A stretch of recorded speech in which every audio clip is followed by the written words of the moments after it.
This film is purely fictional. Please do not imitate it. Your like and subscribe are the motivation for me to update. Chapter 1. The sun sets, and the dark night is approaching. Nanshu wrapped a towel around her wet hair and hurried home. The weather has become more and more unpredictable recently. It is best to go home early. The moment she stepped into the house, a mechanical sound rang in Nanshu's ears. Welcome players to the game Left 4 Dead. Your superpower, not retrieved, has been disabled. The novice gift pack has been released. Please try to survive every day, come on. The live broadcast has started. What she saw was not the small house at the foot of the mountain where she had lived for 9 years, but a large piece of wasteland connected to the jungle. So, she entered the game. 9 years after the end of the world, survival on Blue Star has become increasingly difficult. Half a month ago, Sirius, who claimed to be a high-level civilization, suddenly invaded Blue Star, saying that they would turn Blue Star into their playground and conduct a live survival game here. The content of the survival game is unknown, but Sirius will randomly capture 6 players from each country on Blue Star to enter the game in each natural month. At the beginning of the next natural month, if the players of the corresponding country are still alive, there is no need to recapture new players, but let the old players continue to survive. If the players of the corresponding country die, they need to be recaptured until the 6-player game requirement is met. Each natural month is a cycle. As for when it ends, Sirius did not mention it. The game said that the capture would start in half a month. Nanshu initially thought it would be the first of this month. At that time, she made some preparations early to prevent being captured at the last minute and then being in a hurry. As a result, on the first day, nothing happened. On the second day, nothing happened. Until today, on the 6th day, he was caught. In recent days, the temperature on Blue Star has been over 40 degrees. The heat makes the body sticky and uncomfortable. Nanshu took a bath in the evening. Now she is wearing an old dark brown bath towel, barefoot, with a dirty pink old towel on her hands, and her hair is still dripping with water. So survival? She won't die on the first day she comes in, right? After 9 years of the apocalypse, Nanshu doesn't really want to die. She glanced at the novice gift bag in front of her, which was taller than her. At this time, it was shining with colorful lights and shaking constantly, as if to remind her to open it quickly. Nanshu looked at the rules of the live broadcast room again and found that the live broadcast would be on all the time unless it involved the player's privacy. Looking at this rule, Nanshu quickly raised his hand and untied the towel buckle tied under his armpit. Pa! The live broadcast room has been temporarily closed. The live broadcast room was closed before the towel was completely untied. Nanshu did not stop her hand movements. She was still wearing it inside. It would be indecent if there were people around, but there was no one around now. If she encountered danger, the towel would affect her escape speed. After untying it, she put it on her arm with the towel. Nanshu hesitated for a moment, then raised her hand and poked at the novice gift package. The novice gift package has been opened. Obtained items: Universal Stove *1. Universal Stove. The reason why I am omnipotent is that I can swallow everything and spit everything. Details. In the gift package that was taller than Nanshu, a black stove barely as high as her waist was opened. At this time, the furnace was not turned on, and you could only feel the coldness of the metal when you touched it. Nanshu poked the word detailed and everything can be vomited. Detailed. Again. It introduced the usage of the universal furnace in detail. Universal furnace. Players throw mud at me, I will plant flowers for the players. Universal furnace. Players can try to put anything into my body, and I will definitely give back to the players in a friendly way. A bit of a mean tone. Throw mud? Plant flowers? Nanshu looked down at the ground under her feet, and decided to give it a try. Not noticing any other dangers for the time being, Nanshu squatted down, and used her hands to pick the mud. The first time, she used 50% of her strength, but it didn't move. This piece of land may be seriously salinized, so it is harder than you can imagine. Nanshu didn't insist, she changed her position, found a place where half of the stone was buried, and shook it tentatively. One hand shook, but nothing moved. Put the bath towel and towel on your neck, and use both hands. Great force can make miracles happen. Soon, the stone shook, and the mud also scattered a little. Nanshu dug half of the stone out of the mud, and she quickly turned on the stove and threw the stone in. Item has been put in. Digesting. Obtained item: half a bitter buckwheat bun, about 100 g. The universal stove has something similar to a pop-up window, which directly popped the half bun in front of Nanshu.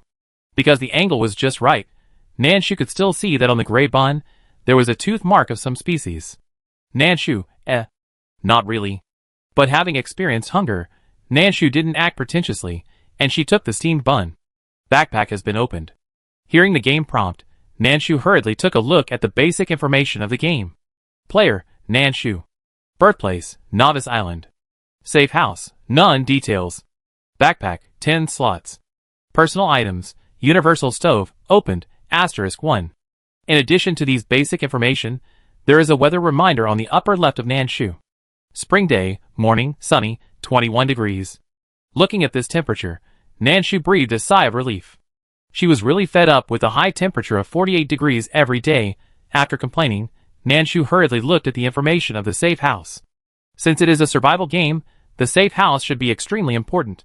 Primary safe house, required materials stone *5, wood *5, clay *5.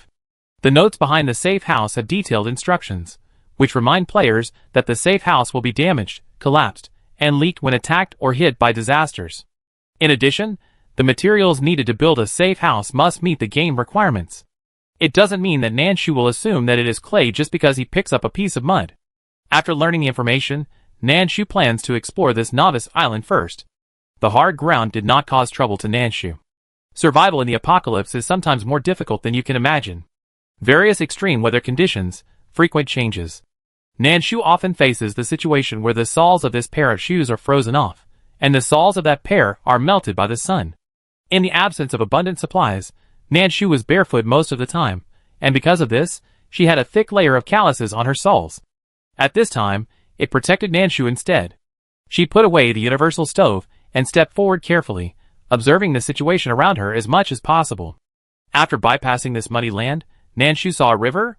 See, it was foggy and she couldn't see the end, so she couldn't be sure what it was. Considering safety, she didn't go to the water for the time being. After walking out for about 10 meters, the environment didn't change much. But the temperature changed. Spring day, morning, sunny, 19 degrees. Is the temperature dropping too fast? It looks a bit like the end of the world. The sun was shining brightly in the last second, and the cold wind was biting in the next second. Looking at her clothes that were so cool that they were almost nothing, Nanshu decided to build a safe house first. What if it can keep out the cold? She tried to pick up some larger stones from the mud and submitted them to the interface for building a primary safe house. Unfortunately, none of them passed. Should she go down to the river or up the mountain? Nanshu hesitated for a moment and decided to see what the universal furnace would give her. She threw a stone into the furnace. Congratulations on getting the item. Iron bone bread, 30G, Nanshu, ? Is iron bone bread used like this? However, it is really hard, the kind that can be used as a stone. Between eating it and throwing it, Nanshu chose to feed it to the universal furnace again. Since it can swallow everything, then what it spits out can also be eaten back, right? After throwing it, the furnace responded quickly. Digesting. In reality, in the observation room of Country A, there was a little panic because Nanshu's live broadcast room was suddenly closed. Why did a live broadcast room get hacked just after entering the game? Take a quick look. Which country is it from? Aw, it's one of our members. What's going on? Check it out. It's closed because it involves privacy.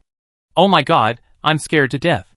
Above Nanshu's hacked live broadcast room, there is a line of small words that need to be carefully looked at to find the reminder.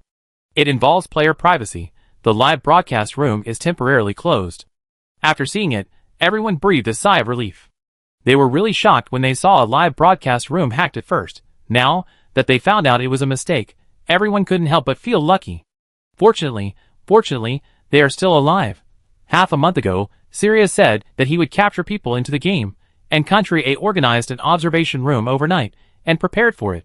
Sirius's survival live broadcast can be watched on mobile phones, computers, and other electronic devices, or you can just look up and look at the huge sky above the sky. The observation room is connected to various electronic devices. 900 players from 150 countries around the world were captured. At this time, 900 live broadcast rooms were lit up on the entire easternmost wall of the observation room. In addition to this wall, there are many work areas in the observation room. There are staff members observing countries B and C to follow up on the corresponding game information, make summaries, and then publish them so that everyone can prepare for the game. If something unexpected happens to this group of players in the next natural month, the next group of players will not be blinded and know nothing. In addition, There is a group of observers who observe the 6 players entering the game in their own country in a 4-to-1 mode. For people are divided into 2 groups, working in shifts for 12 hours and observing around the clock. The corresponding basic information of the players will pop up in the live broadcast room, and there are special personnel in the observation room who are responsible for retrieving the information to facilitate their subsequent work. The staff member in charge of searching the Nanshu searched for information, and then everything went dark before his eyes. When he found that he could not solve the problem by himself, he quickly reported, "Report, the information of the Nanshu cannot be found." Chapter 2. Nanshu's information cannot be retrieved. This news made half of the observation room silent. After hearing this, Sun Mingxuang, the director of the observation room, thought for a moment and signaled to the corresponding staff, expand the search scope and include the deaths in the last 9 years. After the outbreak of the apocalypse, a lot of information was destroyed. Even if it was collected and counted again later, it was not complete. So, if there is missing information, it is normal. In addition, after the apocalypse, some humans who awakened their superpowers chose to live as lone wolves and were separated from their information statistics. There was more than one piece of news in the observation room, and soon other news came. Xie Cheng set a signal. After he entered the game, his superpowers were banned and could not be used. He asked some questions in the player exchange hall and found that many people with superpowers were banned from entering the game. Xie Cheng was an official staff member. They temporarily transferred to prepare for the game. They prepared a lot of such personnel. The statistics just now showed that among the 6 players captured in their country only Xie Cheng was an official. Superpowers banned? This news was not unexpected, and was even in their previous calculations. Soon, there was feedback on Nanshu's news. "Director, I found a piece of information that should be Nanshu." The staff was a little hesitant in their wording. Sun Mingxuang instantly grasped the key point. "What do you mean by should?" The staff quickly replied, "In the death list counted 9 years ago, there was a girl named Nanshu in Nanping County, Jing City. She should be the same person as the Nanshu who entered the game, but the system stored her photo when she was 15 years old, which is a bit different from now. 9 years have changed a lot, especially at that time. Nanshu was still young, and compared with adults, he has changed more." Sun Mingxuang nodded to show that he understood, continued to follow up, and retrieve more detailed information for comparison. In the game, Nanshu looked at the whole cup of warm water that bounced in front of him and was silent. It has been 9 years, and Nanshu has not drunk such clean water.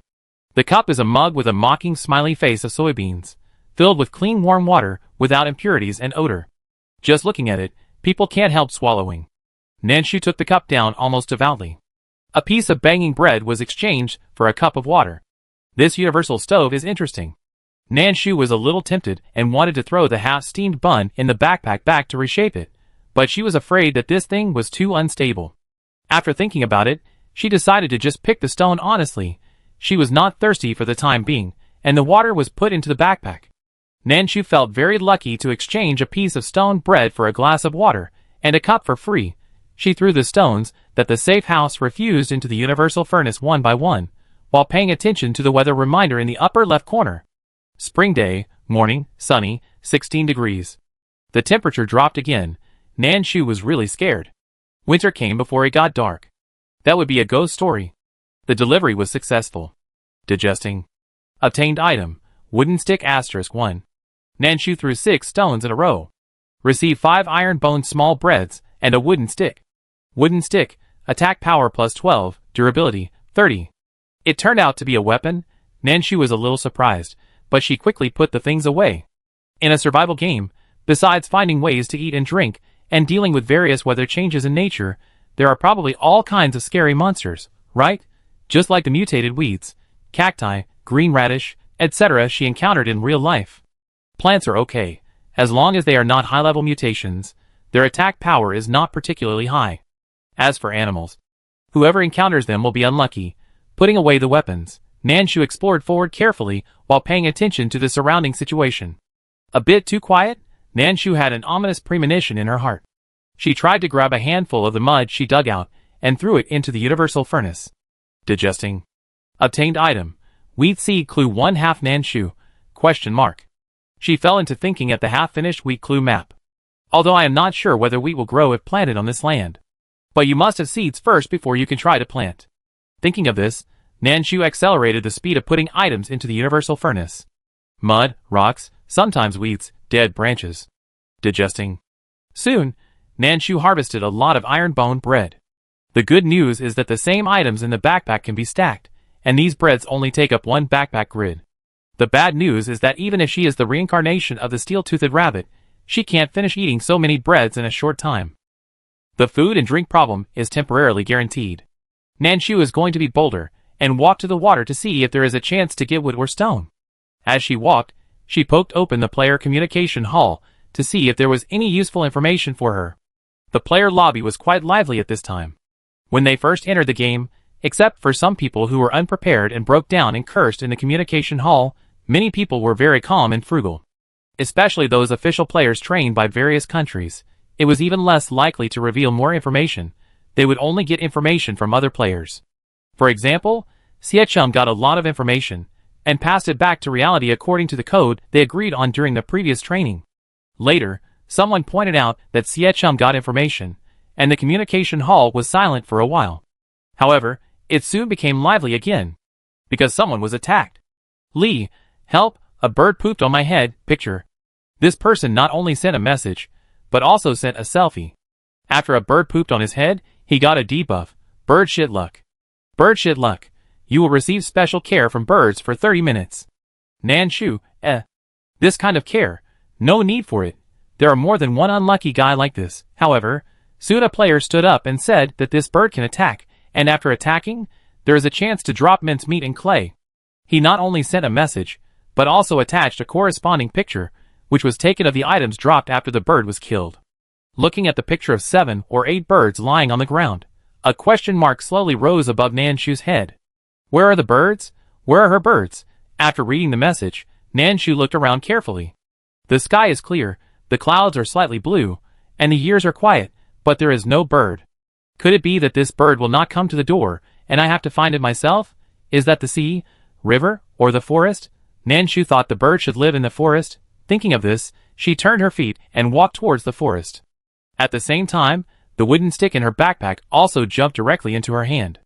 Nanshu walked very slowly, stopped from time to time, observed carefully, and confirmed that there should be no danger.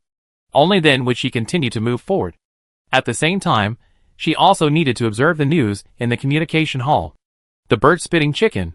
The primary safe house has been built. No need to envy. Where is the applause picture? The latest message that popped up has a picture of the primary safe house. Nanshu stopped and looked at it carefully. It was a very simple pointed wooden house. If Nanshu had to evaluate it, it would be worse than the low-rise house she had lived in for 9 years. Primary safe house. After night falls, it is your only harbor. Does this mean that if you are not in the safe house at night, there will be danger? Everything is unknown, but there is only one life. Nanshu dare not gamble. So you have to speed up. However, she felt that the name of this person did not look like his real name. After taking a look at the basic information of the communication hall, Nanshu realized that players could choose to go into battle in person, or wear a vest. Most of the players who are communicating now are probably wearing a vest, right? Nanshu did not speak, and after shrinking the information of the communication hall to the upper right corner, she continued to move forward.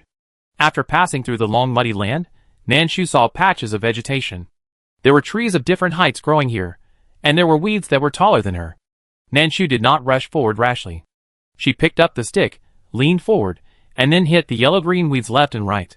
Twinkle, twinkle, there are many small eyes in the grass. Note 1, along with this prompt, 2 half-human-high pheasants rushed out. The 2 pheasants were probably disturbed from resting, so they showed their fierceness and rushed towards Nanshu's eyes with their wings flapping. Nanshu had survived for 9 years in the end of the world without awakening his superpowers and living alone, so his reaction ability was not slow at all. When she heard the sound of wings flapping, she had already picked up the stick, and at the same time, her feet quickly moved back, and the stick moved forward. Bang! A piece of chicken feathers flew up in an instant, and then fell like flowers scattered by the sky. The 2 cuckoo chickens screamed wildly, and rushed towards Nanshu more fiercely at the same time. Cuckoo chicken's health reduced by 6. Nanshu looked at the reduced by 6. Silently closed himself for a second, and then swung the stick again. Although she didn't encounter any birds, it was okay to have chickens. She wasn't picky. At worst, she could still eat meat. What? This chicken might be a mutant. or a small monster in the game that couldn't be eaten? Nanshu thought, if it really didn't work, she still had a universal stove. Chicken feathers are also one of the myriad things, right? Thinking of this, Nanshu picked up all the chicken feathers she could while dealing with the 2 cuckoo chickens. The attack of the wooden stick might be too low. Nanshu fought for about 20 minutes before killing the 2 pheasants. Obtained items. Chicken, for 100G, *1, can be used for cooking. Obtained items. Feather *1, can be used for sewing. Obtained items. Chicken fat, 30G, *1, can be exchanged for other items with the traveling merchants, or used for cooking. The 2 chickens dropped 2 pieces of chicken, 8 feathers, and 2 pieces of chicken fat for Nanshu. Nanshu found that the chicken feathers that were knocked away by her were not recognized by the game. When she put it into her backpack, she and the feathers dropped by the 2 chickens were stored in 2 compartments. Nanshu, However, the game can admit it or not, as long as the universal stove admits it. She fought with the cuckoo chicken for a long time, making a lot of noise, but from the beginning to the end of the battle, no other unknown monsters came to disturb. It was a bit strangely quiet. Nanshu looked around uneasily, but did not find anything unusual for the time being. She did not rush to continue exploring, but first looked at the rewards of the cuckoo chicken. Chicken and feathers, just skip it. Chicken fat can be exchanged for other items with the peddler. Then the question is, who is the peddler? At this time, this issue was also discussed in the communication hall. Tian Langsing, I killed a cuckoo chicken and dropped a piece of chicken fat. Picture? Does anyone know where the peddler is? Shinija Zayajuju. So where is the cuckoo chicken? I feel like I'm on an empty island with nothing. Green, help me, I met a white feathered duck. I can't beat it, and now it's chasing me like crazy. If you want to hear my story, please give me a piece of wood or stone, and I will tell you alone. Chapter 3. In the communication hall, there is no useful information for the time being. Nanshu shrunk the communication hall and threw it to the upper right corner for the time being, and at the same time quickly put away the things. After this battle with the 2 cuckoo chickens, Nanshu was also in a mess. She had only a little piece of cloth to cover her body, and the claws of the cuckoo chickens were sharp and gleaming with cold light. If she was not careful, she would be scratched. Fortunately, surviving in the end of the world has trained Nanshu to be tough and thick.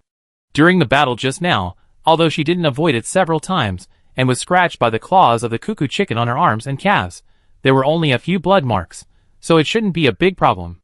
However, without clothes, she was still at a disadvantage. At the same time, the durability of the wooden stick was only 6. Looking at the red 6 on it, Nanshu felt that if another cuckoo chicken came at this time, the wooden stick would be broken.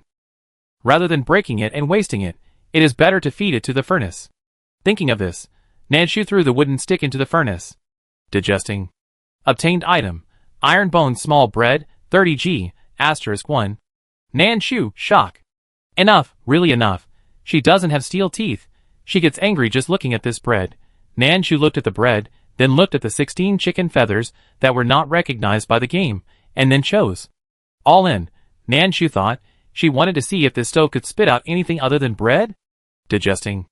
Indigestion, secondary digestion. Obtained item. Colorful black sweater, thin, large size, *1. This is clothes. Don't worry about what color it is. It's clothes, that's enough. Nanshu couldn't wait to take it out and take a look. Her first reaction was, it's really big. She measured it on her body. After putting it on, it would probably reach her knees. She took out the towel from her backpack and simply wiped the dirty parts of her body. Then Nanshu put on the sweater. After putting it on, Nanshu looked down and saw that the sweater was indeed up to her knees. This size is quite big. Nanshu is not too short among girls. She is about 166 centimeters tall and weighs between 105 and 110 kilograms. The sweater looks particularly large on her. This made Nanshu wonder, is it possible that the average height of Sirius is 2 meters? Having clothes to wear, although it is a sweater that can be worn as a skirt, at least it gives her a sense of security, and it is also a little more defense. If the cuckoo chicken catches her again, it will have to scratch her sweater first. After putting on the sweater, the live broadcast room instantly lit up. Live broadcast has started. Nanshu actually didn't care whether she opened it or not. She had been a little savage for almost 9 years, and now she had no friends or relatives. Naturally, no one would pay attention to her entering the game. With clothes, Nanshu decided to continue exploring. However, she had no weapons. Nanshu glanced at the weeds that were taller than her, and continued to pick stones and mud on the ground. Nanshu's live broadcast room finally lit up again. In reality, her identity information was finally integrated. She should be living alone. I checked everywhere, and there was no information record about her, so when I counted the second batch of deaths, I added her to the list. No matter how much information there is, it is not clear whether she has superpowers, but if superpowers cannot be used in the game, it doesn't matter whether she has them or not. While listening to the report, Director Sun watched Nanshu's live broadcast room light up again. The girl looked young, thinking about what the information said. If it was really Nanshu from Nonping County, she would be only 24 years old this year young. The girl stared at the stove in front of her expressionlessly. Stove? A question mark slowly rose above Director Sun's head. The observer Liang Qi in charge of Nanshu also discovered this, and she recorded the information uncertainly. Stove? Nanshu's novice gift package items? She put a question mark on the recorded information, which means that during the period of missing live broadcasts, they are not sure what happened to Nanshu, whether it was an item obtained by other means. Through observation, they saw many people's novice gift packages, some of which opened items, and some should be skills. The observers could not see the details, but they had Xie Cheng. The other party revealed this information to them through the conversation in the communication hall, and his own information summary. Director Sun also thought that this furnace might be from Nanshu's novice gift pack, but the specific function still needs to be observed. Digesting. Obtained item, wooden stick *1. Nanshu threw more stones and mud into it this time. So, she got a reinforced wooden stick with 20 attack power and 60 durability. Because she had just used one and her hands were hot, Nanshu waited and felt it was very handy, so she didn't go back to the furnace to spit it out again. She stood there and waved the wooden stick, and after getting used to the new wooden stick and new clothes, she continued to move forward. This time, she still didn't rush in directly, but used a stick to hit the grass first to see if she could scare anything out. This time there was no voice reminder, and no cuckoo chicken jumped out. Calm and peaceful, Nanshu hesitated for a moment, and decided to walk forward again. Nanshu was very cautious when she walked. Liang Qi and Li Chunwen, the observers in charge of her, were also very nervous. Nanshu's foot stepped into the dry green weeds, making a slight sound. The nerves of the two observers were tense. After stepping firmly, Nanshu continued to explore the way with a stick. Squeak! After a slight sound, a group of birds suddenly flew out of the woods. Squeak, squeak, squeak! The frightened birds screamed in fear and flew around, and bird droppings fell at the same time. Nanshu's first reaction was to avoid it, but after dodging half of it, her body bounced back quickly. She thought of the information she had seen in the communication hall before. Bird shit luck. Strengthen the bird's hatred, lasting half an hour. Is this a debuff? No. Nanshu thinks it is a taunt of the holy weapon. She doesn't even need to pull the monster will come to her on its own initiative. She wants clothes that fit her, a pair of shoes that are convenient for movement, weapons, a safe house, and Nanshu wants a lot of things. At present, only the items dropped by the monsters will be recognized by the game. So just do it. If you can't do it, talk about it later, because she figured it out. Nanshu obviously dodged it, but quickly stood back and took the bird shit. To be honest, it was a bit too smelly. However, after getting used to the smell of the rusty water and the stinking blood of various mutant plants in the end times, Nanshu felt that the smell of bird shit was just like that. Compared to those smells, bird shit is slightly unpleasant. The bird shit fell on his shoulder, and a piece of his clothes was stained. At the same time, a prompt popped up in the upper right corner of Nanshu. Bird shit luck. You will receive special care from birds for 30 minutes. Buff is coming. Nanshu clenched the stick and went straight to the fight.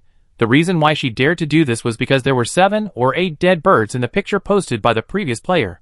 He had just entered the game and his abilities were banned, but he could still kill so many birds. Either this person has outstanding abilities, or the birds are weak. Of course, it is also possible that both are true. There are 3 possibilities, and 2 of them are that the birds are weak. Nanshu thinks it is okay to bet. Because of the debuff on his body, the birds did not fly far, and soon fell down again, trying to attack Nanshu. Squeak! The 2 birds tried to attack and stretched out their sharp beaks. Maybe it was because of poor eyesight? The sharp beaks of the 2 birds touched each other, scaring each other. This scene was so funny that Nanshu was stunned, but his hands obeyed his body's fighting instinct, and swung the stick mercilessly. The spiritual world was still, and the physical world was fighting. The bird's health decreased by 19. After 1 stick, the bird looked half dead. Moreover, it no longer flew, but fell to the ground. Nanshu quickly went forward to finish off the bird. The bird's health decreased by 19. The bird is dead. Obtained items: mincemeat, 20G, *2, clay *1. Clay is out now. One of the two birds appeared. The probability seems okay. The birds were not difficult to kill. Nanshu still had a hatred buff. Even if the birds wanted to retreat, they would not leave, and would just circle around her. Soon, all 12 birds were killed by Nanshu. Obtained items: mincemeat, 20G, *10, clay *3, wheat seeds *1. The birds were easier to kill than the cuckoo chickens. I don't know if the quality of the wooden stick this time was better, or the defense of the birds was low. After killing 12 birds, the durability of the wooden stick only dropped by 6. Compared with the previous 2 cuckoo chickens, which lost nearly 30 durability, this wave was not even a superficial injury to the wooden stick.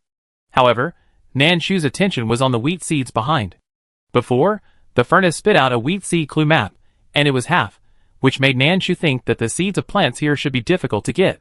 But now it seems that this is not the case. Soon, the problem came. The seeds are available. Where to plant? Nanshu knows how to farm. The land, water quality, and environment of the end of the world are all affected. Once the seeds are planted, there is a high possibility of mutation. Sometimes, watching the wheat you planted become spirits, and then jump up to hit you, that feeling is also quite complicated. After farming for a long time, Nanshu can see that the land under her feet is seriously salinized. The growth rate of plants in such land will be greatly restricted and affected. However, maybe serious or the game settings are different.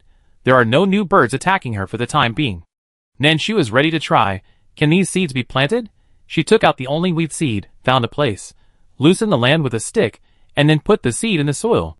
The current land is seriously polluted, and the plant emergence rate is only 2%. Do you want to continue? Chapter 4.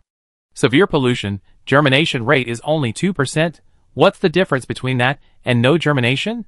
Nanshu quickly clicked no and took the seeds back. This land is definitely not suitable for planting. So what should I do? Nanshu looked at other places and found that there were still some dead birds on the ground. She quickly went to pick up the dead birds. After killing the cuckoo chicken, there were no dead bodies except for the dropped items. But there were birds. Nanshu thought, is this the dead body of the bird? No. This is the ration for the universal stove. So, pick them all up and then pound them. The dead bodies of 12 birds, plus the mud that Nanshu had loosened the soil just now, plus a little broken stones, were thrown into the universal stove by her. Digesting. Obtained items: 1 piece of black soil, 10 cm *10 cm. Nanshu, ? Whatever you think, it will come true? With black soil, can we be planted? Although it is only a palm-sized area, it can be tried. Nanshu first took out the mini black soil. It is a movable piece, like a virtual black soil, but it feels slightly damp to the touch. Nanshu put the land on the ground, and then put the wheat seeds on it. This time the game did not remind her of the germination rate. The seeds were planted naturally, and a prompt window popped up on it. 30 minutes to maturity. It's ripe in half an hour. It's really fast. Nanshu was a little surprised. She wanted to continue exploring, but she was worried about the black soil. However, the black soil planted with plants could no longer be moved as before. Things can only be left where they are. Nanshu is not sure whether birds will come to eat her. But thinking about the bird hatred buff on her body, she feels that the probability should not be high, right? After thinking it through, Nanshu decided to take a risk. She carried the stick and continued to move forward. Just after taking 2 steps, the weather in the upper left corner changed again, and at the same time, a voice broadcast came from the game. System notification. There will be a large-scale rainfall tomorrow. Please be prepared. System notification. Tomorrow, the Snow Plow skating rink will start recruiting temporary workers for ice chiseling business. Interested players, please prepare tickets to enter the skating rink. Ticket reminder. The owner of the skating rink likes to eat steamed buns. 2 voice messages. The system broadcast 3 times respectively. After listening, Nanshu stood in place to integrate the information. It will rain tomorrow. Thinking of the rainstorm and acid rain in the end of the world, Nanshu sighed lightly. I don't know how much rain will fall in the game. Is it corrosive? However, without a safe house, I can't get through tonight, not to mention tomorrow's rain. Nanshu now has clay, and she still needs wood and stone. She looked at the various trees in the jungle and felt that the wood required by the game was most likely to be cut down. But she didn't have any tools. As for the stone, Nanshu looked at the water again and felt that the possibility was higher. In addition to the news of rain, they can still go to work tomorrow. Work? Nanshu put a question mark on this word. A good game would make them go to work for no reason. Is it to make money? The game doesn't even have money for them all. What to do with the money? So the money should be earned from something else. Ice rink, ice chiseling, unpredictable weather. Nanshu boldly guessed that after tomorrow's rain, there might be hot weather. So, the reward for their part-time jobs might be ice or related items to help players get through the troublesome hot weather later.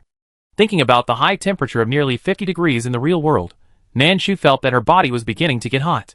This job must be done, regardless of whether it will be useful in the end. Since the game prompts that you can go, you have to find a way to go.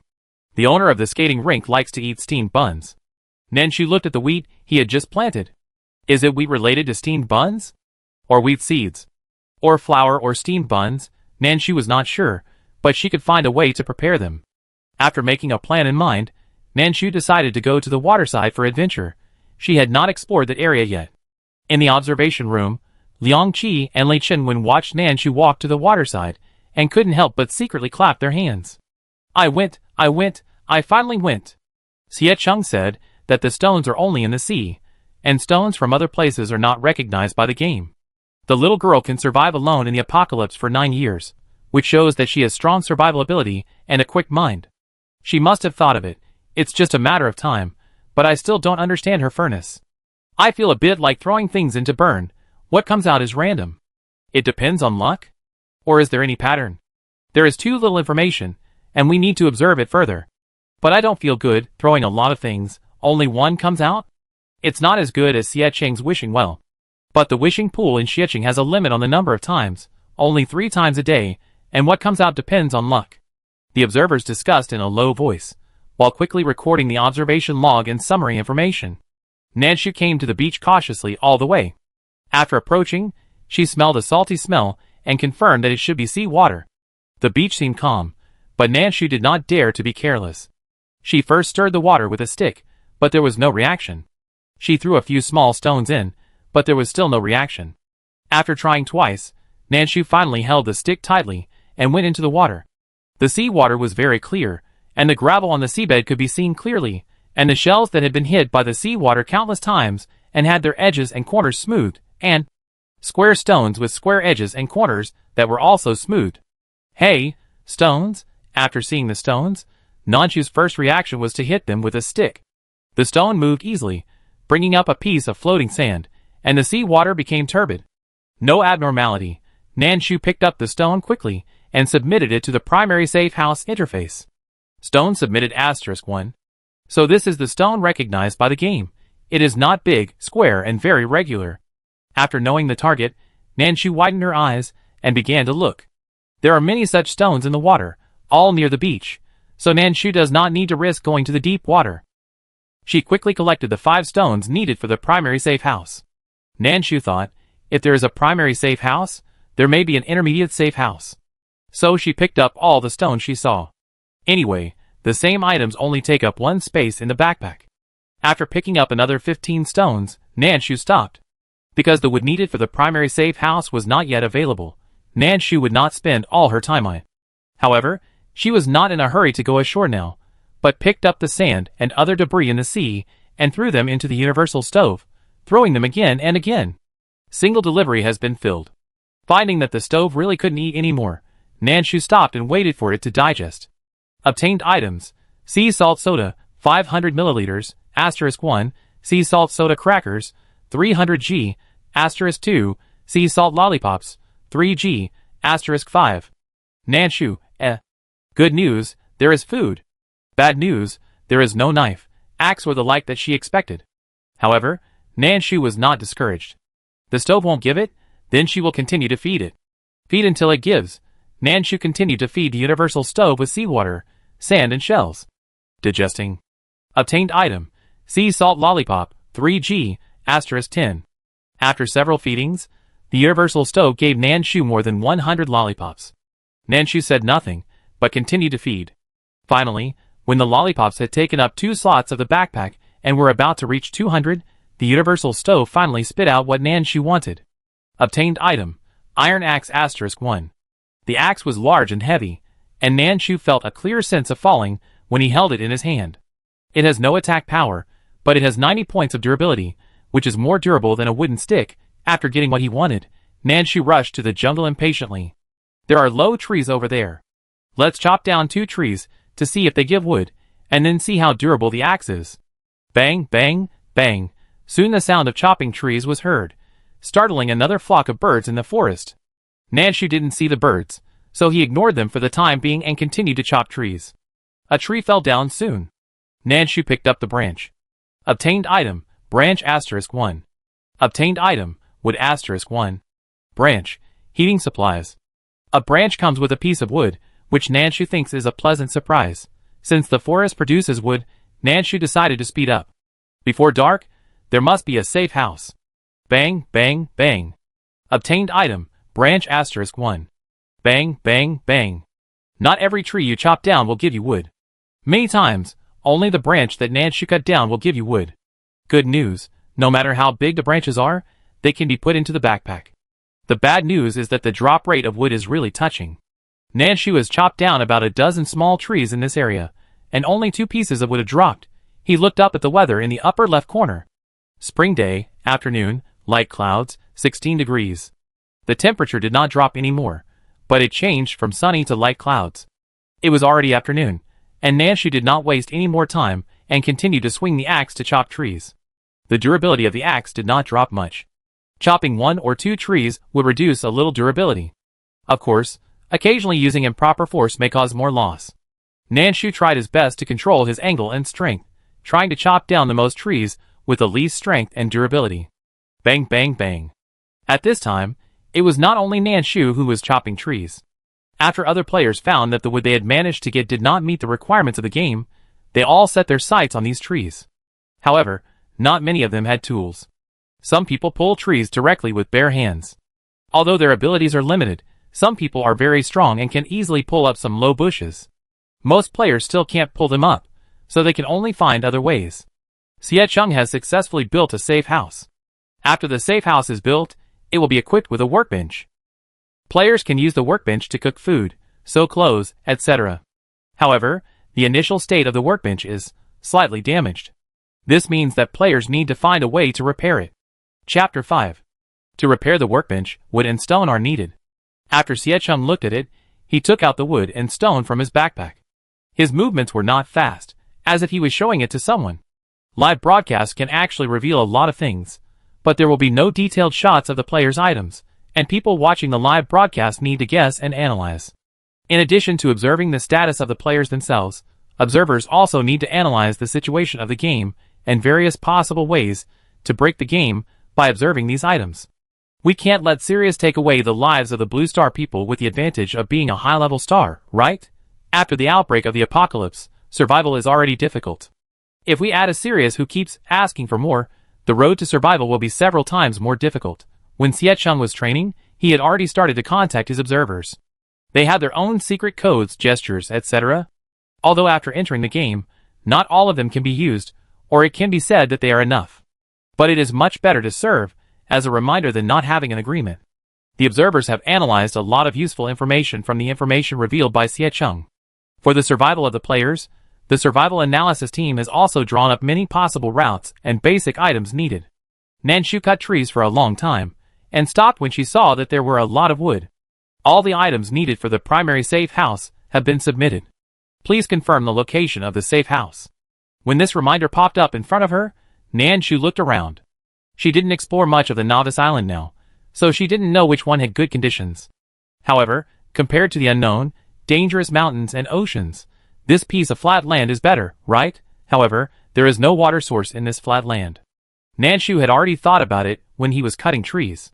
Since it is a survival game, it is impossible to easily give them clean water. If they want enough drinking water, they probably have to think of various ways. For example, to fight monsters, or for example, to go to work tomorrow, and if there is really a water source, and it is still in the deep mountains, then Nanshu would rather choose to stay away from the water source. In the end, the location of the safe house was chosen by Nanshu where she planted wheat. After the wheat was planted, the land became immovable. However, The location was well chosen before, far away from the sea. Even if the water level rises, it should not rise to this side. So, it is not bad to build a safe house here. After determining the location, Nanshu's safe house was built with clanging. The safe house is under construction, and the required time, 60 seconds. It was built in 1 minute. Nanshu was not idle during this minute. She went to harvest the wheat first. The wheat had been ready a long time ago, but she was in a hurry to gather the materials for the safe house, and did not come back to harvest it in time. The wheat was much larger than the wheat in the normal world. It felt like it would be almost as tall as Nanshu if it was a little longer. The wheat ears were very heavy, and the wheat stalks were almost bent to the ground. Nanshu harvested the wheat skillfully. Although you can click to operate in many cases in the game, you can't harvest wheat. Nanshu used an axe to dig out the wheat, and then the game recognized that it was harvested successfully. Obtained items: 4 wheat ears, 1 wheat seed. They even gave me seeds. Nanshu was shocked. She quickly replanted the seeds. 30 minutes to maturity. It seems that the maturity time of wheat is fixed at 30 minutes. Just thinking about it, the game prompt sounded. The primary safe house has been built successfully. Please try your best to survive. The primary safe house is a small wooden house with a red peaked roof. Nanshu looked at it for a long time and shook her head, muttering softly, "It's not as good looking as my house." She still likes the small house at the foot of the mountain where she has lived alone for 9 years. It has stood firm in many storms, and it is still as tough as ever regardless of the attacks of mutant animals or plants. Unlike the wooden house in front of him, it looks like it has no defense. In fact, the defense of the primary safe house is probably really not good, because after Nanshu entered the house, he found that it actually has durability. It sounds like a joke. It is a safe house, and it has durability? Primary safe house durability, 300. Nanshu suspected that it might not be able to withstand the beating of a group of cuckoo chickens. The safe house is not big. After entering, there is no detailed division of halls and rooms. It is just a large open room. It doesn't even have windows. When I looked at it from the outside, it still had windows. After entering, I found that there were none. Nanshu ran out to take a look and found that there was indeed a window outside. But when she went into the house to look again, there was still no window. She went back outside the house again and reached out to touch it. Oh well, the window was painted on. Nanshu passively accepted the reality and went back into the house. Although there was no window, there was a dilapidated workbench where the window should be. Workbench. Players can use it to cook, sew, and other operations. Workbench status: slightly damaged. Items required to repair the workbench: wood *1, stone *1. Building a safe house also gives you a workbench, which is something Nanshu didn't expect. She had the mincemeat and chicken dropped by monsters in her backpack. If there was no workbench, Nanshu would have fed them all to the furnace to see if they could be turned into food. Sufficient food is the basis for survival. Now that there is a workbench, Nanshu hesitated for a moment and decided to repair it first. If it is suitable, it can be used interchangeably with the furnace. Although the universal furnace is easy to use, it is too unstable. If the workbench can cook food stably, it would be a good alternative for Nanshu. Soon, the materials needed to repair the workbench were submitted by Nanshu. Workbench is being repaired, time required, 60 seconds. 1 minute passed quickly, and Nanshu didn't walk around this time. After a long time of hard work, she was tired and hungry. There was a lot of mincemeat in her backpack. She was going to get some food to replenish her energy, and then go out to fight monsters or get wood and stones. Tomorrow. I don't know what will happen. Nanshu always felt that the calmness on the first day of entering the game was not a good sign. The workbench was quickly repaired, and Nanshu couldn't wait to take out the mincemeat. When she opened the workbench interface, Nanshu was dumbfounded. Stir-fried pork, mincemeat *2. You can only cook after learning the stir-fried pork recipe. Nanshu, ? What do I want to ask? If I don't take the chef certificate, I can't even cook instant noodles.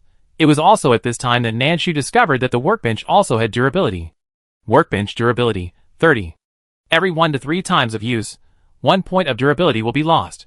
Players, please pay attention to the durability, and repair it in time to prevent the workbench from being scrapped. Nanshu turned around silently, thinking that I should find a universal furnace. She quickly threw 2 pieces of mincemeat into the universal furnace. Digesting. Obtained items: air-dried meat strips *4. Seeing the air-dried meat strips, Nanshu's eyes suddenly lit up like a small light bulb. Liang Qi, who was observing her, couldn't help laughing at the lively Nanshu. While recording the information she observed, she whispered to Li Chenwen beside her, "Little Nanshu is a little cute." In addition to recording, Li Chenwen also needs to transmit the corresponding information to the upper level, and sometimes he needs to respond to inquiries from other areas. Li Chenwen nodded to Liang Qi's sigh. "It's a bit cute, what did you get?" People outside the game can only analyze the classification, variety, or attributes of items by their appearance. As for the air-dried meat strips, Li Chenwen guessed uncertainly, "It looks like dried meat. Is it for food or weapons?" Liang Qi was not sure either. At this time, the information of the 6 players from their country A who entered the game has been retrieved, and the corresponding observers are also observing and recording continuously. At the same time, the large observation group also observed players from other countries in the world, picking out some players with outstanding abilities for key observation. While observing and summarizing themselves, they will also try to learn the methods of others to ensure that they can summarize more ways of survival to facilitate the survival of players from their country who enter later. Although, they hope that the 6 players who initially entered the game can live for a long time. However, they still have to be prepared. After all, this is really a survival game. Among the 900 players who enter the game, 3 of them have black screens. A line of small words on the live screen reminds, "The player has died." 3 people have died in just half a day after entering the game. This survival rate forces everyone to make multiple preparations. Nanshu put 3 meat strips into her backpack and only kept 1 to charge the machine. The meat strip is longer than her palm and about 2 fingers wide. If it is to charge the machine, 1 is enough. Nanshu is not picky about food. After so many years in the end of the world, she has even eaten mutated and contaminated animal meat. What is there to be afraid of? When you are starving to death, you just want to fill your stomach. As for whether she would be poisoned by pollutants, she would live one day at a time. If she wanted to live at that time, she had to eat. When Nanshu first ate the dried meat, she was amazed by the rich meaty aroma. Nanshu had eaten air-dried meat strips before the outbreak of the apocalypse. At that time, she was studying, and her brain power was consumed a lot, and her appetite was also large. Among the various snacks her mother bought for her to replenish her energy, there were air-dried chicken strips. The brand has changed countless times, but the taste is hard to describe. However, the taste that was once hard to describe has become a rare delicacy that Nanshu often recalls after the apocalypse. This bite now tastes much better than the dried meat she ate at that time. It does not have a strong seasoning taste, but is closer to the freshness of the chicken itself, but without a fishy smell. Because it is air-dried, it is a bit difficult to bite, but Nanshu has good teeth. After biting it off, she chewed it carefully in her mouth. Feeling the aroma of meat slowly flowing in her mouth, Nanshu narrowed her eyes in satisfaction. She was so satisfied with the meal that everyone in the observation room who noticed this scene swallowed their saliva. Sun Mingxuang also saw the scene. After swallowing her saliva unconvincingly, she whispered to the staff around her, "Is this all the information about Shenmue?" Chapter 6. The people in the observation room quickly came back to their senses from the delicious food. The corresponding staff member replied to Sun Mingxuang helplessly, "That's all for now." After the apocalypse, he only reported the information to the official, and then he disappeared. The position where he entered the game was different from others. He was floating directly in the water, but he was a good swimmer, avoided the monsters in the water, and swam to the shore. However, his condition was still affected. From the appearance, his novice gift pack should be a set of kitchen utensils. Whether it has other attributes remains to be seen. After the apocalypse, there are many players who survive as lone wolves. The official only has a basic information record for them. Those with good tempers will report basic information to the official every year, or every 2 to 3 years. Those with bad tempers, well, it's hard to say whether they have disappeared. Of the 6 players who entered the game this time, 1 is on the death record list, and the other is a lone wolf player. While Sun Mingxuang had a headache, he was secretly thankful. People like them, at least their ability to survive was still online. However, if possible, Sun Mingxuang would rather the game capture their officially trained personnel. Unfortunately, this kind of thing is not under their control.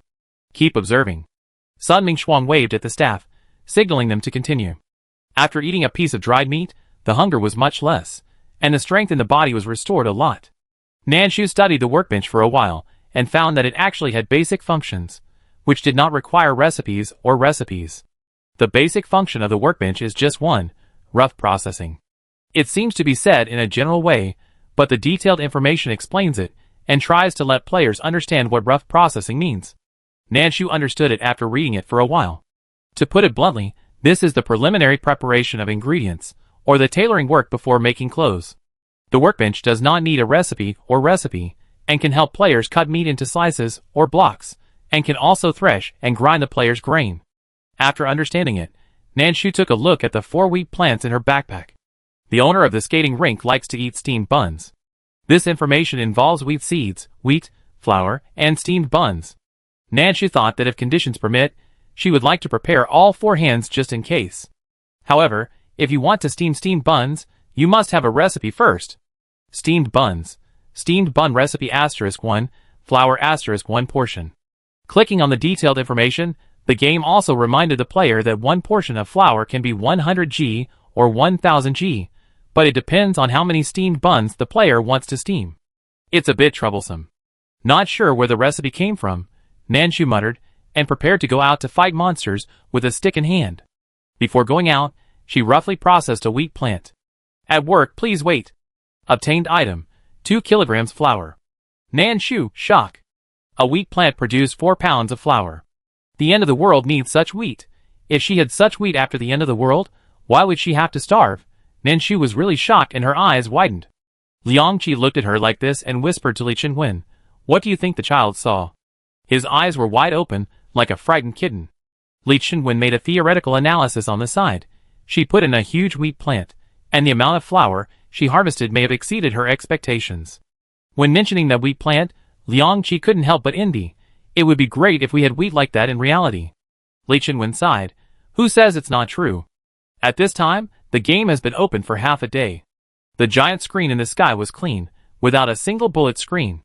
After all, this is a survival game, and players around the world are now in a stage of vigilance, panic, and fear.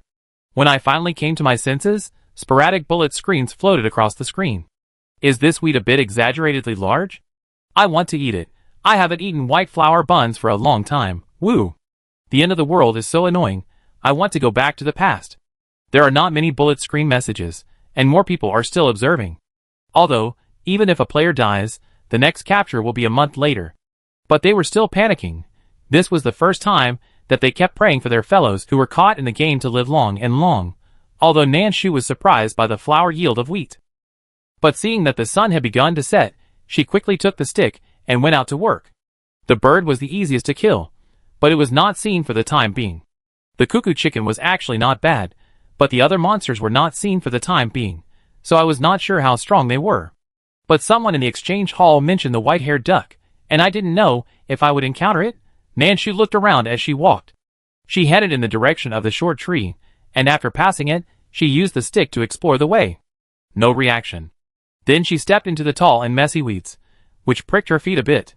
Looks like she needs a pair of shoes. Nanshu looked at her bare feet. After several hours of tossing and turning, there were many scratches on them. Although there was no bleeding, there were already marks. It was quite painful to be soaked by the seawater. Since there were no monsters for the time being, Nanshu started to cut the weeds on the spot. Anyway, the universal stove was not picky, so she would not be picky. Nanshu quickly cut the area around her bare. Bundles of weeds were thrown into the universal stove by Nanshu. She stopped only when the stove reminded her that it could not eat anymore. Give me a pair of shoes. Give me a pair of shoes. Watching the stove start to digest, Nanshu muttered softly. Obtained item, 1 pair of Magic Girl's crystal shoes. The crystal shoes are very shiny, eye-catching, gorgeous, and very high. Nanshu took a quick look and felt that the heels were about 10 centimeters. Will I wear these shoes to fight monsters or escape? Ha! The monsters will want to laugh when they see them. But the universal stove did give me shoes. Nanshu was angry and wanted to laugh. Finally, he threw the shoes back without hesitation. Give me a pair of shoes that are convenient for escaping, please. Obtained item, exquisite pickaxe *1. Nanshu, ? Nanshu looked at the new items with a question mark in his head. Exquisite pickaxe, digging holes, loosening the ground, killing chickens, and chopping ducks. I am good at them. Attack plus 30, durability, 66. It turned out to be a weapon. It's just that the weapon looks a bit strange. Although it's not a shoe, I'm a little disappointed. But the weapon is not bad, and can be used interchangeably with the axe.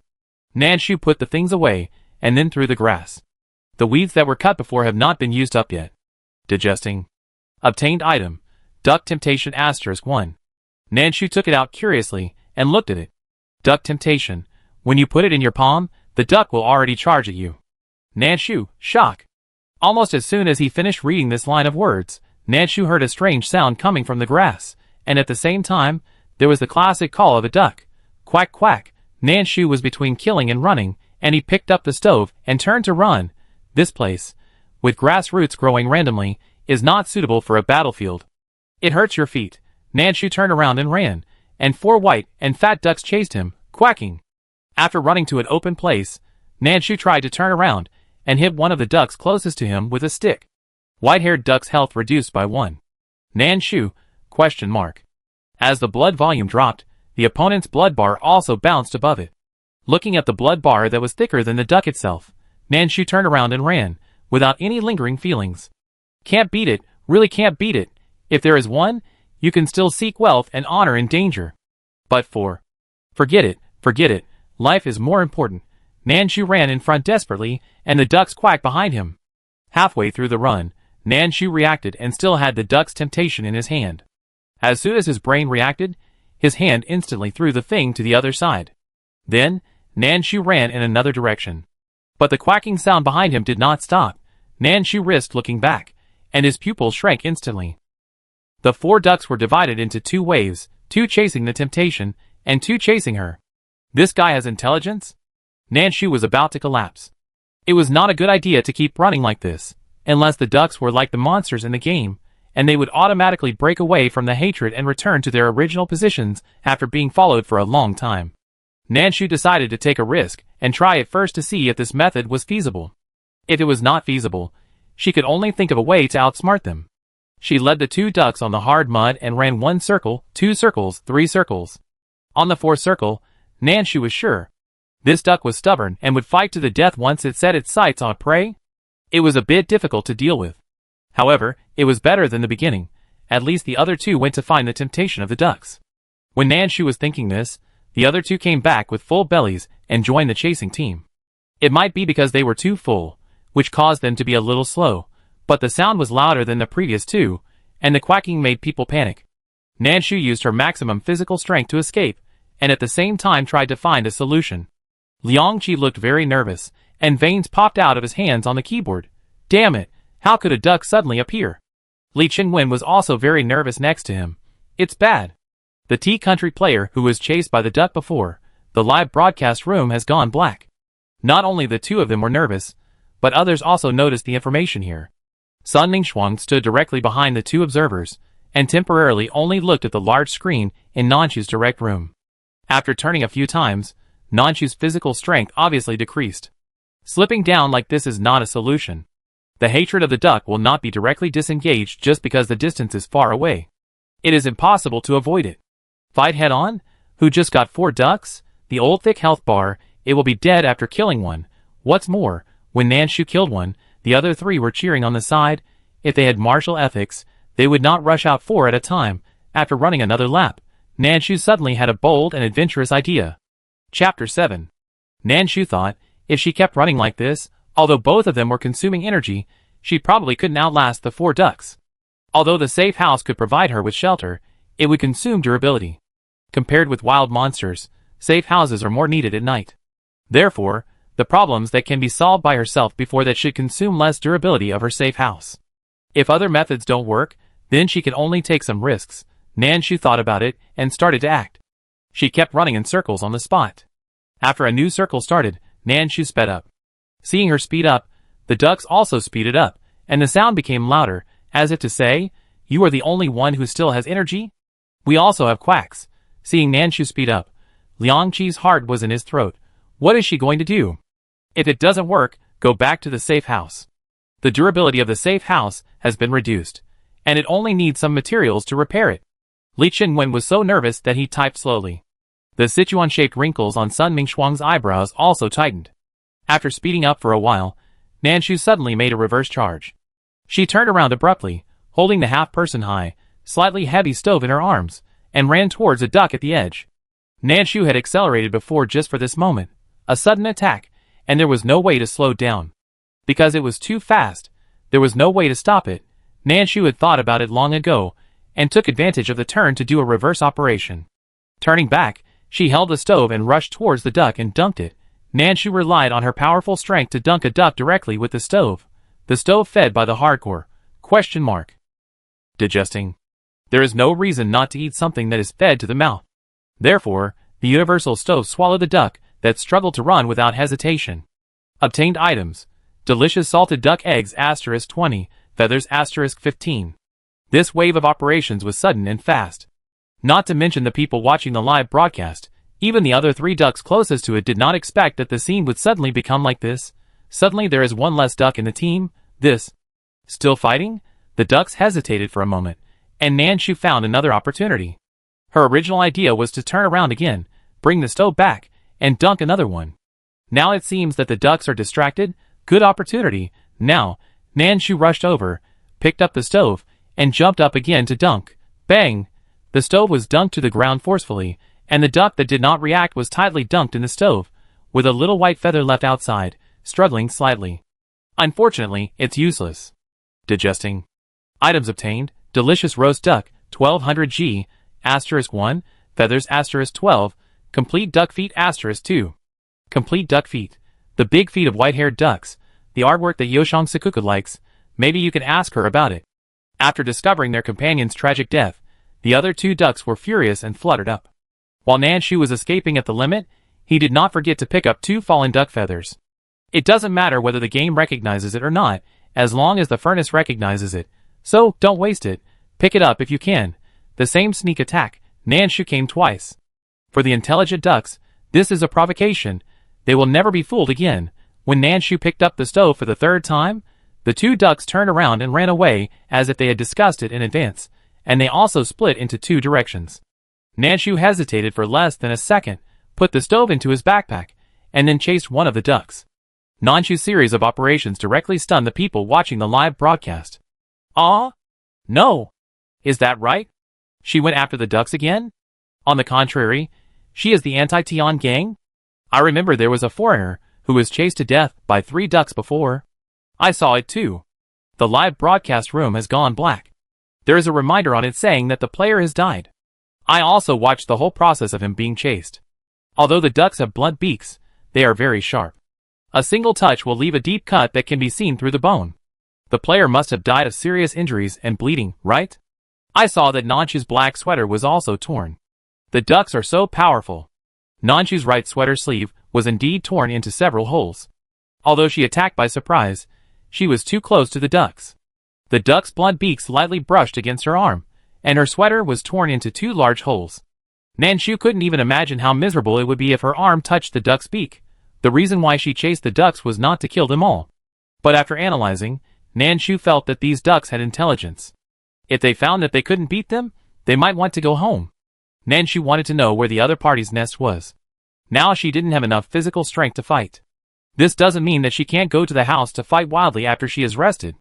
If she can't beat more than one, can't she lure out 2 and kill them separately? She has a stove. If she can't do it, she can just dunk. It should be said that this stove is really heavy. It's because Nanshu didn't awaken her special ability. In order to survive, she has trained her strength, otherwise she couldn't hold such a big stove just now. After chasing for a while, Nanshu found that the white-haired duck rushed directly into the sea, then swam away, and soon disappeared from her sight.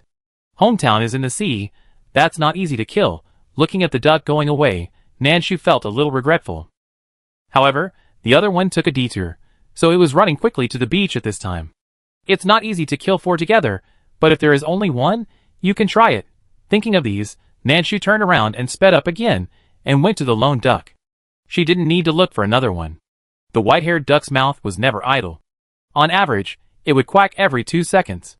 At this time, the novice island was quiet, with only the sound of the white-haired duck echoing in his ears. It was difficult for Nanshu to find the other party. Seeing Nanshu rushing over, the white-haired duck didn't know if he was timid. However, it didn't retreat at all. It quacked twice, and rushed directly at high speed. Its size was not too big, about the same as the big goose that had not mutated before the end of the world. However, its mouth was very powerful. Nanshu had experienced it before, and didn't want to try it again at this time. Therefore, Nanshu quickly took out the pickaxe, tried to dodge, and at the moment when he missed the white-haired duck, he swung the pickaxe and looked back to grab it. Bang! Quack! Quack! The pickaxe hit the white-haired duck and startled it to throw up all its white hair. White-haired duck's health reduced by 9. Compared to the damage done by the axe to the white-haired duck, the pickaxe is more powerful. No wonder there is an extra sentence in the description of the pickaxe. Nanshu thought that the reminders of the game are reflected in the details, and he should pay more attention to it in the future. After suffering a loss, the white-haired duck intended to make 2 feints and then escape.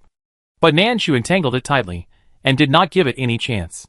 Whether it was a feint or a real move, Nanshu would take it, and then reacted very quickly and followed up with another swing of the pickaxe.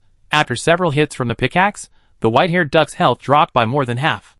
The health dropped quickly, but Nanshu's physical strength was consumed even faster. At the same time, her sweater was also torn a lot. This sweater was originally loose, and it would become a burden during the fight, restricting Nanshu's movements. Nanshu did not want to lose her hind legs because of a sweater. So, after the next charge, she swiftly took off her clothes with one hand and threw the black sweater out. Whoosh, snap. Before the clothes were lifted to the thighs, they closed automatically. The observers who were so nervous that they dared not breathe. ? The ordinary people who clenched their fists nervously. ? They were watching. Why did you take off your clothes suddenly? That dress is a bit big. It is a burden for Nanshu now. It will be more convenient to move after taking it off. Sun Mingshuang reacted quickly. However, she was more worried about Nanshu. In fact, letting the white-feathered duck go is the best solution. Nanshu had just dunked 2 white-feathered ducks, and before that he had run so many laps, which consumed too much physical energy. Now it is hard to say who has the upper hand against the white-feathered duck. However, Nanshu should have a good idea when he chose to fight, right? It is really worrying that I can't watch the live broadcast. Help! I dare not even breathe, you show me this? Why does Nanshu have no clothes? Can we crowdfund clothes for her? How can she spend the night without clothes? After Nanshu took off her clothes, it was like she had untied some kind of restraint, and her fighting power increased directly. Without the loose clothes holding her back, Nanshu fought freely. Of course, it was inevitable that he would be scratched and poked by the sharp feathers of the white-feathered duck in the process. Nanshu tried his best to avoid being touched by the round beak of the white-feathered duck. That beak is really sharp. Without medicine, it is very deadly to touch it. After a fight, the white-feathered duck was enraged, and some of its feathers stood up. Nanshu used the pickaxe to knock off many feathers on the white-haired duck, and also pulled some off. With the feathers standing upright, it looked a bit weird. Nanshu didn't care to look at it more. She only knew that she needed to get rid of the white-haired duck, which had 1/3 of its health left, in the shortest possible time. Because her physical strength couldn't keep up. Sweat dripped down, and some of it fell into her eyes. She needed to shake her head to get rid of the sweat, so as not to affect her vision. When she fought with the white-haired duck again, the opponent suddenly changed his tactics, twisted his slender neck to the limit, and attacked Nanshu's head with his long and blunt beak, as if he wanted to give her a blow. Now, Nanshu had been waiting for this opportunity. With a flash of thought, the stove in her backpack appeared in her arms. When the white-haired duck stretched out its mouth, Nanshu lifted the stove. She bent her body backwards to avoid the attack of the white-haired duck. At the same time, she did not reduce the strength of her hands. With a reverse buckle, the universal stove buckled the white-haired duck's body into 1/3. Digesting. The white-haired duck tried to struggle, but after Nanshu bent her waist to the limit, it bounced back violently, then jumped up and lay on the universal stove. Although I know that the universal stove should swallow it, and will not spit it out. But what if? Nanshu didn't want any chances at this time. So, she jumped up and pressed directly on the stove.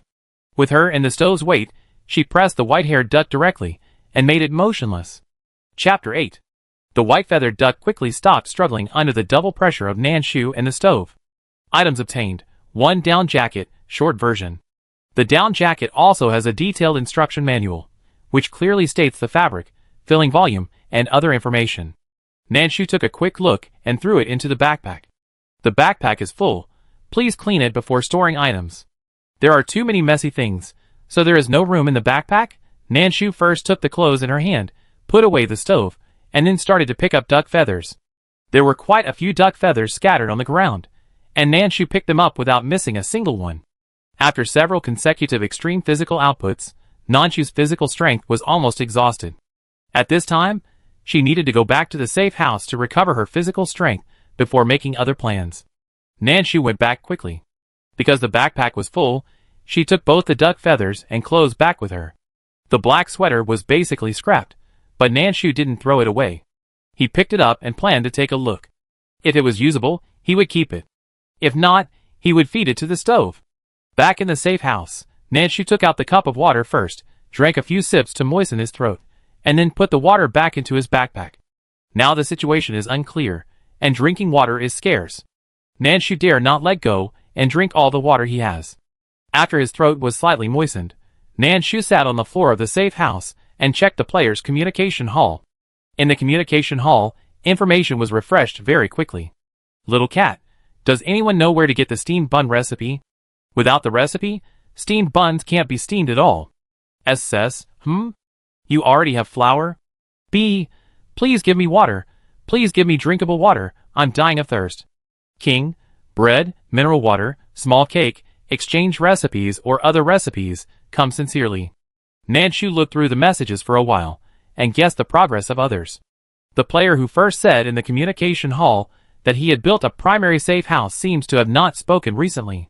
However, in the communication hall, vests can be put on at any time. In other words, every time you speak, you can put on a different vest. So, whether the previous person has changed his vest, Nanshu doesn't know. However, looking at the communication information of most people, everyone already has a safe house. She can be regarded as keeping up with the main force, right? It's good that I haven't fallen behind. Nanshu muttered a little, and then began to clean up her backpack. Wood and other things that can be used to build a safe house must be carefully stored. Nanshu has accumulated a lot of chicken feathers and duck feathers that are not recognized by the game. At this time, she sorted them out and threw them into the universal furnace. Digesting. Looking at these three simple words, Nanshu felt a calm sense of security in her heart. She sat there, recovering her strength while waiting for the result. Perhaps the battle just now made her brain excited. Nanshu couldn't help thinking. Her beginner's gift pack was a universal stove. What did others have? In the exchange hall, someone asked this question, but unfortunately no one answered it. At most, someone made a joke. Everyone seemed to avoid this question intentionally. They were all hiding. Nanshu thought she had to hide it too. Obtained item, Sportswear Atlas *1. Nanshu, ? Wow, what a good thing. Nanshu couldn't wait to take a look at the thin atlas. Sportswear Atlas. After learning, with sewing materials, you can make sportswear, one size fits all, which can be used 10 times. After learning Atlas, it is not permanent. Nanshu silently gave the game a bad review in her heart, and quickly studied the atlas with her hands. The temperature at this moment was not high enough to wear a down jacket, and the sweater she had worn before was broken again. Without suitable clothes, her outermost layer of skin and flesh was the basic defense against monsters. It was too dangerous, so it was better to have clothes. Sportswear, Atlas *1, already learned, remaining number of uses, 10 times, feather *2. The materials needed for sportswear are very simple. A lot of feathers were given when I killed the cuckoo chicken before. The white-feathered duck just now was not killed by Nanshu herself, but was swallowed by the furnace, so there was no regular reward. However, the feathers of the cuckoo chicken before were enough. Nanshu made a sportswear first. Obtained item, Sportswear *1. Nanshu was not sure whether the color of the sportswear was random. The first sportswear she made was eggplant purple with white stripes. This dress was not good looking at all. However, Nanshu was not picky. He took out the towel from his backpack and simply wiped the dirty parts of his body before putting on his clothes. The live broadcast room has been opened. The game's response is really fast. As soon as Nanshu put on his clothes, it was reopened. The one-size-fits-all clothes took into account the weight of most people, so after Nanshu put them on, they would be a little big, but after tidying them up, they were quite suitable. Nanshu took inventory of his belongings, and thought about the possibility of making clothes and selling them. There are more than 20 feathers, which are definitely enough to make 9 clothes. However, Nanshu did not lack anything in particular for the time being. She had enough food and supplies, so she decided to stay for a while. What if tomorrow's situation is worse than today? Maybe the price of clothes will go up? There was still some time before dark. Nanshu had new clothes and her physical strength had recovered a lot. She planned to go out and check the situation. It would be even better if she could kill some more birds or cuckoo chickens. Unfortunately, the hatred of birds has expired. Birds were hard to find, and now it's even harder. There's still time, Nanshu thought. What if If you come across one, at least you have to have a piece of mincemeat as a base. As for the workbench not being able to cook food, in addition to swallowing, the universal stove can also roast. Nanshu decided that she would use the universal stove to roast meat at night. Many people in the observation room were waiting to see Nanshu's situation. The second before the live broadcast was interrupted, she was fighting with the white-feathered duck. At this time, seeing Nanshu put on new clothes and go out with a wooden stick, everyone breathed a sigh of relief. It seems that everything is fine, and there are good gains. All the clothes have been changed into new ones. Liang Qi whispered to Li Chenwen. Li Chenwen wiped the cold sweat from his head and nodded. It shouldn't take much to make clothes, but you need a map. Nanshu is quite capable, so I have it now. Xie Cheng has already passed the message. Some things don't need to be hidden from the live camera, for fear that people from other countries will know. Because players from other countries are also passing on messages. If some things are not made clear, people outside will not know. Therefore, Xie Cheng will speak directly in the live broadcast room about things that are not confidential. Others who were watching Nanshu's live broadcast room before saw that she was safe and sound, and breathed a sigh of relief. Oh, I was scared to death. Help, my heart rate just now was over 100, and it couldn't come down. It's good that you're okay, it's good that you're okay, but this dress is really ugly. After everyone swiped a wave of barrages, they watched the live broadcast quietly again. Not only watching Nanshu, but also watching Xie Cheng, Qi Wenjing and others. Everyone was consciously paying attention to the 6 players from their country A who entered the game. They silently prayed in their hearts for these strangers they had never met, hoping that these 6 people could survive in the game for a long time. Because, if these 6 people can survive, there will be no need for new players to supplement them, and the others will be safe. At this time, Nanshu had already come out with a wooden stick, and she went to harvest some wheat first. Obtained 4 wheat ears and 2 wheat seeds. This time, she got 1 more seed than before, and Nanshu felt a little surprised. She collected the wheat ears and a seed, and planted new ones. After finishing the wheat, Nanshu went to the bush again. After hesitating between the stick and the pickaxe, Nanshu decided to use the stick. After a battle with the white-haired duck, the durability of the pickaxe was reduced by half. After reading this, Nanshu's heart was bleeding. However, it must be said that the pickaxe is really useful. The white-haired duck loses 1 drop of blood when it is hit with a stick. But once the pickaxe is used, the blood loss is very considerable. In order to prevent himself from encountering the white-haired duck later, and not having a weapon at hand, Nanshu decided to use the stick if he encountered the cuckoo chicken. After using a stick to startle the grass, but nothing came out, Nanshu was about to step in, and then found that the position at the root of the weeds seemed a little different. Because he was not sure about the situation, Nanshu bent down slightly, and at the same time, the stick in his hand rushed forward. No matter what it is, hit it first. Paw! The soft thing was cracked, and the residue was scattered around, perfectly blending with the weeds. If you don't look closely, you can't see any abnormality. When Nanshu was hesitating whether to hit it again or see the situation, the game prompt sounded. Found item. Serious delicious yam, edible. Nanshu, ? Delicious? Yam. If you say delicious, it means it's broken, and I can try my best to see if I can take it down. However, she just cracked the yam, and the other party didn't fight back. Maybe it's just a passive ingredient. After confirming that there was no danger, Nanshu squatted down quickly. The part of the yam exposed on the ground may have dried up and mixed with the weeds due to long-term lack of water. It was just pushed away by Nanshu, revealing the white part buried underground. It looks quite delicious. Nanshu swallowed his saliva and gently picked them out one by one. The moment the yam was in his hand, colorful lights flashed in front of Nanshu's eyes. The light was too dazzling, and Nanshu subconsciously felt dangerous and almost threw the yam out. Fortunately, the game prompt sounded in time, stopping Nanshu's subconscious action. Obtained item. Serious delicious yam *6. Congratulations to the player for obtaining an additional item. Share with you card *1, related to serious delicious yam. Share with you card. After using it, you will share serious delicious yam with 100 reserve players, random, in your country? Nanshu, ? Share? Chapter 9. Nanshu was stunned for a moment. When she was stunned, everyone in the observation room became nervous unconsciously. What did she see? I'm not sure it should be yam, right? If it's food, that's great. The people in the observation room were nervous, and the friends watching the live broadcast were even more nervous. Because the life and death of the 6 people at the beginning of the game really depended on them, So, seeing Nanshu not moving and just staring at the yam, they all swallowed their saliva nervously. Are you okay? It's okay, it's okay, it's okay. I'm so nervous. The live broadcast room can't see the names and specific information of the items obtained by the players, and can only judge and distinguish them based on objective conditions such as appearance. Therefore, they can't see the shared card that Nanshu obtained. Nanshu was stunned for nearly a minute, carefully explained the card briefly, and read it again and again. Finally, he concluded that this thing can indeed be shared. Although there is only one chance, with her, 101 people can enjoy a good meal of yam together.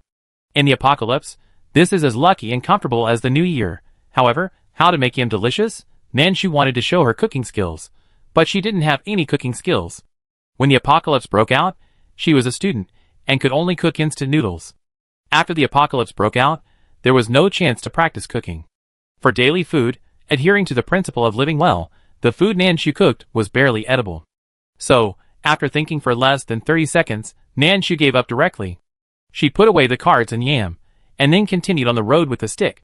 After the yam was cleared, there was another bald patch at the grass root. Nanshu stepped on the place that was confirmed to be safe enough and entered the weeds that were taller than her step by step. There was no insect chirping or movement in the grass. There was a strange feeling of silence around her. Nanshu's nerves were always tense, for fear of any accidents. After walking out for about 2 or 3 meters, the grass was torn in several places. Because she had picked up yam before, Nanshu also looked carefully to see if there were any other places. Her eyes, which were originally big, were wide open. Unfortunately, she didn't see him again. Nanshu felt a little regretful, but not much, because danger came soon. When she realized something was wrong, she turned around and ran.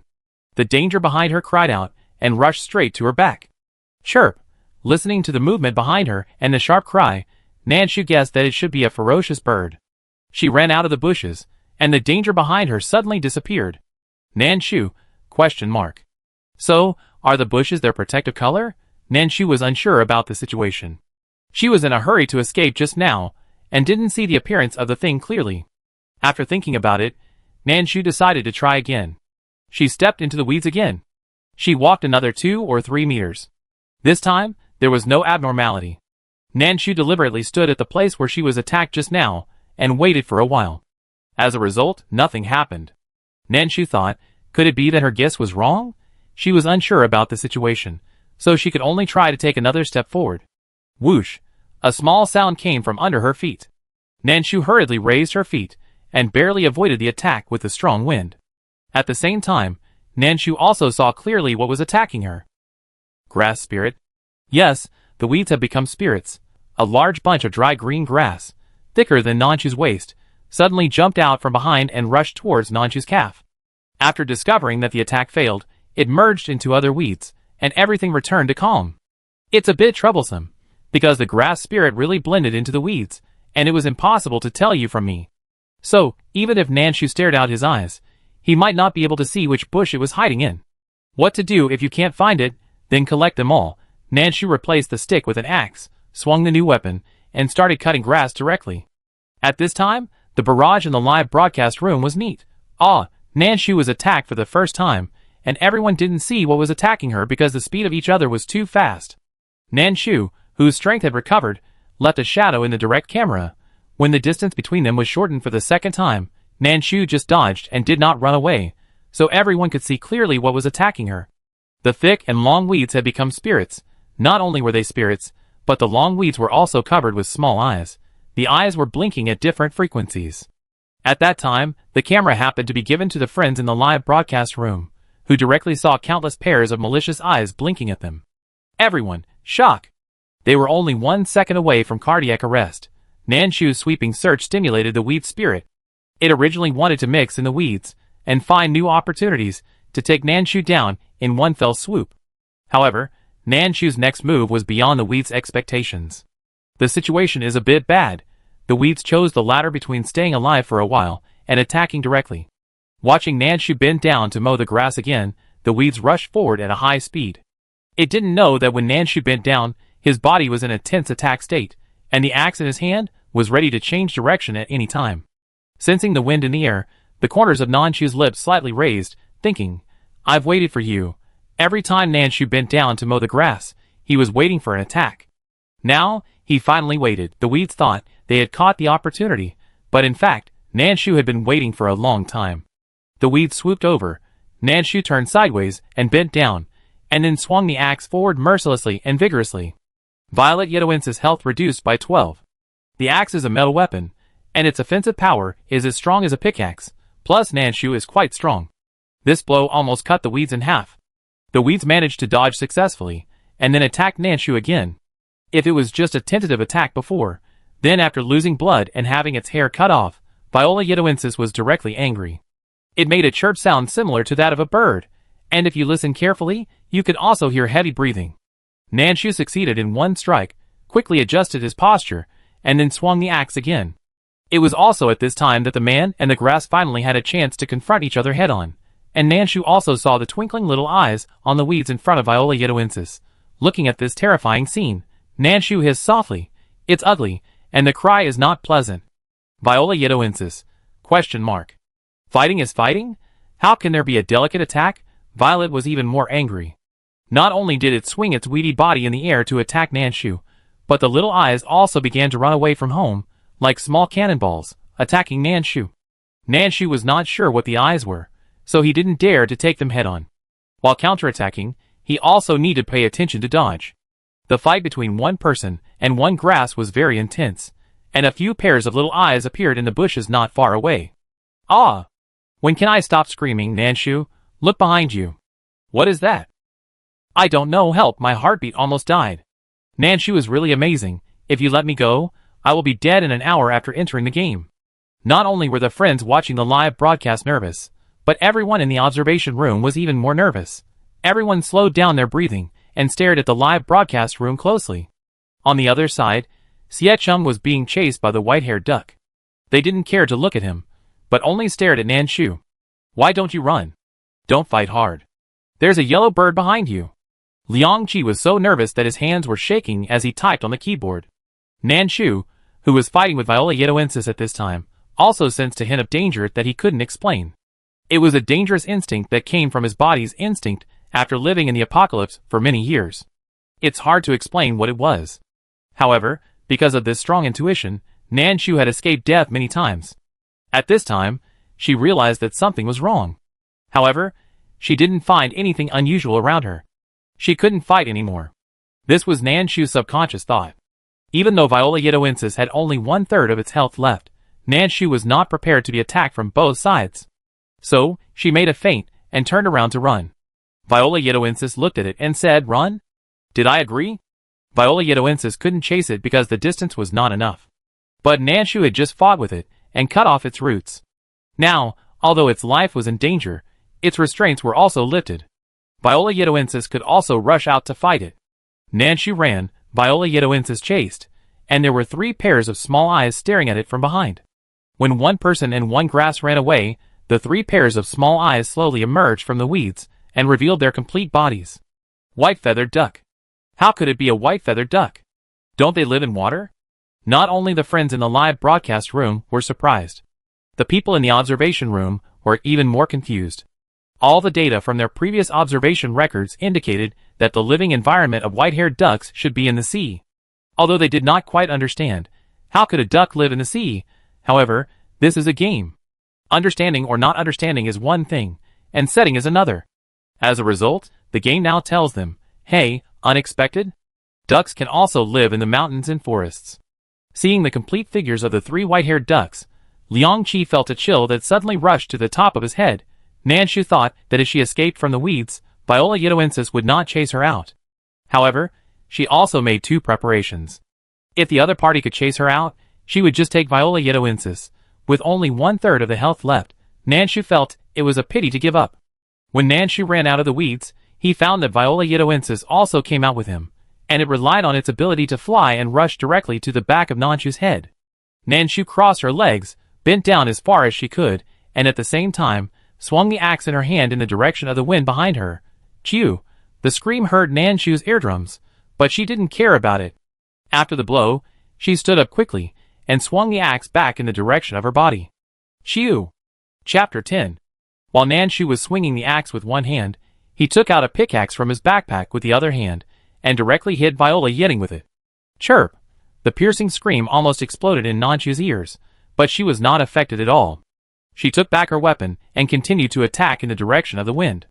At the same time, after a struggle, she turned around again and faced Viola Yeti head-on. After being hit several times by the axe and pierced through the middle of the body by the pickaxe, Viola Yeti was in a very bad state at this time. The originally lush weeds were now only sparse hairs, and the color changed from the original dry green to dry yellow. Violet Yeti was enraged and swung its hairs wildly, intending to hit Nanshu again before dying. Even if Viola Yeti is going to die today, I have to drag it with me. Nanshu doesn't care how it reacts, just do it. Viola Yeti is crazy. She is even crazier than the flowers. With an axe in one hand and a pickaxe in the other, she attacked Viola Yeti from all angles. When she passed by Viola Yeti again, Nanshu's axe chopped off the last bit of weeds on the other side. Seeing that Viola Yeti was about to die, the battle should be over. However, at this time, Nanshu's hair stood up.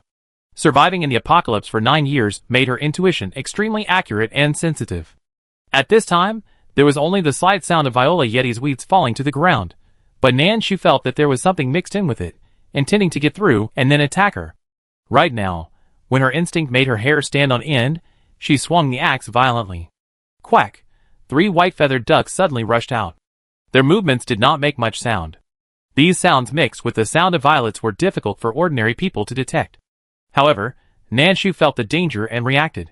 Seeing Nanshu react, and seeing the duck feathers flying after the axe, Liang Qi and the others breathed a sigh of relief. Oh my god, it's okay, I was scared to death.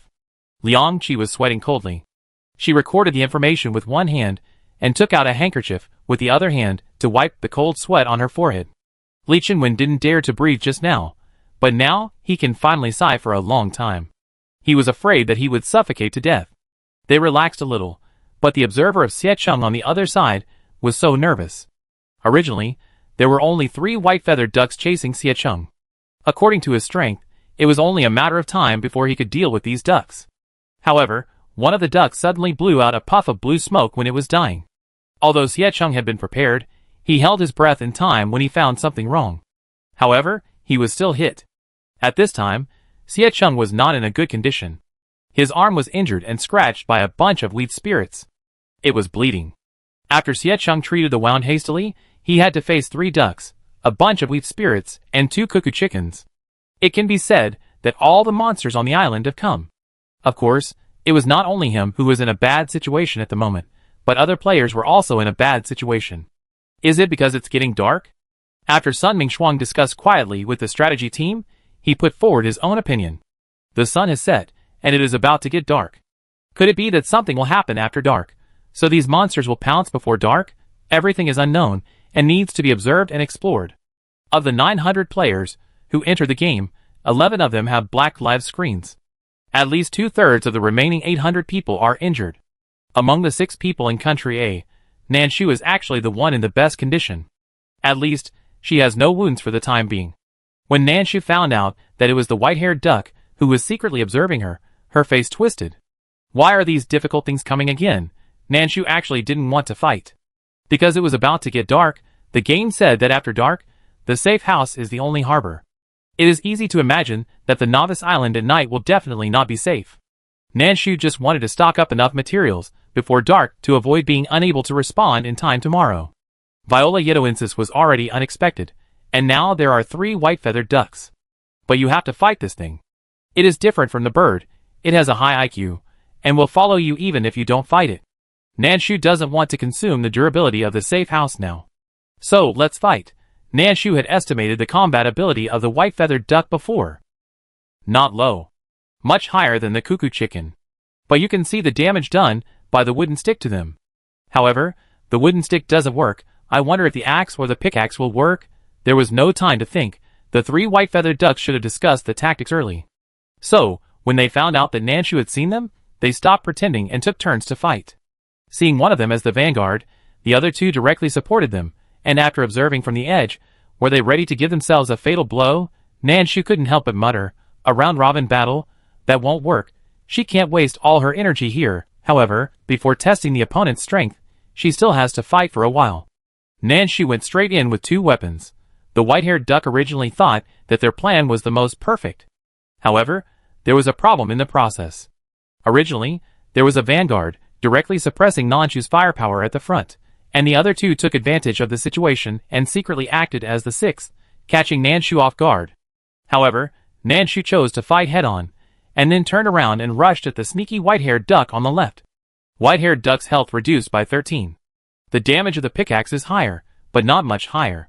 Nanshu gritted her teeth in dissatisfaction, and at the same time, she made another feint, bending backwards to the limit, her back almost touching the ground, avoiding the white-haired duck that was charging head-on, and rushed towards the one on the right. This time, Nanshu used an axe. White-haired duck's health reduced by 17. Axe durability reduced by 1. Nanshu was about to sigh that the axe was still useful, but she heard that the axe's durability had dropped. She gritted her teeth and swallowed back her words of praising the axe. At this time, she didn't care about the durability. At worst, she would throw it back into the furnace and let it spit again. The white-haired duck was quite powerful, and Nanshu had a hard time beating it. The battle was a bit stalemate, and Nanshu didn't gain much advantage. She only knocked off a small amount of the white-haired duck's health. The white-haired duck also failed to take down Nanshu, and even failed to break Nanshu's defense. Nanshu had no wounds on his body, and his clothes were intact except that they were a little dirty. She dodged perfectly in various ways, avoiding the white-haired duck's blunt beak and sharp claws. Both sides were very anxious, but they were also deliberately suppressing. At this time, the sun had completely sunk into the end of the sea and sky, leaving only the last ray of rosy clouds, floating on the sea surface with rippling water light. It was getting dark. Not only for Nanshu, but also for the white-haired duck. Because Nanshu found that not only she was paying attention to whether the sky was dark, but the white-haired duck was also paying attention. Does this mean that for them, the night is not safe either? This needs to be observed at night. Now, let's do it. Nanshu did not save her physical strength, and the weapons in her hands were swung vigorously. Liang Qi and others were still worried that Nanshu could not cope with it. After all, even Xie Cheng, who had received professional training, was injured, let alone others. However, Nanshu actually still had energy. She was actually saving energy before? Not necessarily. Maybe she had an outburst when she saw that it was getting dark? Let's take a look. I always feel that it's not good to have it get dark. Everyone in the observation room was nervous, and the friends watching the live broadcast were even more nervous. As I said before, they were more worried about whether Nanshu could live for a long time than she was. The result of Nanshu's extreme output was that before the glow of the sky faded, he finally killed one of the white-haired ducks. Before the duck died, its long, round mouth opened, making a quacking sound, and at the same time, it exhaled a wisp of blue smoke. Nanshu felt something was wrong, and immediately distanced herself from them. While holding the stove and rushing towards another seriously injured white-haired duck, she was too fast, and the duck was seriously injured, with less than half of its health left. One of its wings had been attacked twice by Nanshu before, and was completely broken, and it was still bleeding. So, the white-haired duck, which was half a beat slower in reaction, was successfully slapped into the stove by Nanshu. The other white-haired duck obviously found something wrong. According to the behavior of the 3 white-haired ducks before, the other party should have run away directly at this time. But it didn't. Not only did the other party not run away, but also fluttered up. It was the one that charged before, because Nanshu was concentrating on dealing with the other 2 old 6, and most of the moves between it, and it were fake. So, its health was still healthy, and it had only lost more than 30 points in total, as if it had just broken a little skin. At this time, it fluttered over, and the sense of oppression was quite strong. Nanshu realized something was wrong, and her body responded. She felt a little dizzy, and her eyes were blurry. Nanshu realized instantly that it was the blue smoke, although she had distanced herself and held her breath at that time. However, many things cannot be explained by common sense. She was so careful, but she was still hit. However, it didn't matter. She didn't intend to fight a protracted war with this white-haired duck. Now that she was hit again, she needed to fight quickly. When Nanshu picked up the stove, her usually stable figure shook violently twice. Liang Qi and the others were worried for her. In just one shake, the white-haired duck had rushed to Nanshu. Its round and blunt mouth was only a fist away from Nanshu at this time. Nanshu's upper and lower teeth touched and directly bit the tip of her tongue. The pain made her wake up instantly. At the same time, her body reacted instinctively and bit back violently, barely avoiding the attack of the white-haired duck. The white-haired duck found that the attack failed, and was quacking in frustration, preparing to attack again. As soon as the quacking sound came, I felt a blackness on my head. The next second, there was a bang. Nanshu used the skill of throwing the stove to move his body's center of gravity upwards, and then flipped the stove, which fell steadily and swallowed the white-haired duck that was trying to attack. At the same time, Nanshu also bounced onto the stove and added a Taishan pressure to make the white-haired duck unable to escape. The unwilling quacking of the white-haired duck stopped at the 3 words of the universal stove. Digesting. The weather reminder hanging above Nanshu also changed at this time. Spring day, night, 15 degrees. Chapter 11. System announcement. Night is falling. Please return to the safe house in time. It is your only harbor at night. It is dark. The game specifically notified us, which shows how dangerous it is at night. Nanshu was not going to challenge the game, so he quickly picked up the stove and the spoils on the ground, turned around and ran towards the safe house. During the process, Nanshu did not forget to harvest the wheat he had planted. Without taking time to look at it, and without planting it again, Nanshu rushed back to the safe house. Go back to the house and close the door. After a bang, Nanshu collapsed on the ground. At this moment, she was dizzy and her eyes were blurred. She could no longer stand up, so she could only sit there, leaning against the slightly cool door panel behind her, adjusting her breathing. Nanshu thought, this intelligent creature is indeed troublesome, and she can still do something before she dies. If she encounters a white-feathered duck again tomorrow, she will need to pay special attention. There were so many flowers in front of her, but Nanshu insisted on seeing what she had retrieved. Items obtained. 1 bundle of fresh Viola yedoensis, about 600 G, 1 box of ointment for injuries, 60 G. These were the items dropped by the weed spirit before. It not only dropped a bundle of fresh wild vegetables with water droplets on them, but it also dropped an ointment. This was the first ointment Nanshu encountered in the game, and she carefully put it into her backpack. Weed spirit, what a good thing. I fight it again tomorrow. Items obtained. 1 rainproof bead, 2 feathers, 1 duck meat, 1 broken duck paw. This was the normal drop from the white-haired duck that tricked Nanshu. It was similar to what was spit out after being swallowed by the universal furnace.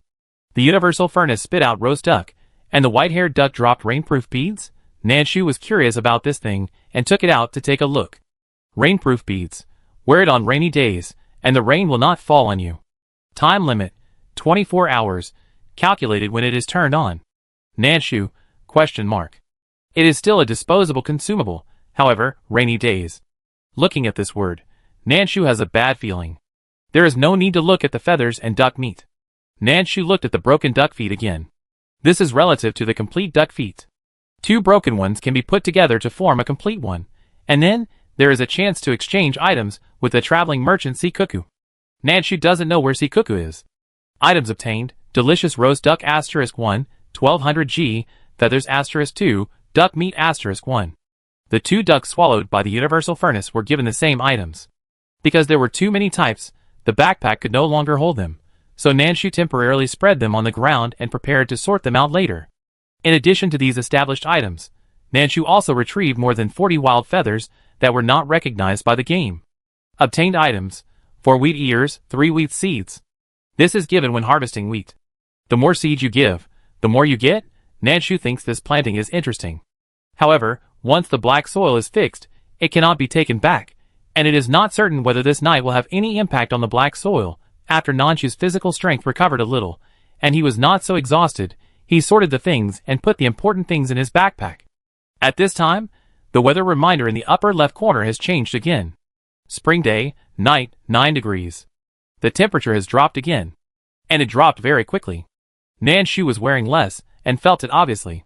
The safe house was a wooden house, so the effect of keeping out the cold was average. The cold wind slowly came in along the corners, blowing people in the heart. Nanshu changed her position, and no longer sat by the door. She felt a little better. A woo, chirp. Just after changing her position, she heard a strange sound outside. Nanshu pricked up her ears and listened for a while, and found that it sounded like the call of the violet gentian that she had just beaten, and the sound of the cuckoo chicken. She was not sure about the situation, but without a window, Nanshu could not see the situation outside clearly. As for opening the door a little, Nanshu said that if she didn't do it, she would not die. Although the game didn't say it, she didn't want to take risks. She only had one life, and she survived the 9 years of the apocalypse. This time, she still wants to live. No matter how difficult it is, she has to live. Nanshu's life is not only her own, but also her grandfather, father, mother and brother, who have to protect her after the outbreak of the apocalypse. She is the only one left in the family, so she must live well, and take the rest of the family with her. Thinking of her deceased family, Nanshu felt a little uncomfortable. She thought that she had to find something to distract herself. Looking at the feathers that were not recognized by the game on the ground, Nanshu collected them all and threw them into the stove. Digesting. As long as the universal stove is turned on, it will generate heat.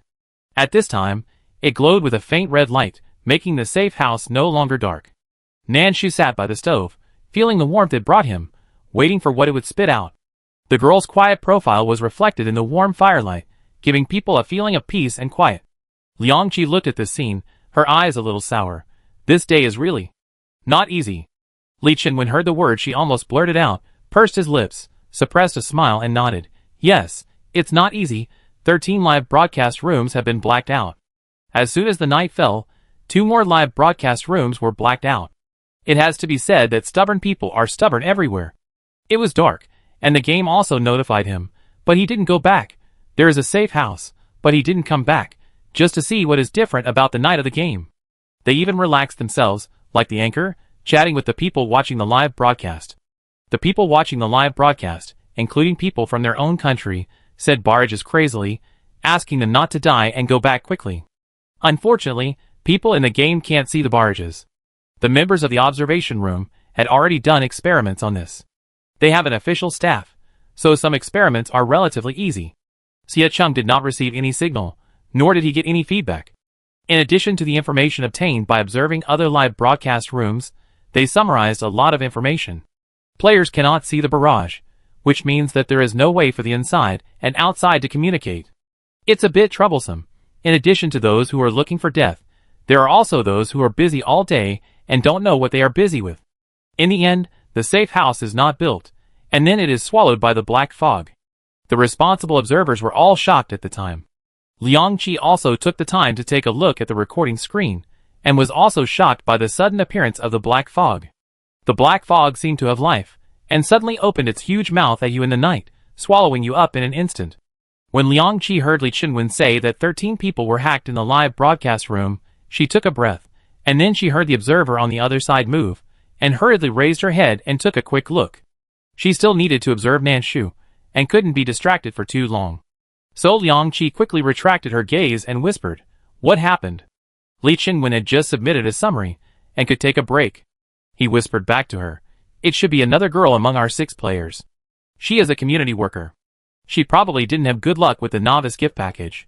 The observer didn't see her use the things in the suspected novice gift package. She heard her mutter that she didn't touch anything to eat today, and was starving to death. Liangqi took a breath after hearing this. Not even a single thing to eat? Although most players have average luck, the worst ones also encounter birds, and can get 2 pieces of bird meat to barely charge their machines. None. This luck is terrible. Li Qinwen was about to respond to Liangqi, but was attracted by the pile of things in front of Nanshu in the game. Hey, what did this stove spit out for our Nanshu? Liangqi stopped paying attention to other things. Let me see. Obtained items.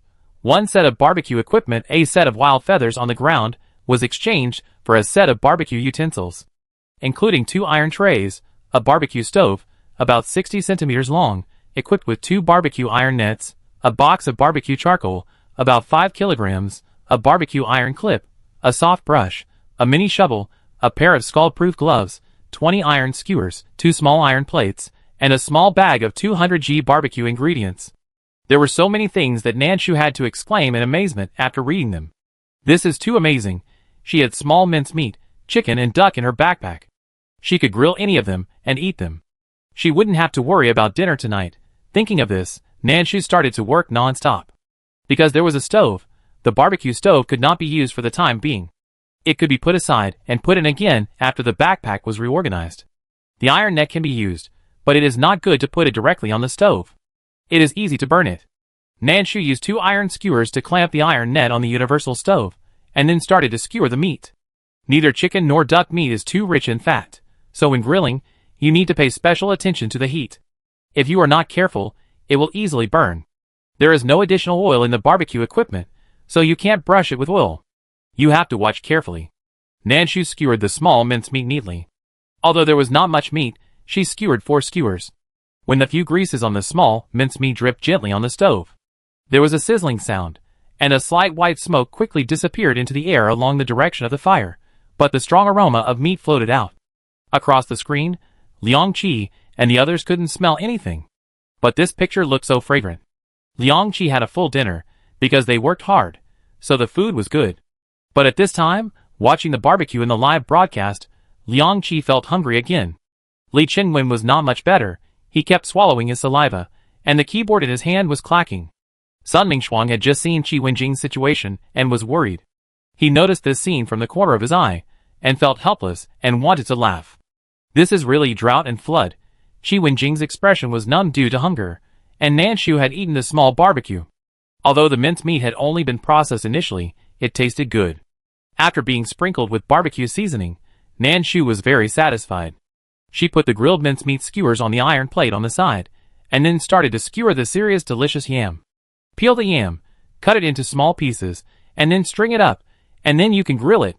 There are quite a few, a full 6 skewers, each with 5 yam pieces. Yams don't give you a good feeling of fullness, but looking at this amount, it's okay to charge the machine, and it should be a good choice to go to bed after eating. When the yam skewers were placed on the stove, a game reminder popped up in front of Nanshu. System reminder: serious delicious yams are associated with the card shared with you. Would you like to use it? Chapter 12. Looking at the pop-up message, Nanshu reacted vaguely. Yes, she can still share the delicious yam with others. It doesn't matter to Nanshu whether she uses this thing or not. But thinking back to the kind-hearted person who saved her family when the apocalypse just broke out, Nanshu thought she should just do a good deed every day and repay the kindness of the kind-hearted person. Use. After Nanshu agreed, the system popped up another reminder. As a user of the Share With You card, the player can designate a sharer to enjoy the delicious yam. Nanshu? ? Ah, you can still designate? However, there is only one person. In fact, it doesn't matter if you can't designate. Nanshu's family is gone, and now she has no friends. Who can she designate? Nanshu originally wanted to ignore this message, but when she raised her hand, she suddenly thought of someone. The kind-hearted person who saved their family. Nanshu still remembered the other person's name. Qixinghe. Nanshu, who originally did not want to use the privilege, turned her hand and clicked to use it. Please provide the name of the designated sharer. Nanshu wrote Qixinghe's name by hand. This name was what her father had asked about at the beginning, and he wrote it down word by word on the palm of his hand for Nanshu to see. Her father was injured at the time, and his face was covered with blood, but his eyes were smiling. Xiaobao, this is the name of the benefactor, we must remember it. Nanshu has always remembered it. She wrote the name stroke by stroke, and after writing it, she checked it carefully, fearing that she had written it wrong. After finding that there was no problem, Nanshu chose to submit. Submission successful. Special reminder: the designated Qixinghe no longer has the characteristics of a living person. This right has been transferred to his descendant Qi Wenjing for enjoyment. Do you agree? Looking at this reminder, Nanshu was in a trance again. Gone. That's right.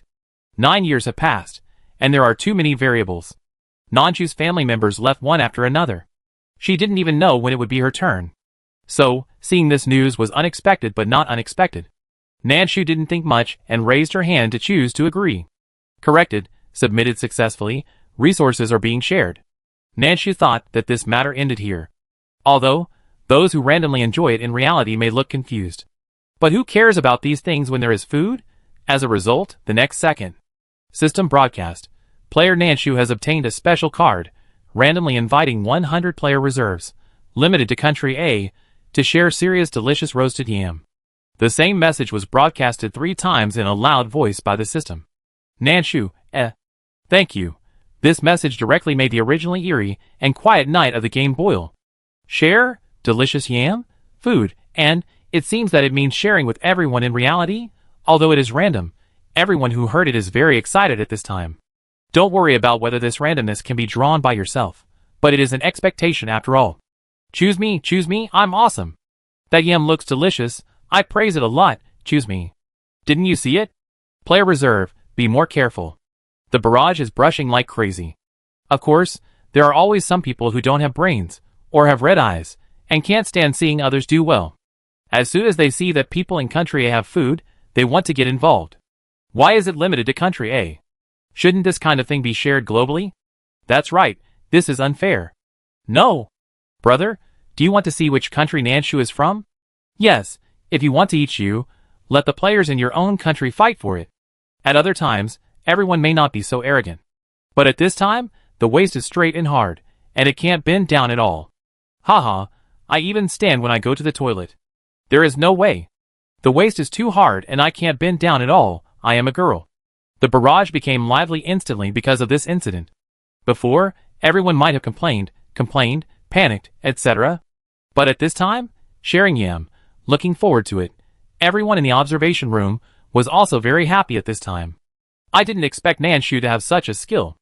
Awesome, this girl. No wonder she can survive alone in the apocalypse for 9 years. She has real skills.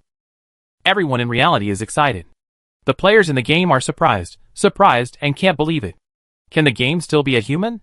Siecheng just bandaged his wound and tried to get information in the player exchange hall. Although his purpose was always exposed before, it doesn't matter, change the vest and continue. In addition, he is lucky, and a wishing tree is opened in the novice gift package.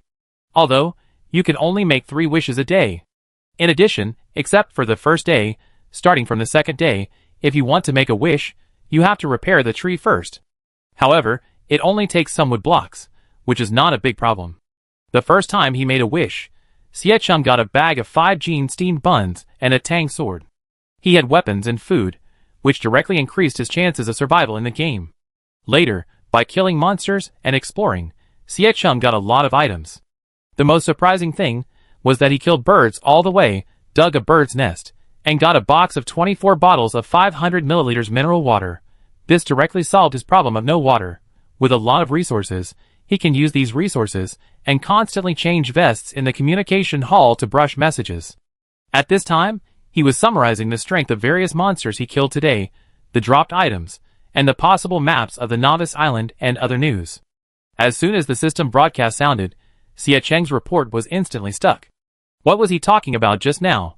While chewing on the tasteless multigrain steamed buns, eating the small pieces of meat that were simply washed and grilled without adding anything, and listening to the delicious yam broadcast in his ears, Siecheng's thoughts were stuck, and he swallowed his saliva at the same time. Before hearing about the delicious yam, Siecheng felt that as a survival player, his meal tonight was already quite good. Didn't he see that many people in the player hall didn't even have a little food, and some people didn't have a little water? He had rice, meat, and water. How could this not be considered a success? However, when the sharing message rang, Siecheng felt that this was nothing. However, Siecheng was not discouraged. He always remembered the responsibilities he carried. So, he should be affected as little as possible by external things. Siecheng thought. Fortunately, the god of fate also favored them. Nanshu was from their country A. This is probably the best news I heard today. Compared to Siecheng's enjoyable life, Qi Wenjing's life is really not good. The big gift package she got when she entered the game was rock, paper, scissors. As long as she wins this rock, paper, scissors game with others, she can get super strength that lasts for 10 minutes. Then the question is there anyone on the Novice Island? Qi Wenjing saw chickens, ducks, birds, and snakes that day. But where are the people? No one. So, it's obviously a Novice Island. Why do you have to give out such a big gift package? If it was just like this, Qi Wenjing wouldn't be numb now. She lost chicken feathers and chicken manure when she hit the chicken that day. She almost sent herself away when she hit the white-feathered duck, and in the end, she only got broken duck feet and feathers. She dropped clay when she hit the bird, which was a blessing in disguise. At least the safe house was built. But they just don't drop any food. Qi Wenjing saw people in the communication hall saying that the cuckoo chicken dropped chicken, the small bird dropped small pieces of meat, and the white-feathered duck also dropped duck meat. So where's the meat? How come there is not a piece of meat here? Qi Wenjing was busy all day and never idle for a moment. In the end, she didn't collect anything. At this time, Qi Wenjing sat in the safe house, staring at the flickering fire in front of her, and her eyes began to daze. The system broadcast was good news for Qi Wenjing. In her opinion, if one prospers, all prosper, and if one suffers, all suffer. This is their country A. But that's it. She was so hungry that she didn't have the energy to be excited, and she didn't have the mood to think. Qi Wenjing thought, if there is no food, what will she do tomorrow? She can endure hunger, but her body needs energy, otherwise she will have no strength. Ding! While thinking, a reminder sounded in her ear. Qi Wenjing was too lazy to look up, saving her energy to see how lucky she is tomorrow morning. Player Nanshu designated Qi Xinghe to share Serious delicious yam. It was detected that Qi Xinghe no longer had the characteristics of a living person. This sharing will be inherited by his daughter Qi Wenjing. Serious delicious roasted yam * 6 strings have been delivered.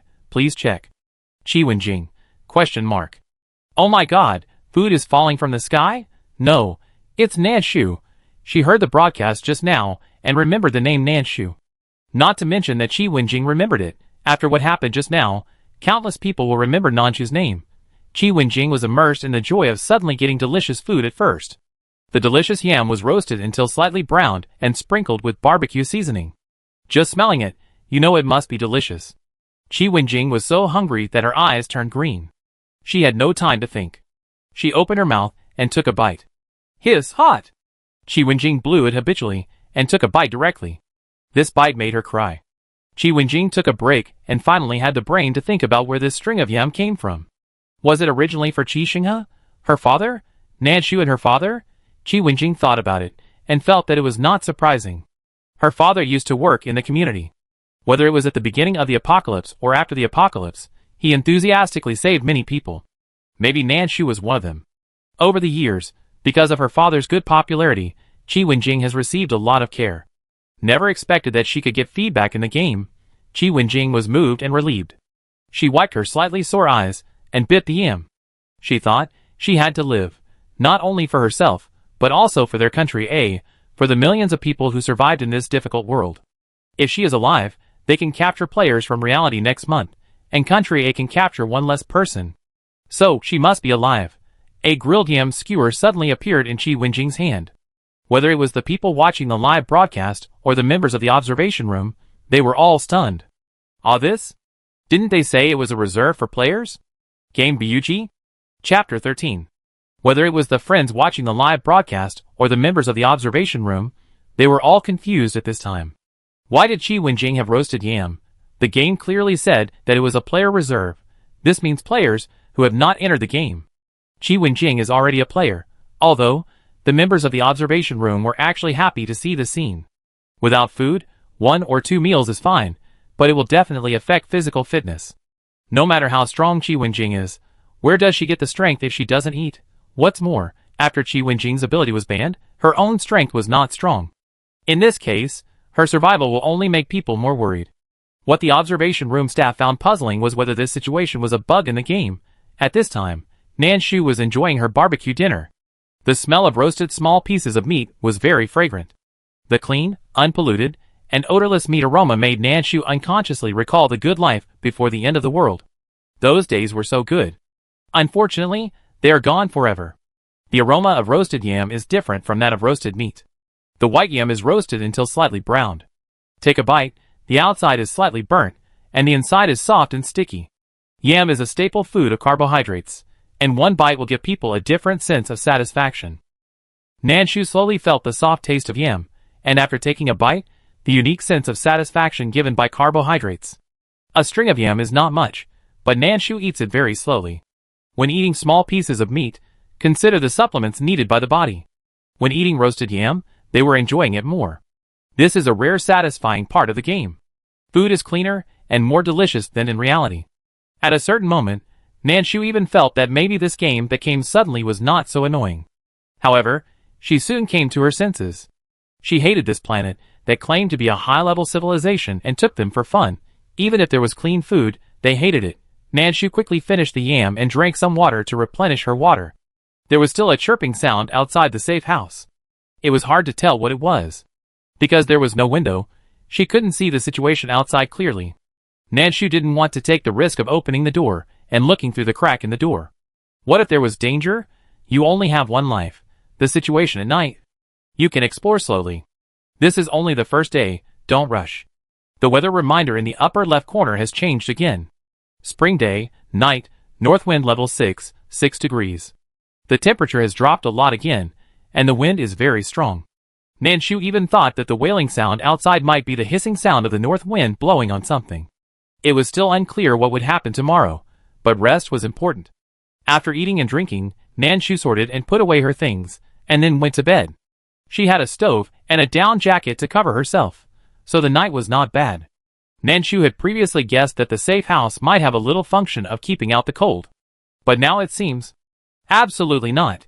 It really was just like an ordinary cabin, and most helping players resist the dangers of the night. As for warmth, players figure it out for themselves. Nanshu quickly closed his eyes, put on his down jacket, and went to sleep regardless of whether the live broadcast was still on or how noisy and unpleasant the noise outside was. On the other side, after eating 3 strings of yam, Qi Wenjing's physical strength was greatly restored, and her mind was greatly satisfied. In addition, thinking of her family and the millions of people in their country, her sense of responsibility suddenly rose sharply. So, she quickly cheered up, counted her gains today, put the yam string saved for emergency use into her backpack, and then laid down to sleep. It was really cold, but Qi Wenjing thought it was acceptable. No matter how useless this primary safe house was, at least it could block some wind. Otherwise, they would not be able to withstand the level 7 north wind outside. Yes, in just an hour, the north wind outside had risen to level 7. Qi Wenjing even felt that the wind was hitting the safe house, and the wooden safe house was shaking. But after a tiring day, she didn't have the extra energy to pay attention to other things. Let's go to sleep. Thinking of this, Qi Wenjing slowly fell asleep. After replenishing, Xiecheng also counted the supplies, and reported all the sorted information to the reality, and then went to sleep. At this time, in the observation room, everyone watched their people fall asleep one by one, and their hearts were also much more at ease. Although they didn't understand why Nanshu's roasted yam was given to Qi Wenjing before. However, the game has responded, and it is not a bug. As for the specific reason, the game didn't say, and it was useless for them to guess here. Those people are really dogs. They report when they can't eat it themselves. Ha, not surprising, they always do this. It's just that I have to work now, otherwise I will scold them to death. Pay attention to your quality.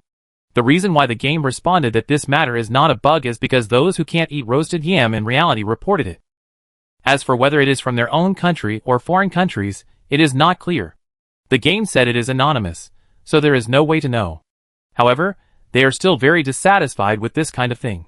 At this time, their entire blue star should be united. You report everywhere, which makes you stand out? Is it that if one person dies, what good will it do to their blue star? Yes, the person who died is not from your country, so we won't have to catch you next time. But what about the future? When the game responded that there was no bug, it started with because I received a report from a player, I specially responded. So, they knew that someone reported it. This made everyone in the observation room very angry. During the busy day, everyone's attention had to be fixed on the screen. Now that the players in the game are sleeping, everyone's attention is also relaxed a lot, and occasionally they can even complain a few words. Sun Mingxuang is gone to rest now, and Tang Qifeng, who is on the night shift, has taken over. Tang Qifeng is a middle-aged man in his early 40s, with a particularly friendly smile. However, despite his smiling face, he is actually very principled and has a bad temper. Although director Sun Mingxuang looks serious, he is relatively easy to talk to. Tang Qifeng is the exact opposite of Sun Mingxuang. Some people are director Tang's subordinates, and they get nervous when they see him. Tang Qifeng said with a smile while drinking warm water, "Don't be nervous, stare at the screen more, and see if there are any spots on my face." By the way, Xiao Heng is lucky. If it weren't for the protective shield in the novice gift package, he would probably be dead now. I always say, don't spoil him too much. He is a big guy, why do you treat him so well? There is no harm in exercising more. Look, the test is here. Wei Zixuan's experience today was also very thrilling. Fortunately, there was no danger, but it was also very distressing. This is our rare healing talent, don't let him die in the game. This damn game, why is it so hard? Why catch our precious talents? Catch me, I'm free, I can do it, let me do it. Compared to Sun Mingxuang, who talks less, Tang Qifeng is a walking chatterbox. No matter which work area he goes to, he can chat a few words. He was quite satisfied with Xiecheng, or rather, with the group of reserve players they had temporarily recruited for training. Therefore, Tang Qifeng did not comment much on Xiecheng, and Xiecheng's performance and reaction today were all satisfactory. The other two players, Xiao Heng and Wei Zixuan, were familiar to each other, so Tang Chi-feng chatted with them. When he saw Nan Shu, Tang Chi-feng was silent for a while, and then he sighed. This kid is great. Whether in the game or in reality.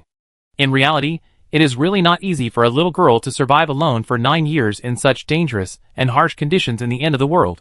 Seeing her performance in the game today, we can also know that the other party has some skills. Regardless of whether she has superpowers or not, Nan Shu's own combat ability can even be compared with trained professionals like Xie Cheng and others. As for their other lone wolf player Chen Mu, Tang Chi-feng couldn't tell whether he was good or bad. This person looked really lonely and really cruel. I hope it's a good one. That night, whether in the game or in reality, some people barely slept well, and some people didn't sleep at all. No matter what, the sun will rise the next day. Nan Shu was awakened by the loud sound of rain. She opened her eyes, sat up with a roll, rubbed her face roughly, and stood up suddenly. Spring day, early morning, heavy rain, 10 degrees. The temperature has risen a lot compared to the night. However, the word heavy rain made people's hearts beat violently. Looking at such a reminder, Nan Shu pursed her lips. She thought, since it was already early morning, she should be out of the danger of the night, and could go out to see what was going on, right? Even if she couldn't go out, she could at least open the door and take a look. Thinking of this, Nan Shu cautiously opened the door a little. Before she could see the situation outside, Nan Shu was almost splashed with rain. Accustomed to the attack of acid rain in the apocalypse, Nan Shu subconsciously took 2 steps back to avoid the attack of rain. At this time, it was raining heavily outside, as if someone was on the sky, holding a high-pressure water gun and shooting directly at the ground. With such a heavy rain, it would be easy to get hurt by the rain if you go out, but it seems that not going out is not an option, because the durability of the safe house is decreasing. Safe house durability -10. Such news was refreshed several times. Nan Shu looked through the historical news. From 12 o'clock in the middle of the night, when the game prompted a light rain, the durability of the safe house began to decrease. 10 points every hour. The primary safe house only has 300 durability points, although it can last for 1 day. What about the 3rd day? Chapter 14. If you go out, you will be drenched by the rainstorm. The force is stronger than the attack of mutant plants. If you are not careful, your head will be knocked out. However, if you don't go out, the safe house will not last too long. What should I choose? Nan Shu was thinking, and the system broadcast sounded again. System broadcast. Zui Shangpyo's skating rink is recruiting temporary workers, ice chiseling today, with a time limit of 2 hours.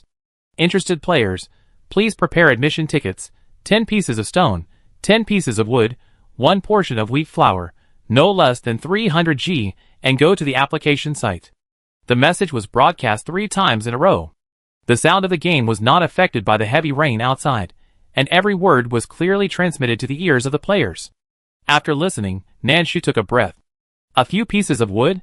A few stones? There is no problem with wheat flour. She planted a lot yesterday, and it can be ground on the workbench. But, wood and stone, aren't they really going to kill the players? Nan Shu specially counted his belongings for this purpose. The limited amount of wood and stone was just enough, and there was really no more. If there was any problem with the safe house during the process, it could not be repaired. Go or not, this is another choice. If you go, the safe house can be put away after 2 hours of work, and 20 durability will be lost. However, the items required for the ticket are enough to repair the durability of the safe house. What Nan Shu wants to know more is the meaning behind the work at the skating rink. What is its salary? Will it be related to the weather or games later? At this time, the communication hall has exploded. Whale, so what? If you don't have it, you can't go? Crab, haha, I'm not crazy, I'm really not crazy. Beaver, I don't recommend going out, my god, my head was almost knocked off. The rain is so hot that it hurts my head. Some people said that it was raining heavily outside, and people couldn't stand it all. Some people said that the tickets to the skating rink were sky high. Who could afford it? Following these complaints, there were people selling wood, stone, and wheat flour. Alligator, selling wood and stone in exchange for food, water, and clay, a real seller. Seagull, wood in exchange for food, a seller who trades goods. Nan Shu looked carefully, and found that there were quite a few people selling wood and stone.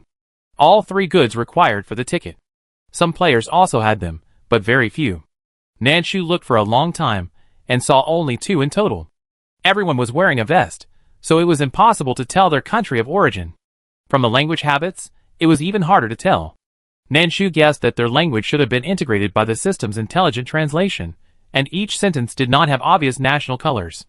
However, even if it was guessed, it would be useless. Even if it was a player from country A, would she beg the other party to give it to her if she begged? Besides, Nanshu really didn't need it for the time being.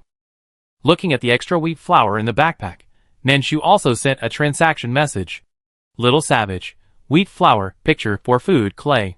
Wood and stone are now in urgent need, and it is estimated that they are not easy to exchange. But clay is not for the time being, so you can try to exchange it. There were quite a few people chatting privately, but many of them were just asking for free money. After reading it, Nanshu deleted it and ignored it. If there were too many people, he would just block them. There were a few people who wanted to trade, but the price they asked was not low. Although wheat flour is now a ticket, it can also be food more often. Although there is no recipe, there is no workbench to steam buns. But there are other ways, and there is more than one workbench in the game. Nanshu saw that there were people showing their steamed buns in the trading hall. Therefore, many people are interested in wheat flour, but if they exchange it for meat, they always feel that they are losing money, so they want to exchange more. There was also a person who wanted to exchange a small piece of minced meat for 2 pounds of flour. Nanshu ignored him directly. In addition to those who asked for sky-high prices, there were also empty loans. Bees, I don't have that much for the time being, but I will call you later, okay? Nanshu pretended not to see it. There is no so-called contract in the game, and verbal agreements without binding force may not be useful in reality. What use is there in this survival-related game? Nanshu successfully traded 2 orders and exchanged for 2 pieces of chicken and 2 pieces of clay. The other transactions, in Nanshu's opinion, were not suitable, so she didn't pay any more attention to them. The recruitment of the skating rink was not sure what it was. Would there be a limit on the number of people? So, after the 2 transactions were completed, Nanshu directly submitted the tickets. Ticket pre-submission successful. Skating rink work manual, electronic version. Players, please read the work requirements carefully before submitting or withdrawing the tickets again. Nanshu, ? There is a withdrawal? Nanshu didn't waste time and quickly opened the electronic version to take a look. Working hours at the skating rink, 2 hours a day. The company does not encourage overtime, so there is no overtime pay. Working requirements at the skating rink. No physical contact with colleagues, including leaders, no stealing of any items at the skating rink. Employees who violate work discipline will be punished to the ice harvesting area and extend working hours. Working environment at the skating rink. 360-degree electronic eye supervision throughout the process. Please work hard. Suggestions at the skating rink. The working environment temperature is relatively low. It is recommended to wear more clothes. Salary at the skating rink. Piecework. That is, for every 5 ice blocks trimmed, you can get a complete ice block. Food at the skating rink. Employees with an electronic eye score of B+ or above can get an employee meal. There is not much content, but it reveals a lot. Although the working time is 2 hours, if you don't do a good job, you are not sure if something bad will happen. Moreover, there were electronic eyes throughout the whole process, which made people more nervous than the leader sitting there watching the whole process. This is no different from the current live broadcast, right? As for the salary, it was not food or wood, but ice cubes. This made Nanshu more suspicious. Maybe there would be hot weather after the game. Could the ice cubes be prepared for hot weather? Although I am not sure whether this guess is accurate, let's prepare for the worst. After reading the manual, Nanshu looked up at the heavy rain outside, gritted his teeth and chose to submit again. Tickets submitted, waiting for the skating rink program to respond. Meet the recruitment criteria. Please wait for employment. Countdown, 10 seconds. The countdown was running fast, and Nanshu quickly packed up the things in the house. Fortunately, there was consumption last night, so these things could barely fit into the backpack. At the last second of the countdown, Nanshu packed up the safe house and completed the transition from the safe house to the skating rink without getting wet. The scene transition in the game was unimaginably smooth. The last second, Nanshu was still roasting the temperature of the stove. The next second, he felt like he was thrown into the ice and snow without wearing any clothes. Nanshu quickly took out the down jacket, put it on and zipped it up. Although his legs were still cold, he could still bear it for the time being. Please ask temporary worker Nanshu to go to work area A and start work. Nanshu had just stood still, and before she had time to see the situation clearly, the voice prompt had already sounded.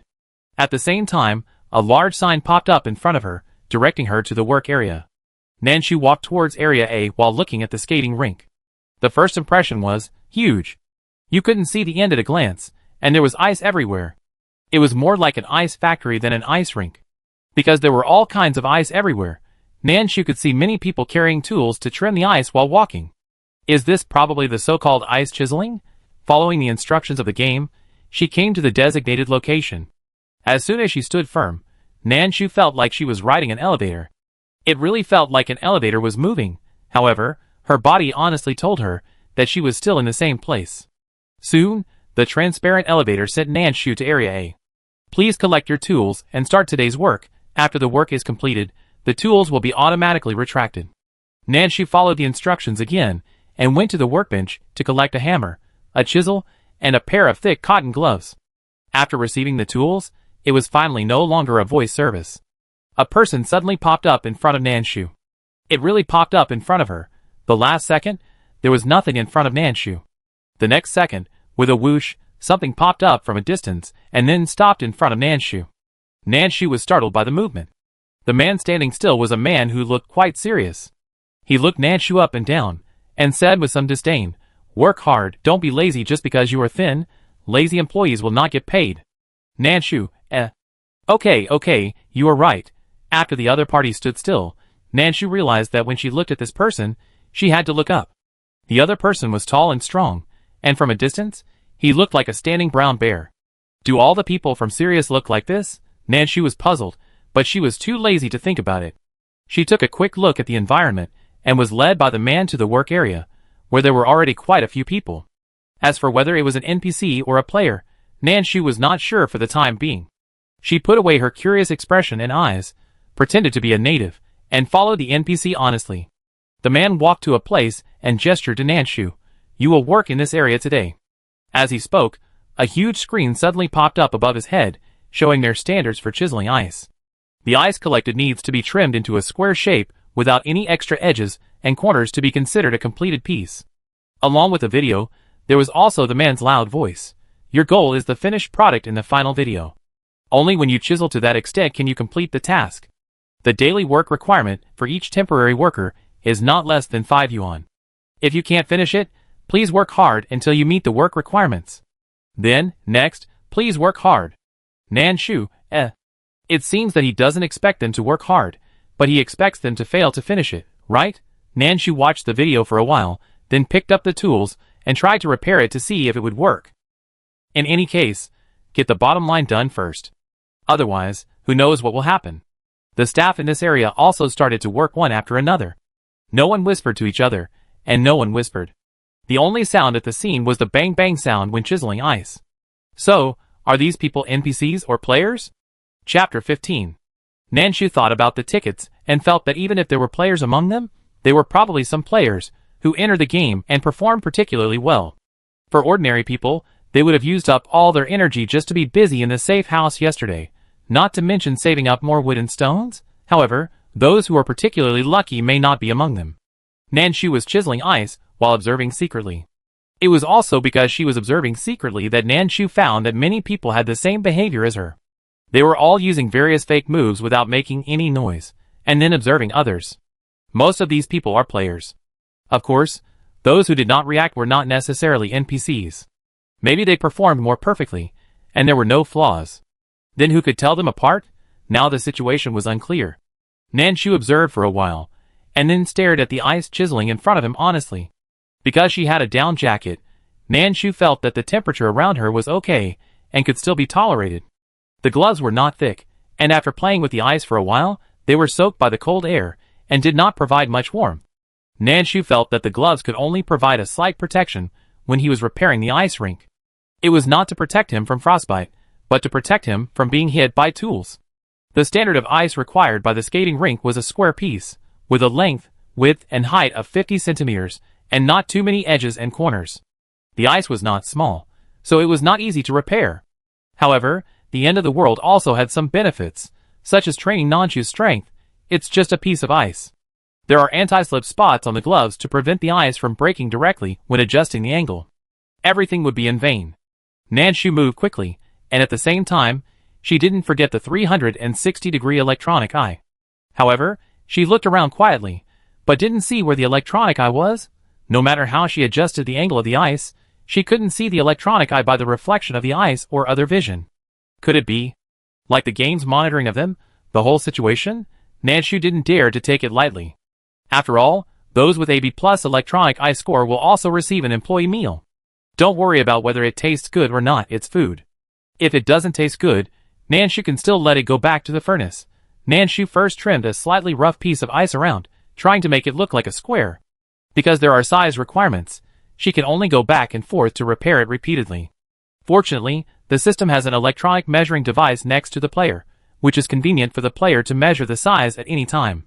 Nanshu tried to work on the ice while lying on it. As a result, the down jacket was too warm and melted the ice a little. Nanshu, If there was no size that could be repaired, this piece of ice would have been wasted. The skating rink didn't say what would happen if it was wasted, but Nanshu didn't want to be an exception. Nanshu repaired the other sides first, and then the bottom part. The advantage of this repair method is that you don't need to move the ice back and forth. You just need to be diligent and change directions back and forth. During the process, Nanshu found that many people used the same method as her. Some people wanted to try something different, and kept moving the ice cubes around. Then, accidentally, they hit a corner, causing the size of the ice cube to be insufficient for repair, and it had to be wasted.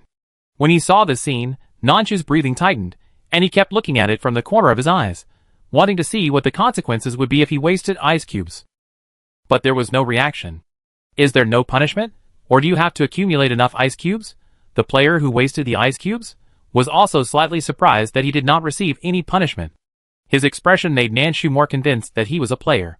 Some people have already explored the way, and know that it is safe to waste a piece of ice. Other players quietly breathed a sigh of relief, and continued their work. 2 hours, guaranteed 5 pieces. If you can't finish it, you have to work overtime for free. Many players have already figured it out in their minds. It is raining heavily on their novice island. In that case, it is impossible to go out for adventure. Staying in the safe house will also deduct the durability of the safe house. If we can work overtime here and avoid the bad weather over there, it seems to be a solution, but will the game give them loopholes so easily? Those who can enter the temporary work area at the same time as Nanshu are all smart or have some means. Everyone is relatively careful in their thinking. They don't just take loopholes when there are loopholes to take. They will also imagine various possibilities and impossibilities. The result of many of them's analysis is that overtime can be delayed a little, but not for too long. Maybe something bad will happen. Of course, if there are brave players, they can also take the risk and try. What will be the reaction if they work overtime for a day at the skating rink? Nanshu is also thinking about this.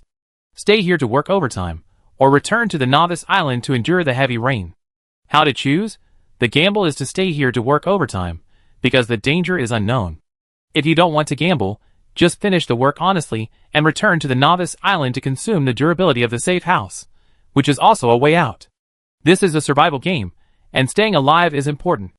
After thinking about it, Nanshu's mind has already leaned back. While thinking, Nanshu's dangerous nerves jumped up suddenly. The vigilance she has developed over the years made her subconsciously slide sideways, and slide directly from one side of the ice to the other side. Although there are many inconveniences in working on the ice, it is still very fast and convenient when walking. If you don't want to walk, you can slide. As long as you maintain a good balance and keep your speed, you can achieve free sliding and switching positions. Nanshu switched very quickly. Another player not far from her, who may have heard Nanshu's movements or secretly observed them, also realized that something was wrong. He wanted to slide, but it seemed too late. He simply pounced forward, then breaststroked on the ice, and rushed forward more than a meter. Seeing that he was about to hit another player, the player subconsciously dodged, and the breaststroke player also braked in time. The speed was controlled, and they did not collide with each other. At the same time, the player looked back with a cold face, and found that the person in charge, who brought him in before, was standing next to his ice block, looking at him sinisterly. Male player, Shh. Fuck, you guys are a bit shady? There are clear regulations in the work manual that colleagues are not allowed to have physical contact. The players all paid attention to this, and consciously kept a certain distance from others. Even when they were most engaged in ice cutting, they did not allow themselves to cross the line that no one had agreed to. As a result, the NPC came with a wave of shady. The male player thought, if he guessed correctly, the NPC just wanted to touch him, right? This situation was not only encountered by him. Nanshu encountered it, and many other players also encountered it. 90% of the players avoided this wave of traps. There were also 2 players who did not keep their balance on the ice. They originally wanted to dodge, but they did not brake and rush directly to the front. The players in front must have tried all kinds of ways to avoid it, but the NPC did not. The player tried hard to control his balance and direction on the ice, but in the end, he closed his eyes and bumped into the NPC.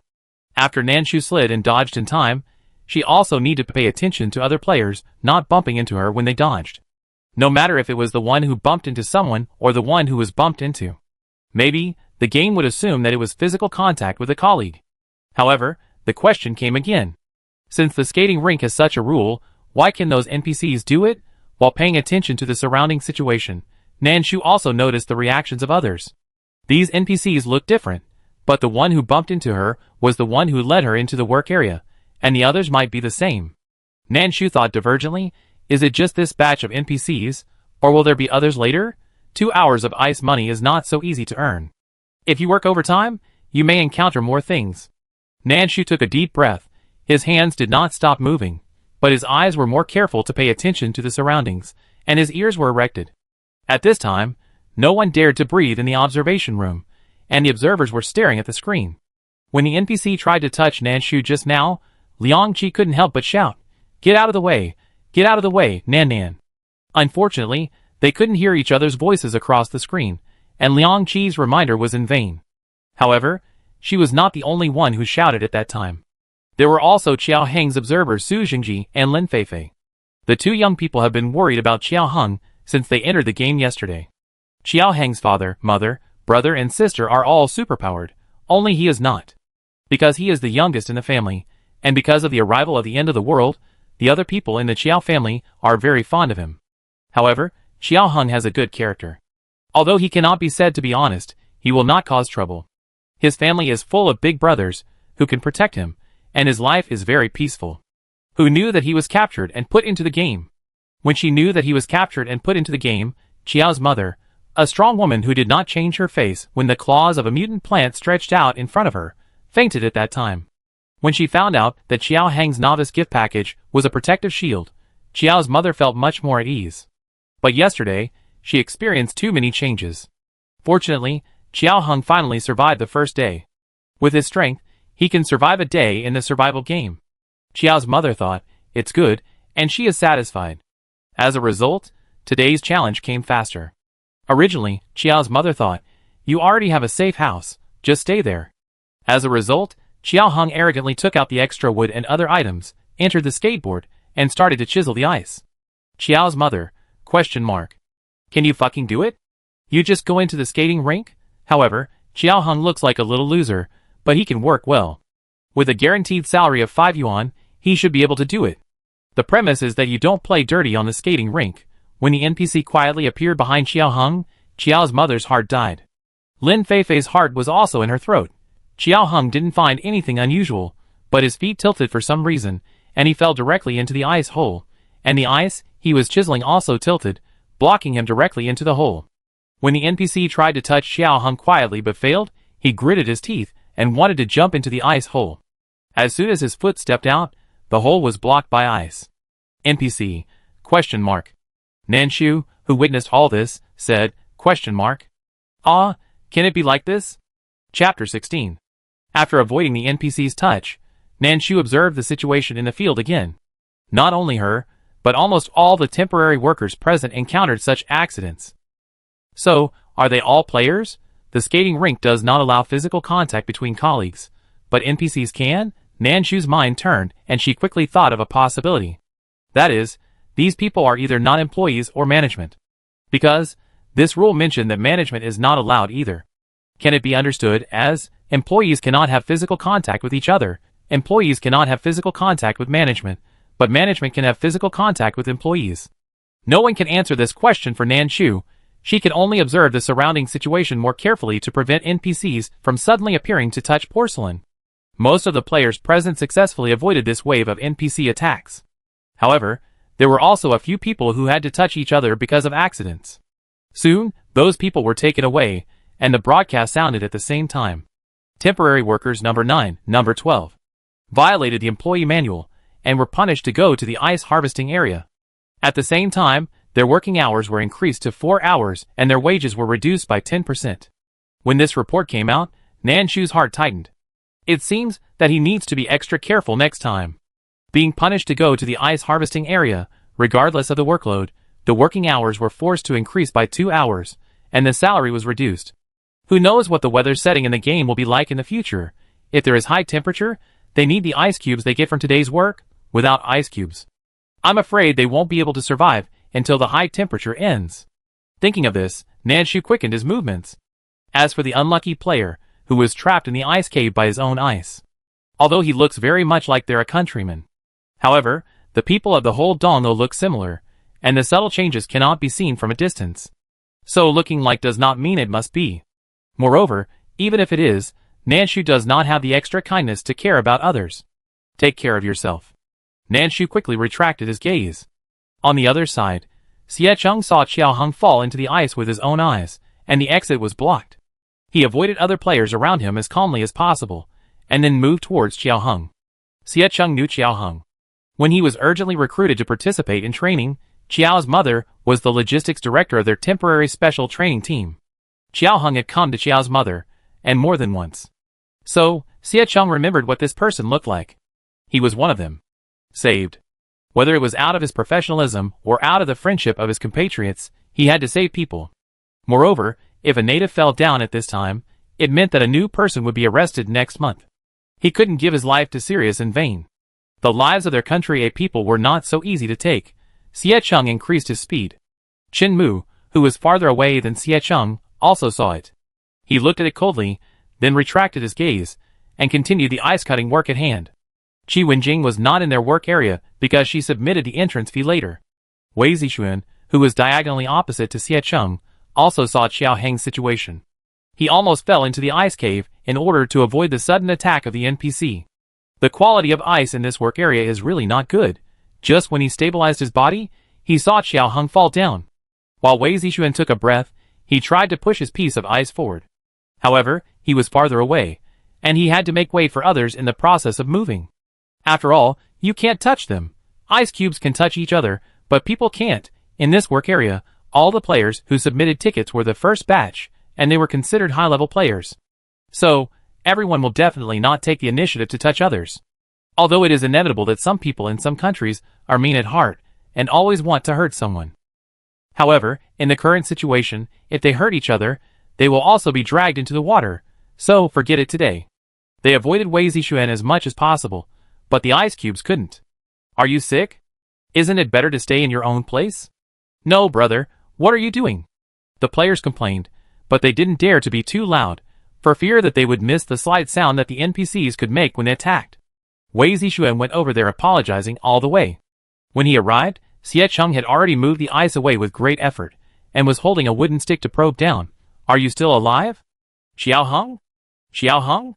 Seeing Xiecheng's actions, Wei Zixuan also took out tools from his backpack. A peachwood staff. Yes, a staff. If you don't look at him, who would know that they are playing a survival game instead of an ordinary online game? Wei Zixuan's novice gift pack opened a healing spell, which is the same as his real superpower. After that, every weapon Wei Zixuan obtained was related to a staff. Old wooden staff, beechwood staff, peachwood staff. The two of them splashed water and stretched out their staffs, and finally got Xiaoheng up.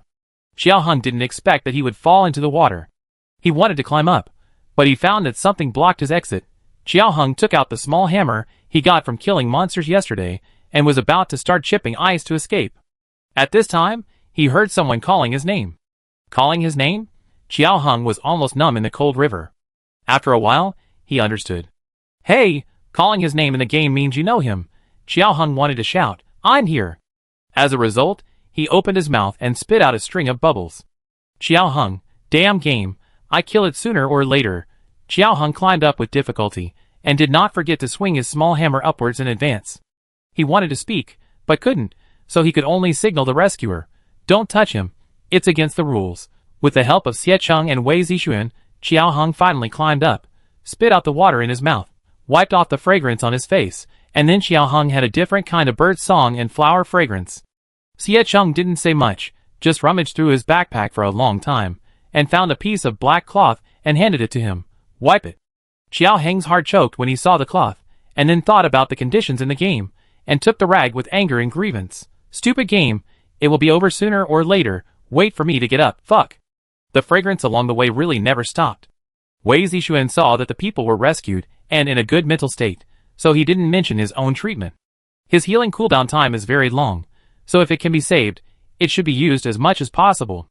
After Wei Zixuan and Xie Cheng comforted Xiao Heng briefly, the three of them gathered in one place, and started to chip ice. Although Xiao Heng is a spoiled young master, he can work well. He is quite strong, and he never complains about the hardship or tiredness, and he never shamelessly asks his compatriots for help. But he can't be idle, and he keeps exporting various national quintessence. The members of the observation room breathed a sigh of relief after finding that Xiao Heng was rescued. Oh my god, help, I dare not breathe. But as long as you are alive, it's okay. Wei Zixuan's novice gift package is healing. He said that except for the long cooling time, there is no other problem. He can treat up to 6 people at a time. Xiao Heng, this kid, didn't fail at the critical moment, so he is also okay. Everyone discussed in a low voice for a while, and returned to normal work. At this time Nan Shu had submitted a piece of ice. Electronic eye judgment, qualified. Hearing these 2 words, Nan Shu breathed a sigh of relief. 4 more pieces to go, and she would get 1 piece of salary. Nan Shu silently encouraged herself and continued to chisel ice. After being in a low-temperature environment for a long time, her hands and feet gradually lost sensation. Nan Shu was afraid that her hands and feet would freeze off, and she couldn't react. So, after working for a while, she needed to take a closer look at her hands and feet. At the same time, Nan Shu tried to move the ice as little as possible and move herself more. Although this consumed some physical energy, it could increase the amount of activity and make her body warm up as much as possible in a low-temperature environment. Compared with other players, Nan Shu at least has a down jacket to keep warm. At this time, many people are eyeing her down jacket. Nan Shu can feel those malicious eyes in secret. On weekdays, those mutant animals and plants who want to use her as an appetizer all look at her in secret like this. Because colleagues are not allowed to have physical contact, those people restrain themselves temporarily. However, once they come up with a way, they will definitely attack Nan Shu. As for the fact that Nan Shu died, they will have 1 more person on Blue Star next month. Compared with one's own life, what does it matter whether others live or die? Nan Shu thinks that if it were her, she would do the same. It's like her eyes have passed over the player on her right countless times. There's no way who let the other person have a pair of snow cotton on his feet, which looks very warm at first glance. Nan Shu is not the only one eyeing the male player. Now it depends on who dares to be the first to take action. Without touching each other's limbs, kill each other, get the clothes, and ensure your own survival. Nan Shu thought that the people of Sirius should want to see such a scene. It's just like in the old society, those nobles lock slaves in the Colosseum and watch them bite each other and fight for fun. It's just that the situation has changed, and now they are the slaves for people's fun. At this time, the atmosphere in the work area is a little subtle.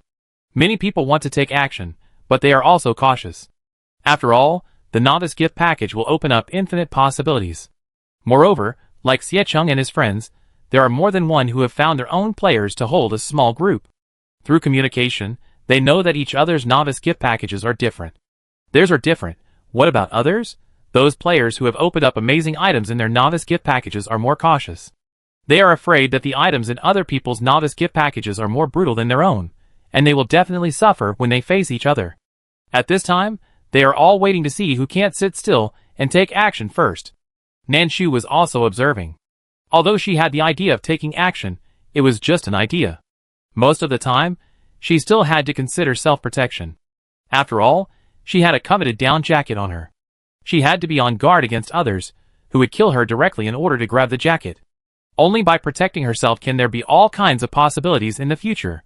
While thinking, a sharp cry came from the front. Hack your mother. A strange tone sounded, and Nan Shu immediately locked the source of the sound. The male player was Snow Cotton. Finally, someone couldn't restrain himself and took action. Chapter 17. In such an environment, under the pressure of the survival game, once someone takes action, others will certainly lose control. Nan Shu's down jacket is very eye-catching. So, after the Snow Cotton man, she became the next target of the group attack. Nan Shu needs to dodge constantly to avoid the various weapons of others. Among them, she saw someone holding a pot and someone holding a bowl. The bowl was pretty, and Nanshu wanted it a little. So, after dodging, she went to the player holding the bowl. The other party just wanted to fish in troubled waters, and see if he could get a loophole under the hands of the big guys. What does he have? He opened a bowl in his novice gift package, and he has been cursing the game for a day and a night. As a result, Nanshu didn't hit others, but only hit him? No, persimmons really pick on the weak ones. He hid in the crowd, so it's not obvious that he is weak, right? The man turned around and wanted to run when he saw that the situation was not good. Nanshu followed closely behind. In the eyes of others, Nanshu wanted to run, so they naturally had to chase him. Xiecheng and his friends had just appeased Xiaoheng, and they pieced together a set of clothes for Xiaoheng. A large t-shirt, very slim-fitting swimming trunks, and a pair of slippers. Xiaoheng was not picky at this time, and it was good to have something to wear. With that wet clothes, he would freeze to death in this skating rink. After putting on the swimming trunks, he kept adjusting them to make himself more comfortable, and then a fight broke out. Xiaoheng looked up and was stunned on the spot. A fight just now. Xiaoheng was really scared. He had just escaped death. However, there was also good news. He met his compatriots and was saved. The female player over there looked like she was from country A. However, Xiaoheng was not sure. Moreover, he was a weakling himself, so he dared not act rashly. Xiecheng and Wei Zixuan looked at each other and decided to wait and see for the time being. Nanshu was very fast, and the others thought they could control her soon. As for who would get the down jacket on her in the end, it would naturally go to whoever was more capable. However, Nanshu dodged left and right, and they didn't even touch the corner of her clothes. Some people got anxious and started to swear. Some people started to study simple strategies with people nearby and prepared to block them. Nanshu also knew that his situation was not good now. The snow cotton man was already lying on the ground at this time, not to mention his feet. His body was stripped clean. It was really difficult. Once Nanshu was caught by these people, the result would not be better than the snow cotton. However, dodging all the time was not a solution. We still have to fight, Nanshu ran and thought. At this time, the NPCs who had appeared before and intended to scam people appeared again. When he saw them, Nanshu's eyes lit up. They came just in time. The NPCs were scattered in different locations and quietly landed in their work areas. No wonder some of them didn't notice it before, because the NPCs made no sound when they walked. However, even if they were scattered, there were still 3 or 2 of them. Nanshu picked the nearest one and rushed over directly. When the NPCs saw that there were still people who took the initiative to deliver themselves to the door, several people not only did not separate to make way, but pulled the nearest NPCs together and directly blocked the road. They didn't believe it. The road was blocked. Could Nanshu still jump over? Without leverage, people can bounce to such a height. Moreover, there are a lot of people chasing behind. If they can't stop, they will also hit them. The NPC is already smiling and waiting for the performance. When the players saw the NPC appear, they were obviously more alert. Seeing that Nanshu not only did not stop, but also accelerated, some people hesitated and barely stopped, and did not dare to chase forward for the time being. There are also some who can't control themselves, and obviously have no choice. At this time, they can only pray that Nanshu will hit them first, and then be punished to collect ice, so that they can avoid those NPCs. When Nanshu is infinitely close to the NPC, those people are also infinitely close to Nanshu. Xiaoheng was dumbfounded. What is this for? Send it directly? Xiecheng shook his head. Not necessarily. Wei Zixuan nodded in agreement.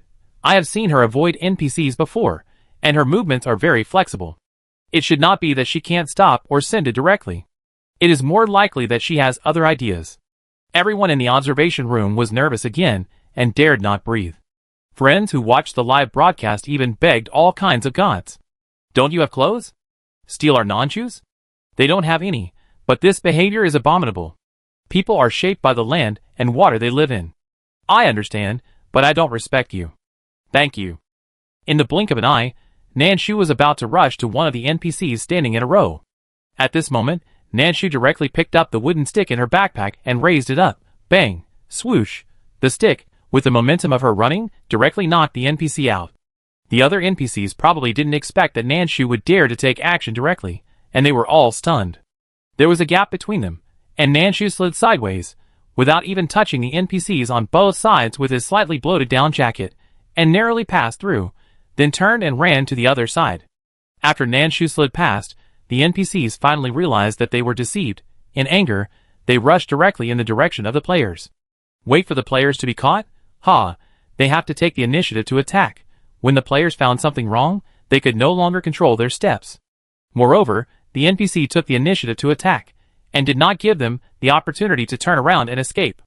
All the 12 players in this wave were touched by the NPC, and then punished to the ice harvesting area. There were 12 fewer people in the work area at once. Oh no! Some people who were watching the excitement in other places, and lowered their vigilance, were also touched by the NPCs.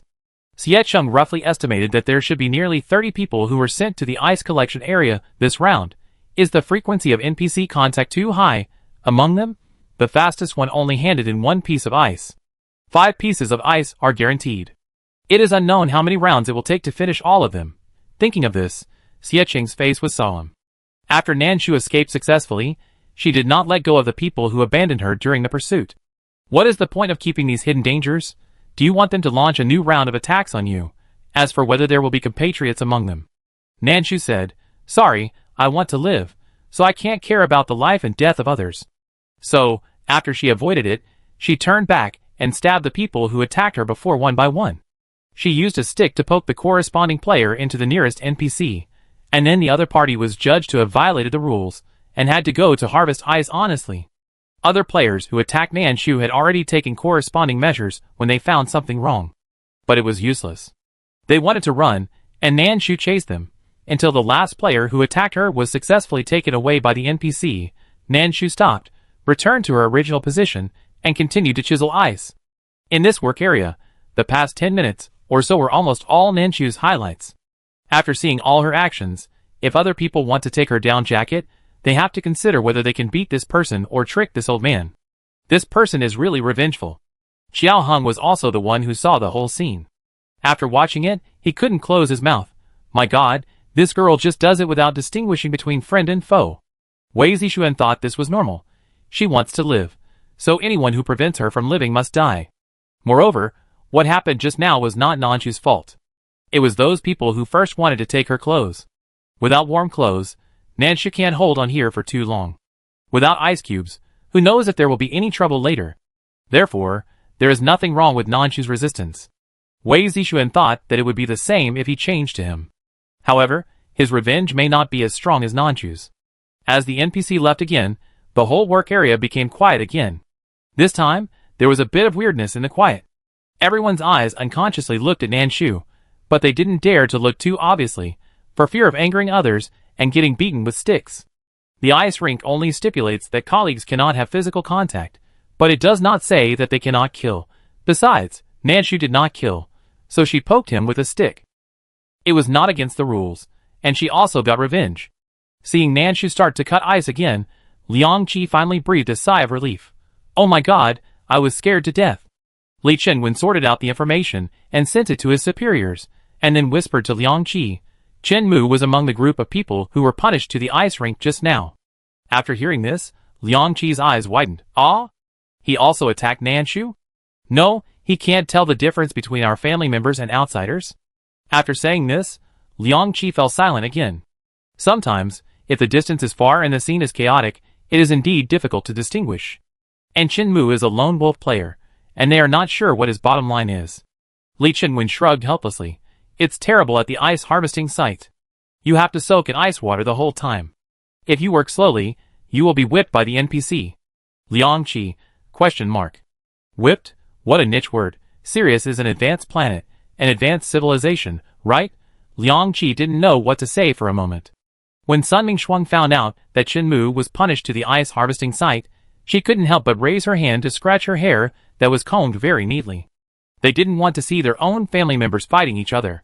As a result, it was only the second day, and they were facing each other. Fortunately, the situation was not particularly serious, but Sun Mingshuang was still very worried. If Chen Mu didn't do a good job, the probability of death was still very high. However, they were separated by the screen and the invisible dimension, and they had no way to deal with these. Sun Mingshuang finally sighed helplessly. After a fierce battle, Nanshu quickly chiseled the second piece of ice and submitted it. At this time, 1 hour of their work has passed. Normally, they still have 1 hour of work. However, the NPC said before that their minimum workload for 2 hours is 5 ice cubes. If they can't finish it, they will probably have to work overtime for free. Thinking of this, Nanshu speeded up his actions. The game's voice broadcast sounded again at this time. System broadcast. The merchant sea cuckoo will appear within 4 kilometers of the player's safe house, located yesterday, in 1 hour. During this period, sea cuckoo will stay for 90 minutes. Players are requested to actively replace supplies and strive to survive. Chapter 18. Traveling Merchant Sea Cuckoo. This name instantly reminded Nanshu of the duck feet in his backpack, which was Sea Cuckoo's favorite artwork. There was also the chicken fat that he picked up first, and the instructions at the time were, "You can ask the traveling merchant." There is no mall in the game, but there are traveling merchants. Although I am not sure what the traveling merchant has, it would be a pity to miss the opportunity if I don't go and take a look. Maybe there is food and even weapons? The other party will refresh in an hour, and the stay time is 1.5 hours. Nanshu thought, they still have 1 hour to work. If they want to find a traveling merchant to trade, then they must finish their work within 1 hour, and no later than 2 hours. Because the traveling merchant stays for 1.5 hours, leaving half an hour to find people and trade, and there is still 1 hour of spare time. However, this is a self-evident plan. No one knows whether there will be other variables later. Therefore, it should be the safest to operate according to the time reminded by the system. Then the question is, their efficiency in 1 hour is about 2 pieces of ice. Even if they have another hour, they still can't finish it. Besides, no one knows what tricks the NPCs will do in the next hour. Nanshu took a breath, ignored the outside world, and sped up his actions. After hearing this voice, other players also restrained their thoughts and wanted to finish their work at the skating rink as quickly as possible. For a moment, there were fewer malicious eyes and fewer restless thoughts. The whole area was left with only the sound of ice chiseling. 15 minutes later, another group of NPCs appeared and started to touch the NPC in various ways. The people who had learned their lesson tried to avoid the NPC as much as possible, and also to avoid collisions with other players. Nanshu did not even stop moving his hands while dodging. Not only that, after trying to poke the NPC away with a stick before, and not being punished, this time, if an NPC wanted to touch the NPC forcefully and disturbed her ice cutting, Nanshu would raise her hand and hit the other party with a stick. Her poke made others follow suit. Anyway, there would be no punishment for poking. So just poke.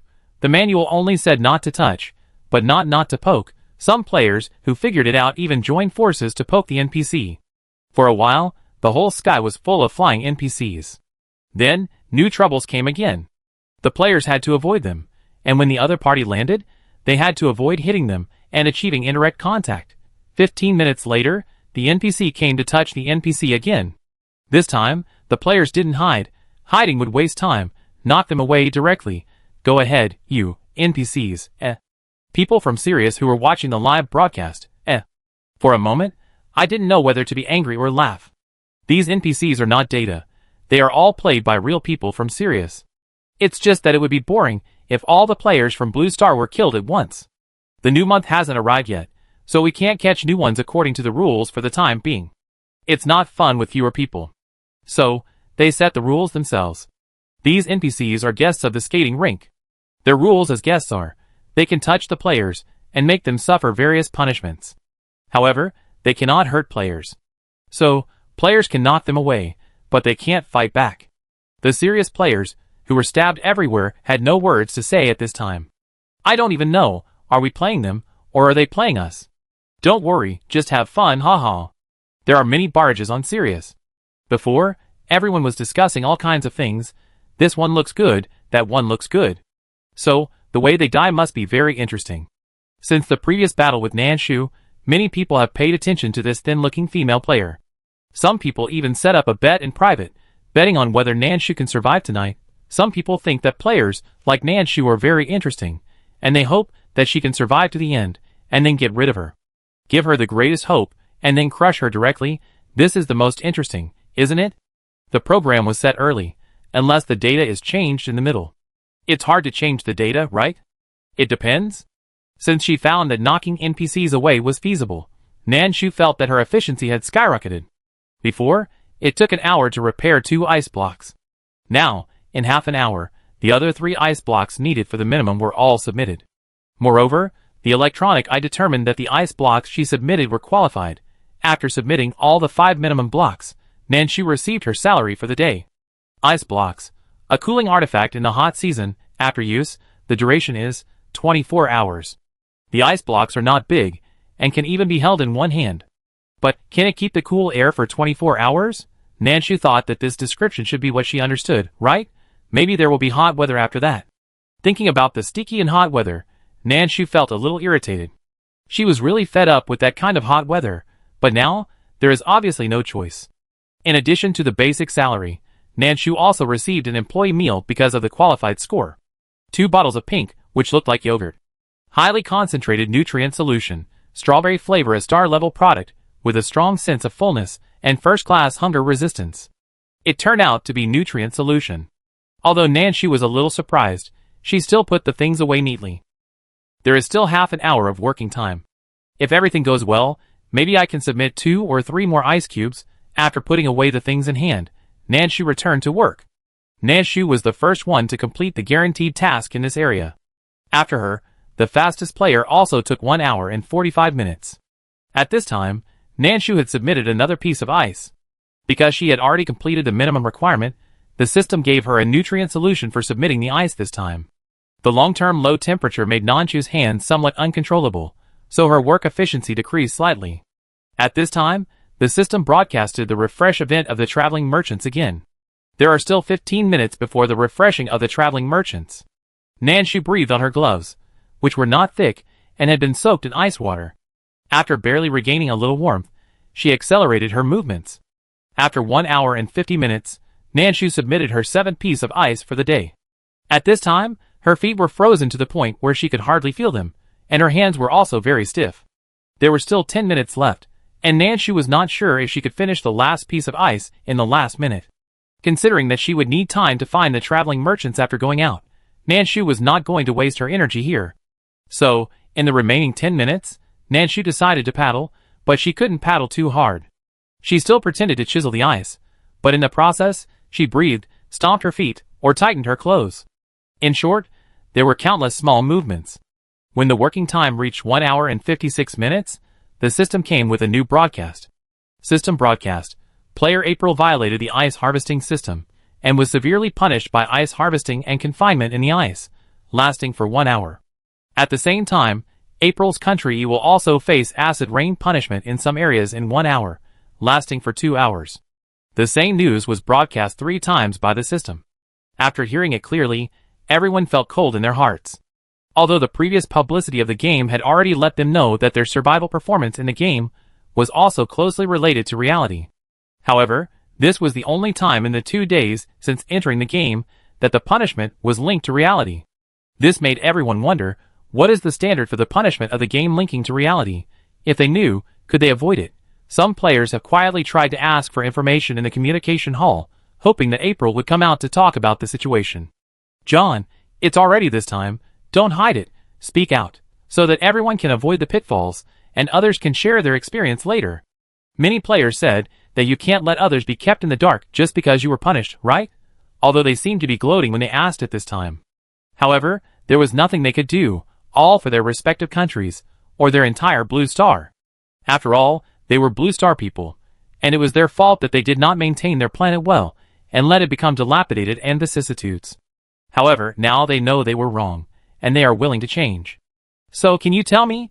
Unfortunately, April didn't know whether he was locked up on ice and couldn't say it, or he didn't want to say it, and let everyone persuade and scold him, but he didn't stand up to say what he did wrong, so that he was punished in reality. However, although he didn't say it, this incident did ring the alarm bell for everyone. They now represent not only themselves, but also the country behind them. Therefore, they have to be careful and cautious. Nanshu was also startled. She was slacking off, and when the voice sounded, her body subconsciously shuddered. Of course, it could also be because of the long-term freezing. However, she was still panicking. After hearing that it was not her fault, she was relieved at first. After hearing that the punishment extended to reality, Nanshu pursed her lips gently. Life in the apocalypse was already very difficult. When the apocalypse just broke out, the climate change was still somewhat regular. For example, there was acid rain in spring, constant high temperatures in summer, heavy rain in autumn, and heavy snow in winter. However, in the past 2 years, I don't know if it is because of the exhaustion of energy on Blue Star, or because the overall environment has been affected too much after the apocalypse, the climate change has become more and more irregular. It rained heavily today, the temperature was close to 50 degrees tomorrow, and the day after tomorrow, there might be heavy snow and hail as big as eggs. Everyone's life was miserable, but they didn't really give up Blue Star, and they were still trying to seek a glimmer of hope. If the punishment of the serious game was added, it would be a double whammy for their entire Blue Star.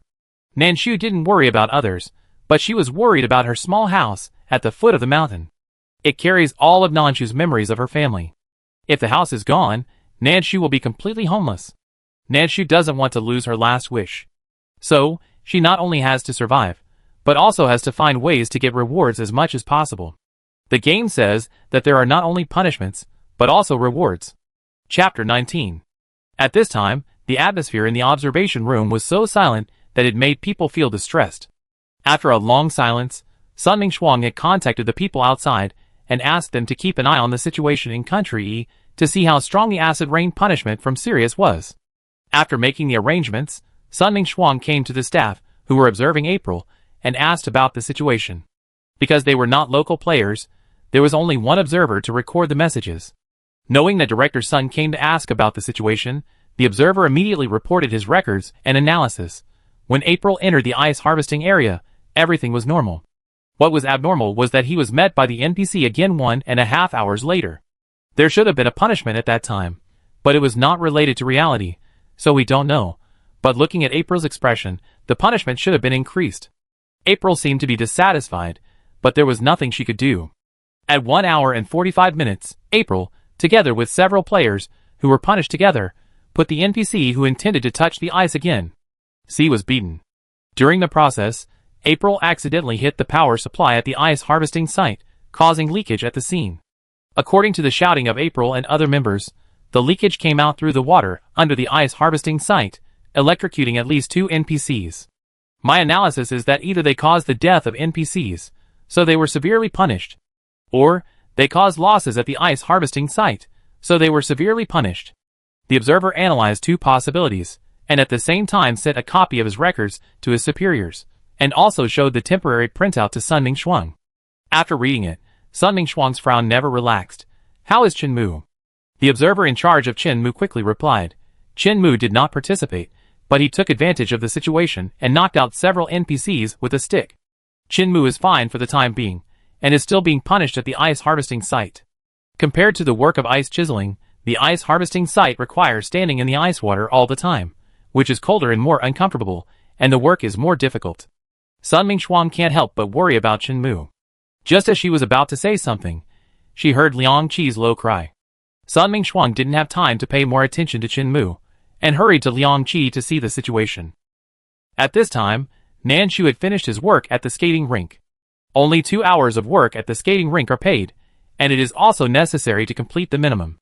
If there is no salary for more than 2 hours, then there is no point in staying. Besides, that place is too cold, Nanshu's feet are almost frozen off, and he must come out. Although it was raining on the novice island, Nanshu had the rain shelter beads. The items obtained yesterday were used today. This made Nanshu feel that the ice cubes earned from working today would definitely be useful later. After she came back, she did not summon the safe house immediately, but took out the rain shelter beads and put them on her body. It was still raining on the novice island, and the rain was heavy. Although Nanshu had the rain shelter beads to ensure that the rain would not fall on her, she could see the hard ground was easily dug out by the rain, one after another, and she knew the strength of the rain. Nanshu did not waste time. After standing still, she determined the direction, and then walked in one direction. The game only indicated that the peddler was within 4 kilometers of their safe house yesterday. As for the exact location, they had to find it themselves. Secretary Nan knew the location of the safe house, and she headed north first. She walked to the bushes where she killed Viola Yedoensis and white-haired duck yesterday, but she didn't see anyone. Could it be that the peddler was not a person? Nanshu was not sure, so she could only walk west along the road again. She counted the approximate distance in her mind, and after walking for half a day, she still didn't see anyone. The bean-sized raindrops hit the side and created puddles one after another, giving people a feeling that the rain was fierce and not easy to mess with. However, the temperature was relatively friendly, about 12 degrees. Compared with the temperature of the skating rink before, this temperature was like a warm spring. Nanshu's frozen feet and numb hands before have slowly recovered now. Nanshu was the first player who finished his work at the skating rink and came out to find the peddler, noticed by the observers. After her, other players who had completed their tasks also submitted their tasks one after another, finished their work, and went out to find the traveling merchants. Nanshu had rainproof beads, and other players also had their own ways. Some had rain gear, some things from the novice gift pack could help, and some just rushed forward. Anyway, there was nothing to shelter from the rain, so if you have the ability, just let it rain and kill me, because everyone had their own tricks. Nanshu walked in the rain, but the scene of not getting wet was not particularly strange. All the way to the west, it took another half a day. During the process, Nanshu also killed 2 birds that were dying from the rain, and got 2 pieces of mincemeat and clay. However, the merchant was still not seen. Fortunately, there was still time. The view of the rain was not very good. Nanshu suspected that the merchant might not have been motionless during his search, and he or she should have been moving. But there was no other way except to take the initiative. Thinking of this, Nanshu changed his route to the south. Walking all the way to the beach, he did not see the merchant, but he saw 2 white-feathered ducks that were also badly hit by the rain. Thinking of the lesson the ducks had taught him yesterday, Nanshu picked up the stove and slammed it. In rainy days, people have a hard time, and the same is true for wild monsters. So, although the white-feathered duck wanted to resist, the rain wet its wings. Although ducks are not afraid of water, the heavy rain restricted their movements. Slight resistance was useless in front of the universal stove. After packing up the 2 white-feathered ducks, Nanshu opened up his mind. In such weather, the wild monsters are not feeling well. Actually, she can make some money by using the rainproof beads, right? Anyway, the rainproof beads are disposable, so there is no need to waste them, right? However, Nanshu thought, it is more important to find the traveling merchants. At this time, an hour has passed. There is still half an hour before the traveling merchants leave. We have to hurry up. Looking at the time prompted by the system, Nanshu packed up the spoils and changed the route to the east. As she walked, she paid attention to the communication hall, wanting to see if other people mentioned any useful information that could help her find the traveling merchants. Someone in the communication hall asked how to go out to find people in such bad weather. Someone joked, but no one seriously replied what to do. Nanshu looked at these communication messages and analyzed in her mind the various possible ways to avoid the rain that other players had. There should be quite a few. Just as she was thinking, something seemed to appear in the heavy rain in front of her. A traveling merchant? Nanshu didn't bother to look at the exchange hall and quickened her pace. She was fast, and so was the shadow.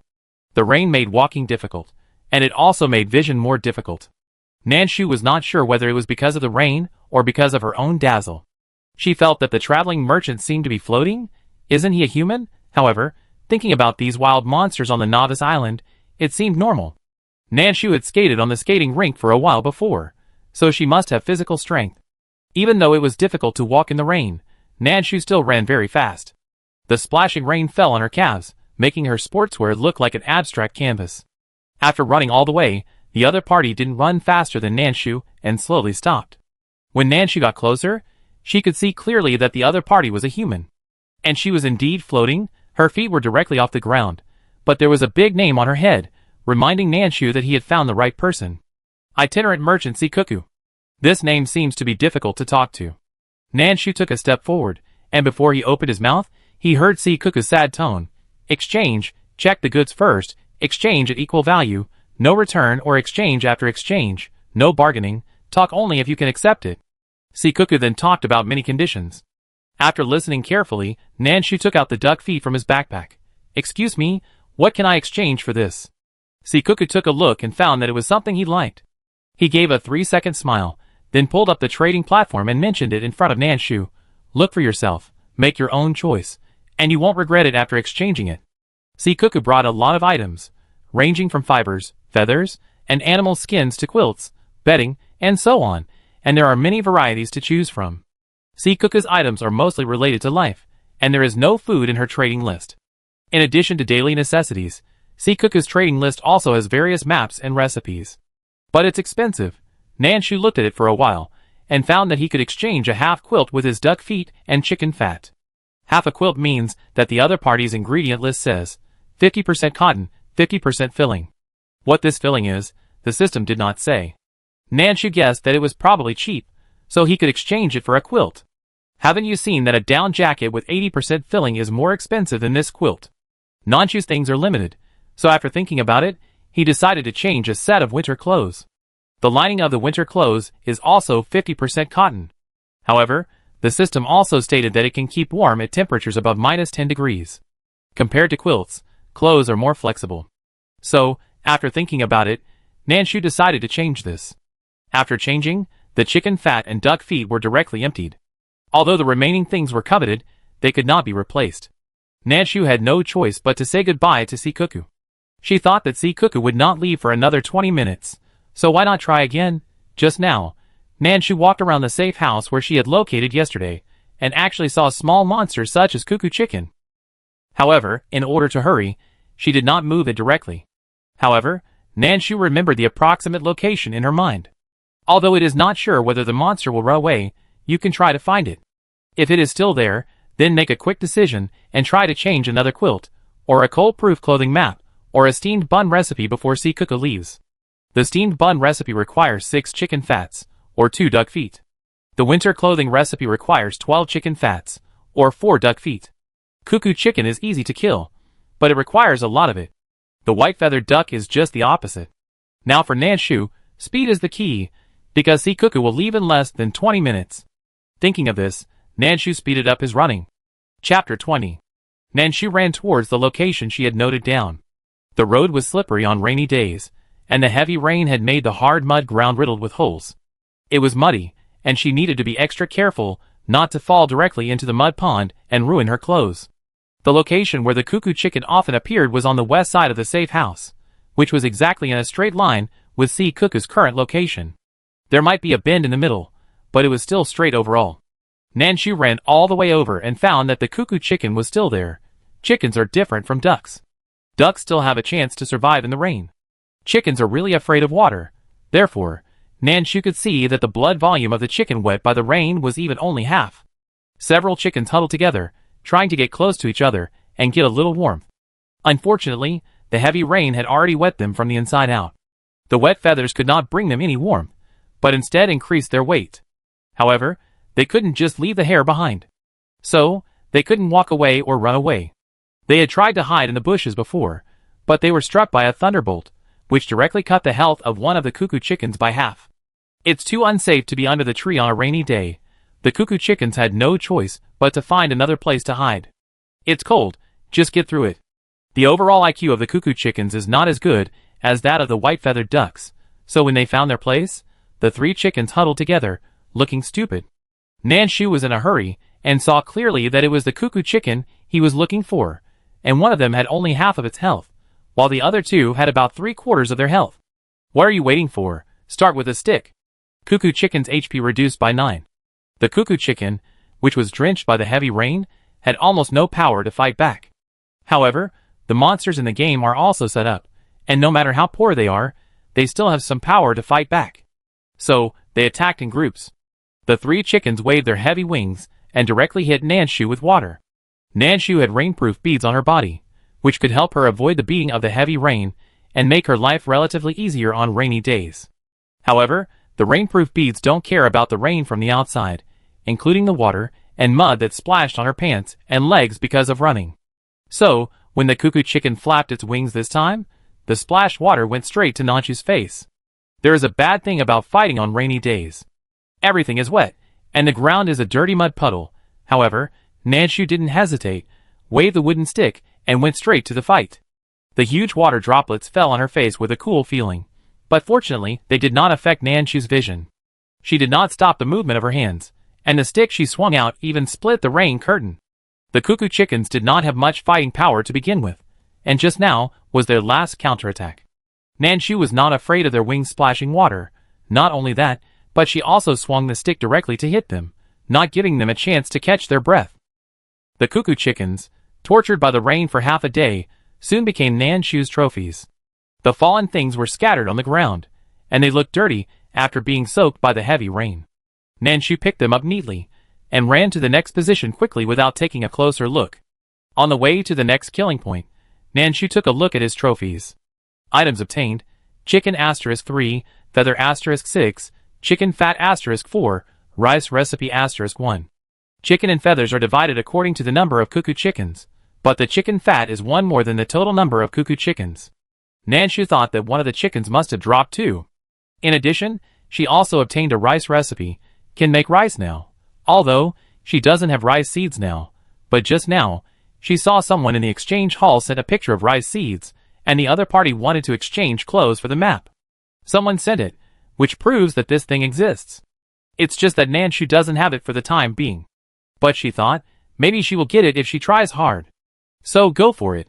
When Nanshu arrived at the next mark point, he found that it was empty. The 2 cuckoo chickens she saw before were not at this location. Nanshu looked around, turned around a little, and found that there were indeed no rice seeds. She didn't waste any more time, and went straight to the next place. She also got 4 birds by accident on the way. Birds are easier to kill than cuckoo chickens, and the heavy rain is almost fatal to them. Nanshu didn't even move the stick, and took all 4 birds with 2 slaps. Obtained items: small pieces of meat *4, rice seeds *1, clay *1. Looking at this trophy, Nanshu's eyes slowly widened. What you think will come true? Rice seeds, isn't it here? Those stray hairs that are not recognized by the system. Nanshu did not waste them, and didn't mind the dirt, picked them up mixed with mud and sand, and put them in her pocket first. Anyway, her clothes are useless, and she can try to make a new one after returning. The cuckoo chicken at the next mark point is not there either. Nanshu thought, is she too late? At this time, there are still 9 minutes before Sea Cuckoo leaves. It's too late. Nanshu calculated the time, and decided to run back and change the chicken fat in his hand. On the way, he accidentally met 2 cuckoo chickens, whose health was about to be exhausted. Nanshu raised his hand, and sent them to the west. Obtained items: chicken *2, feathers *4, chicken fat *3. Pick up the feathers dropped by the cuckoo chicken, put them in your pocket, and then continue to rush forward. Although the diagram of the winter clothing cannot be exchanged, the steamed bun recipe can definitely be exchanged. Enough chicken fat. Nanshu hurried all the way, and ran to see Cuckoo in time. At this time, there are still 3 minutes before the merchant leaves. Nanshu quickly took out all the chicken fat, and exchanged it for a steamed bun recipe. After the exchange, there was still 1 chicken fat left. But a single chicken fat can't be exchanged for anything. Nanshu was a little disappointed, but it was okay. Maybe there would be a traveling merchant tomorrow? She breathed a sigh of relief, thinking about the goodwill she had with NPCs in the games she played before. Maybe a traveling merchant would be able to do the same?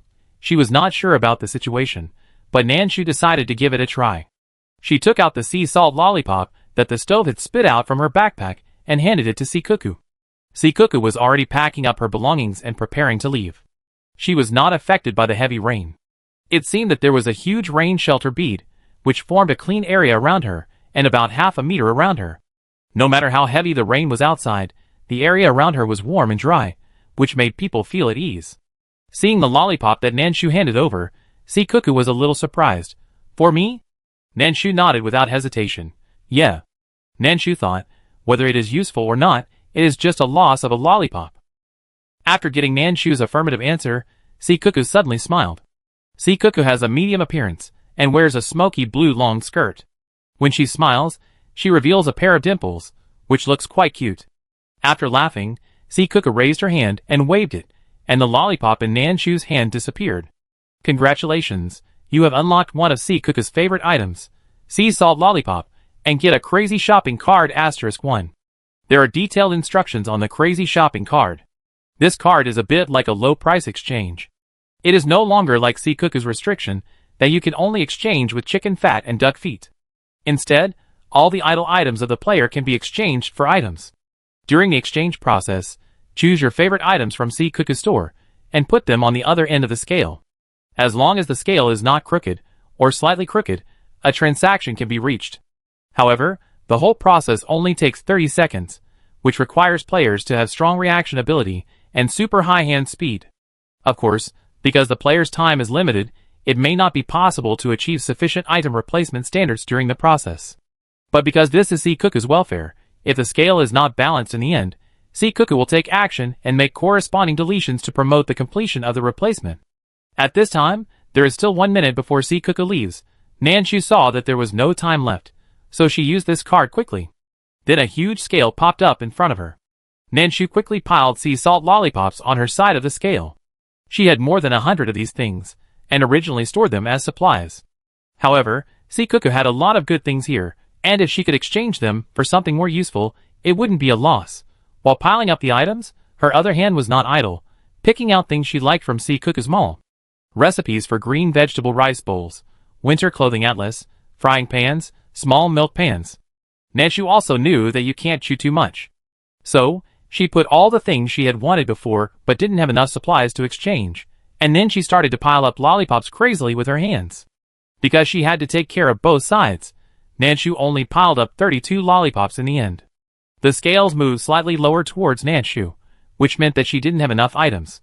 C. Cuckoo obviously saw it, but considering that the items she exchanged were all things she liked, she decided to raise her hand and let it go. That's it. See you again if we're lucky. As soon as the voice fell, the transaction was completed, and C. Cuckoo floated away. It was really like a ghost in imagination, floating away slowly until it disappeared in the rain. Nanshu didn't have time to see how she disappeared. She just wanted to see what items she got in the end. Obtained items: vegetable rice recipe *1, winter clothing atlas *1, frying pan, inner diameter 22 centimeters, *1, small soup pot, inner diameter 18 centimeters, *1. After seeing it clearly, Nanshu took a breath. All given? Is this the benefit of NPC's favorite items? Nanshu thought. The other party likes sea salt lollipops. I wonder if he likes sea salt soda. If there is another chance, I can try it. After several fierce battles just now, Nanshu was covered in mud. However, she was not going to go back to clean it up now. The clothes were already so dirty, she was going to make use of its residual heat. After a simple arrangement of the clothes, the pants were stained with water, and there was a feeling of falling down, but Nanshu felt that she could still hold on. She quickly got back on the road, and just after taking 2 steps, she heard a new voice remind her. This announcement was related to their country, so Nanshu stopped and listened carefully. Chapter 21. System Report.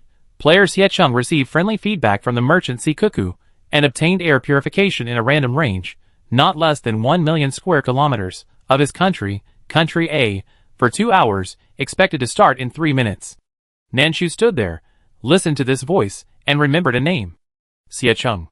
One of their players in Country A. At the same time, Nanshu was also thinking about a question. That is, after brushing the favorability, why did he only get a relatively favorable exchange discount from C. Cuckoo? However, Xiecheng got benefits related to his country in reality. Did the favorability brush higher? Nanshu felt that her guess should be relatively reasonable. The benefits she got from a lollipop were already considerable. At least for Nanshu, she got everything she wanted to exchange, and C. Cuckoo did not restrict her from exchanging anything. However, Xiecheng's story told Nanshu that there were more possibilities. What would the traveling merchant like? Nanshu felt that she had to pay attention to it when she killed monsters later. Even if she thought the things spit out by the furnace were useless, she had to keep a backup for emergency use. After thinking it through, Nanshu acted quickly again. At this time, it was already afternoon. The weather did not change much, and the heavy rain hit the ground, still giving people an extremely terrifying visual impact. We have to hurry up, and we must return to the safe house at night. Nanshu was very fast, and she was not in a hurry to kill wild monsters now. Compared to these wild monsters, wood and stone are more important. Whether it is the repair and upgrade of the safe house, or other possible job opportunities in the future, wood and stone should be necessities. Nanshu went to the beach first, and went into the sea to touch the stones. The sea on a rainy day is not comfortable. The huge raindrops hit the originally surging waves, causing the seawater to splash up wave after wave and fall on Nanshu's pants. The pants, which were originally heavy, were wetted by water, and added a lot of weight, making it fall even harder. Nanshu chose to wear it between taking it off and wearing it. Clothes are at least a layer of defense.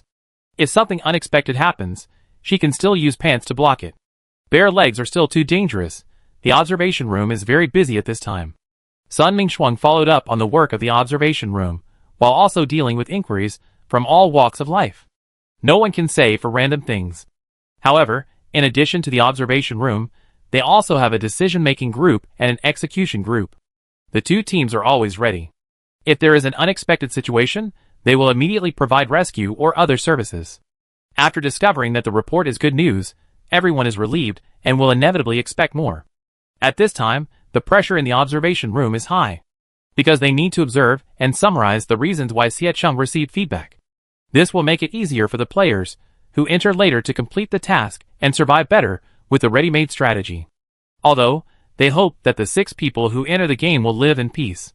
However, we must always be prepared for the worst. How did Siecheng get Sikuku's favor and give such a big feedback? The observers don't need to rack their brains to analyze this matter, because Siecheng will give everyone hints. Siecheng will naturally not directly indicate this kind of thing that can increase the favorability of NPCs, and may even increase it to a huge level. It can't be said that Siecheng is stingy, it's really that some countries are not human. They are also forced to do nothing. Want to know the strategy? Sorry, you have to prepare enough chips. Because of the advent of the end of the world, many countries no longer care about human feelings, but only about interests. Then I'm sorry, our country A has also followed suit. Siecheng used hints to let the observers, who had contact with him in advance, understand how he increased the favorability.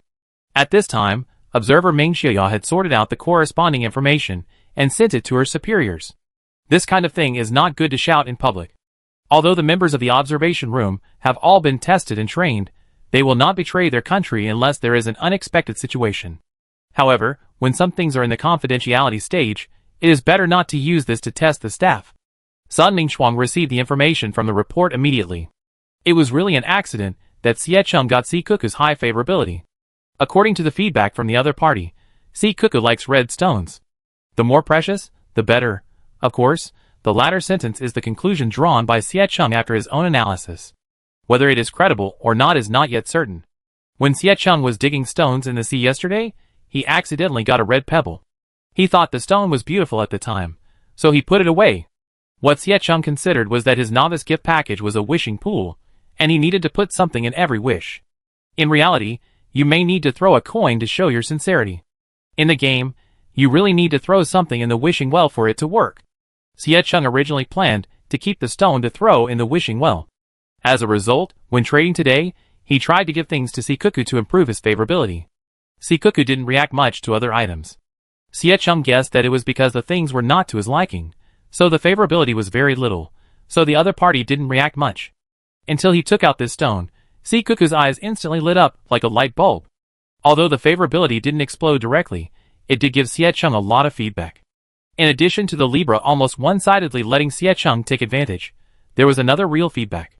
Siecheng himself was surprised and excited. He changed the things on Sikuku's side.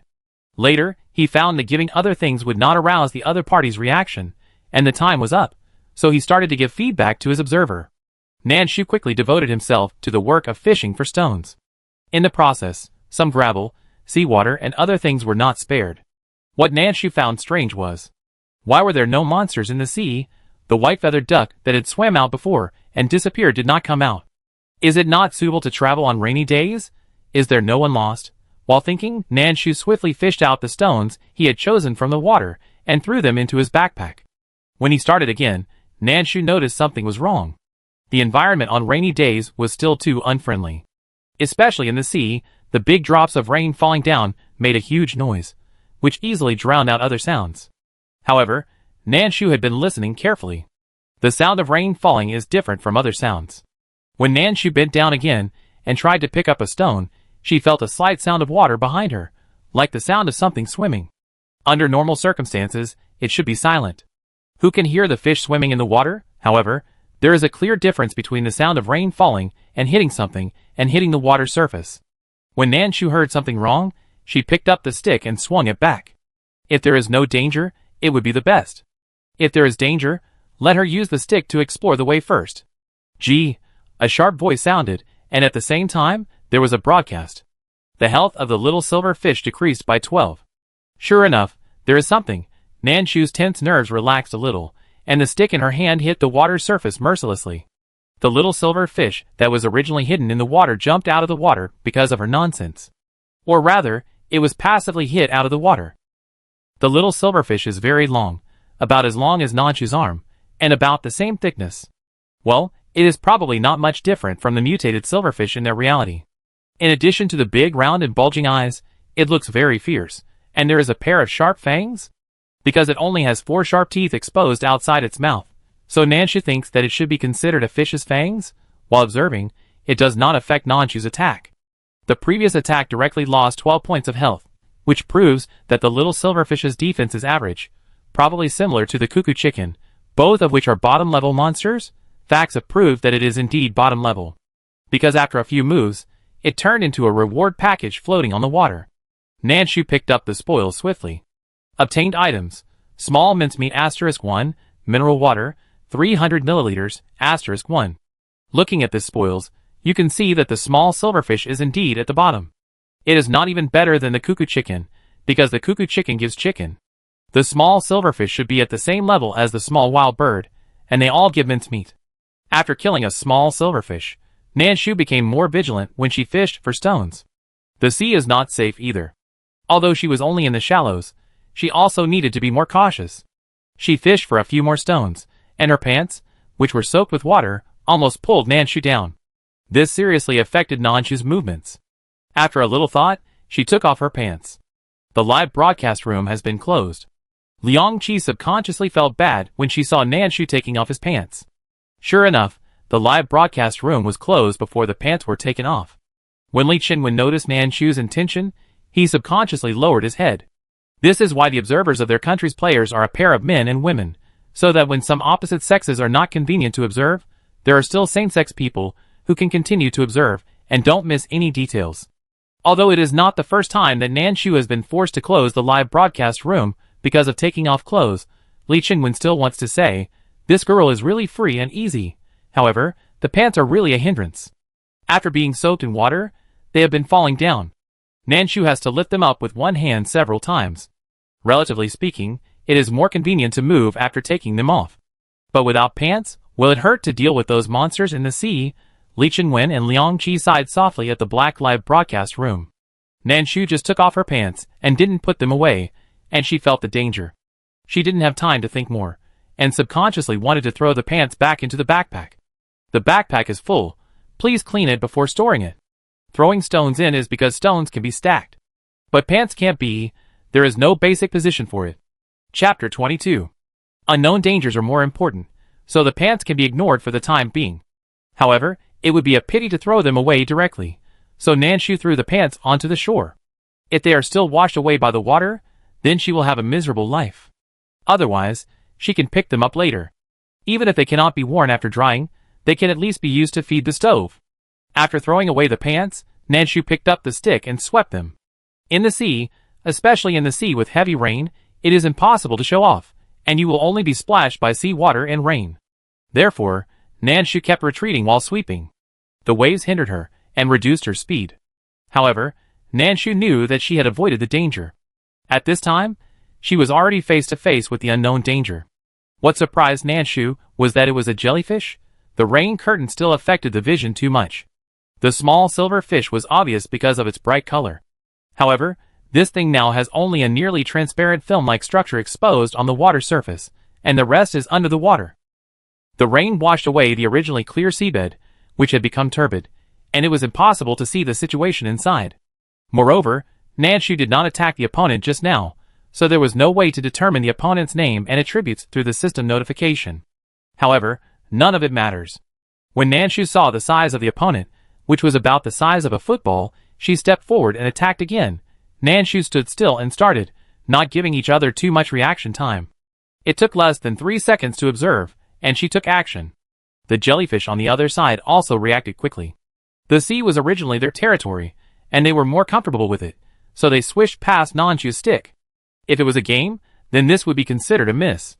Both attacks missed. This thing is quite flexible, however, because it rose and fell on the waves when it dodged. Nanshu saw its general appearance. It was a jellyfish.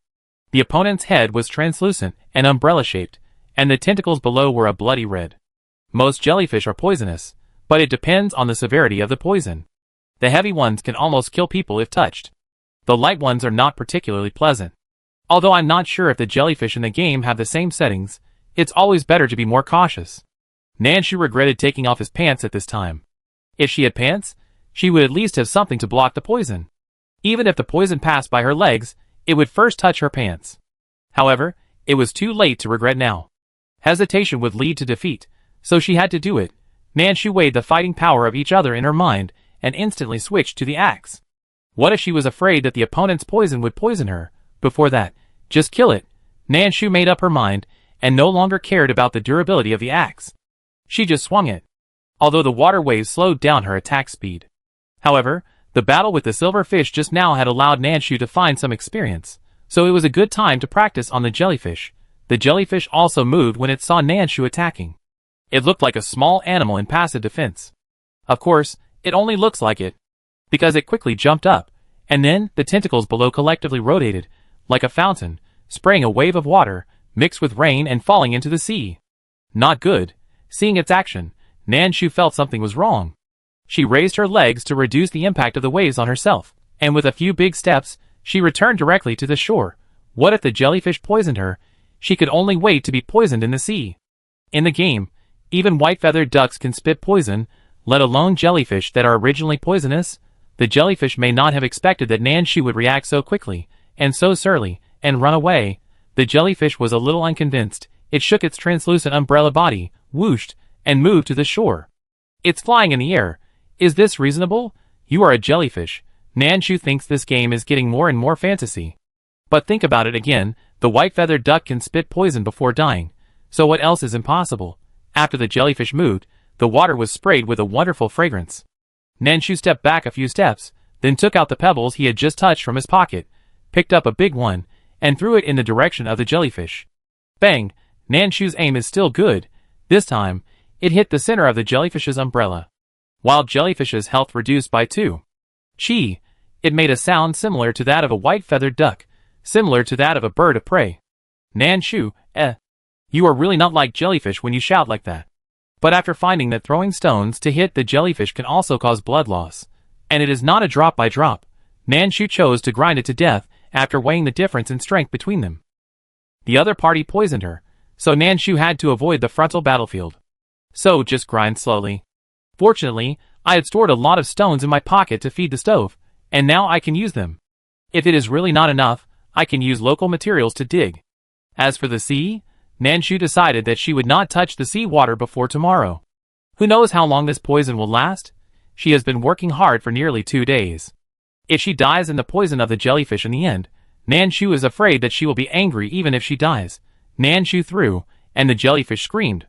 The jellyfish was unhappy, and sprayed poison while flying. Nanshu adjusted his position and threw again, and the jellyfish screamed again. The scene was a bit funny at first, but soon the jellyfish realized something was wrong. Why did it lose so much health? Besides, it thought it was not slow. Why was it hit so many times? The jellyfish wanted to run, but could Nanshu let it run? She had been throwing stones for a long time, and almost all the stones she had prepared to feed the furnace were used up. If she let the jellyfish run away at this time, wouldn't it be a loss of everything? Besides, Nanshu kept stimulating the jellyfish, and at the same time, she was deliberately adjusting her position, waiting for an opportunity. At this time, as soon as the jellyfish moved, Nanshu was ready to seize the opportunity. Although it was not the ideal position she had imagined, it was okay. So, when the jellyfish wanted to move into the sea, Nanshu picked up the axe, took a 3-step run up, and then bounced upwards, and at the same time, the axe in her hand was swung forward directly. Bang! Chirp! The jellyfish screamed. Nanshu pulled out the axe quickly, and hit the jellyfish with a combo. Bang! In the apocalypse, Nanshu killed many mutant plants. Whether it was pulling out an axe or a knife, or swinging an axe or a knife, Nanshu's movements were very smooth. Nothing special, just practice. The translucent umbrella cover of the jellyfish is more fragile than it looks. The axe went over and almost chopped it through, and its health dropped by 20 points. 2 axes went over, and the jellyfish instantly split into 2 halves. Originally, it was almost chopped through, but after Nanshu added an axe, the jellyfish successfully broke into 2 halves. At this point, Nanshu did not slow down her movements. She continued to add a knife, and then another, and another. After the jellyfish was chopped through, it lost the ability to fly, and it landed directly and began to wriggle, intending to use this method to return to the sea. As long as it returns to the sea and persists for a while, it will recover, and its body will find itself and reconnect. But Nanshu doesn't want it to return to the sea. There are jellyfish toxins in the sea, so Nanshu not only dared not go back, but also dared not touch the stones afterwards. Thinking of this, she was very angry. So, she chopped and chopped. The jellyfish almost turned into jellyfish skin. With Nanshu's final blow, the jellyfish was successfully killed. Obtained items: jellyfish skin *1 for 100 G, cleaning gel beads *1 box, containing 12 beads, neurotoxicity *1G. The items fell, but Nanshu's backpack was full. Fortunately, there were not many things. After the stones in the pocket were thrown away, they were empty. Nanshu picked up the spoils and stuffed them into her pocket. She dared not touch the stones in the sea for the time being, so Nanshu decided to get some wood. Otherwise, the durability of the safe house was gone, and once the effectiveness of the rain shelter beads expired, she could only face this kind of rainstorm with sincerity. On the way to the bushes, Nanshu looked at the rewards dropped by the jellyfish. Jellyfish skin is a processed food, and if you are not picky, you can eat it immediately. But this thing is inferior if eaten alone, but if it is mixed with cucumbers, cabbages, etc., it is a holy product. Cleansing beads are a bit similar to the cleaning techniques of the immortal world in the novels that Nanshu read when he was in school. This thing, using one is equivalent to a thorough cleaning from head to toe. The living environment in the end times is harsh, and Nanshu generally only cares about personal hygiene. So after 2 days in the game, he has been struggling and his body has been dirty to the point of being unbearable, but Nanshu can still tolerate it. But if it can be cleaned, who would be willing to endure it? This thing is not bad. Nanshu muttered to himself, carefully put away the things, and then looked at the last piece of loot. Neurotoxin, an experimental product extracted from the venom of red stings. 1G can knock down any creature, and will not pollute the kill creature. Dangerous goods, please store carefully. Nanshu thinks this thing is not bad. Next time you encounter someone you can't beat, you can try it. Of course, you can only do it when you really can't beat him. Because there is only 1G, it will be gone after it is used up. This thing exists in the form of liquid. When you use it, it should be feasible to drip it on the weapon. Nanshu thought about the use of the thing, and went to the jungle quickly. When she got there, she picked up the axe and started chopping trees. It was going to get dark soon, and she didn't plan to waste any more time. I hope the little cuties in the forest won't come to deliver food for the time being. Compared to food, she needs wood more now. Maybe the prayer before entering the forest worked.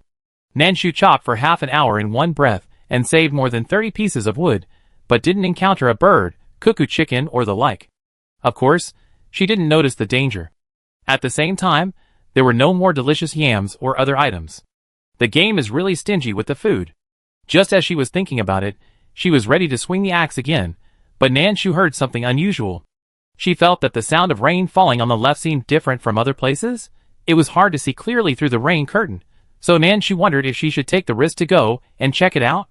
Chapter 23. On rainy days, it is better to be conservative. However, the sound of knocking sounded different to Nanshu's ears, and it attracted her attention more and more. Or, take a risk. Nanshu hesitated for a moment, and the axe in her hand turned and changed direction, heading in the direction of the sound. If she could beat it, everything would be fine. If she couldn't beat it, then run. Anyway, it was getting late. With this idea in mind, Nanshu swung the axe and went up. Bang! To Nanshu's surprise, she only used about 70% of her strength, and the thing flew out. Yes, it flew. Nanshu watched something fly to a distance in the rain, and due to the resistance of the rain, it quickly fell into the water with a snap, splashing a piece of mud and sand. As soon as the thing flew, the things inside moved. Nanshu quickly followed, and the axe flew over with it. Bang! Gee! A strange scream made Nanshu's eardrum hurt. She ignored her ears, took 2 big steps forward, and then swung the axe again. That rat's HP reduced by 8. Bang! When Nanshu swung the axe again, she hit it once, and the other time missed it, because, when the fat rat found that something was wrong, it turned around and returned to the hole it had been hiding in before, and at the same time used its special skill to dig a hole. Mud flew out of the hole, and was washed back by the rain. Nanshu's second attack only knocked away a few pieces of mud. However, she was already close, and at the same time, she picked up the stick with her other hand, and rushed towards the fat rat's nest. GG. That rat's HP -6. That rat's HP -6. Nanshu used a stick in his left hand, and an axe in his right hand to smash the fat rat's nest. Of course, the heavy rain also contributed to this. As the heavy rain rushed, the fat rat's nest became shallower and shallower. Fat rat didn't understand why the hole was so difficult to dig today. However, if he didn't dig a hole, the rat would be finished. The fat rat wanted to run. How could Nanshu let it go? So let's do it. The fat rat was not big, and its tail was almost as long as Nanshu's arm, of which the tail accounted for more than half. Such a structure made the attack a little more difficult. In the heavy rain, if you want to hit the fat rat every time, you need excellent eyesight and a very close distance. Nanshu achieved both. She was standing next to the fat rat's nest at this time, pushing the stick into it. The fat rat had nowhere to run, so he finally stood up and screamed, "Jijijiji." The fat rat jumped several times in anger, but ended up with mud all over his body, and then he couldn't jump anymore. Jumping was still a little difficult for it. In comparison, it was better at digging holes. Unfortunately, it couldn't dig holes at this time, and it couldn't run away. The fat rat finally collapsed on the spot, and Nanshu hit it with a few more sticks, successfully sending it to the rat heaven. Items obtained: small mincemeat *1, mineral water *1, clay star. What surprised Nanshu was that although the fat rat was a soft persimmon, it dropped clay, and clay is one of the main components of the safe house. This thing is deadly. Nanshu thought that there couldn't be only one rat in that hole, right? Or dig it and see? Nanshu hesitated between her weapons. Considering the durability, she decided to use the stick to poke. She didn't feel bad even if the stick's durability was gone. However, if the axe and pickaxe were gone, they were gone. If she wanted to have another weapon, she had to wait for the furnace to spit. It was related to probability, so Nanshu didn't want to gamble easily.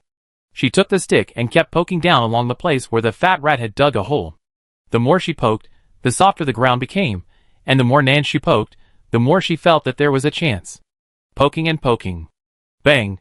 The area centered on Nanshu collapsed directly. Nanshu was startled, and out of instinct, she jumped up and jumped directly to a relatively safe place before the ground collapsed. As soon as she landed, before her feet were stable, she felt a cold and fishy wind blowing over.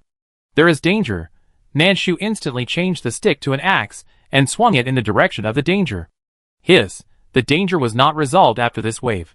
The unspeakable feeling of danger made Nanshu grab a small tree with her free hand and fall backwards. Paw! Something floated past Nanshu's eyes, and the fishy smell made her eyes go black. Because she saw the thing at an extremely close distance, Nanshu knew what it looked like. A pool of green jelly? This is a more euphemistic description. To put it more bluntly, it should be a pool of green snot. Just after avoiding this pool of green snot, danger came again. While Nanshu dodged, she also saw clearly what was attacking her. A snake. A python? Because that thing is very thick, probably as thick as Nanshu's thigh. The golden pattern looks gorgeous and weird. Nanshu doesn't care what it is, she just wants to know, is the opponent a hard persimmon or a soft persimmon? The axe swung mercilessly.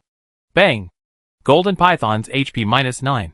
Judging from the damage the axe caused to it, it is not a soft persimmon. But if it is a hard persimmon, it is not to that extent.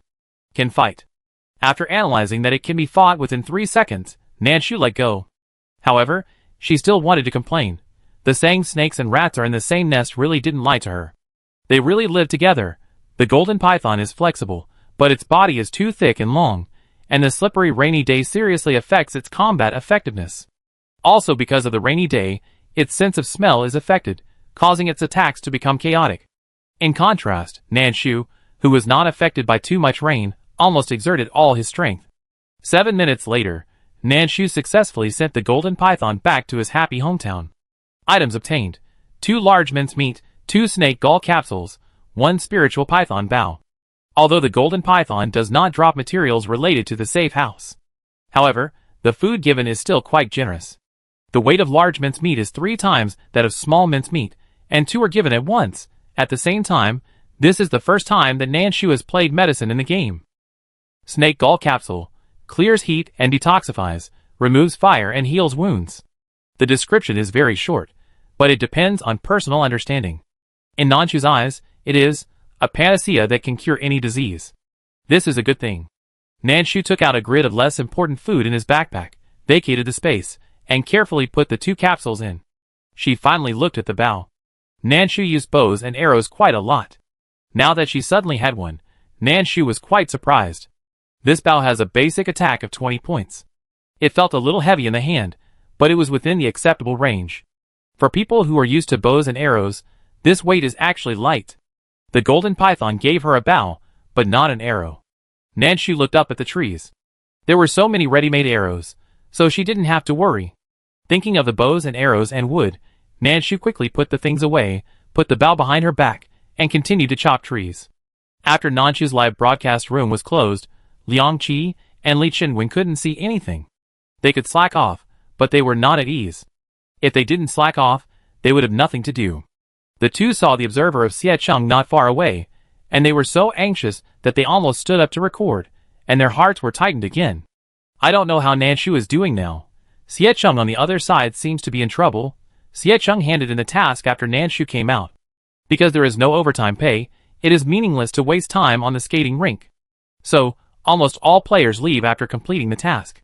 Of course, there are also some who did not leave, as if they think there are other opportunities in the skating rink. There are also some who were punished, and they can't leave even if they want to before the time comes. After Xie Cheng came back, he hesitated for a while, and finally took the risk to rush into the rain, first to pick up the stone, and encountered a jellyfish, and almost got stung. It was difficult to knock down the jellyfish in the heavy rain that was more powerful than the impact of the high-pressure water gun, picked up the spoils, and encountered a school of small silver fish. Yes, a school of fish. Nanshu only encountered a small silver fish. However, Xie Cheng encountered a group of them. The poison released by the jellyfish directly poisoned them silly, or in other words, they were driven crazy by the poison. They were more aggressive than ordinary silverfish, jumped higher, and were more aggressive. Xie Cheng had already avoided the seaside environment, and was not prepared to fight with them. Although he avoided the poison of the jellyfish, his arm was still hurt. It was not serious, but it affected his fighting ability a little. As a result, he ran away, and the fish chased him. Wherever he ran, the fish chased him. At this time, the observers wanted to ask, "You are a fish, leaving the sea and running to other places, is it right?" But the silverfish didn't care. They were poisoned, and had no reason to speak of. So, attack together. At this time, Xie Cheng had been chased for 12 laps and killed 6 small silverfish. The silverfish that had eaten the poisonous jellyfish attacked Xie Cheng like crazy, and the rainy day seriously affected his performance. So, after running 12 laps, he only killed 6, and there were still 11. Running in the rainstorm and avoiding the attacks of silverfish, Xie Cheng's physical strength was consumed infinitely. He tried to shake off the silverfish several times. But no, he couldn't shake it off. The rain hit his head, face, and body again mercilessly. Xie Cheng raised his hand, and wiped it roughly. As soon as he wiped it, his face was covered with water again. Xie Cheng almost couldn't control himself, and played a classic Chinese quintessence. Considering that this was a live broadcast, and thinking about his profession, Xie Cheng gritted his teeth and held back. There are still 11 things. Just do it. In comparison, Qi Wenjing's situation is much better. There was no one on the novice island yesterday. Therefore, you cannot use the things in the novice gift pack. But not today. The skating rink is full of people. After paying for the ticket and entering the skating rink, Qi Wenjing was not in a hurry to work, but looked for someone to play rock paper scissors. Players were on guard against each other, and no one wanted to play with her. However, some NPCs did not seem to care about these. After playing with these NPCs, Qi Wenjing found that the other party did not have any adverse reactions after losing. And she also lost in the process, and the game did not punish her for it. So, there should be no punishment for losing. In this way, Qi Wenjing played with less psychological burden.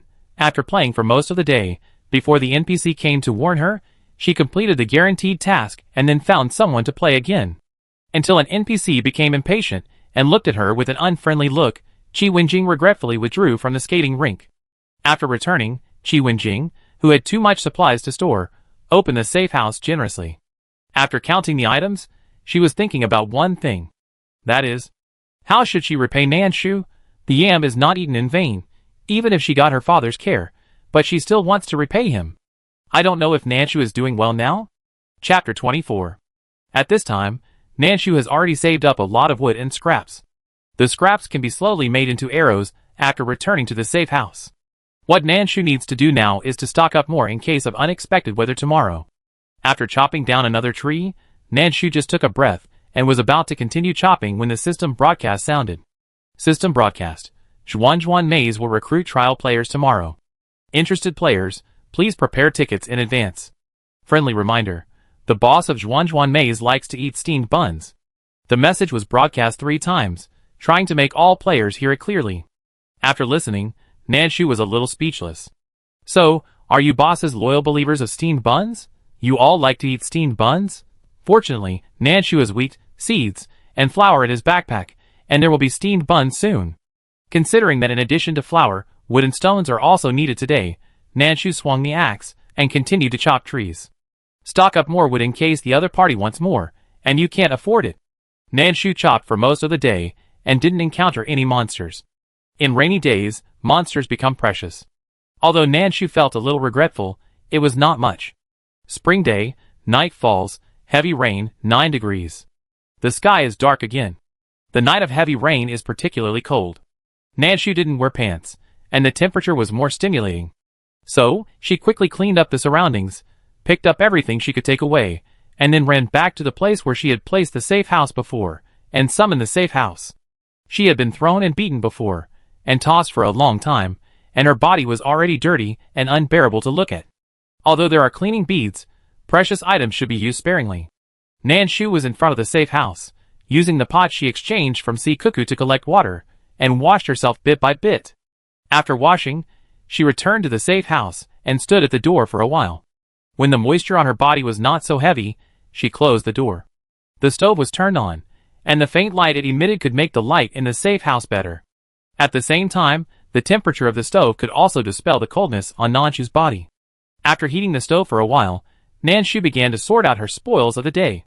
The ice cubes on the skating rink will not be moved for the time being. Nanshu now took out the stones, gravel, weeds and the like that she had picked up before, and fed them to the stove first. Digesting. Obtained items. Sports bra Atlas *1. Nanshu, ?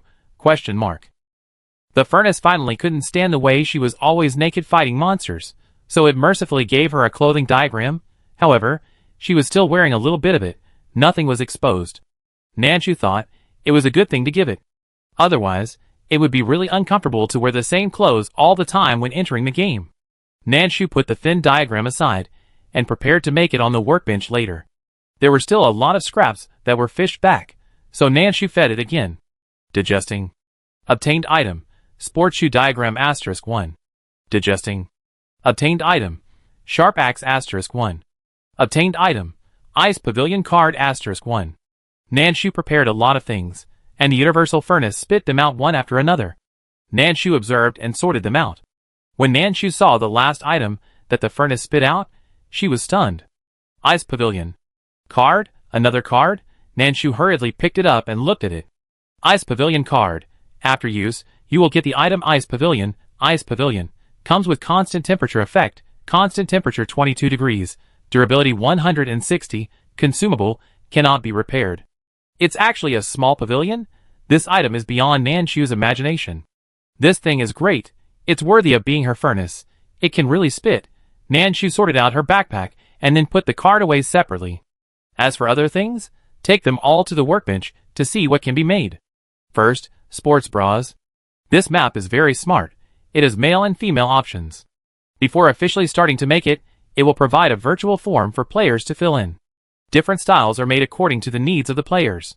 For women, it is a slim sports vest with boxer shorts. For men, it's a sweatshirt with boxer shorts. Of course, if you don't select a gender, the system will let you choose randomly. Looking at this option, Nanshu looked down at his chest. Well, it's not big, but it's a little. So, I'd better choose the women's one. If it's slim, it can avoid muscle strain caused by excessive exercise. Nanshu thought that this was a consumable item like the previous sportswear Atlas. For example, if it is made 10 times, the Atlas will be gone. This is not the case. It is permanent. After seeing it, Nanshu was shocked. What are you waiting for? Learn and make. Nanshu made it skillfully. The materials needed for sports bras are very simple. Only feathers are needed. Nanshu had a lot of them in her backpack, so she made a set first and replaced the one she was wearing. After changing, Nanshu's first feeling was comfortable. She had actually worn the one she wore before for a long time, and the edges and corners had become fluffy due to repeated washing, and the fabric had also started to become hard. However, there was no other way. Given the conditions, she would have nothing to wear if she didn't. However, this one now was soft, comfortable, and fitted. Especially since the one she wore before was still wet, Nanshu felt much more comfortable after changing into a clean one. The sportswear she wore before was wet, but it didn't break. Nanshu didn't throw it away, she took it all back before. Originally, she thought that if it broke, she would feed it to the stove. Now, if it didn't break, she could actually wash it in the rain outside and change it later. However, Clothes can't dry immediately after washing, but she needs to wear clothes now. So, Nanshu gritted his teeth and made another one for himself. Another sportswear pattern was consumed. Nanshu turned his head away, trying to pretend that he couldn't see it. As long as she couldn't see it, it was equivalent to not consuming it. After putting on the new clothes, the live broadcast room was instantly opened. The live broadcast room has been opened. Liang Qi had been eating other people's melons for a long time, and he was very upset. Finally, he saw Nanshu's live broadcast reopened, and he was very excited. Li Qingwen was staring at the situation in Xiecheng just now, and he was also uneasy. As soon as there was news from Nanshu, he immediately retracted his gaze. The two people saw that Nanshu had returned to the safe house, and he seemed to be uninjured and changed into new clothes. They all breathed a sigh of relief. Fortunately, no injuries. Even changed clothes, it seems that the process was smooth. The two whispered. Sun Mingshuang had just finished watching Xiecheng. The other party had a crazy fight with a crazy silverfish, and finally Xiecheng wiped out the silverfish with a slight advantage, and took a wave of loot back to the safe house. However, because these silverfish delayed Xiecheng from stockpiling wood, Xiecheng, who was sitting in the safe house, wiping his hair and summarizing today's information, felt a little regretful about the fact that he stockpiled less wood. Knowing that Xiecheng had avoided danger and returned to the safe house, Sun Mingshuang felt much more at ease. Tang Qifeng had come to prepare to hand over the shift to her. Sun Mingshuang was worried, and wanted to see the situation on Nanshu's side before leaving get off work. Found that Nanshu had changed clothes, Sun Mingshuang thought, the girl is not bad. Nowadays, there are still many players who wear the clothes they enter the game with. The body was covered in blood, mud, and soaked by rain. In short, it was in a mess. There were players who changed into a new set of clothes, but they were rare. Sun Mingshuang did not see any players who changed into two sets in the feedback from the observers. Nanshu should be the first one. However, it may be that some players think that one set is enough. However, it rained today, and many players went out in the rain and felt uncomfortable after returning. At this time, the need for clothes should still be quite large. Nanshu obviously considered this point. She was hesitating whether to sell clothes. In fact, she didn't lack anything, but after seeing that the intermediate safe house needed glass and composite metal blocks, she couldn't help but feel a little anxious. Because she didn't have these things. However, she saw someone posting them in the communication hall. There were 2 people in total. After posting them, many players chased after him and called him the boss, and asked him from all sides, where did these things come from? The boss remained silent, only saying to bring food or clothes to chat privately. Nanshu was tempted. She thought about it, and tried to send a message to the player named Mei to ask about the price. The other party probably used the same words, and replied quickly. Mei, a cotton coat, or a set of sportswear, or a quilt for a piece of glass. If you need a composite metal block, the price will double. If you have other rare items, you can discuss in detail. An intermediate safe house requires 12 pieces of stone, 12 pieces of wood, 4 pieces of clay, 1 piece of glass, and 1 composite metal block. If it is upgraded on the basis of a primary safe house, then the 2 basic materials of stone, and wood can be reduced by 2 each. The other party's requirements are not low. Nanshu tried to bargain, wanting to exchange a piece of clothing or a pair of pants for a piece of glass. However, the other party did not reply. Nanshu was not in a hurry to ask more. She was thinking, where might these materials come from? Wood and stone are basic materials, not for reference. Clay is a semi-basic material, which needs to be obtained from monsters. Moreover, it seems that it is only dropped from birds and fat mice. It has never been dropped from small silver fish and jellyfish in the sea. Or is it because of bad luck that it did not drop? In addition to these monsters, there are other monsters on the novice island. Because someone in the exchange hall mentioned that he was chased by a particularly fat fish for several laps before he got rid of it. As for why he didn't fight, the player said, if I can beat it, I won't fight. Survive, survive. The most important thing is to stay alive. So, if you can't beat it, the suggestion here is to run away directly. If the other party doesn't reply, Nanshu will not trade for the time being. She wants to see the weather tomorrow, and go out to find out if there are other monsters to kill. Maybe the corresponding materials will drop. After looking at the communication hall for a while, Secretary Nan wrote down the various monsters mentioned by other players, summarized the general information, and prepared to make dinner. Eat early and go to bed early, get enough energy early, and continue tomorrow. Just as she was about to minimize the communication hall and throw it aside, she saw Mei replying. Mei, it's not suitable, I can't change it. Glass and composite metal blocks are difficult to get. So, I have a rice bowl here, which is a necessity for survival. I will exchange it with you for a pair of sportswear pants. Chapter 25. Nanshu felt that the other party probably thought she was a fool. Yes, food is very important. But isn't this too much? Not even a bottle of water? Even if she was given a bottle of mineral water, Nanshu would not feel that she was treated as a fool. She was a little angry, and replied that she would not change, and directly shrunk the exchange hall, and then went to the workbench. I had traded recipes for steamed buns and other things with sea cuckoo before. These can be used permanently after learning. After learning, Nanshu looked at the ingredients needed to make these foods. Steamed buns are very simple. After learning, put flour into the workbench, and the workbench will make the corresponding number of steamed buns for the player according to the amount you put in. Nanshu first put a pound of flour, and the workbench only took 30 seconds to give Nanshu 10 small steamed buns. The white and soft small steamed buns make people drool just by looking at them. Nanshu put the steamed buns in a pan on the side, then took one and took a bite. The soft texture was like biting on clouds, with a little chewy feeling. When chewing, there was a slight sweetness, which brought a wonderful sense of satisfaction. After a bite, Nanshu swallowed his saliva and took another bite. The steamed buns were not big, and they could be finished in a few bites. Nanshu ate very little, biting and chewing slowly one bite at a time. At the same time, his hands were not idle, and he looked at how to make rice. It was similar to steamed buns, but it needed rice. Nanshu only had rice seeds, and no rice for the time being. It was raining heavily outside, and it was impossible to plant the land in such weather. Nanshu even suspected that the black soil she had obtained from the universal stove yesterday had probably been washed away by the heavy rain. It was a pity that after the plant was planted, it was fixed in place, and could no longer be moved. Otherwise, it could be taken to the safe house for planting. I couldn't plant rice for the time being, so I couldn't eat rice. As for the vegetable rice bowl, on the basis of rice, add another serving of vegetables, and the quantity is also unlimited.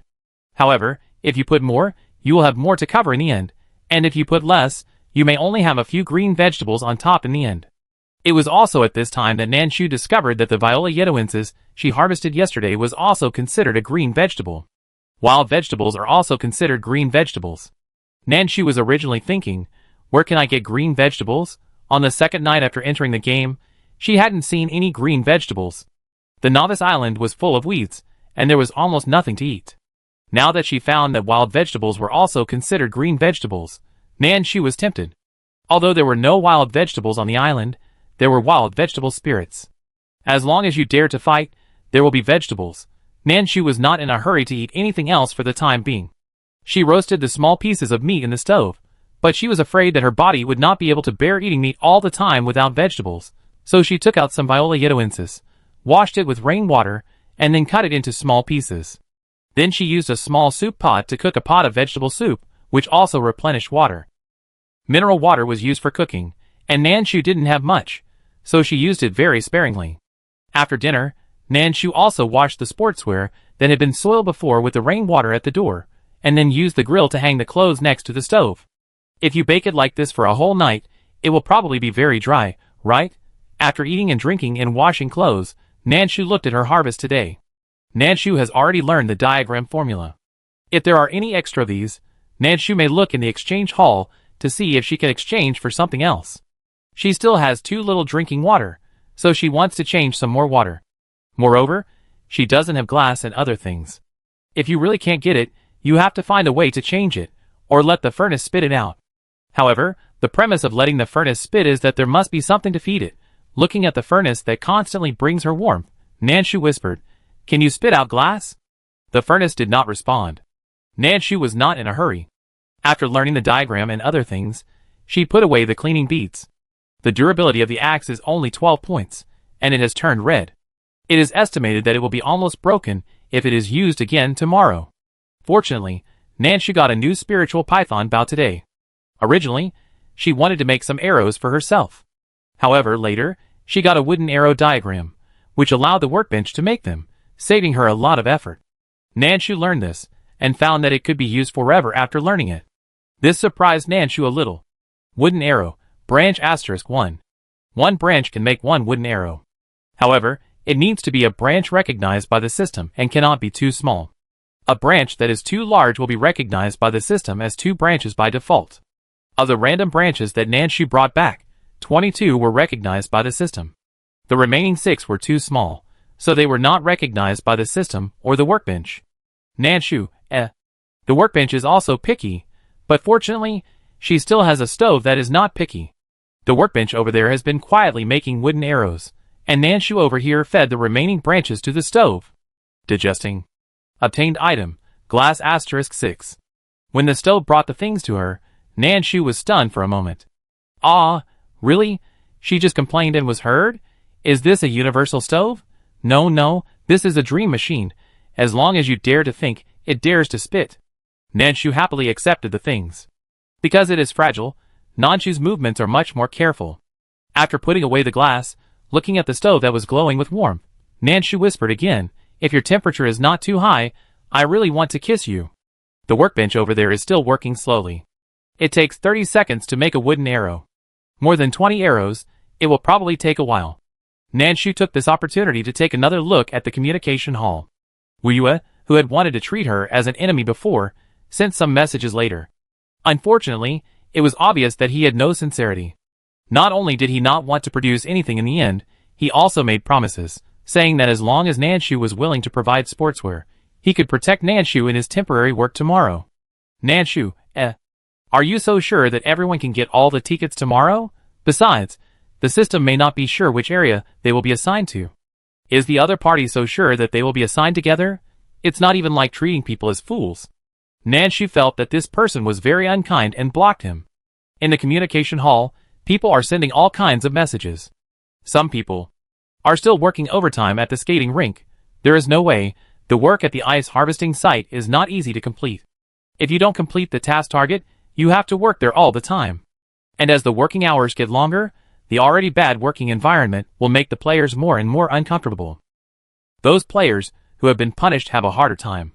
The game does not broadcast the number of players who are still alive in the current game.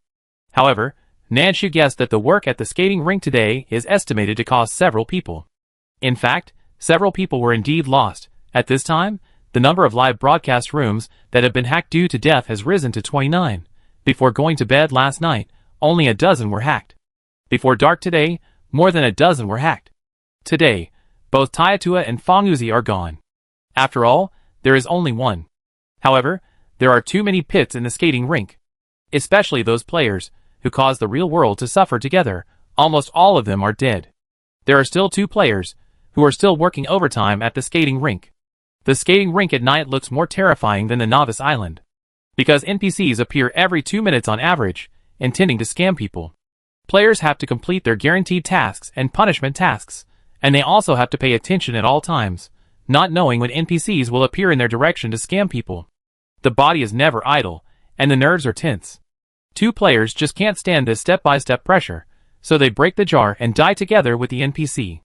There are 2 other players, who are almost frozen numb, but still insist. Tang Qifeng watched for a while, then shook his head. "I feel like I can't hold on any longer." The 2 people were so sensitive that they would even get startled by the sound of their own ice cutting.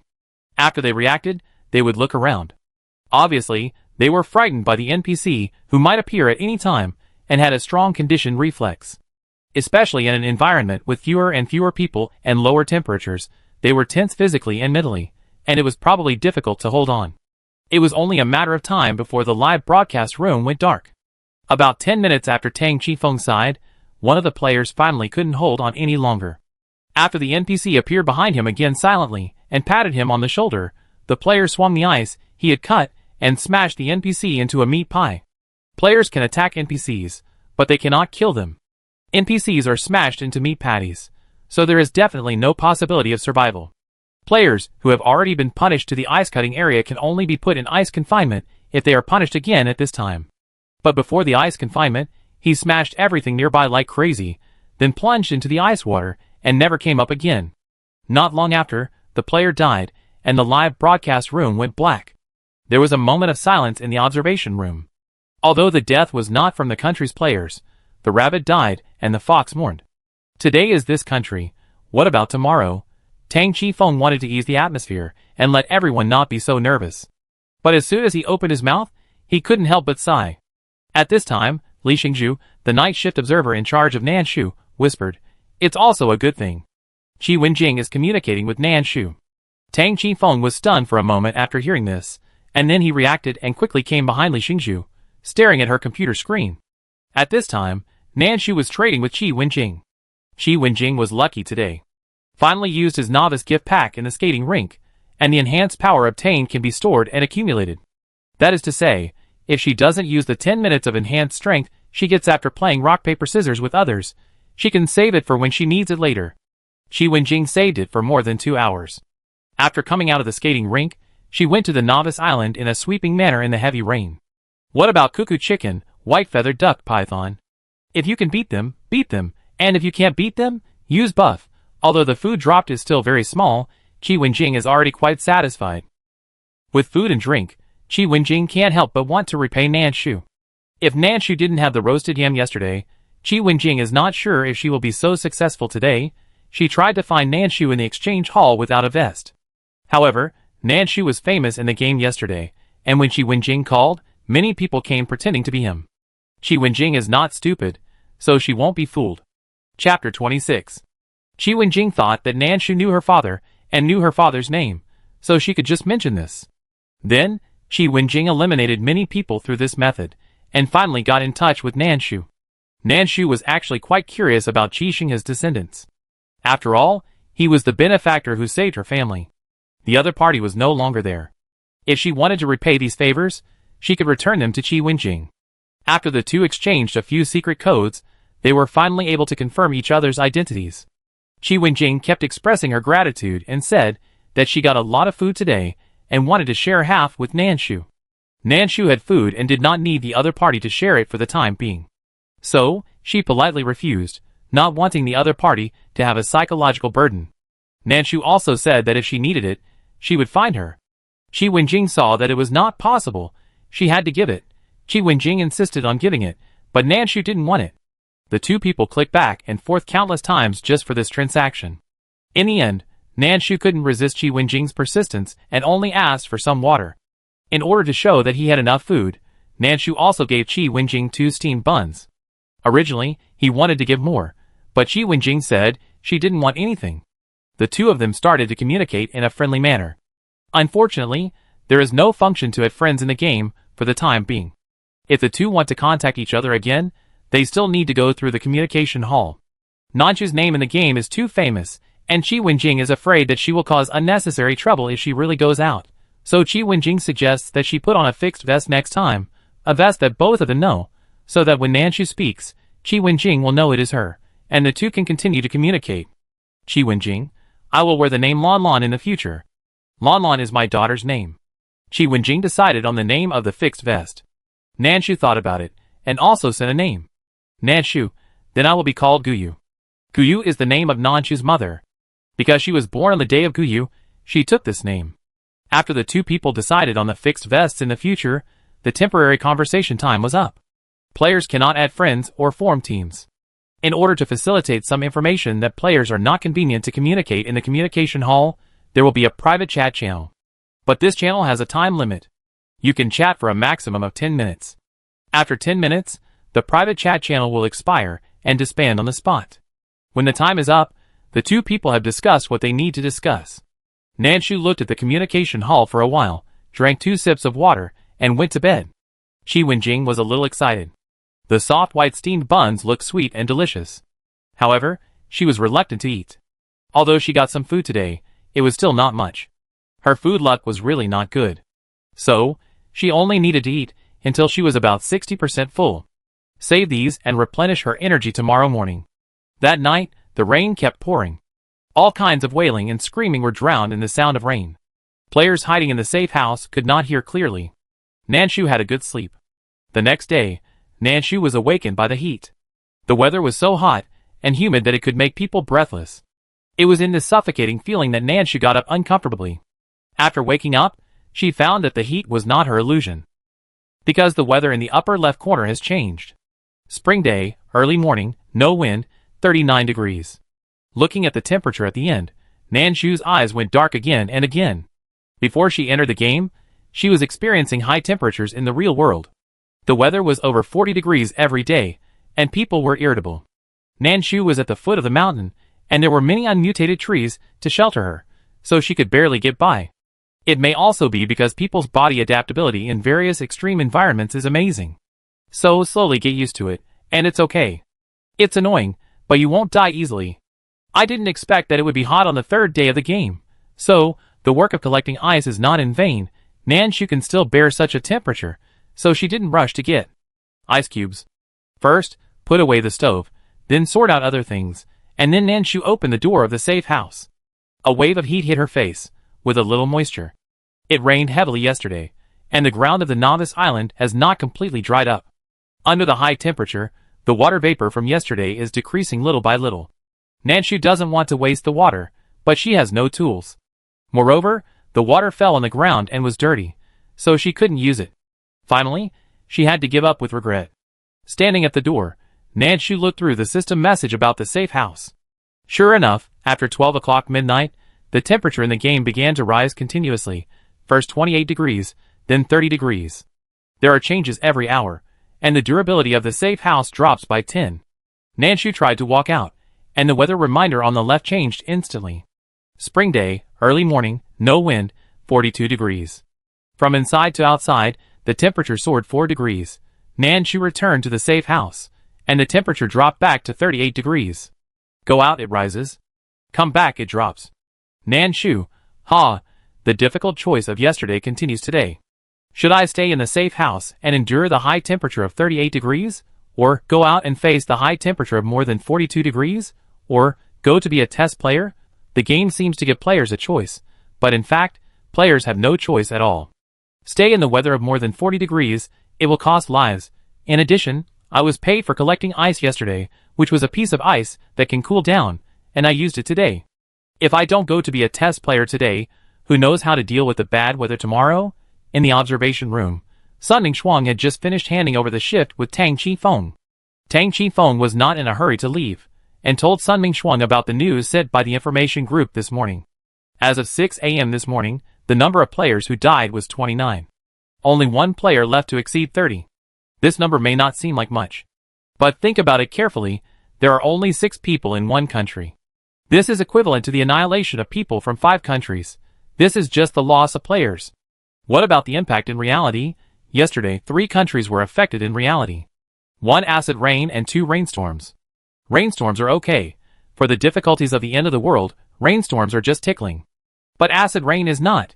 It is corrosive, although the game gave an early warning. But it didn't say the specific location, so it still caused property damage. However, this is a reminder to everyone in reality. Everyone should pay extra attention to prevent these situations from happening. I hope everything goes well today. Tang Qifeng worked all night and was really tired now. After handing over to Sun Mingxuang, he went back to rest. The night shift observers have also handed over to the day shift observers and went back to rest, preparing for tonight's night shift. Looking at the bad weather in the game, Sun Mingxuang frowned. Liang Qi couldn't help but worry about the players. It's so hot, staying outside for a long time, will it be fatal? Li Qinwen nodded in agreement. Indeed, it seems that I can only be a test player, because the players are still watching in the safe house. Therefore, the observer's work is relatively easy now, and everyone unconsciously discusses various possibilities in a low voice. After comparing the weather, Nanshu decided to be a test player today. She ate a steamed bun and half a duck head, and felt that her stomach was not so empty anymore. She drank 2 sips of water, and did not eat any more. Although there was a lot of food, she did not know what would happen next, so she had to use it carefully. After eating, Nanshu was not idle. She used the ice cube she got yesterday, and after feeling the coolness on her body, she walked out, put away the safe house, and went to the beach first. The toxicity of the jellyfish yesterday should have been diluted after a night, right? Now that it was not dangerous, she was going to see if the early bird could get the worm. Nanshu turned around in the water twice and picked up several stones. However, she did not encounter any monsters. Is it too early? The monsters haven't woken up yet? Nanshu thought uncertainly, and then went to the bushes again. After picking up wood, branches and the like for a long time, Nanshu heard a little movement. The distance was a bit far, and the speed was very fast. In a blink of an eye, only the branches were shaking slightly. If it was yesterday, Nanshu would have to run over to see what it was, and then take action. Today, it is not necessary. Because Nanshu has a long-range weapon. She took out the bow from yesterday, put a wooden arrow on it, and shot it in the direction of the sound. Whoosh, gee, not sure if she hit anything, but Nanshu heard a scream. She ran over very quickly and found that the one she dodged was a pure white fat rat. She had shot this little thing yesterday. This arrow today directly killed half of the fat rat's blood. Nanshu raised her hand to pull out the wooden arrow, and added a knife at the same time. Obtained items: small mincemeat *1, clay *1, mineral water *1. Did it drop mineral water again? Nanshu remembered that the one she killed yesterday also seemed to drop mineral water. Could it be that this little thing is dropping water regularly? Nanshu silently noted this message in her heart and prepared to look around again. Fat rats usually dig holes and hide in tree roots or some more hidden bushes. Nanshu turned around and did not find the second fat rat. She chopped a few pieces of wood and used up the durability of the axe. The originally sharp axe, when its durability dropped to 0, turned directly into a wisp of wind and melted in Nanshu's hand. Nanshu was a little reluctant. But it was okay, she would have a more handy weapon. Without the axe, it was difficult to chop trees. Nanshu began to sneak around tree pits and tree holes. Not to mention, she actually found 2 nests of gray and white fat rats, and Nanshu sent them to paradise. Items obtained: small mincemeat *2, clay *2, mineral water *1, fruit knife *1. What surprised Nanshu was that this time the fat rat gave her a fruit knife about 10 centimeters long. Although it is not big, it is still very convenient for cutting things. The most important thing is that this fruit knife has no durability. This means that it will not break. As long as it is handy, it can be used all the time. Nanshu took the small fruit knife in her hand and was about to find something to test the water when the system broadcast sounded. Chapter 27. System Announcement. The Maze of Spinning begins recruiting testers today. Interested players please enter with a ticket. Ticket requirements: 2 wheat plants. It starts now. When Nanshu heard that only 2 wheat plants were needed, he hesitated for a moment and submitted the ticket. Ticket purchase successful. Working hours: 2 hours, no overtime in principle. Then there is a 30-second countdown. This time, there is no chance to consider, and you are allowed in directly after submitting the ticket. Moreover, there are many more rules to remind you than entering the skating rink. Entering the maze of spinning: nothing? Oh no, there is still something. Working hours are 2 hours, of course. This is in principle. But then again, if you haven't finished your work, you definitely can't leave work, right? Nanshu was quickly teleported into the maze. This time, there was not even a guiding NPC. As soon as Nanshu came in, he saw 4 high walls that seemed to have no end. The wall is so high that even a person with good physical strength would not have any desire to climb up after seeing it. Want to leave here? You can only try to find a way out. System reminder: the maze has been opened. Please try to find the exit. System reminder: find 3 maze woods within 2 hours and find the exit to leave. Looking at the simple reminder, Nanshu thought, she knew that in principle, how could they complete the 2-hour work so easily? Yesterday's minimum was 5 ice cubes. Today there are only 3 maze woods. Although I'm not sure what this is, it must be difficult to take. The quantity is less than yesterday, but the time is the same, so you can imagine how much you can get. Nanshu didn't plan to waste time. After waiting for a while, and finding that there were no other reminders, she tried to find a way out. She stood in this area, with a total of 6 exits. Choose 1 out of 6. There is no end in sight, and there is no clue. Is this a hard way to get through?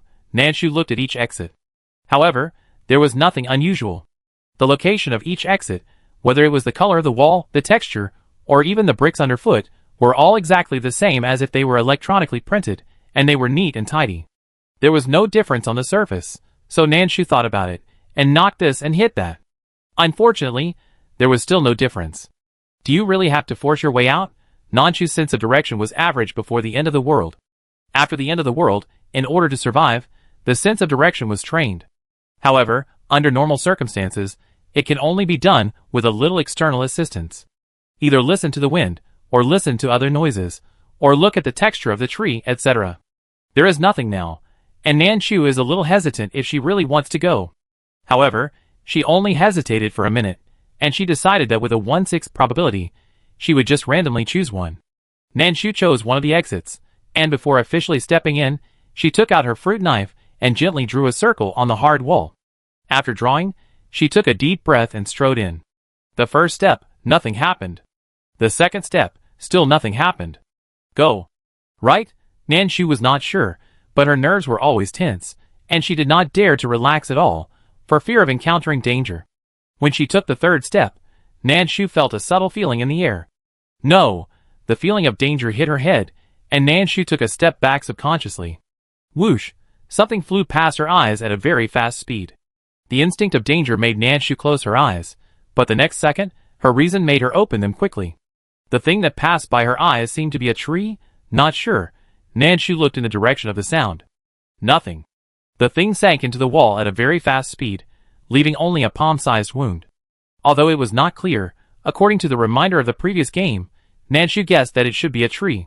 It was a strange sapling. Think about the reward for their work today. The maze tree is also related to trees.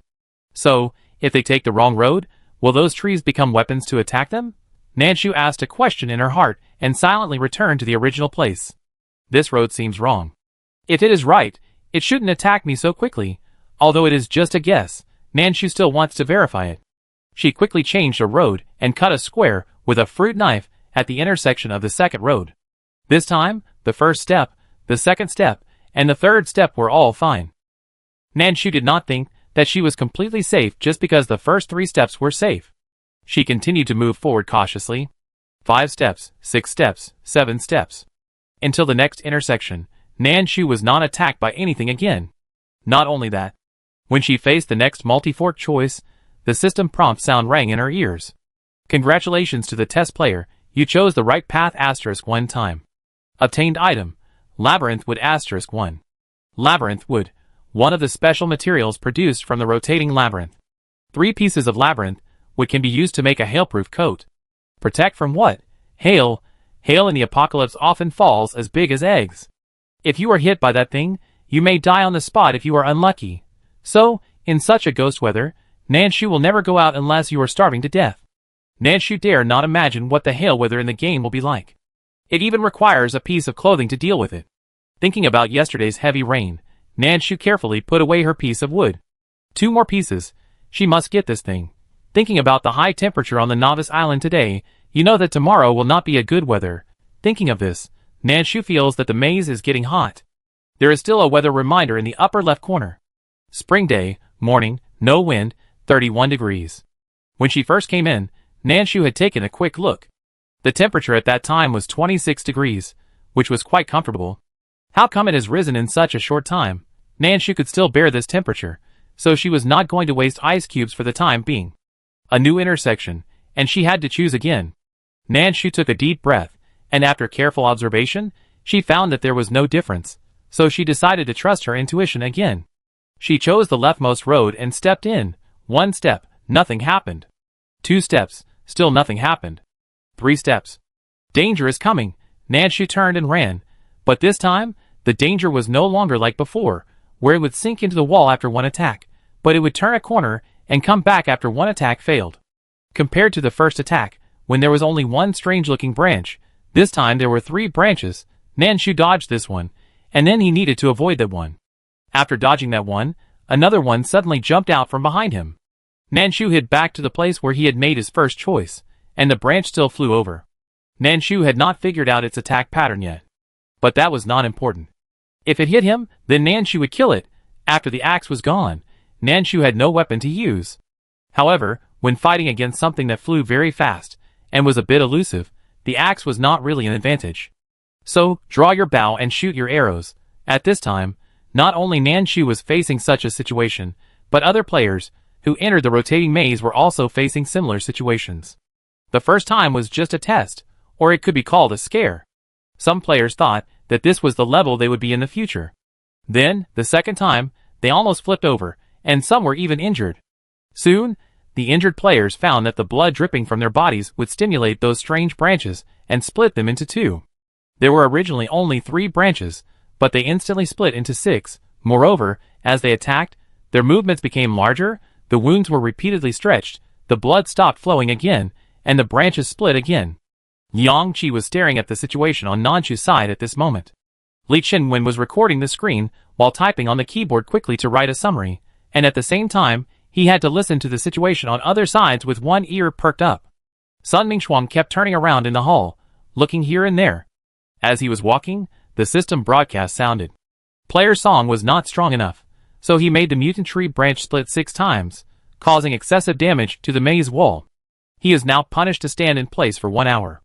At the same time, the temperature in Song's country C, will rise to 52 degrees in 1 hour, which will last for 1 hour.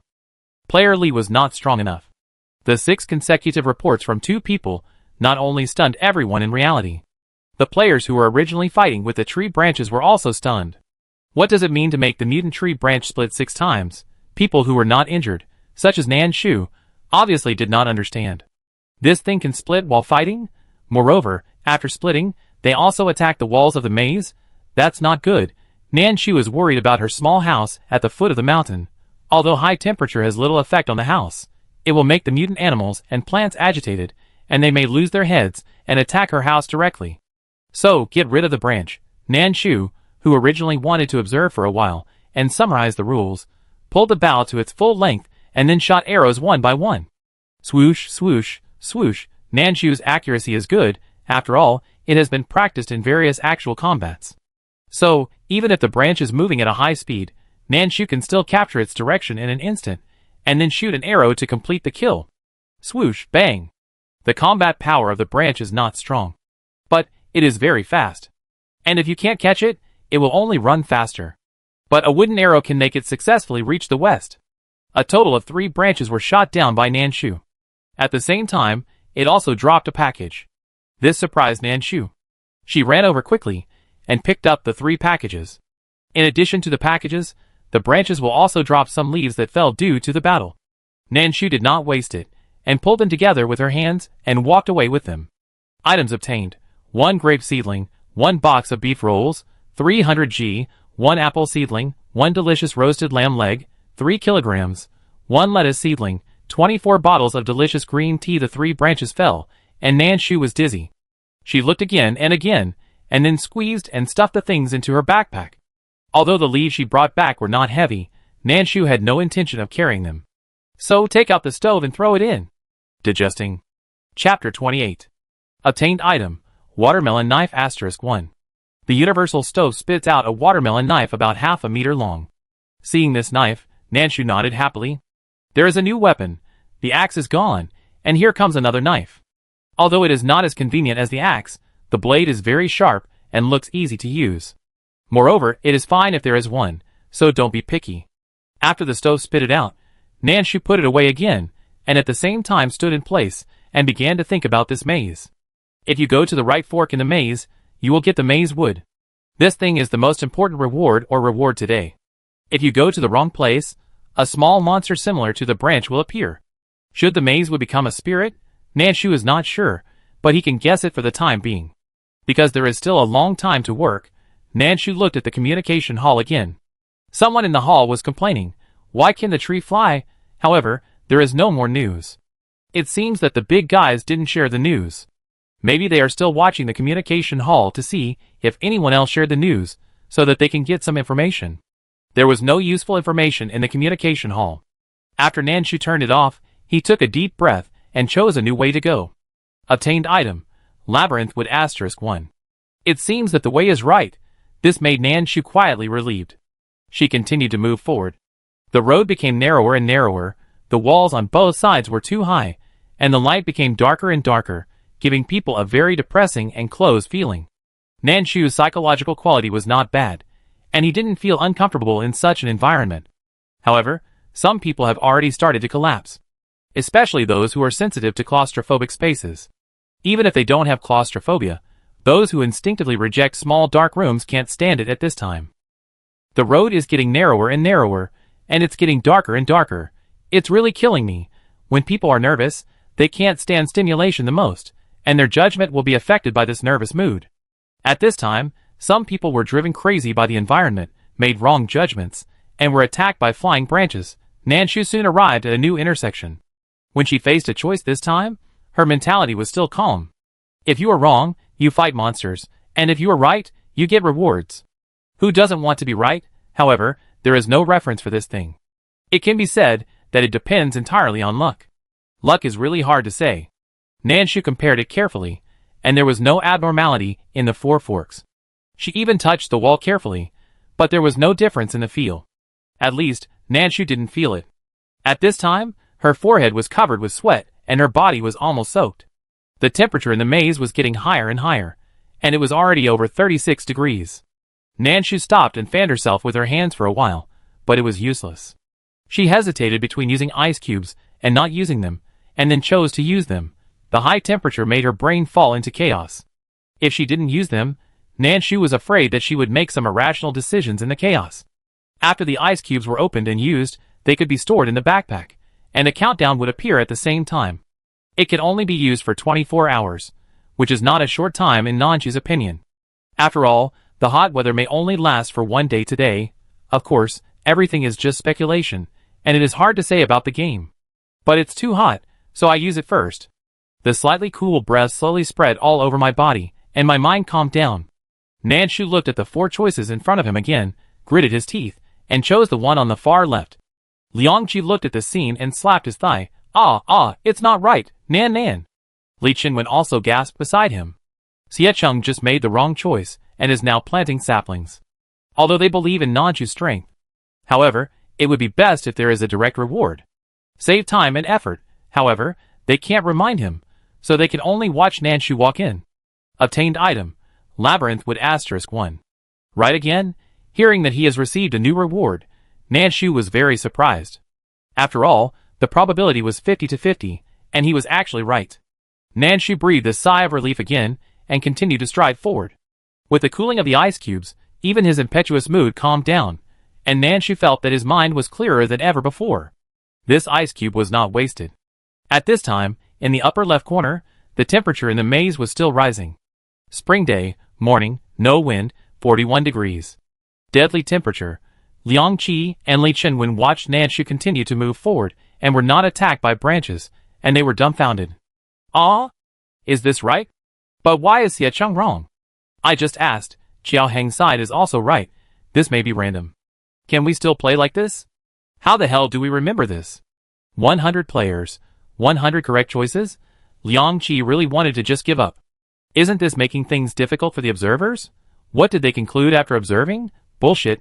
Compared to yesterday, when he had bad luck and fell directly into an ice cave, almost drowning and freezing to death, Qiao Heng was obviously lucky today. He made 3 choices in a row, all correct. At this time, Qiao Heng got 3 pieces of maize wood, and he wanted to jump up excitedly. He wanted to share this news with others, but there were many big bad wolves who wanted to cheat in the communication hall. So no, he couldn't tell anyone, otherwise he was afraid of being cheated. Qiao Heng had a clear understanding of his brain, so he quickly used the code he had agreed with Xiecheng and Wei Zixuan yesterday in the communication hall. It was really inconvenient that you couldn't add friends in the game.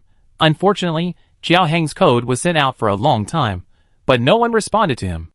Qiao Heng guessed that it might not be convenient. He was not sad. Although no one shared the good news, he just kept moving forward. The maze had not been completely walked out, and the task had not been completed. Go, go, go! Qiao Heng whistled happily. When faced with another choice, he decided to trust his intuition. Then, he was chased by 3 branches and screamed. So, people really can't be too reckless. If you are too reckless, you will be punished by the game. Qiao Heng screamed while running. At this time, Nanshu made the wrong choice again and faced the fast-moving branches again. Last time, he easily solved them with arrows. This time, Nanshu decided to change to a machete. The machete has a durability of 600 points, so don't worry about consumption. The branch is very fast, and Nanshu needs to concentrate to see where it is flying. The first time, her attack missed. However, Nanshu was not discouraged. She quickly adjusted her state and direction and attacked again. The health of the maze branch is reduced by 12. The loss of health is not bad. Nanshu saw that she hit it, and continued to swing the knife. This was the first time she used such a machete, but she was not unfamiliar with it at all. In the real world, she has used kitchen knives, sickles, various fruit knives, wooden sticks and the like. So no matter which one she chooses now, Nanshu is very skilled. Just do it. Stop talking nonsense. If you talk too much, the monster will run away easily. It took Nanshu 11 minutes to kill all 3 branches, and they turned into a pile of rewards that she picked up. Compared with the quick decision of archery, the machete is still slower. However, this kind of branch consumes very little of the machete. After killing 3, the durability of the machete did not drop. However, wooden arrows are not good.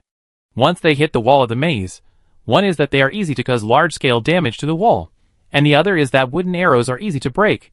If one is broken, it is a loss for Nanshu. So use the knife first, and see if there is enough time. If there is no time, use the arrow. When she came to the chosen intersection again, Nanshu carefully compared and found that several intersections were still exactly the same. She no longer hesitated, trusted her intuition, picked a road, and went in directly. Obtained item, Labyrinth Wood *1. Unexpectedly right, Nanshu was a little surprised. 3 labyrinth woods can be combined into a hail-proof coat. However, it needs to be done on the workbench in the safe house. Unable to make it for the time being, Nanshu looked at it, and threw the things back into the backpack. When she faced a choice again, Nanshu did not fool around, but checked it carefully. After finding that there was indeed no difference, she chose one of the roads. As a result, as soon as she walked in, a thick fog floated in front of her. The route that was originally clear became confusing in an instant. Congratulations to the players, stepping into the psychedelic road. Players who walk through the psychedelic road safely will have unexpected surprises. Psychedelic road? You didn't say there was such a thing before. Nanshu was a little speechless, but she didn't dare to be careless. The visibility in front of her. Well, at most 1 meter. Anyway, you can see clearly with your hand, but if you go a little further, it's just a vast expanse of white. The machete was tightly held in her hand, and Nanshu's ears also stood up, listening carefully to the movements around her, and the nerves of her whole body were tense. 1 step, 2 steps. Stepping into the white fog, it seemed that nothing had changed, as if she was walking on the right path. The first 2 steps were even normal. However, when she took the 3rd step, Nanshu heard someone singing in her ear. It was still an old song from many years ago. She vaguely remembered some lyrics, as if it was popular when she was in elementary school. When Nanshu was in elementary school, the music scene was at its peak. Therefore, popular songs can be changed every 3 months. Of course, the classics may still be sung in the streets for most of the year. At this time, the song that sounded in her ears was popular, but not the kind of big hit. So Nanshu sounded familiar, but when she really asked her to sing, she couldn't sing a few words. The time interval was too long, and she couldn't remember too many lyrics. The singing sounded intermittent, as if it came from afar, connected to the vast fog, giving people a sense of déjà vu of a horror movie. If it was Nanshu before the end of the world, he would probably have screamed in fear at this time. But now, when the ghost came, Nanshu dared to chase him 3 miles with a knife. So, afraid? Impossible. Just when Nanshu was highly focused and his back was tense, a mechanical voice suddenly sounded in his ears. Excuse me, what is the surname of the original singer of this song? Chun Biliang. Nanshu? ? Chapter 29. When the question rang in her ears, Nanshu was in a trance for a second. No, I thought she was taking risks. What did she do? However, Nanshu quickly reacted and thought about the original singer of this song. Although it has been a long time, and this song was not so popular at the time, Nanshu still has some impression. She can't remember the lyrics, but she still remembers the original singer. She quickly pulled the option that popped up in front of her and chose B. If you answer correctly, I will help you remove 1 danger, leaving only 2. Players, please come on. When Nanshu heard the danger, he raised his machete directly. Whoosh, whoosh, 2 familiar voices sounded again, and Nanshu wanted to curse. No, the answer was correct, just eliminating 1 danger? But it's not a big problem, just do it. The branches flew very fast, and Nanshu's knife was not slow either. Moreover, she had to make herself faster. Once the branches repeatedly intersect back and forth, and the walls of the maze are damaged too much, then Nanshu may be punished. This punishment may also affect reality. Nanshu first focused his attention, and attacked one of them. It drilled out of the wall, and flew past Nanshu's eyes. Nanshu's knife was ready long ago, and he raised it, and swung it once, twice, and 3 times. 3 consecutive slashes. The speed was amazing. Liang Qi felt that she could only see the afterimage of Nanshu's arm when he swung the knife. She took a breath, and was so nervous that she didn't even dare to swallow her saliva. Obtained item, Iron Head Arrow Atlas *1. Hearing the reward, Nanshu knew that this one was killed. She quickly shifted her attention to the other one. The other party should have realized that their companion had been killed, so its existence became very important. It sped up, and Nanshu kept watching it, not giving it any chance. Let it make 2 more holes in the wall. Who knows if the system will judge that the wall has suffered too much damage. So right now, 2 cuts first. I have to say that this machete is really sharp and really easy to use. The knife itself is not heavy, and it does not require too much physical strength when swinging it. Moreover, it is not too light to make people lose control of the metal texture. Raising his hand and slashing twice, but not removing the branch in one blow. However, after the other party was injured, the speed slowed down directly, and even dropped leaves. Nanshu saw that it slowed down and sped up directly. Take advantage of its illness to kill it. 2 more cuts. Obtained items. Jingshan Xiaozhong Tea Seedling *1. Note. After the 2 saplings were killed, Nanshu returned to the foggy maze. She didn't rush to continue, but looked at the rewards first. After learning the previous diagram, you can make arrows with iron heads. Compared with wooden arrows, arrows with iron heads have higher damage. The diagram is a good thing. Nanshu is not going to sell it or waste it, so she learned it directly. This diagram is permanent after learning, and it is not consumed after a few or a dozen times. However, making iron-headed arrows requires composite metal blocks, and making intermediate safe houses also requires them. Nanshu has not encountered this thing yet. After leaving the maze, she has to explore the novice island more to see if she can find it. Nanshu will feel more secure if she upgrades to the intermediate safe house as soon as possible. After learning the atlas, Nanshu looked at another reward. It was a normal-looking and healthy tea seedling. It was followed by a note, telling Nanshu that this seedling could not be planted in the game, but needed to be planted in reality. Lepsang Sochong tea seedling. A magical tea seedling that can grow without soil or water, and can grow with just a little bit of food. Looking at this description, Nanshu thought, if you say so, then I will really plant it.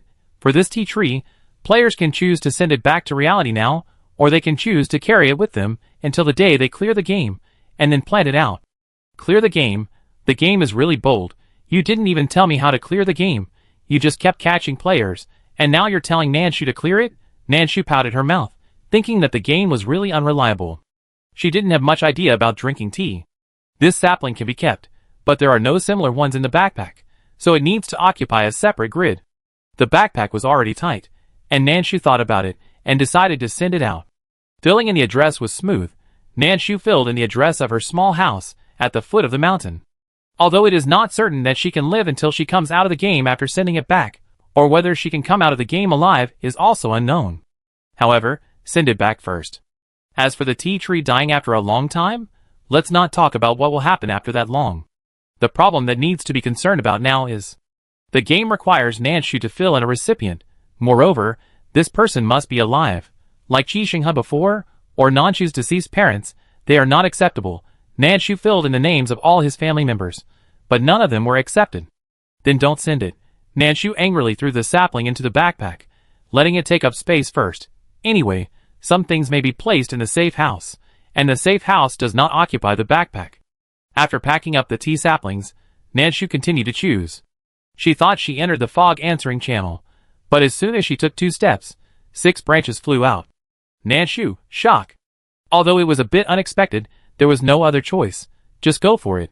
Liang Qi didn't dare to breathe before, and after finding that Nanshu seemed angry, he tried to analyze it. But he didn't analyze anything. Good news came from Xiecheng. Items in the game can be sent back to reality. As long as there is an address and a recipient, you can do it. Xiecheng had already sent a bag of 10 kilograms of rice seeds to their training base, which was the reward for killing the monster just now. At this time, his former temporary comrades and instructors had already rushed to the training base swiftly, and all the staff were already in place, waiting for the items to be delivered. Because of this matter, Xiecheng's observer was surrounded by people. Some leaders and staff, who were originally meeting on the other side to prepare for emergencies, all sneaked in and stared at Xiecheng's live broadcast without disturbing others. Liang Qi sighed that trained people are indeed more powerful than wild people, and have a greater hope of survival. However, when she saw Nanshu, who was also working hard to kill monsters in the live broadcast, she secretly thought that Nanshu could live longer and longer. Not only Nanshu, but also Qiao Heng and others. Everyone can live well, because no one can be sure that the person who will be captured again next month will not be themselves. Like Liang Qi and other observers, a large part of them are the trainees who were previously with Xiecheng. If they were not captured into the game this time, they would enter the observation room, observe their former teammates first, summarize their experience, and be ready to enter the game at any time. They have been trained, so they can be less panicked and have a greater hope of survival. However, for ordinary people, all this is still too difficult. It took Nanshu a lot of time to grow 6 saplings.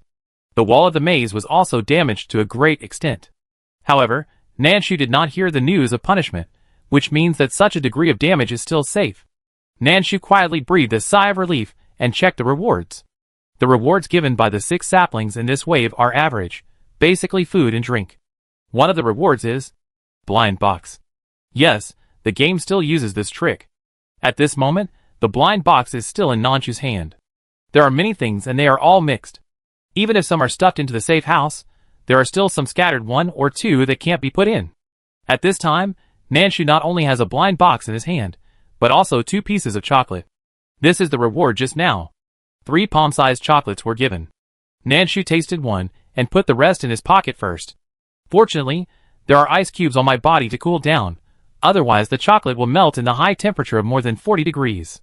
Oh no, the temperature in the game has risen to 52 degrees now. It's a temperature that can really boil people. Nanshu dare not think about it. How can she live without ice cubes? Not to mention passing the maze, it's probably not easy to survive. The reason why Nanshu didn't open the blind box is because there is a note in the blind box. Surprise scare? Blind box. After opening, it may be related to the real world. Please choose carefully. Nanshu thinks this can't be considered a blind box. This is a hot potato. Who dares to open it? What if a big one is opened and the real world is pitted? Wouldn't she become a center of the entire blue star? To put it in a smaller way, it is also a center of their country, eh? So, it can't be opened, but this thing takes up space. There is really no space in the backpack. Nanshu looked at the blind box, touched the chocolate in his pocket, and decided to send the tea sapling out. It's not what she likes anyway, so it doesn't matter who she sends it to, right? Nanshu doesn't know anyone, but she can ask someone to help her.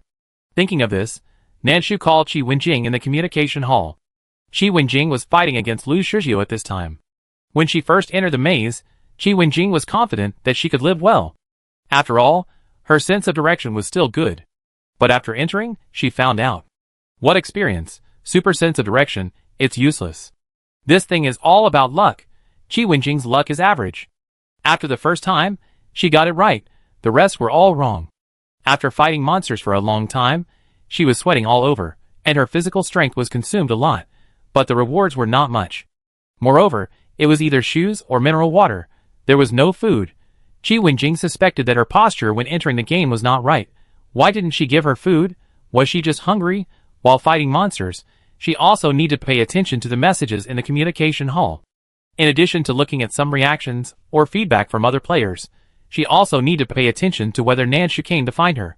Just thinking about it, she found that someone in the communication hall sent out the agreed signal. Lon Lon. Nanshu is here to find her. Qi Wenjing quickly replied to Nanshu's message while dealing with the saplings. Lon Lon. Wait for me, 1 minute, not 40 seconds, it will be solved immediately.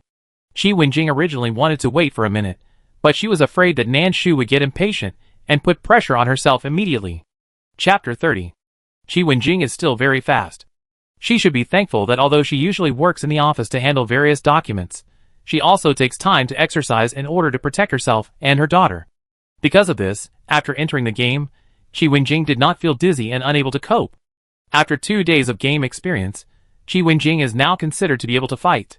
Especially against branches with weak combat power, it is even better. As long as you pay attention to the speed, as long as you are faster, those branches will be useless. Thinking that Nanshu is still waiting for her, Qi Wenjing speeds up, and even takes out the shovel that she was reluctant to use before. The shovel is a weapon that Qi Wenjing dropped when she killed monsters yesterday. It is called a shovel, but it feels more like a half-sized shovel, whose shovel handle is longer than her arm. However, its shovel head is really small. This thing has a total durability of 120, and it will fall off if you hit it casually. Qi Wenjing didn't want to consume it unless it was absolutely necessary. However, she couldn't take care of it now. Nanshu was probably also going through the maze, and they were all anxious, so efficiency must be the priority. Qi Wenjing quickly solved the branches, and sat on the ground exhausted, panting. Even so, she asked Nanshu if there was anything wrong. Nanshu simply and clearly explained that he was going to send tea seedlings to reality. The two sides had a simple exchange before, but compared to others, Qi Wenjing said more and Nanshu said less. However, Qi Wenjing's reaction was still good, and she analyzed Nanshu's situation based on the small amount of information provided by Nanshu. There are probably not many people at home. Now that Nanshu wants to send the saplings, but doesn't know who to send them to, Qi Wenjing is more certain of this. However, while affirming it, Qi Wenjing also feels a little distressed. Poor child, damn the end of the world. Qi Wenjing quickly replied to the message. Lan, I sent you an address, it's my husband's unit. I tell you about the situation in the live broadcast room later.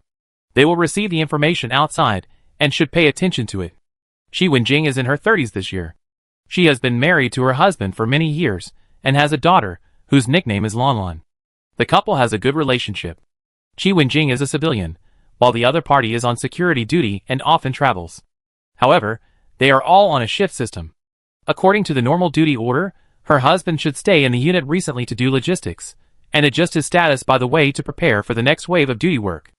Of course, just in case, Qi Wenjing sent Nanshu 2 more addresses. One is her own unit, and the recipient is her direct supervisor. The other one is the unit of her adopted sister Lin Qinghua, which is Chunlei Primary School near her home. The other party is the director of the primary school's security department. There are always 3 addresses that can be received. Qi Wenjing not only told Nanshu, but also said it in the live broadcast room. There is a conference room next to the observation room, where several leaders are sitting and responsible for issuing important decisions. On the other side is an executive department. Once there is a special situation, they will perform the corresponding tasks efficiently according to the instructions of the leader. At this time, as soon as Qi Wenjing said it, the decision of the leader next door came down instantly. The executive department received the signal and took action immediately. Qi Wenjing is not a native of Beijing, but from Sioux City, which is a little further away. However, when they entered the game and their information was counted, their corresponding family members, work units, and other related information were already monitored in all directions. It is monitoring, but also protection. When Qi Wenjing said that she wanted to send the tea seedlings to her husband or sister's unit, everyone took action immediately. Although it was just a tea seedling, it came from the game after all. Who knows if there is anything abnormal? Can it adapt to the climate and land and other natural factors of the end of the world? Also, will it have a bad impact on them? There are many things to consider. But first, they need to get the tea seedlings. Nanshu sent it to the other party's husband's unit, according to Qi Wenjing's address. Mail successful. Mail has been delivered. Not long after, the game reminded Nanshu that the things had arrived. It arrived at the speed of light. The speed was so fast that it made people's scalps numb. However, since Sirius has the strength to invade Blue Star, Nanshu does not doubt the speed of the other party's delivery. After sending the things out, there is finally some space in the backpack. Nanshu put the blind box into the backpack. After talking to Qi Wenjing for a few more words, Nanshu continued to walk through the maze. The previous fog had dissipated, and Nanshu came to a new intersection. She was lucky and chose the right direction, and got the maze wood. When she arrived at the next intersection, Nanshu observed for a long time and decided to take a gamble. Before she took a step, she heard a very loud system broadcast. System broadcast. Player Xiaoheng, Country A, has caused irreparable damage to the maze wall. Turning the maze will extend his working time by 2 hours. At the same time, in his country, half an hour later, a hailstorm will fall randomly for 2 hours. Nanshu, ? Irreversible loss? What did Xiaoheng do? He pushed down such a strong wall. While Nanshu was worried about his little house, he couldn't help but admire Xiaoheng's strength. Nanshu tried his best, but he only left one hole after another on the wall of the maze. How much strength did Xiaoheng have to destroy the wall to the point of irreparable damage? Xiaoheng said, I am wronged. Although Xiaoheng is not strong, he is really lucky. Yesterday, with the help of Xie Cheng and Wei Zixuan, he passed the copy of the skating rink with difficulty and left with ice cubes. After returning, although it rained heavily and made people's heads buzzing. However, Xiaoheng still stubbornly turned around in the rain for a few times, and then got a bag of 20 beef bags and 10 wheat plants. Of course, there are some scattered items, some of which take up too much space, and Xiaoheng can't put them down. He asked Xie Cheng and Wei Zixuan, and sent them to them when he knew they needed them. Xiaoheng had plenty of food and drink, and he paid for the ticket today easily. However, his good luck seemed to be limited. Yesterday, he was extremely lucky. Today, he was extremely unlucky. Qiao Heng made the wrong choice at the first fork in the road. The 3 saplings that popped out were so fast that he was dizzy. Although Qiao Heng was a useless little guy without any special powers in reality. However, he still had some basic self-protection ability. Yesterday, Xie Cheng and Wei Zixuan gave him some emergency training, so it was not a problem for him to deal with branches that could not be hit. After struggling through the first fork, he made the wrong choice at the second fork. Qiao Heng? Or, he should refund the ticket. He really can't do it. Qiao Heng's novice gift pack is called Invincible Golden Bell.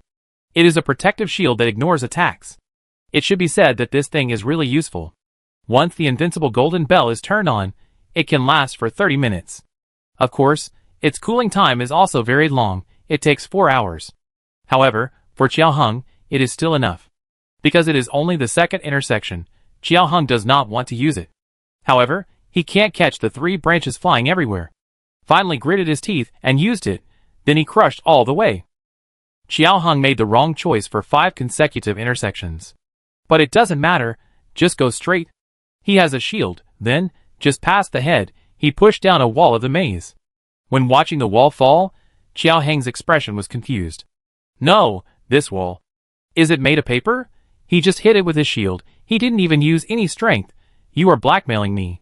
Unfortunately, the game didn't listen to his explanation, and directly extended his working hours, causing the real world to suffer as well. Qiao Heng couldn't help but spit out sweet words for more than 10 minutes. Considering that the cooling time of the Golden Bell cover was about to expire, he couldn't waste it, and continued to fight hard. He thought, why not just break the jar? But no, he can give up, but he can't let the reality suffer, although Qiao Heng doesn't have the heart to love the world. But his father, mother, brother and sister are all in the real world. Who knows if this hail will hit his family members? Qiao Heng gritted his teeth, covered his face, and continued. A new fork in the road, as expected, it's wrong again.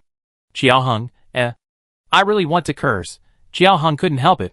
He cursed while moving the golden bell. Qiao's mother, who was watching the live broadcast, tired, destroy it. A new intersection, the right Nan Shu, looked at the 1-hour working time that had passed, and then calculated the other party's extended working time, and took a breath silently. Although there was no peddler today, after going out, I can still play some wild games and earn some income. The punishment time is too long, and I probably can't do anything after going out. What if there is an event tomorrow? Just thinking about this, the system broadcast sounded again. System broadcast. Player Qi Wenjing, Country A, curiously opened the blind box, connected to the real world, and received 1 blessing from the rain god. Blessing of the rain god. 2 hours later, the country where Qi Wenjing is located will usher in a wet drizzle, which will last for 20 hours. Nan Shu, surprise! What a success, Qi Wenjing. Qi Wenjing also excitedly called Lan Lan directly in the communication hall. Nan Shu took a look and hurriedly sent a private chat request to the VEST number that called Lan Lan. After the private chat was successful, the 2 people needed to exchange the code again to prevent someone in the communication hall from finding out about this and taking advantage of the situation. After the code was successfully matched, Qi Wenjing couldn't control her excitement and shouted. Qi Wenjing, I really can't put down my backpack, so I thought of opening it, and it was a big risk. Fortunately, it was a good one. After that, Qi Wenjing couldn't control her voice. Since it was a moist drizzle, it should be clean and comfortable. For their recent continuous high-temperature weather, this drizzle came too comfortably, and it will last for more than 20 hours, whether it is to moisten the earth or to moisten the people who have been tortured by the high temperature for a long time. It is a great thing. Feeling Qi Wenjing's excitement, Nan Shu couldn't help but look at the blind box in his backpack. Open it or not, that's the question. Chapter 31. Nan Shu hesitated for only 3 seconds, and then decided. Open? What is there to be afraid of? Does that mean that she will not dare to open the blind boxes given by the game in the future, and keep them forever? That won't work. What if it turns out to be a good thing, like Qi Wenjing? What if it brings benefits to reality? Nan Shu thought of it and operated it directly. The whole operation was very smooth, as if she had been thinking about it for a long time. The blind box was opened successfully. Congratulations to the player for opening the Amusement Park, Mode 6. The Amusement Park, Mode 6, will be opened in 3 minutes. Please be prepared. System broadcast. Player Nan Shu opened the Amusement Park, Mode 6. After 3 minutes, The amusement park will randomly grab 20 players to enter and last for 20 minutes. The amusement park, Mode 6, is followed by a description. The amusement park not only has entertainment projects, but also many prizes and treasures. Players who find the little red flowers will get more rewards. Nan Shu? I never expected that her blind box was not connected to reality, but to her and the other 19 players in the game. It was really exciting. In the game, everything is possible. At this time, in the communication hall, no matter whether it was a transaction or a set of information, everyone stepped back and discussed this matter. The system said it was a random grab. So Nan Shu, the opener, could not decide the list of people who would enter. In addition, everyone was actually quite curious about the unknown crises and opportunities. The powerful players were already preparing to enter the temporary minigame. Although, they might not be able to enter. But you have to be prepared. If you can't get in, just take it one step at a time. Many powerful players have already obtained information from many people, and know that these things are all from blind boxes. However, there are not many players who get blind boxes. Nan Shu looked at the communication hall, and found that there were about 6 people who revealed the news. Including her and Qi Wenjing, there were only 8 people in total. Counting those who kept it secret, it is estimated that there are at most 20 people. Most people's blind boxes are silent, and not reported separately on the system. Therefore, Nan Shu can't count those unknown ones. Moreover, at the moment, she should be more concerned about. What kind of environment will she enter in 3 minutes? What kind of flower is the little red flower? Soon, the 3 minutes are up. Nan Shu only felt that her eyes were blurred, and the environment she was in changed. It was no longer a maze with high walls on both sides, but a garden. It looked like a garden, but there were roller coasters and pirate ships not far away. Nan Shu hadn't seen such equipment for a long time. It was the end of the world. Who would still want to play with these? Nan Shu simply looked around the environment. This should be a garden-style playground, with a large area, and you couldn't see the end at a glance. There were many amusement facilities, and there were also many tall trees, and particularly beautiful flowers in bloom. Little red flowers. At a glance, the small gardens were decorated with pink, white, purple, and green, but there was no red. At this time, the other 19 players came in one after another, men and women with different looks. Nan Shu looked around quickly. You can take photos, and send them in the private chat of the game. So Nan Shu already knew what Qi Wenjing looked like. She looked around and found that there were 6 girls including her. There were few people, and she could see them all at a glance. There was no Qi Wenjing. Since there was no Qi Wenjing, Nan Shu didn't plan to care about it. She turned around and went to one of the places with lush trees. The system said that there were both crises and opportunities here. Treasures could also be hidden in danger. Nan Shu looked at the trees over there, and they looked dangerous. There was only 20 minutes, and she didn't plan to waste more time. She would pick a direction to look first, and change the route if she didn't find anything. Xie Cheng was also in this wave of recruitment. After he came in, he also looked around quickly. There were no Wei Zixuan and Xiao Heng. As for the girls, Xie Cheng looked carefully and found that among the 6 girls, only 2 had blonde hair and blue eyes, and were obviously from Shizhou. The other 4 girls all looked like people from Dongou. As for which country they were from, we still need to look carefully. Nan Shu had logged into the system before, and more than once. So, Xie Cheng could be sure that this was one of the players from their country. After he came in, he wanted to lock on to which Nan Shu was and join up with the other party. In such a large venue, if there were teammates, the situation might be better. However, time was very tight. While he was observing, 3 girls had already turned around and ran in different directions, leaving Xie Cheng no chance or time to identify them carefully. Xie Cheng could only purse his lips and temporarily give up the idea of cooperation. In the observation room, everyone was paying attention to the movements of the 6 people from their own country. Qin Mu escaped death yesterday. After entering the maze today, he was much more conservative than yesterday. He was no longer aggressive, and would not fight if he was not satisfied. So, his performance at this time was quite satisfactory. Qi Wenjing and Wei Zixuan were not recruited into this separate playground. But Xie Cheng went in. Everyone was instantly excited. They were looking forward to Xie Cheng and Nan Shu meeting up. It would be best if they could cooperate. In this case, it is better to have someone you can trust to cooperate with than to fight alone. Xie Cheng is an official person. For other players in their country, at least his character is trustworthy. They watched nervously, and then saw Nan Shu enter the playground for less than a minute, find a direction and walk away. After observing fruitlessly, Xiecheng also determined a direction and strode forward. Everyone went in different directions. Nanshu and Xiecheng went in the south and north, and the distance between them was getting farther and farther. Everyone in the observation room, People in Country A watching the live broadcast, I didn't know what to say for a moment. Although Nanshu is really handsome, I really hope that people in our country can unite. At least when we encounter danger, we can still have someone to help us. I was so anxious that I was running around. At this time, Nanshu had already fought with a mutant dogtail grass. The green dogtail grass, which was taller than her, waved its vigorous branches and buds, bringing gusts of wind to attack Nanshu. The fluff that originally looked soft and cute turned into sharp needles, and it attacked Nanshu in various ways without any rules for the time being. Nanshu didn't expect that he would encounter a tough opponent just after walking less than 50 meters. It's hard to fight, loves sneak attacks, and has a high defense. Nanshu used a machete to fight the opponent, and the opponent's blood volume dropped by drops. The most troublesome thing is the velvet thorns on its body, which glowed coldly.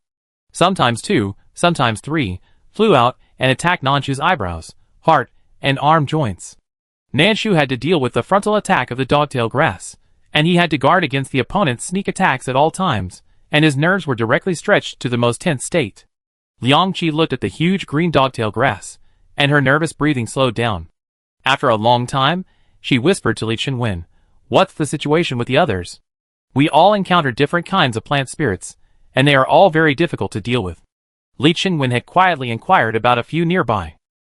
Xiecheng encountered a huge green peony. Li Chenwen didn't know the variety of flowers, but Sun Mingshuang had recognized it. It was the precious being green peony. If it were in reality, if this flower had not mutated, it would probably surprise flower lovers and carefully protect it. However, it has mutated into a spirit, and the green leaves that looked tender and soft have now become sharp weapons, and from time to time a few leaves fly up to attack Xiecheng's vital points. Compared with dogtail grass, the attack of peony is more cunning, because it also releases fragrance. The fragrance is slightly toxic, and Xiecheng was affected by the poison gas. His body couldn't stand it several times, and he swayed, almost letting the peony take advantage of him. After he narrowly avoided it, he bit his tongue directly, and tried to keep himself awake. When Xiecheng knocked off 2/3 of peony's blood, Nanshu had successfully killed the difficult dogtail grass. Obtained items: 1 small red flower, 1 fish basket. Nanshu took a quick look at the reward and continued forward. You can get small red flowers by killing monsters. So can it be understood that small red flowers are not special flowers that grow in a certain place, but need to kill monsters to get them? Nanshu temporarily remembered this, held the machete in his hand tightly, and continued forward. This fight with the dogtail grass consumed a lot of Nanshu's physical strength. At this time, for minutes had passed since entering the playground. There are still 16 minutes. We have to hurry up. Nanshu muttered softly, and at the same time, the machete in his hand attacked to the right with a bang. The blade hit a sharp object, which made Nanshu's arm numb. At the same time, a prompt sound rang in his ears. Mutated Phalaenopsis' health reduced by 3. Nanshu couldn't help but take a breath of cold air when he heard the blood loss. Another high defense? The mutant Phalaenopsis is also taller and stronger than Nanshu. However, Nanshu doesn't care and goes straight to attack. I've already hit it with a knife just now, and now I'm hitting it again. However, close combat is too exhausting for Nanshu, and it's too time-consuming. Therefore, Nanshu directly distanced himself, changed his knife to a bow, and shot a lot of arrows at the center of the petals of the mutant Phalaenopsis. Whoosh, bang! Mutated Phalaenopsis' health reduced by 6. It actually doubled? This discovery surprised Nanshu a little. This made Nanshu faster, and her attacks more intensive. However, she didn't have many arrows. After the arrows in her hand were used up, she still needed to pick up the one she had shot before. Fortunately, they can still be recycled for the time being. However, some of the arrows destroyed by the mutant Phalaenopsis can't be recycled. Finding that the bow and arrow attack caused more damage to the mutant Phalaenopsis, Nanshu directly flew a kite. After a minute and a half, the mutant Phalaenopsis was left with only skin. One more arrow would kill it. You don't need to aim very accurately with this arrow, as long as it hits. While running, Nanshu drew his bow and shot. At the same time, the system prompt sounded. System report. Aaron was confused by the mutant mimosa, and he was immobilized for 2 minutes. At the same time, the health of all plants in the field was restored by 50%. Nanshu? Chapter 32. Nanshu's attack was almost synchronized with the voice broadcast by the system. However, in the end, the system determined that the penalty caused by player Aaron was faster than Nanshu's last attack. So, the mutant Phalaenopsis, which could be eliminated with one arrow, had its health increased to half in the blink of an eye. Nanshu, she was so angry that she laughed. However, she did not give up because of this. The health was restored. The game has the final right of interpretation. What else can they do? Keep fighting. Nanshu put away his thoughts, and continued to draw the bows skillfully. Although his mood was affected a little, the fluctuation was not big. Moreover, Nanshu knew that it was useless to complain or curse. Staying alive is the most important thing. So just kill the monster in front of you again. Nanshu reacted quickly, and was even faster. In less than a minute, the health of the mutant Phalaenopsis returned to a trace. Nanshu skillfully finished the attack, and did not give the system or other players any chance to make trouble. The members of the observation room were too scared to even breathe. They were also angry about what happened just now. But the players themselves can't be blamed for this. After all, they couldn't have predicted that the mutant plant was poisonous. Moreover, they were already nervous in the game, and even so, they were still tricked by the mutant plant. In fact, they were quite miserable. Items obtained: 1 grape seedling, 1 steak, 300 G, 1 bottle of energy drink, 600 milliliters, 1 composite metal block, 1 small red flower. Although there were some twists and turns in the process, the rewards given in the end were still quite generous. Nanshu simply counted everything, took out a bottle of water, and drank 2 sips, then continued forward. This area was a bit remote, and Nanshu walked for 2 minutes without any unusual sounds. This made her nerves more tense, and her eyes looked around from time to time. Chirp! A tiny sound wave sounded in the air, causing a little fluctuation. Nanshu's ears instantly stood up. There is also a benefit to being too quiet here, that is, any unusual sound is very obvious to Nanshu. The machete was clenched instantly, and when judging the source of the sound, Nanshu silently counted down in her heart.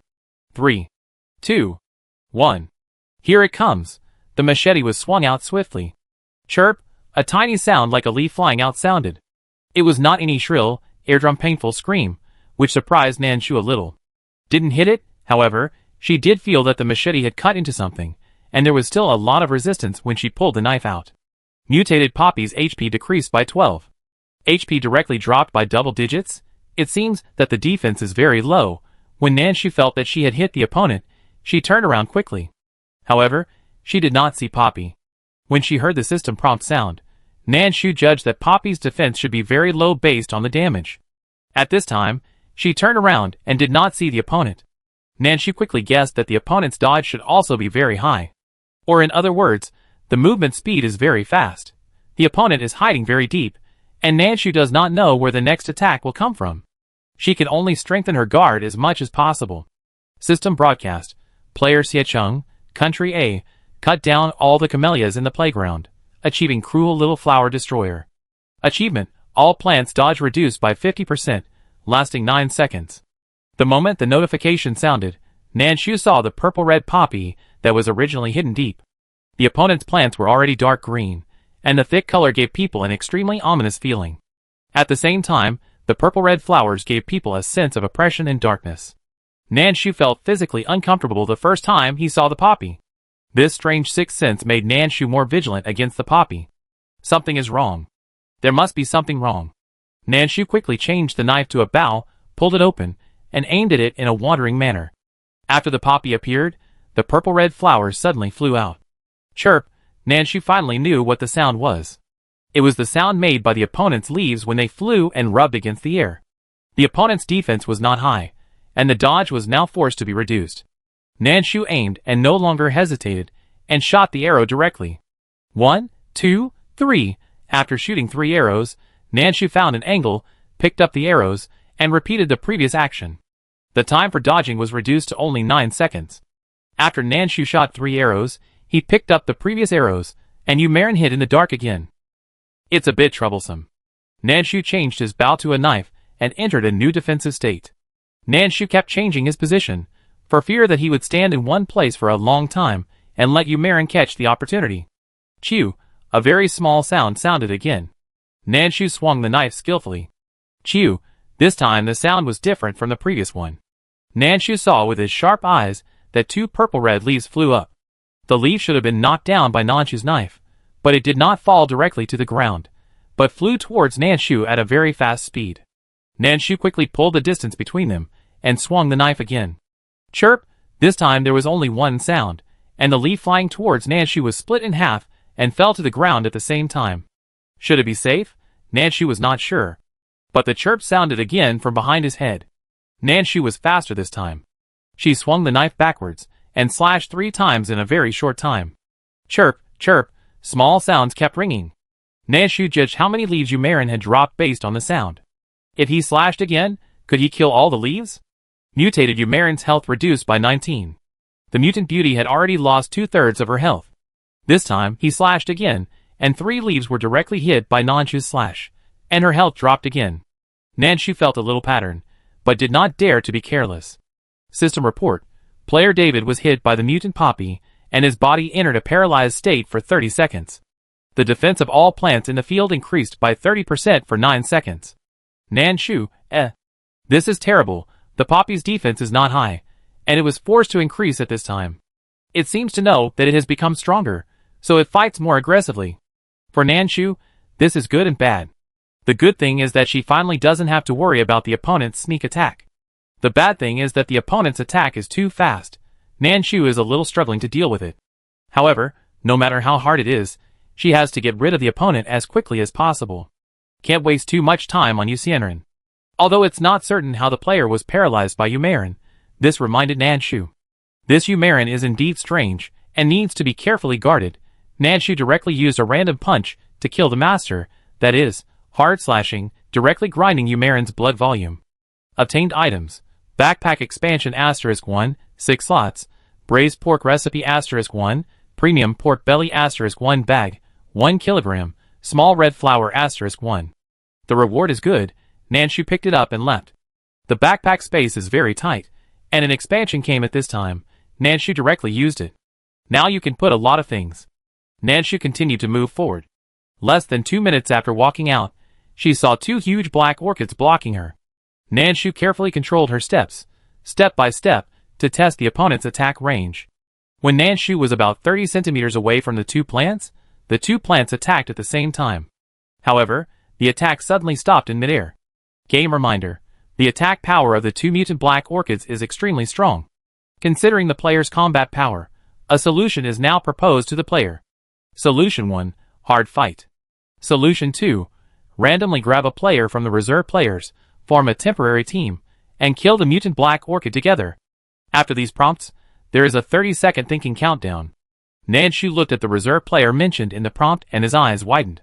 Is it because you think you haven't grabbed enough and you need to catch more? And what if you finish catching them? Do you go back directly or stay in the game? However, if there is a life and death feud in reality, then you can consider taking revenge directly at this time. However, Nanshu really doesn't have such an enemy. Even if there is, after so many years in the end of the world, some people are probably gone long ago, right? Nanshu almost doesn't know anyone in reality. However, if you insist on pulling, there are still options. For example, Chi Wenjing's husband, or the other party's adopted sister. However, Nanshu feels that although he is not a good person, he still has a conscience. These people are the relatives of the benefactor, and Nanshu feels that he can't do such an unkind thing. Otherwise, one day when he goes underground and sees his parents, Nanshu dare not look them in the eye. As for others, I don't know them, I don't know.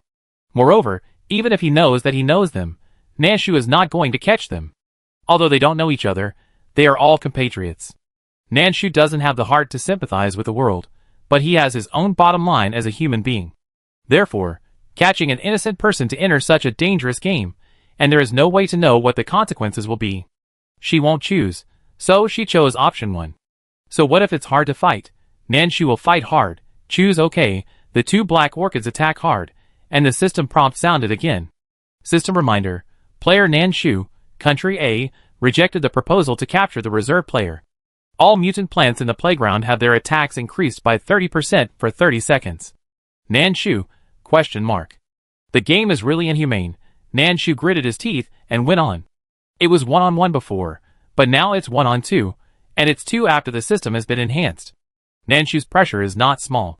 When Xiecheng heard this report, his eyebrows tightened subconsciously. He just solved a peony, collected the reward and was about to move forward. After hearing the information clearly, Xiecheng actually wanted to find Nanshu. But he couldn't find anyone. He also tried to find someone directly in the communication hall with his real name. However, the real Nanshu did not respond. Instead, some people used various aliases to try to fish in troubled waters, but they were all discovered by Xiecheng. Xiecheng was not sure what kind of punishment Nanshu would receive after he rejected the system's proposal. He also did not know whether the other party could handle it now. He wanted to help, but could not find anyone. This made Xiecheng helpless and powerless. He sighed softly. It's a bit troublesome. If he could not help, what else could he do? Xiecheng chose to move forward. Maybe if he killed more, others could kill less? Chapter 33. Nanshu was struggling to deal with it. However, with her random punches, she didn't care about any mutant plants. She killed them all. After the 2 black orchids were killed, Nanshu was panting with exhaustion. At this time, they had been in the playground for 15 minutes. There were still 5 minutes left before they had to leave. Although the monsters here were relatively difficult to fight, the drops were very rich. In addition, there were small red flowers required by the system that she was not sure how to use. Nanshu didn't care about her tiredness, wiped the sweat from her head, and continued to move forward. She increased her speed and rushed all the way. Don't say it, it really worked. The mimosa, which was hiding in the corner, was forced to go to work and rushed to Nanshu in a hurry. Nanshu slashed at her, and the opponent's health dropped by double digits. After seeing clearly what she was attacking, Nanshu's eyes widened a little. Mimosa? She remembered that a player had been punished for this before. Then she had to be careful, otherwise who knows if she would be in danger of life if she was punished, and even if she wasn't, it would be a waste of time. Nanshu was very careful. It was because of this caution that when Mimosa quietly sprayed poison, she bent back to the limit and avoided the pool of jelly-like mucus, and at the same time, the fruit knife in her other hand swept across. Because the distance was infinitely shortened, even if the fruit knife was small, it directly cut a huge hole in the huge rhizome of Mimosa. Mimosa's health reduced by 33. This attack was fatal. Mimosa screamed strangely, a bit like the sound of fingernails scratching glass, which made people's scalps numb.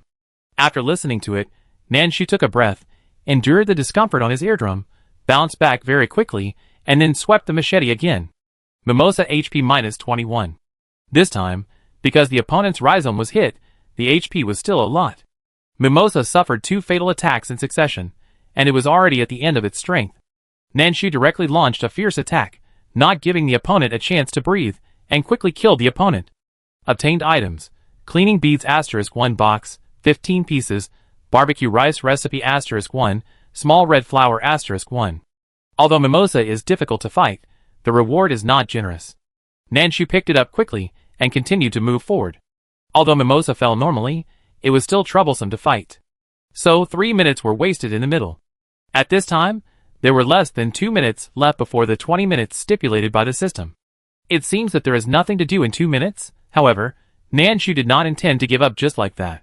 She continued to move forward, sweeping with the machete. At this time, she could not care about the durability. Under the sweep, there must be mutant plants trying to escape quietly. After all, Nanshu looked too fierce. Not all mutant plants attack fiercely and look ferocious. Some are just trying to survive in the cracks and have little fighting power. In the last time, Nanshu encountered 2 conjoined lilacs. She originally thought that she could not finish fighting, thinking that she would fight as many as she could, and at worst she would just pull the flowers. Along the way, she had already pulled a lot. However, most of the items could not be pulled. Those decorations were all fake plants, and they couldn't be pulled. If she cut them with a knife, her machete would lose durability. So Nanshu gave up decisively. However, the 2 lilac flowers now looked normal. So, if she couldn't finish them, she would just cut them. As a result, it took only 1 minute to finish them. The combat power of the 2 connected plants was surprisingly weak. Until she picked them up and dropped them, Nanshu was still in a trance of surprise. So, it's finished? Items obtained: 1 box of pork tenderloin, 600 G, 1 box of sugar-free soda biscuits, 1200 G, 1 bottle of mineral water, 300 milliliters, 2 small red flowers. Although the lilac flowers are easy to beat, the drops are not bad. Nanshu picked them up quickly, and was about to move forward when she heard the system countdown. System reminder: there are still 30 seconds before the amusement park closes. Nanshu swept twice nearby, but did not find any mutant plants. The countdown is still going on. Nanshu thought, since you won't let me pull it, I will force it to eat. So, she summoned the furnace, and then held the furnace and forced the things from the amusement park into the furnace. Digesting. Obtained items, Peach with staff *1. Unfortunately, the time was too short, and she only had time to force it. Soon, Nanshu returned to her previous maze. At the same time, the system reminder also sounded. System broadcast. In the amusement park escape that just ended, player Xiecheng won 12 little red flowers and won the mysterious grand prize.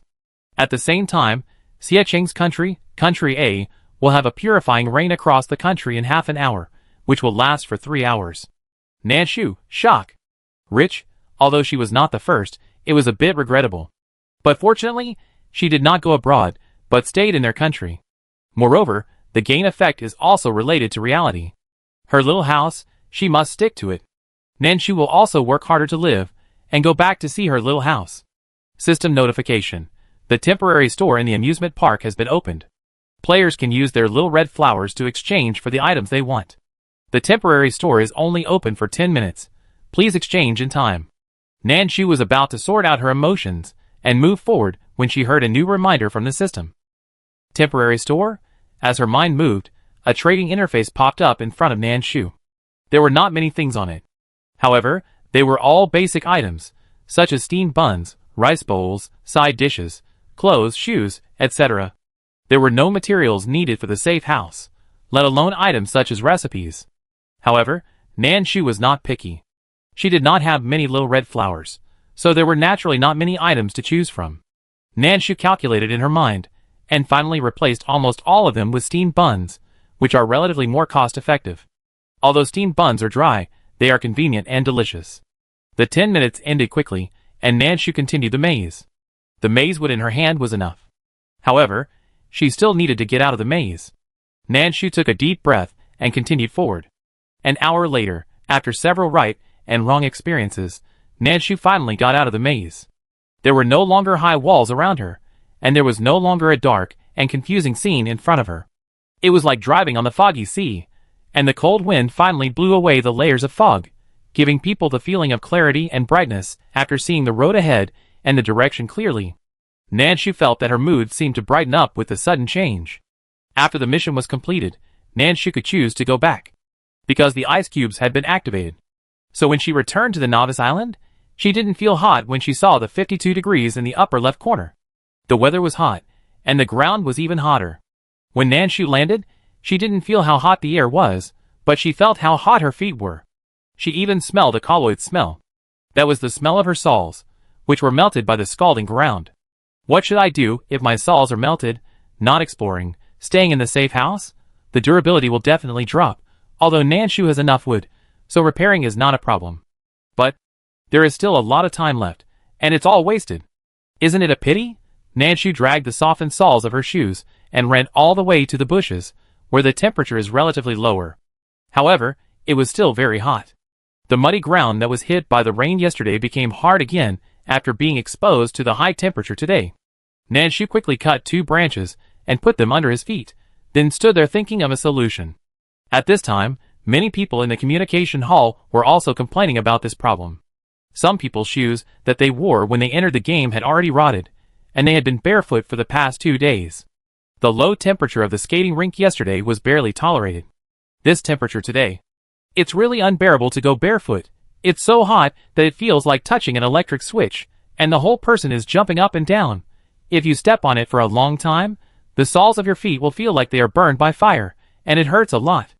Everyone is asking if they can only stay in the safe house in such a bad weather. Some suggested that they could try other shoes. There was even a skilled craftsman who wove straw sandals directly, and he even posted pictures in the exchange hall. Nanshu thought this was a good idea after reading it. As luck would have it, she could also weave straw sandals.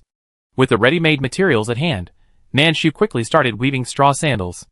However, after being roasted by the high temperature for a long time, the weaves also became hot. Fortunately, the ice cubes on her body would lower the temperature a little, so Nanshu would not feel so uncomfortable. The players in the exchange hall sent straw sandals to tell everyone that he could weave them, and if they wanted, they could exchange them with food. He was still very fast, and could weave a pair in just over 10 minutes. Some players did not know this skill, and could not think of a better way for the time being, so they could only try to bargain with the other party. However, this thing really requires craftsmanship, and most people can't do it. So, the price is hard to talk about. Nanshu was about to ask Qi Wenjing, and found that the other party was saying the little code between them in the exchange hall. Nanshu chatted with the other party privately, and after checking the code again, Qi Wenjing asked her anxiously if she had any shoes to wear. Nanshu told the truth that she was making straw sandals, and asked Qi Wenjing if she needed them. Qi Wenjing, no, I have them. Wait, I will trade them right away. While Qi Wenjing was talking, she had already put up a pair of high-temperature resistant shoes. It was a pair of bright yellow sports shoes with very bright colors. Qi Wenjing said that this pair of shoes was particularly resistant to high temperatures. She was wearing a pair of orange shoes on her feet. She had been standing for most of the day and could feel the heat under her feet, but the soles did not melt. When Nanshu heard that there were such magical shoes, she hurriedly took them. Lego high sports shoes, magical and durable shoes, ignoring all kinds of bad weather changes. Looking at this description, Nanshu was shocked. This pair of shoes is slightly larger than Nanshu's foot size. But if you squeeze in some other things in the loose area, it can actually be worn. Qi Wenjing asked Nanshu about his size, and gave him the smaller one. The pair Qi Wenjing wore was 2 sizes bigger than Nanshu's. Fortunately, Qi Wenjing's feet were bigger, so it was convenient for her to wear them. Nanshu put on his shoes, and threw the half-melted shoes into the furnace. Digesting. Nanshu, did this shoe come from the workbench? Nanshu was curious about where this shoe came from. If he could get the atlas from the creatures on the island, wouldn't he be able to make a small fortune? Chapter 34. Qi Wenjing hesitated between telling the truth and being vague. Thinking about the string of yam, she chose to tell the truth. It's a reward for my novice gift pack. Nanshu, ? The novice gift pack also gives this? It looks very novel. Obtained item, Monster Trap *1. Monster Trap. After opening, it will help you lure various monsters. Be careful of big monsters. It looked very kind, but it was full of gloating. After reading it, Nanshu thought about it, and sent this message to Qi Wenjing, asking her if she needed it. Qi Wenjing was indeed tempted, but after thinking about it, she finally refused. Qi Wenjing, no, I don't drop much food when I kill monsters, so you should do it. Qi Wenjing wanted it, and she had recently figured out some experience in killing monsters. However, she still didn't drop much food when she killed monsters. 1 out of 10 monsters has food in their packages, and Qi Wenjing has to kneel down and kowtow. Either they drop into the water, or their clothes, or recipes. Qi Wenjing also complained to Nanshu that she has now learned to steam buns and rice on the workbench. If the materials are not insufficient, she can also make barbecue rice, braised pork rice, fish-flavored pork rice, etc. Yes, she has learned all these recipes. However, many of them lack materials, and cannot be made for the time being. Nanshu is really jealous. It's a pity that she didn't learn it for the time being. Fortunately, there is still a stove. After exchanging some information, the two of them went about their own business. It's still unknown what will happen tomorrow. However, looking at the reward given today, it feels like there will be hail tomorrow. That thing. Even with a hail-proof coat, it cannot be said to be safe. So, we still need to prepare more materials today. Nanshu changed into new shoes. Although the new shoes are a little heavy, they will not be burned, which is very friendly.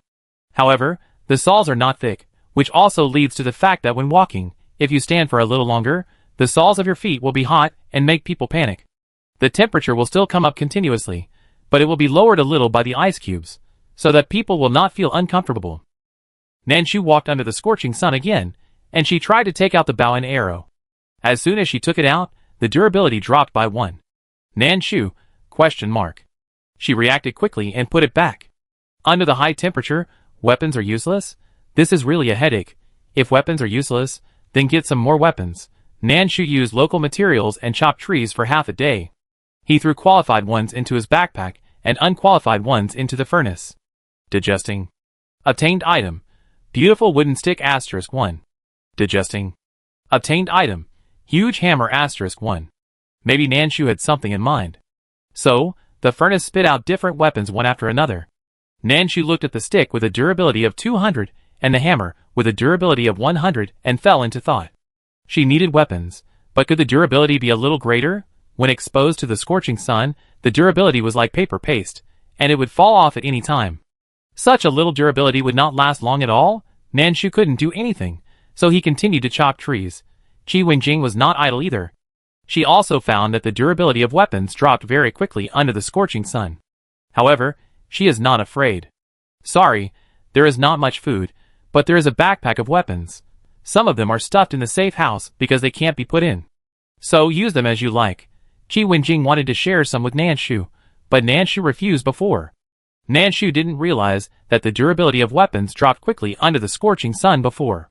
Now that she has discovered it, she still has a way out, so she won't share Qi Wenjing's things for the time being. Qi Wenjing uses a mixture of knives, axes and sticks.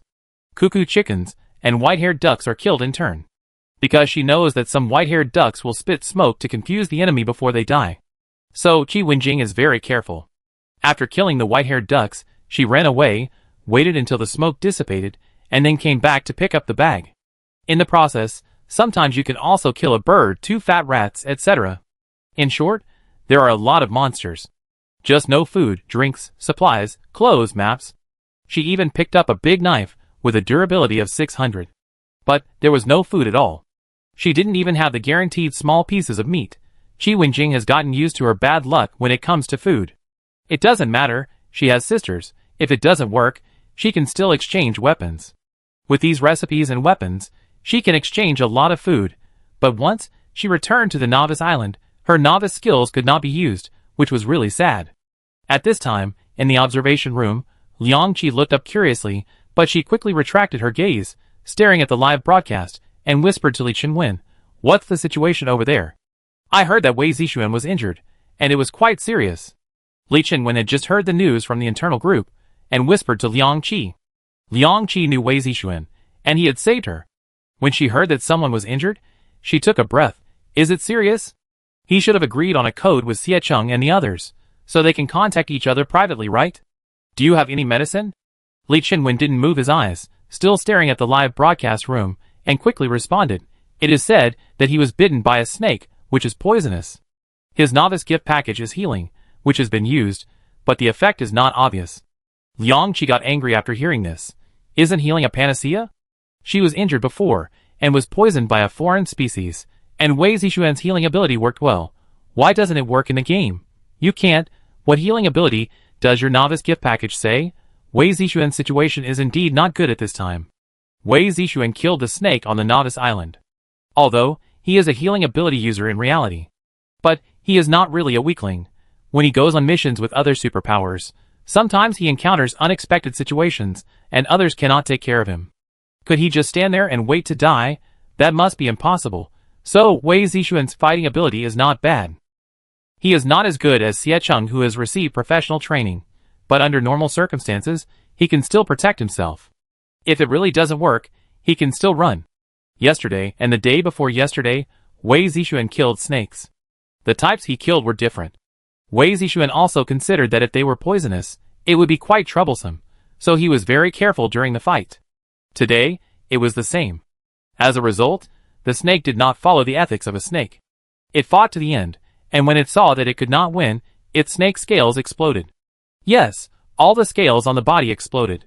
While Wei Zixuan was dodging, he was hit on the arm by one of the scales, which was actually just a little scratch. However, the blood on the wound immediately turned black, and the whole arm was numb to the point of almost no feeling within a minute. Although the snake was finally killed by Wei Zixuan. However, he was also poisoned, and the situation was not good. Wei Zixuan immediately asked Xie Cheng for help. Xie Cheng picked up a lot of things in the past 2 days, but there were no medicines. I have never heard any player mention medicines in the communication hall. Of course, it is also possible that some big guys have obtained medicines, but they hide them. Xie Cheng did not, and Xiao Heng did not. The 3 of them created a temporary private chat group. The system stipulates that such a private chat group exists for 10 minutes. After 10 minutes, they need to re-establish it. The 3 of them did not get tired of frequently establishing groups to discuss this matter. 1 minute after Wei Zixuan was poisoned by the snake, half of his body was numb. If there is no corresponding medicine, he is afraid that his whole body will be in trouble. At this time, Wei Zixuan was already thinking about whether he could save himself by cutting off the arm that was scratched by the scales. Wei Zixuan, if not, I will cut off my hand. It should be in time now. Xie Cheng, wait a little longer, I will see if I can contact Qi Wenjing. Because Qi Wenjing successfully appeared on the system broadcast before, Xie Cheng wrote down this name. He had a vague impression of the name Qi Wenjing, but it was not deep. After thinking carefully for a long time, he remembered that the other party was Zhou Qing's lover. Xie Cheng had been on a mission with Zhou Qing before, and more than once, so they were familiar with each other. However, they were not familiar enough to sit down and eat together. Therefore, Xie Cheng only vaguely remembered the name of Zhou Qing's lover, and he heard it when Zhou Qing boasted to them about how much his wife loved him. There were 6 players in Country A. Now 3 of them could be contacted.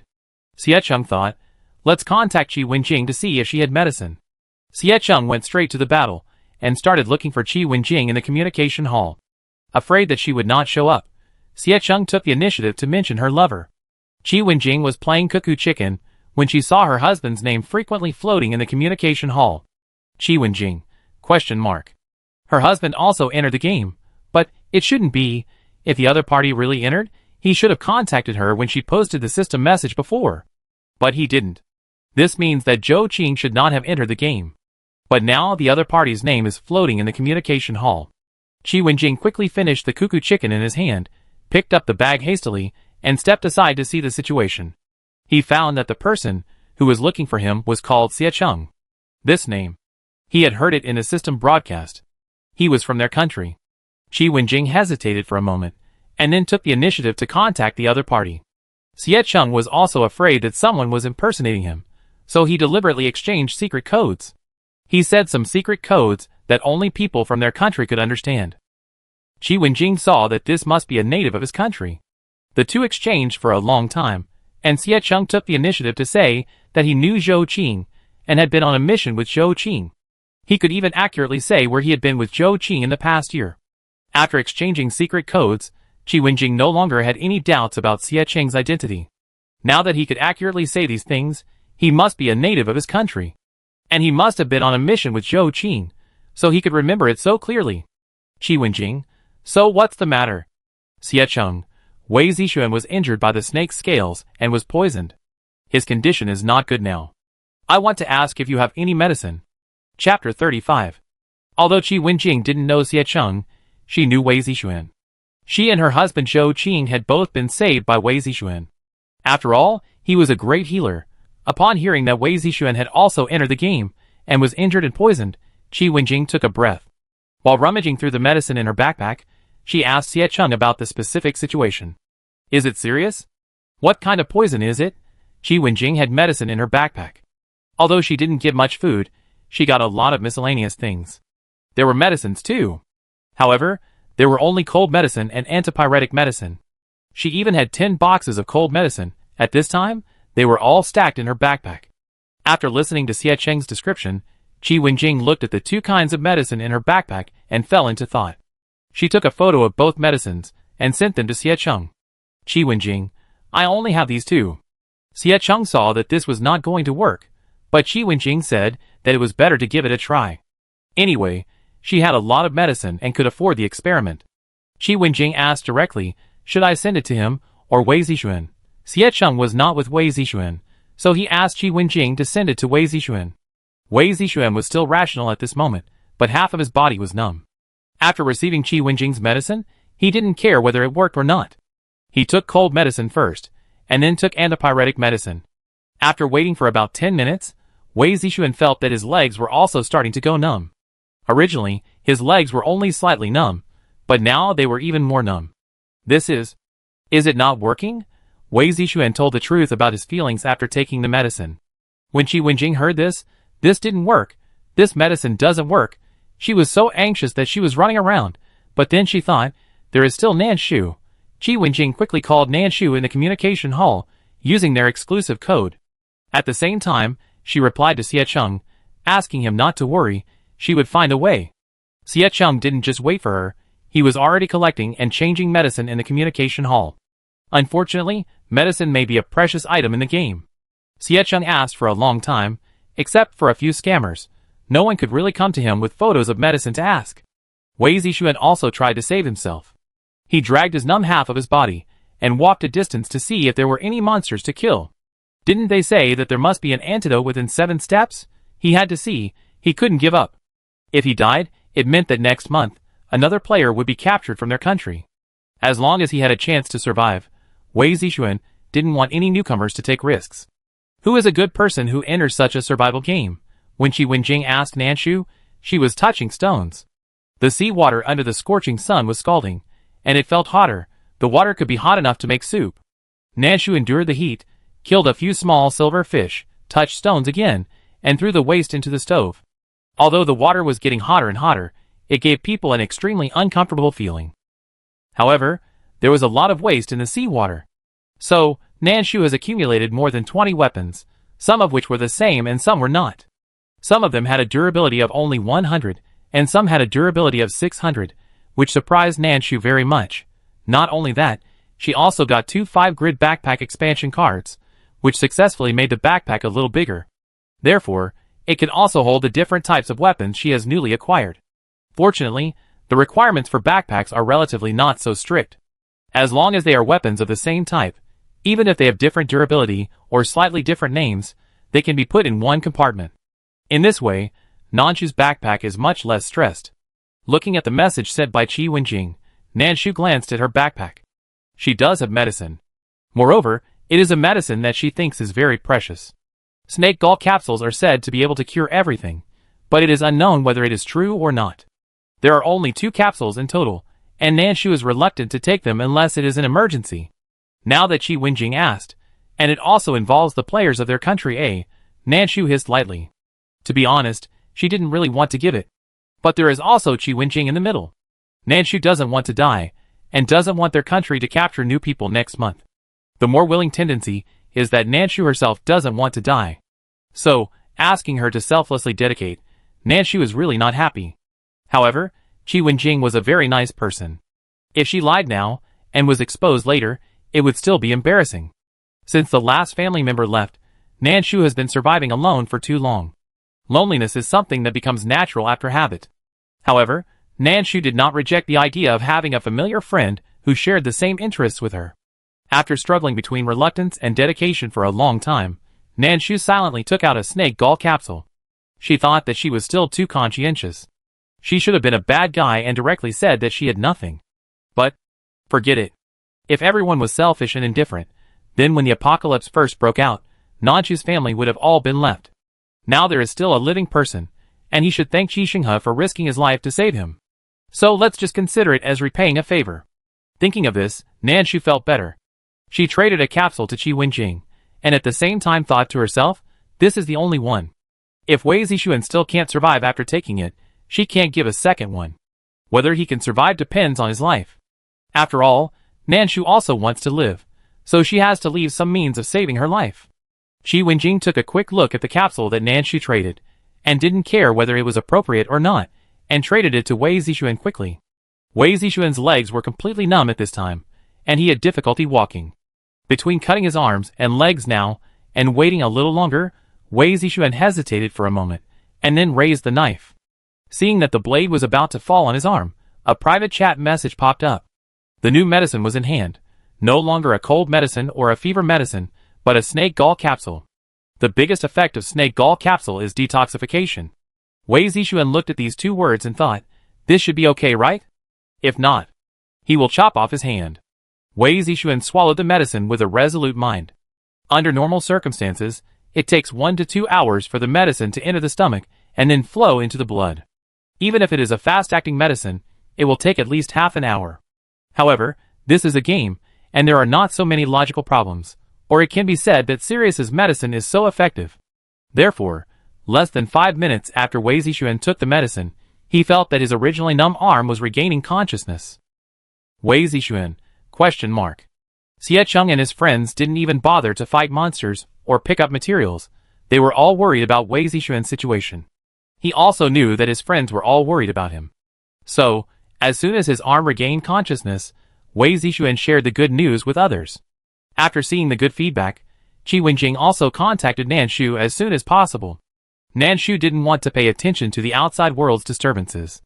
The medicine was given out, and his heart was empty, so he had to hurry up and fight monsters. Besides, he had to fight 3 white-feathered ducks lined up to provoke Nanshu.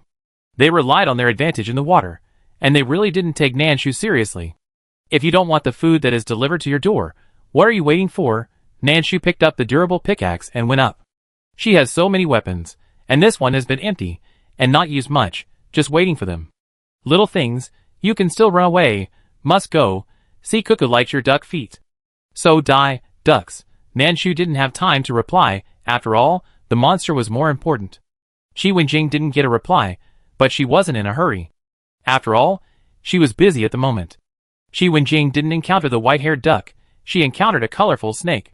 Yes, a colorful snake. Thinking of Wei Zixuan's experience, Qi Wenjing is now very cautious and doesn't dare to confront him head-on. She is trying to be roundabout and outsmart him. This snake looks so beautiful, and it looks very poisonous. So, Qi Wenjing thinks it's better to be conservative. 10 minutes later, Wei Zixuan recovered. He immediately shared the news with Xie Cheng, Qi Wenjing, and Xiao Heng. Knowing that Wei Zixuan has recovered, Xie Cheng breathed a sigh of relief. There is still time today, but not much, and he has to hurry up. Who knows what the game will do tomorrow?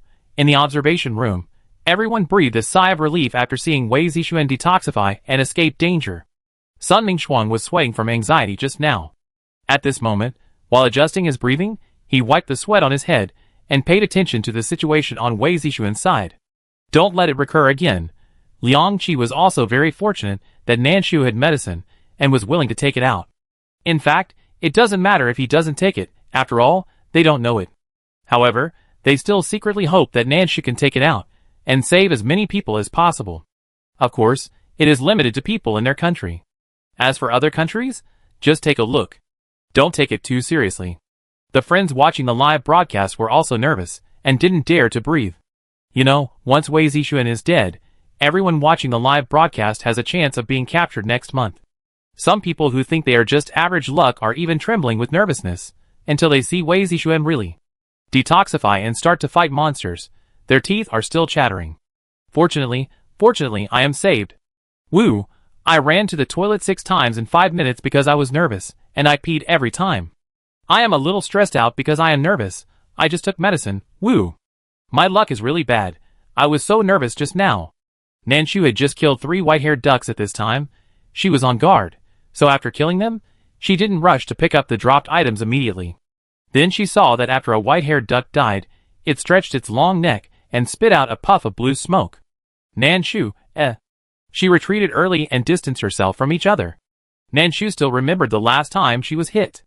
Now if it happens again, she won't be fooled again. She waited until the blue smoke completely dissipated in the air, then held her breath and went over, picked up the bag and ran away. Change place, continue fighting. Just a few steps out, she heard the system broadcast sound. Chapter 36. System announcement. Tomorrow morning, the K-pop planting base will recruit temporary workers to pick cotton. Players who need it, please prepare tickets. Friendly reminder. The boss of the planting base likes hardcover natural things. Nanshu? ? Hardcover natural things. Since you like natural things, why do you want hardcover? Nanshu didn't understand. She thought about it carefully, and then guessed. Is it related to cotton? It means it is related to keeping warm. Can we guess that there will be cold weather later? Nanshu doesn't like hot weather, and her adaptability to extreme cold weather is not bad. After all, you can wear more clothes, or stay at home and guard the firewood pile. In short, it's better than hot weather. Of course, it's not much more comfortable. After all, firewood also needs to be cut hard, and there are not many clothes. In addition, under abnormal weather, plants and animals will become agitated and attack humans. Plants are okay, but mutated animals are really troublesome to deal with.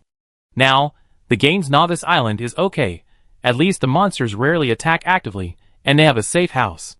Thinking of this, Nanshu couldn't help but spit on what he was thinking. The game is shit.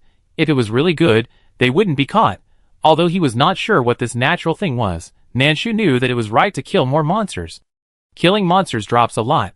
Betting on a probability, maybe it can drop the items the other party needs. Thinking of this, Nanshu swung the stick and continued forward. Although there were ice cubes to cool down, Nanshu was not affected by the hot weather. However, fighting 3 ducks just now still consumed Nanshu's physical strength to a great extent, and she also sweated a lot. She took out the water bottle and replenished some water. When she was about to put it back, She took the mineral water bottle in front of her and looked at it carefully. Hardcover natural things? Does mineral water count? Nanshu was not sure. She was going to discuss it with Qi Wenjing. Qi Wenjing just sent a message to Nanshu, sharing with her the news that Wei Zixuan was rescued. Nanshu didn't feel much. If she had to say it, it was heartache. That was her medicine. Now there is only one pill left. If it was 2 pills, Nanshu could be more at ease. She and Qi Wenjing each took 1 pill. Now there is only 1 pill left. We still have to fight monsters. However, it is not good not to reply to Qi Wenjing's message. She still wants to discuss the issue of mineral water with her. Nanshu, that's great. By the way, do you think mineral water counts as a premium item? After seeing the message from Nanshu, Qi Wenjing thought for a while and asked Wei Zixuan and the others. Wei Zixuan was recovering slowly at this time. 5 minutes after taking the medicine, his legs, which had been numb before, had recovered. However, his arms were probably numb for too long, so they recovered a little slower. But they were recovering and he could do something with his hands. After he ate a cuckoo chicken that was delivered to his door, he replied to Qi Wenjing's message. Wei Zixuan, it should count. You can prepare it in advance. Wei Zixuan, but you can't bet that it's the only one. You have to prepare other things, such as steamed buns, which I think count as well. Wei Zixuan gave his analysis. Finally, he thanked Nanshu and traded a lot of items. He couldn't contact Nanshu for the time being, so he could only ask Qi Wenjing to transfer it. After reading Wei Zixuan's analysis, Qi Wenjing felt that it made sense. She summarized it and sent it to Nanshu. As for the things Wei Zixuan sent, Qi Wenjing didn't touch them. She sent them all to Nanshu as they were. By the way, she also brought some private goods and sent a box of mineral water that her backpack could not hold, a total of 24 bottles. After sending these, she still had more than 2 boxes in her backpack. Originally, there were nearly 99 bottles of mineral water. After sending some of them, she felt relieved. Of course, it has to be given to the person you want to send it to. Others? Don't even think about it. Qi Wenjing said that this was Wei Zixuan's thank you gift, and said that if there were other things later, she would definitely give priority to Nanshu. Nanshu didn't think much about it, and accepted it happily. Even so, I still felt sorry for my medicine. However, the other party knew how to be grateful. At least it was not in vain. Nanshu felt better. She talked with Qi Wenjing for a while, and then continued to move forward. Nanshu thought that everyone's analysis made sense, and it was always right to be more prepared. After Xiecheng talked with Wei Zixuan for a while, he pointed at the heads, and found that 5 of the 6 people in their country could be contacted. Although they were multi-line complex connections, they could still find people when the time came. Now there is only one left. I don't know who it is for the time being. Xiecheng hopes it is the comrades who have conducted emergency training with him, because they are more combat capable and have a greater chance of surviving in the game. But if not, there is no way. This kind of thing is not something they can decide. After killing the white-feathered duck, Nanshu went into the water again to touch the stones. However, the water temperature under the scorching sun is really not very friendly. After touching the stones for a while, Nanshu had to go back to the shore to rest for a while. Otherwise, under the long-term high temperature, Nanshu had the illusion that he was about to be put into the pot to be plucked. When he went into the water again, Nanshu saw a strange water wave in the place where he had not stepped on.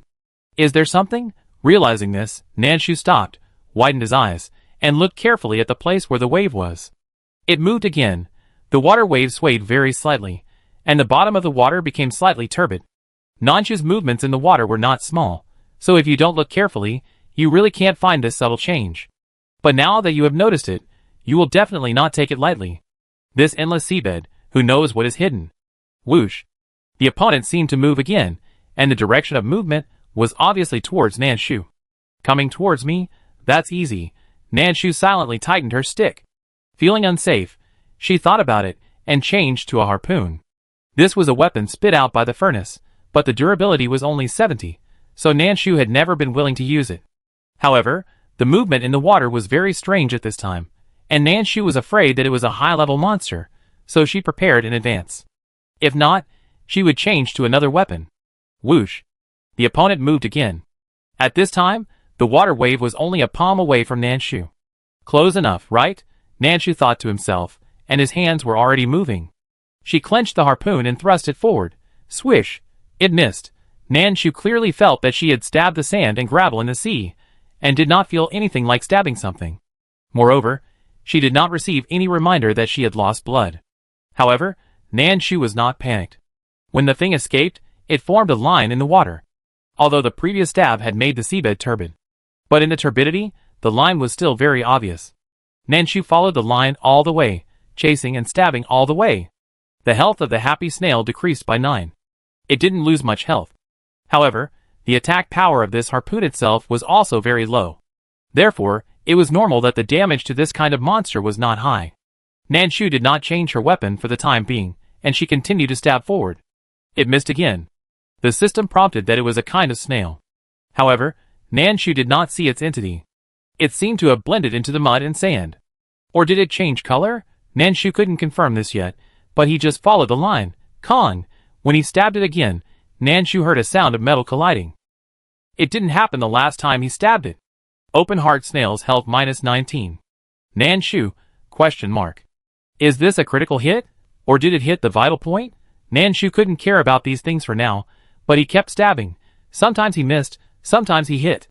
Sometimes he lost a lot of health, sometimes he lost less. Nan Shu still couldn't see where the thing was. He could only see the line it left when it ran away. However, after stabbing several times, I can already feel a little pattern. The response of a clang should be a critical hit. If you stab the opponent's vital point, generally, you can lose double-digit health, sometimes even more than 30 drops. If there is no sound of metal collision, it means that you didn't stab the vital point, and the blood loss is generally in the single digit. Nan Shu felt that she looked a little strange at this time. She looked like she was fighting wits and courage with the air. In the eyes of the observers, it was really like this. Because the sea was already very turbid, you couldn't see anything clearly.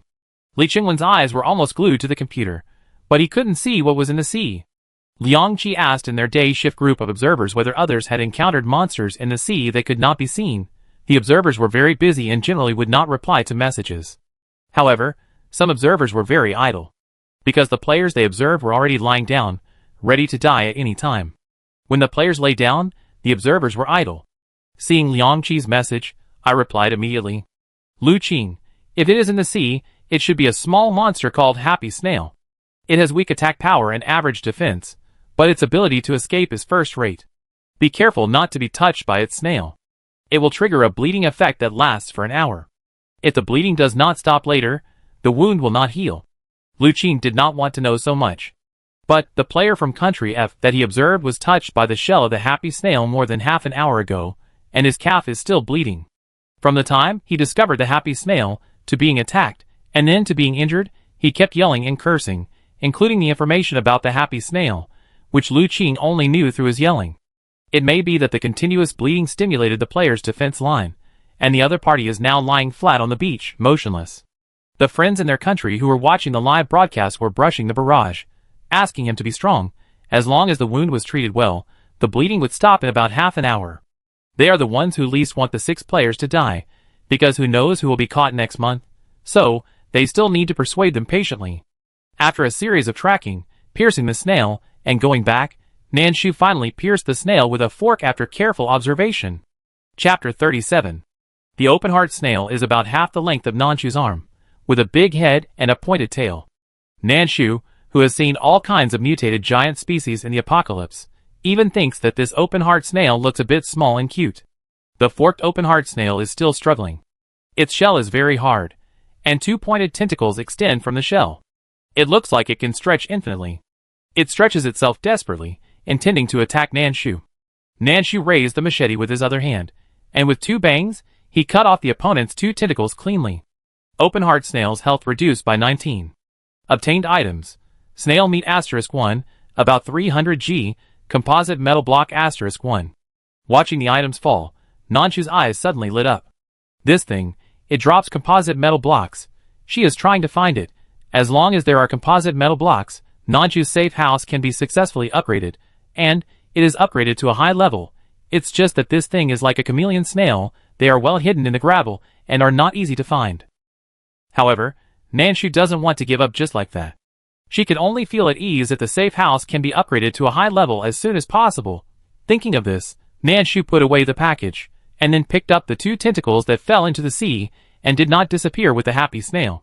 Of course, she was afraid that this thing was poisonous, and would harm her again, so Nanshu didn't do it directly. She used a fork to pierce the 2 tentacles and threw them into the furnace. Digesting. Obtained item.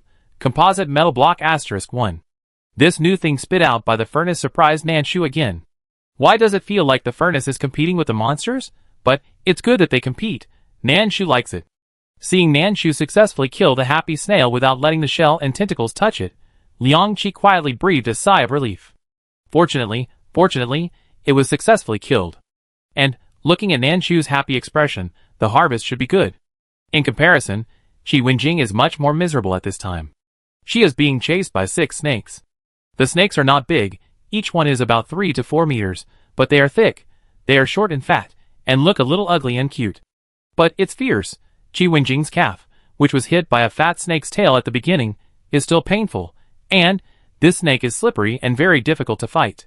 After finding it difficult to fight, Qi Wenjing prepared to retreat. But no, the snake won't let. Qi Wenjing ran and cursed. Finally, she poked a cuckoo chicken nest, and 6 cuckoo chickens jumped out.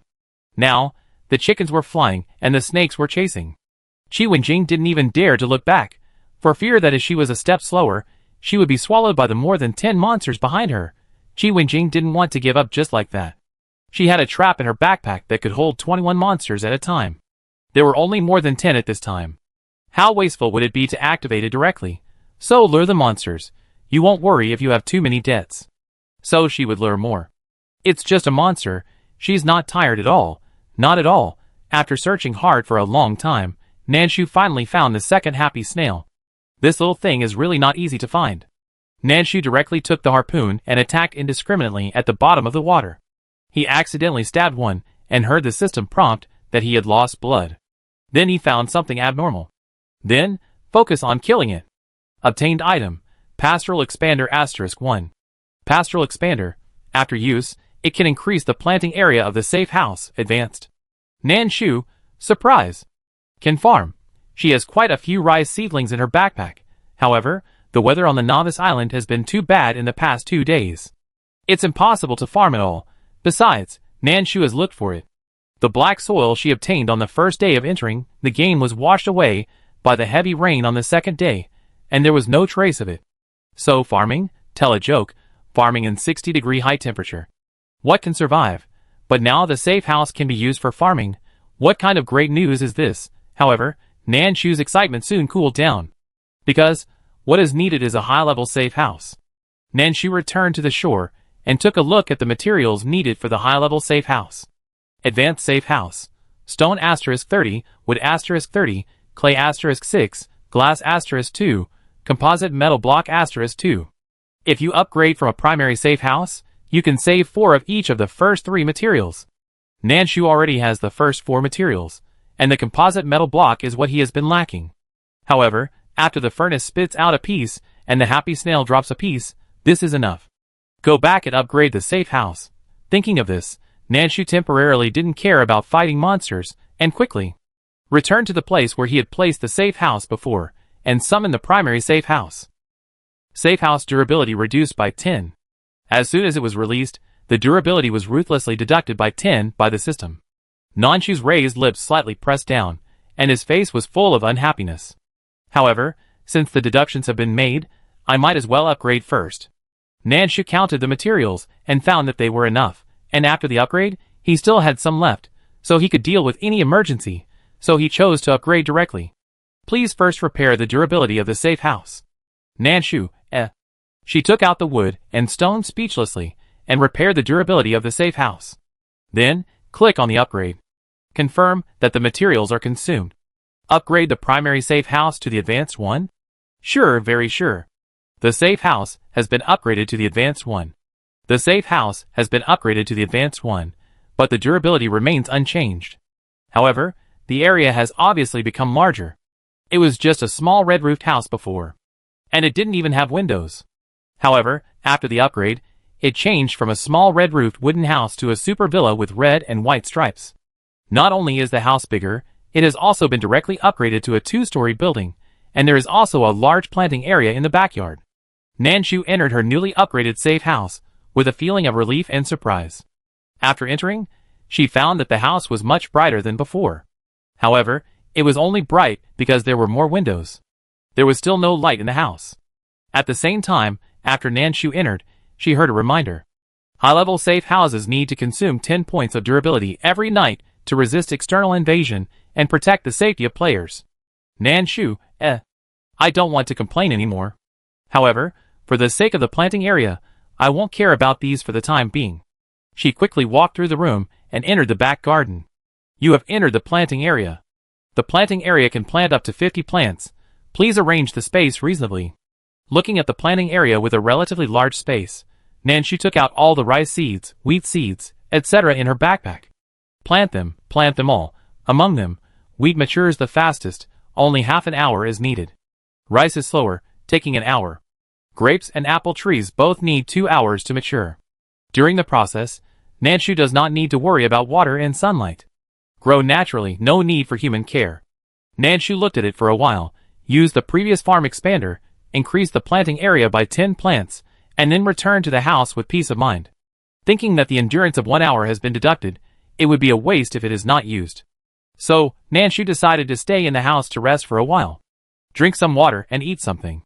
At the same time, check the news in the communication hall and summarize the information. Nanshu could not sit still after resting for more than 10 minutes. Because she found that someone in the communication hall was asking, what are red bean seeds used for? What about mung beans? What about pear seedlings? Everyone is making progress, but she is lying here. No. I can't lie down at all. So let's go and keep grinding. Nanshu quickly packed up the safe house and went out to continue looking for monsters. She went to chop trees first to make up for the amount of wood. Chopping trees under the scorching sun, if there is no ice to cool down, Nanshu can't imagine what a miserable scene it would be. This damn game. Nanshu cursed in her heart while chopping trees. She chopped down 6 or 7 trees in a row. In addition to the ones recognized by the system, there were also some that were not recognized, all of which were thrown into the furnace by Nanshu. In the process, she got an apple, 2 pears, and an ice cream. The ice cream couldn't be kept, so Nanshu stood in the shade of the tree and ate it happily. It's a pity that there is only one, otherwise I could share it with Chi Wenjing. Friends who watched the live broadcast, watching Nanshu eating ice cream, were so greedy that they couldn't control their saliva. Help, I'm greedy. I can't afford it even if I'm greedy. I don't even have ice cubes to cool down now. Tomorrow our reality will have to break 60 degrees, right? This damn weather. I'm not afraid of it being 60 degrees tomorrow. I'm afraid it will be minus 60 degrees tomorrow. Front row, don't tell ghost stories. Liang Qi and the others were also greedy. After all, the real world is also hot now, and it's getting hotter day by day, making people anxious and uncomfortable. Even if the city where everyone lives has done various cooling treatments, and there are also various cooling protections provided by supernatural powers. But it's hot. The city is so big and the space is so wide, there are actually limited things that everyone can do. So, there are only so many temperatures that can be lowered. At this time, watching Nanshu eating popsicles, some people even had a weird feeling in their hearts. That is, entering the game, it seems not bad, however, this is just a momentary illusion. Soon those people reacted, how could they have such a terrible and weird idea? Nanshu had been in a mess for a while when he entered the game, and eating ice cream was a rare and pleasant time. What are they thinking? Besides, do they have the ability of Nanshu? Enter the game to eat ice cream? Can they survive the first night in the game? After biting a sweet and cool mung bean popsicle, Nanshu felt that he was cool from his hair to his heels, and his whole body became comfortable. Although there was ice cubes to cool down before, he could not feel the heat of the scorching sun. However, watching the sun scorching the earth, bringing the heat of the candlelight, Nanshu was still a little anxious. Now this popsicle directly cleared the fire. Refreshing. After eating, Nanshu enjoyed the refreshing feeling brought by the ice cream, muttered to himself, and swung the machete to continue working. The wood is still not enough. So continue. After chopping wood, you have to touch the stones. Chapter 38. Nanshu went back to harvest wheat on time. She had the most wheat seeds, and except for one left for emergency use, she planted the rest. It was nice to see the harvest now. Moreover, every time she harvested, she could get wheat seeds again, and the number was doubled based on the original amount. Such a harvest made Nanshu smile more sincerely. Obtain 2 wheat seeds for wheat plants. Obtain 2 wheat seeds for wheat plants, and obtained a companion plant, 1 peanut plant. During the harvest, Nanshu also accidentally obtained 2 companion plants. A bunch of peanuts, which counted as 1 plant, and 2 of the peanuts could become new seeds. The other one was a lettuce seedling, a total of 3 plants, which Nanshu planted easily. The lettuce matures in 1 hour, just like rice. After planting the new seeds, Nanshu drooled at the fresh peanuts. Delicious, she carefully peeled a wet peanut, carefully avoiding the mud on the shell, and gently put the peanut into her mouth. It was very fragrant and moist. It tasted wet, and when you bit it, there was milky white juice bursting in your mouth, with a sweet taste. Fresh, unpolluted, delicious peanuts. Nanshu hasn't eaten them for a long time. After the outbreak of the apocalypse, the peanuts she ate were all slightly mutated or grown in polluted mud. They tasted weird and sometimes numbed your mouth. If your mouth is numbed, it usually means that the degree of mutation is relatively high, and the official does not recommend eating it. But most people are eating it. There is no way, there is not enough food. After the end of the world, the entire natural environment was destroyed, the productivity of the land decreased, and no matter how high-yield plants were planted, they could not grow the same things as before. In addition, it is necessary to pay attention to the process, and plants with a particularly high degree of mutation need to be cleared in advance. Otherwise, once it grows up, it will attack humans, and may also swallow other plants in the field to strengthen its own strength. Now tasting the fresh, uncontaminated peanuts before the end of the world, Nanshu felt a little sour in her heart and eyes. Before the end of the world, she might not have been willing to try it. Now for Nanshu, it is a rare delicacy. Nanshu's mood is a bit complicated. However, she did not feel sad for too long. After tasting 2, she put the rest in the restaurant of the safe house. The high-level safe house is divided into 2 floors. The first floor is the living room, dining room, kitchen, bathroom, washroom, and a separate small room, which can be used as a study, guest room, or grocery room. The second floor has 2 bedrooms, an activity room, and a small study. Of course, this is what Nanshu imagined. In fact, there is no furniture in here. The location and room allocation are all what Nanshu imagined. The villa looks like a 2-story villa, but it is actually not as good as the model house in the sales office before, which is at least simply decorated. Now my house is a little better than the rough one. At least, the floor is paved and the walls are painted. After Nanshu put away his things, he went to chop trees with a machete. Without an axe, it was a bit more troublesome to chop trees with a machete. However, Nanshu actively fed the stove and produced another axe. It was not as good as the previous one, but at least it was usable. Liang Qi had taken screenshots of Nanshu's pious expression while eating peanuts and sent them to their small group of observers. After watching it, everyone couldn't help but send emoticons. Greedy. Hungry. Want to eat. Poor. There were many examples like this. Liang Qi took a quick look and continued to observe, whispering to Li Chenwen, I also want to taste the peanuts. They must be fresh, moist, and juicy. They are slightly sweet. If they are of good quality, they may have a unique fruit oil flavor. I can't describe it, but it smells good. Li Chenwen swallowed his saliva frantically. Stop talking, please stop talking, I've had lunch. Liang Qi sighed helplessly. Who hasn't eaten? The comments were all about wanting to eat, memories, and nostalgia. Some people were cursing this and that. In short, everyone was very unhappy with the end of the world. Not only on Blue Star, everyone was cursing. On Sirius, the friends watching the live broadcast were also cursing. What does peanut taste like? You've never eaten peanut butter? What's the point of synthetic butter? Then why don't you eat naturally grown ones? Have those people from the Paleoscience Academy figured it out? What's the point of replicating the appearance and taste every day in AI? Come up with something real. Let the main brain open its 5 senses. The people in the front row are telling ghost stories? Me? Let the main brain open its 5 senses. Who am I? An hour later, Nanshu went back to harvest the rice. Obtained items. 2 rice seeds for rice plants. Obtained special items. 1 I treat you all to a flower card. I treat you all to a flower card. After using it, you can share the food you are eating with 600 reserve players, randomly, of your own country, only flowers. This card is similar to the previous Share With You card. However, there are more people who can share, and the food that can be shared is also limited. Flower food? Nanshu thought about the recipes on the workbench. Peach blossom cake, lotus cake and the like, there are. I don't know if they count, however, it's useless to count. She has no food, can't make it, let alone eat it. After reading it, Nanshu threw the things into her backpack. After replanting the rice and harvesting the wheat she had planted before, Nanshu went out again. This wheat harvest was quite standard, and neither surprise cards nor companions were given. Nanshu could also understand that this kind of thing is a matter of probability and luck. She was lucky to get it once or twice. So, Nanshu didn't complain when there was no extra reward this time.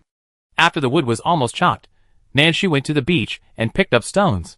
In the process, she inevitably encountered various monsters. There were the most silverfish. Of course, its drops were the least valuable. Its best drop was clay. Almost every one of them dropped it. The jellyfish was slightly better than the silverfish. This thing was very poisonous, and would spray juice if it didn't agree with her. Nanshu guessed that the juice might be venom. She didn't plan to risk her life to verify it.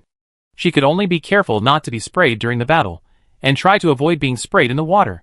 The water was polluted, how could she fish out the stones? So, when she found a jellyfish, Nanshu usually forked it, and then forked it to the shore to fight. If the other party wanted to go back to the sea, Nanshu would fork it back. After several attempts, the jellyfish lacked water, and its fighting power would decrease, and then it would be killed by Nanshu. After killing a jellyfish and picking up the fallen pieces, Nanshu breathed a sigh of relief. Seeing that the sun had begun to set, Nanshu hesitated between going back and continuing. The grapes and apples were almost ripe, and it was time to go back and harvest them. But there were still 2 jellyfish in the water staring at her, and Nanshu didn't want to give up, so she prepared to go back after she finished her first wave. Just as she was hesitating, the system prompt sounded in her ears. Player Xiecheng invites you to join the Silverfish Maze. Please prepare yourself. Countdown, 5, 4. Nanshu, ? No, you only give me 5 seconds to prepare? Wait a minute, I haven't agreed yet? How can this be forced? However, this game is originally a robbery game. Although Nanshu was surprised, he was not too surprised. That is, Player Xiecheng, I treat you as brothers, do you treat me as a foreigner? There is still land to harvest at home. Harvest early and plant early, don't waste time. Unfortunately, no one heard Nanshu's complaints. 5 seconds later, she was teleported into a silver-white space. There was glittering silver light all around her, and the silver road under her feet was soft, like silk. While walking, there was still glittering and floating silver light swaying around her, and when she raised her hand, it seemed that there was still silver light flowing from her fingertips. Silverfish Maze. After Nanshu came in, she first took a quick look at the environment, and then looked around. No one was seen. At least, there was no one in her field of vision. It seemed that there were no other living creatures. Nanshu was not sure about this, because she always felt that the things under her feet were a little strange. Out of caution, she did not rush to move, but stood there, her eyes kept turning, carefully looking at everything around her again. The silver things were too dazzling, and Nanshu's eyes felt a little uncomfortable after looking around twice. She quickly retracted her gaze, no longer looked, and just listened with her ears erect. She didn't hear anything unusual, but heard the system's reminder first. Player Xiaoheng triggered the maze buff. Weight, all players in the field add 10 kilograms weight. Nanshu, ? Brother, you just came in. What did you do? Nanshu was about to complain when she felt a sudden sinking of her body. There was nothing on her body, but she felt heavy. Fortunately, this weight is acceptable to Nanshu. But can someone come and tell her what's going on? Because Xiaoheng accidentally triggered this, Nanshu dared not move. She was afraid that she would step on something and make the already poor family even worse. Fortunately, Nanshu did not wonder for too long, and heard the voice of a strange man. Sorry, I pulled everyone in. After Xiecheng came in, he first observed the surroundings. After finding that it was temporarily safe, he kept his body still and began to study the voice channel of this maze. This research caused Xiaoheng to have trouble. Because of this, Xiecheng's actions became more urgent. Fortunately, he finally found the corresponding operation and opened the voice channel. Xiecheng did not want to pull everyone in, but after weighing the two, he had no better choice. The final reward of this maze is very attractive. However, one person cannot open it, and at least 4 teammates are required. There were only 6 people from country A. Except Xiecheng, there were 5 left. He only knew the names of 4 people. After thinking, he pulled them all in. Because the game only gave him 10 seconds to prepare, he didn't even have the chance to ask other people. So, after entering, Xiecheng apologized first and explained why he opened this dungeon. The ultimate reward of this dungeon is to make the natural cycle of the real world normal for 1 month. Chapter 39. If it weren't for such a generous reward in reality, Xiecheng wouldn't want to take the risk of pulling his own people in. Because, if something unexpected happened, then they would be wiped out. There was only one player from the same country whose name was not yet known. The situation next month was simply unimaginable. Although, under normal circumstances, they didn't know if they could survive a month. But at least they were safe for the time being. However, the reward was too tempting, and Xiecheng couldn't help it. After he came in, he apologized to everyone first, and then explained the maze to everyone. He didn't know the specific situation of the maze. He got such a blind box after killing countless silver fish. After opening it, Xiecheng didn't have much time at all. In a hurry, he didn't even have time to communicate more, so he could only pull everyone in. Xiecheng thought that the corresponding players would have an option to agree or disagree when they were pulled in. However, Wei Zixuan quickly hissed and told him that this was not the case. The nature of the banditry in this game has not changed at all. There is no option to disagree. I was forced to come in. But if it involves rewards in reality, that's fine. Let's try our best. As an official, Wei Zixuan is definitely willing to consider the overall situation. However, his behavior does not mean that others think the same way. Moreover, they cannot ask others to do the same as themselves because of their own reasons. Therefore, Xiecheng apologized again. I'm really sorry. If there is any accident, you only need to take care of yourself and don't need to care about me. Xiecheng apologized again, and Nanshu finally figured out the voice channel. There is a small microphone. After turning it on, you can talk normally. If you don't want to talk, you can turn it off. No one else can hear any movement on your side. Although Nanshu was forced to come in, she didn't complain too much. Because danger means opportunity. Anyway, it's walking on a tightrope on a cliff, so it doesn't matter if you take a little more risk. But her land will be confiscated. Thinking of this, Nanshu couldn't help but grit her teeth. However, out of politeness, she pretended to be indifferent and said, "It's okay." Nanshu's voice is crisp and clear, and it sounds crisp. Qi Wenjing's voice is a little hoarse. Because of her profession, she has a slight pharyngitis, so her voice will be affected a little. After she came in, she was at a loss for a while before she spoke. "It's okay, just do it, but it's just an opportunity to get to know everyone. If there are other activities in the future, everyone can help each other, otherwise, family members will fight against each other without knowing it." At this point, Qi Wenjing hissed softly and couldn't help asking, "Qiao Heng, what did you do? You just came in, and you are carrying a weight, and your shoulder hurts." Qi Wenjing was fighting monsters outside just now, and fought a big battle with a cuckoo chicken, and her shoulder was hit. At this time, as the weight was put on, she felt that the shoulder that had been hit began to hurt again. Qiao Heng just came in and stepped on a trap, and then triggered the buff. Not only that, he was trapped in the trap and couldn't speak. He was so anxious that he waved his hands, jumped up and down, and yelled. But it was useless. The small microphone that represented the speaker was almost broken by him, and no one else could hear his voice. Qiao Heng was so angry that he was about to go crazy. He changed the voice to text. The result? "Sorry, you have been banned." Qiao Heng, ? So what? Not allowed to speak? Not allowed to type? Qiao Heng directly delivered a piece of Chinese quintessence that only he could hear. The curse was particularly dirty. After listening to his observers, they couldn't help but want to laugh. Although they were worried about Qiao Heng's situation, they felt more. He was too miserable, wasn't he? Saying that Qiao Heng was reckless? That wasn't right. He actually wanted to observe the situation around him.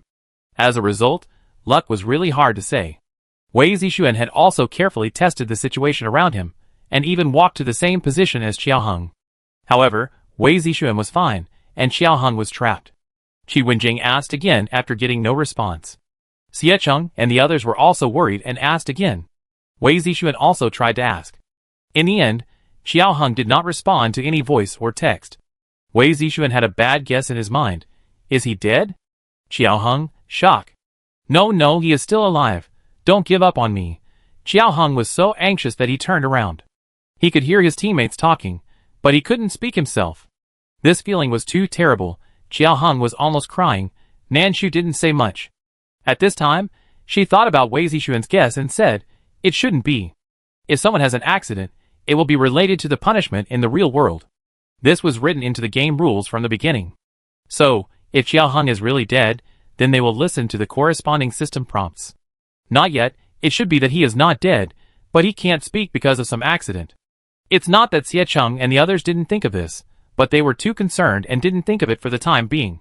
At this time, everyone breathed a sigh of relief after hearing Nanshu's words. Xiao Hung was still outputting the quintessence of the country, but after hearing Nanshu's words, he finally stopped and silently gave a thumbs up. Sister, you are my sister forever. Knowing that Xiao Hung should not be dead, but just can't communicate with them for the time being, everyone is more relieved. Xie Cheng asked about everyone's situation and made a summary. Wei Zixuan had just ventured a circle and told about the situation he had figured out. However, thinking of Xiao Heng's situation, he quickly reminded everyone, it is better to be cautious.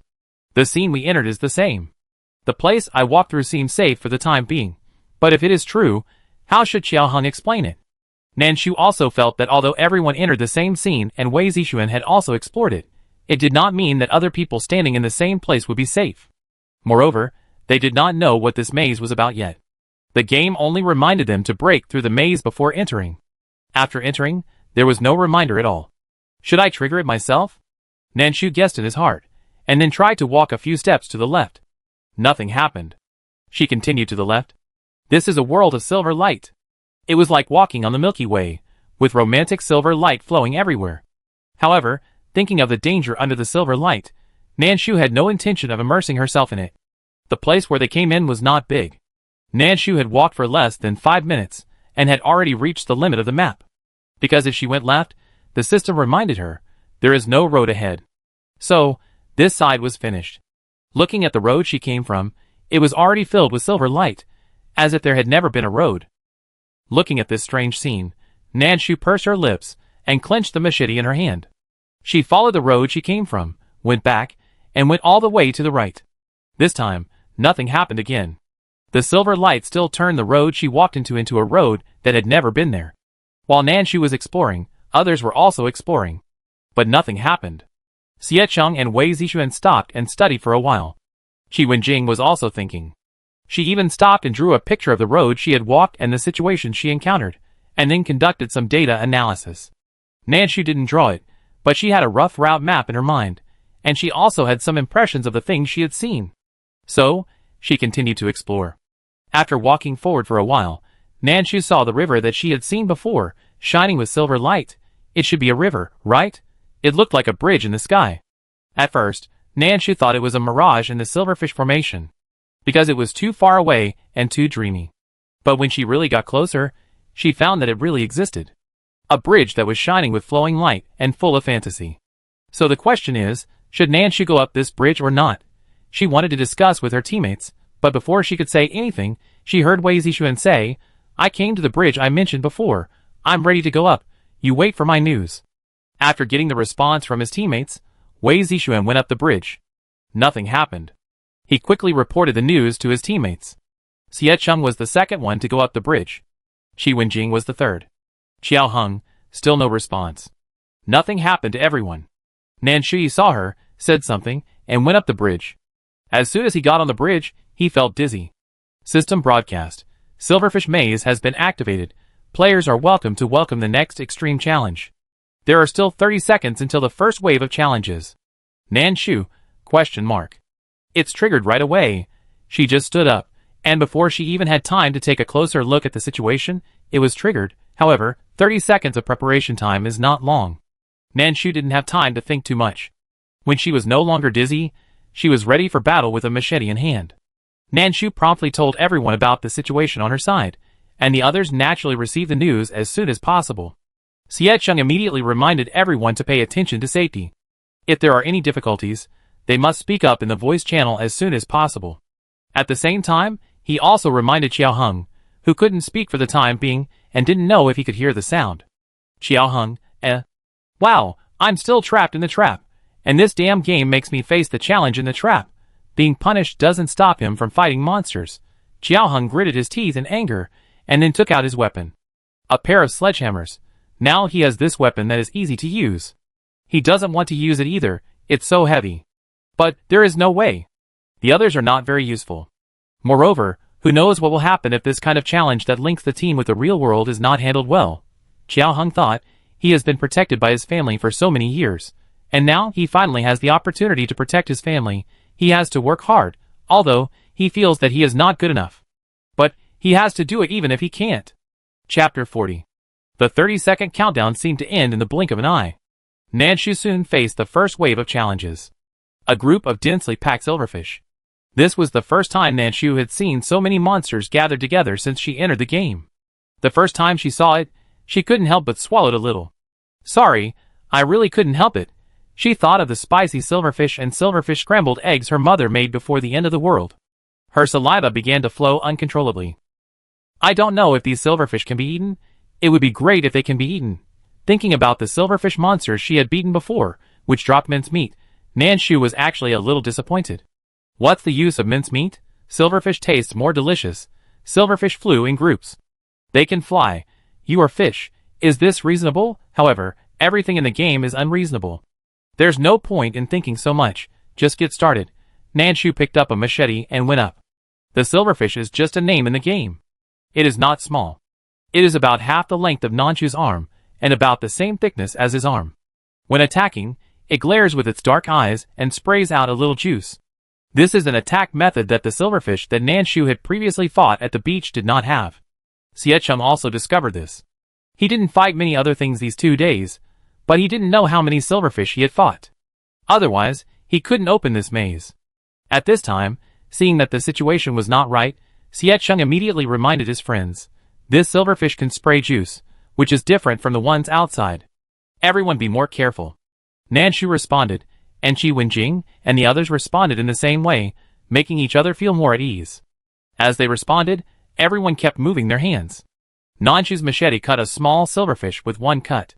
As long as the direction and distance were well controlled, the juice of the silverfish would not spray on her, and she could successfully cut the silverfish in half. However, there were too many of them.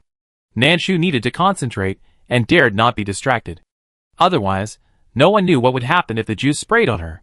However, there was also an advantage to the small silverfish gathering together. That was that sometimes several would be cut into pieces with one cut. Of course, the silverfish did not die after being cut in half with one cut. However, it was in a dying state, and as long as one more cut was made, the reward could be picked up. Obtained item, delicious silverfish *1. As Nanshu expected, it really dropped a small silverfish, although I don't know the size, and how to eat it for the time being. However, it's good that it dropped. However, the drops were very uniform. After Nanshu's operation, at least 10 small silverfish were killed. But except for the silverfish itself, it didn't drop anything. Nanshu originally thought that he was unlucky, but Qi Wenjing quickly complained in a low voice. Mineral water again, all mineral water. Does this thing only drop mineral water? Kill 10, and it drops 10 bottles of mineral water. I was thirsty in my previous life? Siechung didn't want to irritate Qi Wenjing, but he also wanted everyone to know that silverfish don't just drop mineral water. So after thinking about it, he whispered, I dropped pork here, but they are all 50g, and one is only 30g. The meat piece is small, and any smaller ones will be invisible. Wei Zixuan had a hard time dealing with it. He waited for a while before speaking. Ah, you all dropped water and food? I dropped 12 pairs of sneakers, oh, and 2 of them were high heels. The problem is that the sizes are different. Some of them he can't wear. Qiao Heng still didn't say anything, and he didn't know the situation for the time being. After listening, Nanshu was stunned for a moment. However, he didn't stop operating. Originally, everyone's drops were different. Could it be that your wish came true? Whatever you think you get, if that's the case, it's dangerous. The game can peek into their inner thoughts. Isn't that scary? However, their lives and property are under the control of the game, so it doesn't seem so scary to have their thoughts peeped into? Nanshu thought for a while, but there was no result, so he stopped thinking about it and focused on the present. Obtained items. Small silver fish *1, composite metal block *1. What surprised Nanshu was that the second batch of small silver fish that were cut by the knife actually began to drop composite metal blocks and materials such as glass. Nanshu was so surprised that she wanted to share it with her friends, but the system reported it faster than she did. System report. Player Wei Zixuan was bewitched by the silver fish, and was fined 10 kilograms more weight, and his teammates were fined 5 kilograms more weight. Nanshu's shoulders suddenly sank again. Adding the previous weight, she felt that the burden on her shoulders was inexplicably heavier. No! How could she be bewitched again? Better than Qiao Heng, Wei Zixuan could speak. Everyone be careful, don't get sprayed by the juice, it's really a trap. There were too many just now, I didn't notice it, and I got a little bit of it, so I was fined. At this time, Wei Zixuan was carrying a lot of weight, and he gritted his teeth and resisted. He had to carry the weight and fight monsters, which was a life-threatening thing. He was just a helpless dad. Why did you treat him like this? When everyone heard that the juice was dangerous, they all became more vigilant. The endless stream of small silver fish was still attacking. Nanshu originally used a machete to chop them. However, the durability of this thing was really low. Remembering that he had obtained a fish basket before, Nanshu fought monsters with one hand and took it out with the other hand. This thing was not big, but very high, almost up to Nanshu's waist. While dealing with the densely packed small silver fish, Nanshu also had to study how to use it. Fish basket, the natural enemy of fish. It was simply introduced in 4 words. It didn't say how to use it, but there was a start button on it. Nanshu thought about it, and pressed it directly. The fish basket has been started, please wait. The next second, the world felt upside down. Nanshu felt as if he was being sucked by something huge. The originally densely packed silver fish were sucked by a huge aperture, and then formed a galaxy belt, and then flew to Nanshu's isosceles high fish basket. The scene was so shocking that Nanshu was stunned for a moment, and then he saw that the game had refreshed a batch of silver fish. When they just appeared, the eyes of the silver fish were even clear. Then, they were sucked by a huge aperture. The whole process took less than 10 seconds, and the newly refreshed silver fish were sucked by the fish basket. Nanshu, shock. Is this a fish basket? No, this is a world-destroying artifact. What else can't be solved with this suction? The silver fish quickly refreshed again. The fish basket sucked again. Refreshed again. Suctioned again. After 9 cycles, the system broadcast sounded. System broadcast. Player Nanshu successfully killed silver fish, 360, achieved the title of fish killing expert, and was rewarded with a 10 kilograms reduction in weight and a 5 kilograms reduction in weight for teammates. System broadcast. Nanshu successfully completed the first wave of challenges, and the challenges of teammates refreshed. Players are requested to wait patiently for the second wave of challenges to start. In addition to the broadcast, Nanshu soon heard a large number of rewards arriving. Items obtained. Silver fish *1. Items obtained. Silver fish *1, fishbone arrow atlas *1. There were so many rewards that Nanshu's ears were almost numb after hearing them. Nanshu suspected that the fish basket had sucked away all the fish inside. The result of too many rewards is that although the backpack can be stacked, the maximum stacking is 99. Nanshu's reward for small silver fish alone exceeded 200. So, the backpack was directly overloaded. A large number of things fell to the ground. However, the good news is that Nanshu has obtained 4 backpack expanders of different sizes. After she used them non-stop, there were still some things that could not be put in. Looking at the rewards on the ground and the concerned and curious voices of teammates, Nanshu could only ask in the voice channel, who has space in the backpack. Although Qi Wenjing didn't understand, she still responded in time, me. She also obtained a backpack expander in the past 2 days, so there is still a lot of space in the backpack. Nanshu quickly gave her a batch of small silver fish that could not be put in. Xiecheng and the others wanted to say that there was still space in the backpack. However, they were a little embarrassed. They thought that if Nanshu really couldn't fit it, they would talk about it. However, after Qi Wenjing helped to share the burden, Nanshu's warehouse explosion was temporarily alleviated. The time of the second wave of challenges has not been determined, and they still need to wait. Considering the previous situation, they dare not walk around now. Everyone was still a little uncomfortable when they relaxed at first. Xiecheng and the others were not familiar with Nanshu, and it was not convenient to ask many questions.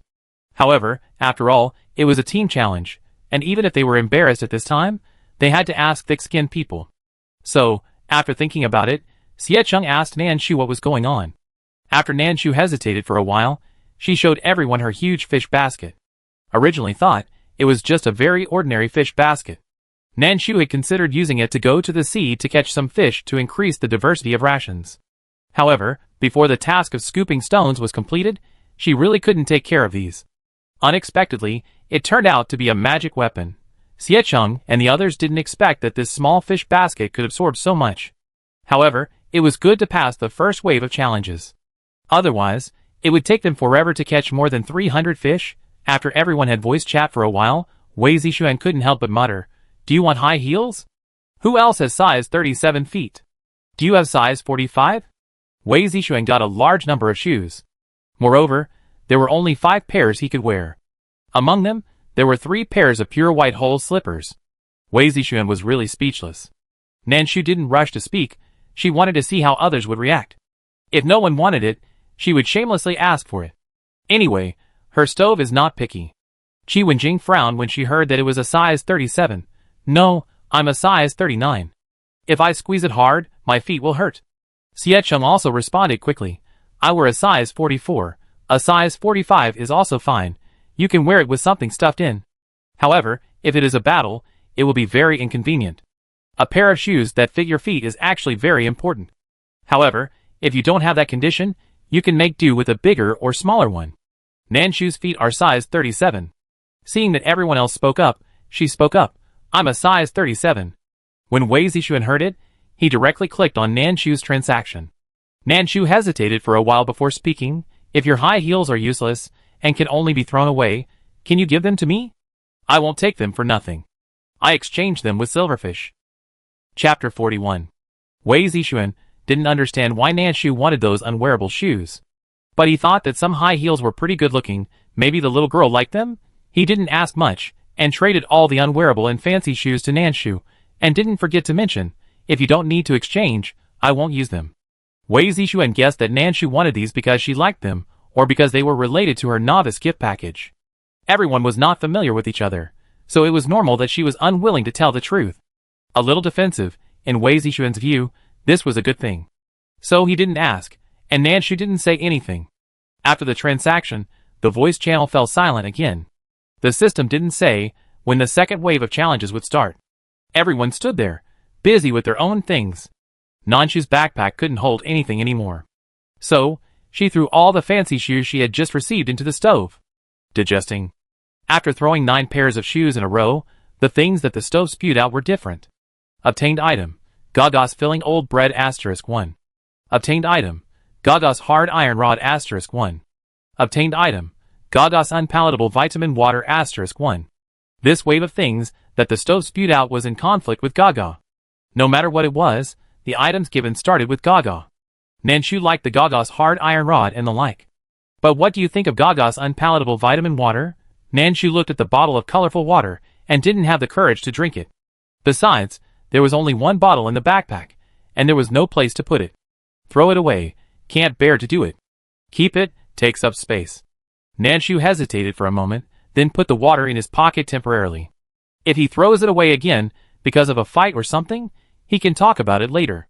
Except for this water, which makes people want to complain for no reason, other things are also fine. As for the old bread that makes people feel full, well, it is harder than the bread that Nanshu got on the first day of entering the game, which is harder than her head.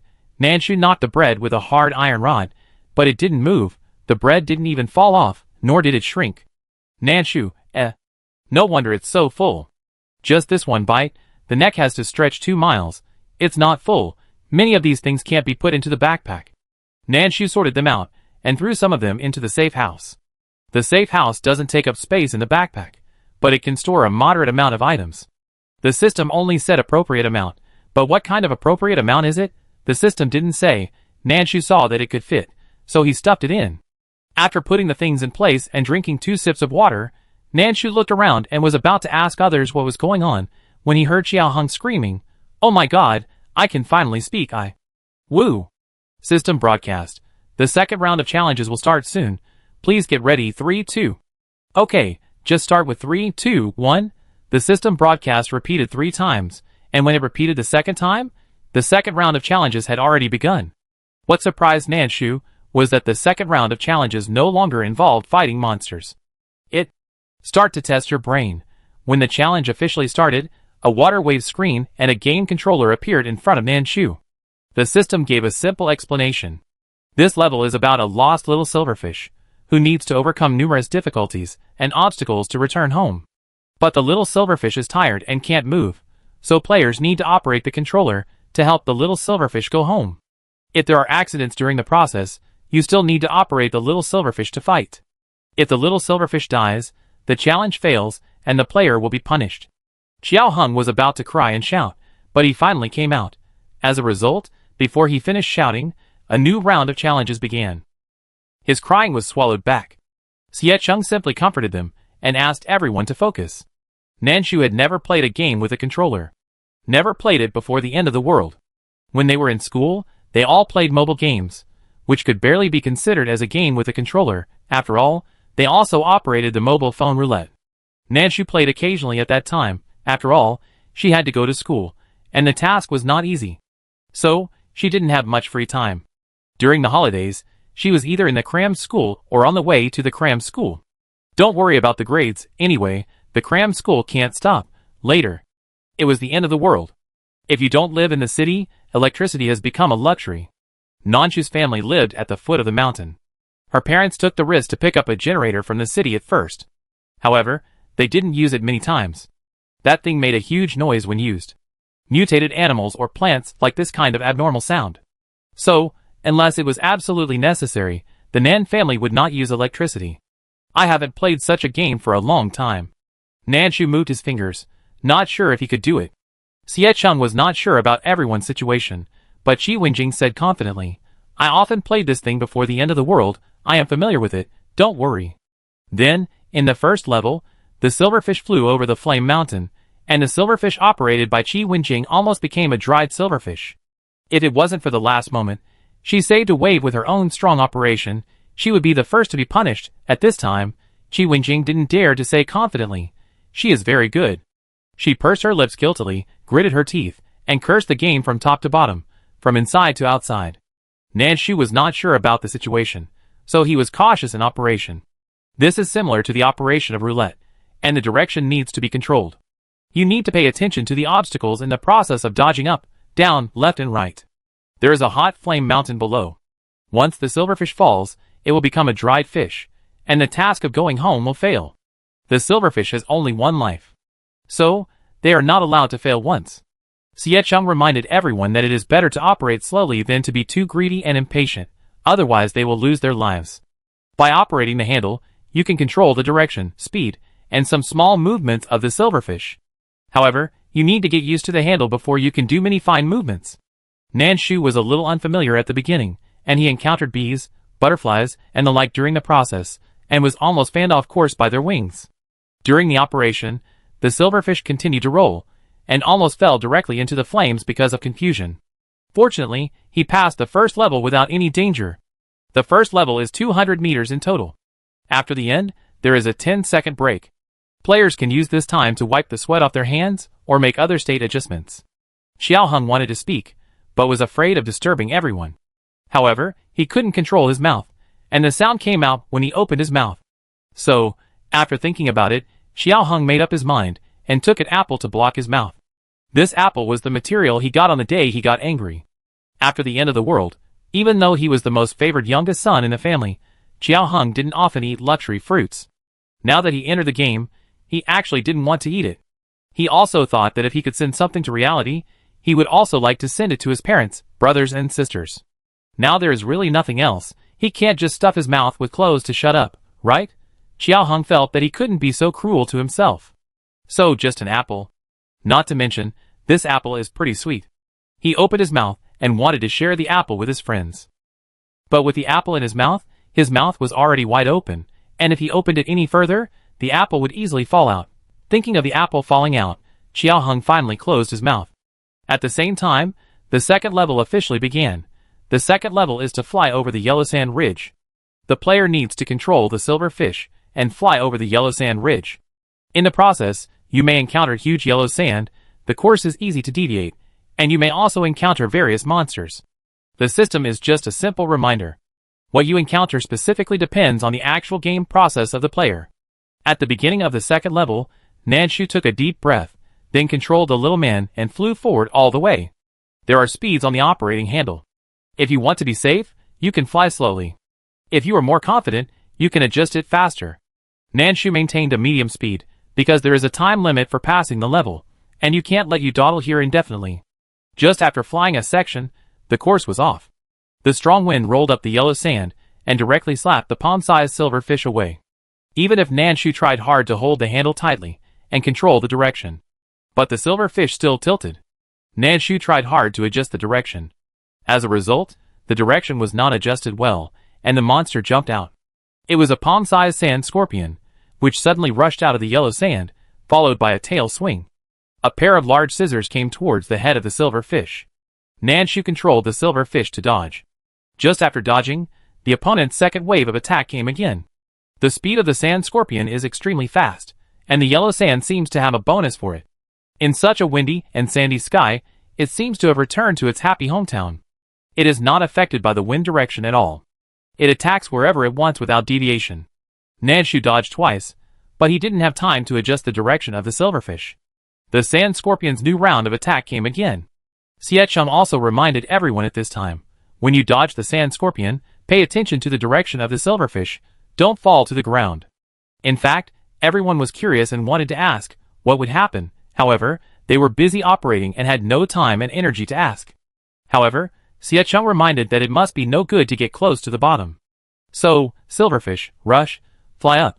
Nanshu originally thought that he would adjust the direction of the silverfish after the next dodge.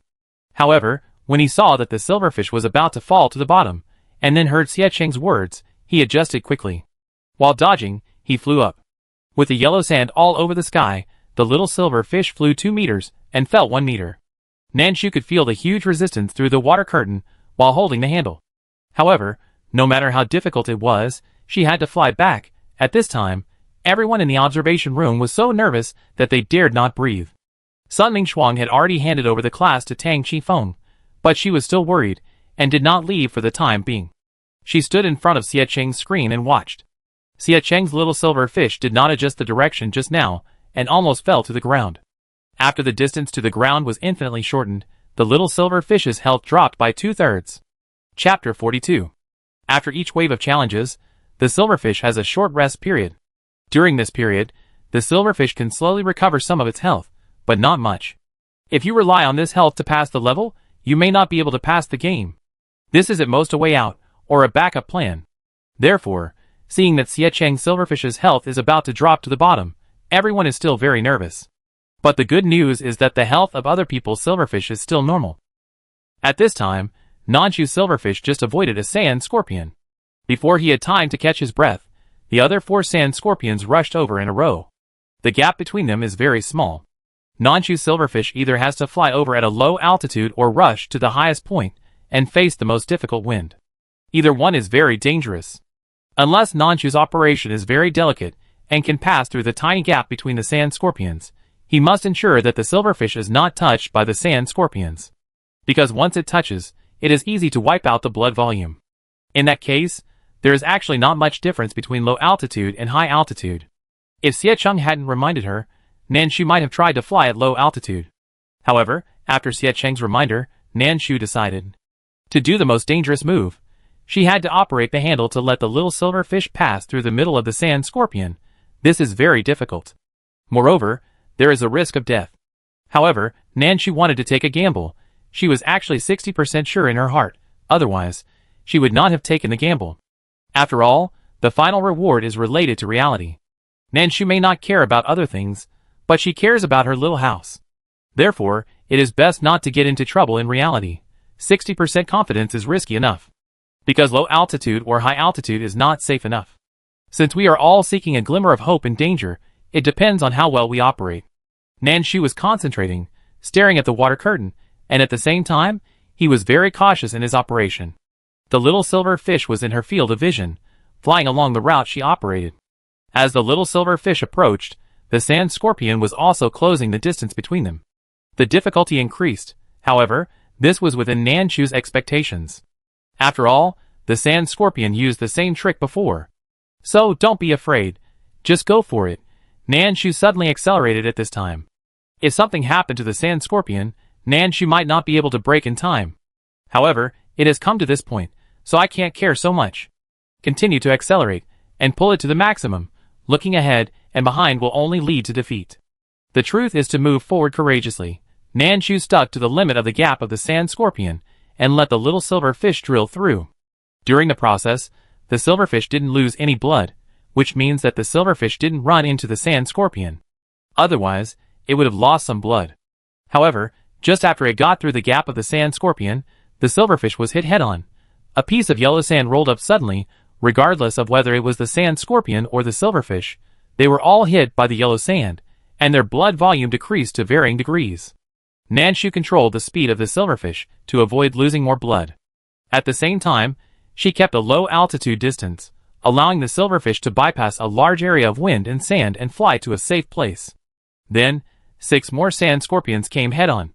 Nanshu, I'm tired, destroy it. However, reality does not allow her to give up. Nanshu still went up to the scorpion. She was not allowed to fight, so she could only dodge. Then she had to operate at her limit. This time, Nanshu still stuck in the gap of the sand scorpion.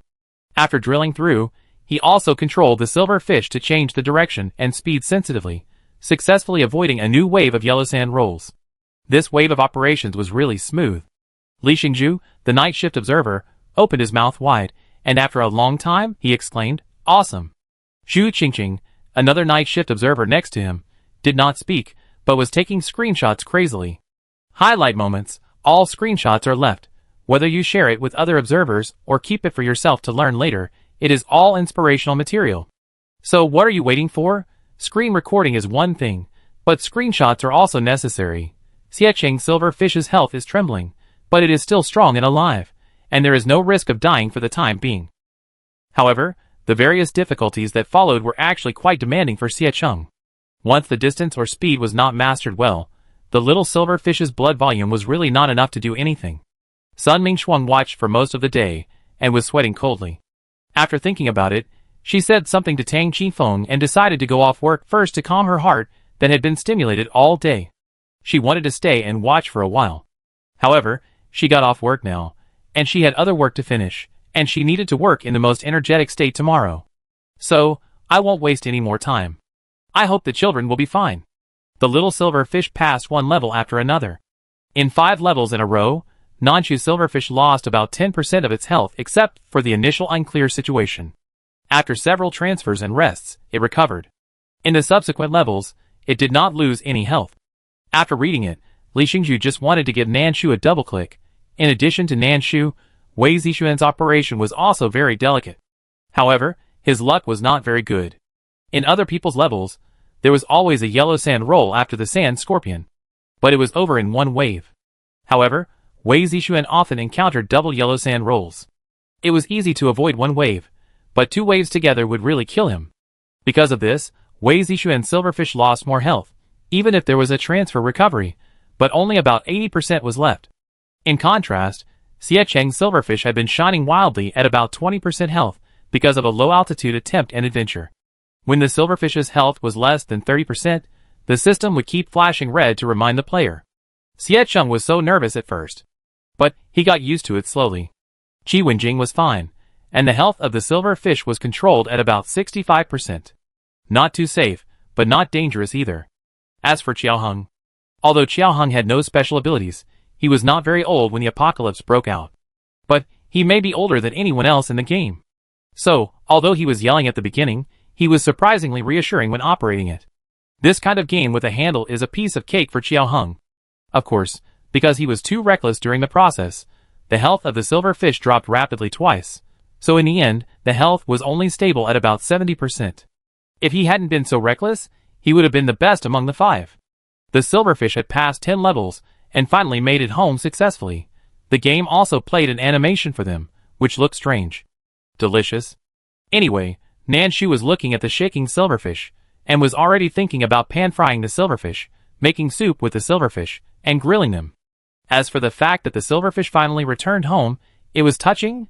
Nanshu shook his sore wrist and thought, I'm not touched at all. If the game hadn't caught me here, I might be lying at home sleeping now. Although life in the apocalypse is not very stable, it is better than in the game. Just as Nanshu was silently complaining in his heart, the system broadcast sounded again. System broadcast.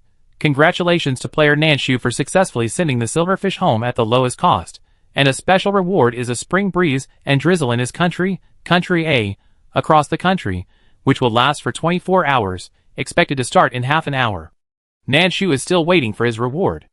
As a result, she heard it from the system first. However, it was only given to reality, not to them. Although Nanshu was a little disappointed, he thought it was okay after thinking about it.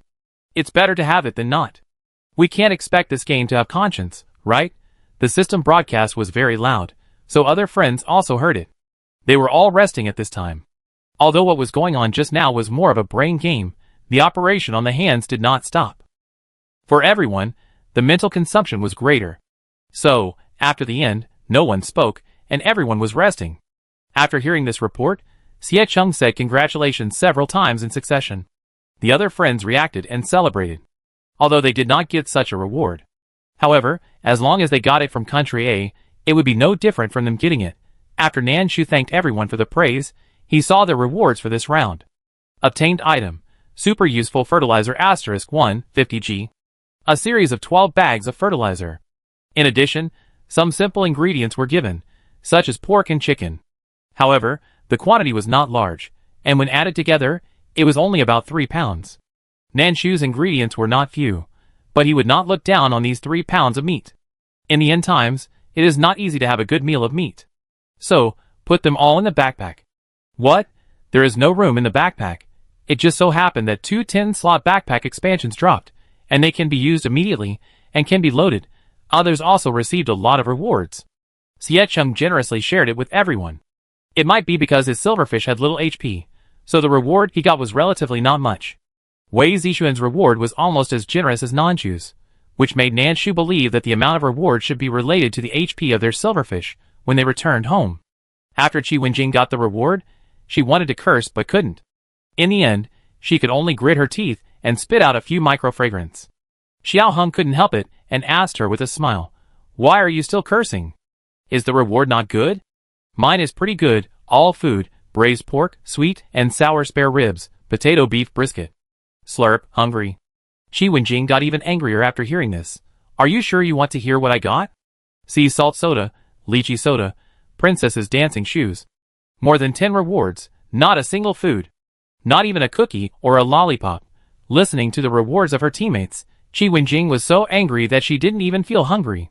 When Xie Chung heard that Qi Wenjing had no food, he hurriedly sent her a tray with bread, biscuits, and the like on it. Xie Chung also had some other food in his backpack, but the finished products were all dry bread. Then, there were the ingredients. He was not sure about Qi Wenjing's cooking ability, so it was more appropriate to give her bread.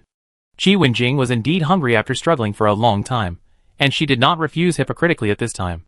However, she did not take other people's things for nothing, and put all kinds of soda and the like on it. Anyway, she had a lot of things, and her backpack could not fit them all. It was not a loss to exchange some food. Nanshu also silently sent a tray of 2 pieces of meat to his friends. Qi Wenjing also did not refuse, and returned a big knife with a durability of 300. The knife was more than 1 meter long, and felt a little heavy. However, it should be very good to use. Nanshu took it out and adapted to it twice, and then heard the system reminder. There are still 10 minutes before the third wave of challenges. Players are requested to adjust their status in time to cope with the upcoming challenges. Chapter 43. After hearing this reminder, everyone was silent for a while, and then Xie Chung reminded everyone to pay attention to safety. No matter what happened, they should take their own lives as the premise. 10 minutes passed quickly, and the third wave of challenges soon arrived. After experiencing the first and second waves of challenges in different forms, Nanshu actually couldn't guess what the third wave of challenges would be like. However, they should all have something to do with the silver fish, right? Please stand on the ice. The challenge of the third level surprised Nanshu. A piece of ice suddenly appeared on the flat ground, and the system sounded a reminder again. Nanshu hesitated for a moment, then stepped on it. Then everything around changed instantly, and the open space around the ice turned into a water area. Nanshu? Xie Chung was afraid that everyone would make mistakes in a panic, and he reminded in the voice channel, don't panic, stand firm, this water area is not sure about safety." In fact, Xie Chung wanted to try it, but he was afraid of committing suicide. He wanted to verify more information in reality, but he couldn't give up his life easily. If he is alive, there will be more possibilities. So, looking at the endless waters, Xie Chung reminded everyone in a steady voice. At this time, the ice block where Nanshu and the others were standing was about half a meter long and wide, and was a square block. The space was not big. If he moved a little, his balance would be unstable, and he might fall into the water. After Nanshu stood up, he soon heard the system's reminder. "Please keep your balance, and don't fall off the ice." The system only reminded him with this sentence, and there was no more sound. Nanshu thought, just like this, just stand on the ice and wait. When thinking this, a huge countdown reminder popped up in the upper left corner. Half an hour. The words were so big that even those with poor eyesight could see them, and the other teammates naturally saw it clearly at the first time. No one was in a hurry to speak, and they were all waiting for other possibilities. They always felt that the game was not well intentioned. Would they just let them stand on the ice for half an hour, even if it was a challenge? Sure enough, more than a minute later, a strong fragrance floated in the air. It was a kind of feeling, like gathering together the flowers with strong fragrance, and then forcing them under people's noses to smell. The fragrance was too strong. Sometimes it was also a torture for the sense of smell. Nanshu held his breath the first time he smelled the fragrance. Xiecheng also reminded everyone not to smell it first. Xiaoheng took out a bag of cotton balls from his backpack without hesitation, and stuffed his nose full of them. Qiao's mother Su Ningran watched this scene, chopped the mutant bamboo in front of her to death with a knife, and rolled her eyes. "Brat, you are not afraid of suffocating yourself to death." Su Ningran was worried about Xiaoheng when he first entered the game, so she took 2 days off. After her heart rate and blood pressure rose and fell, she also thought it through. Instead of staying at home and thinking about it, it's better to come out and chop something. You can watch the live broadcast anywhere anyway.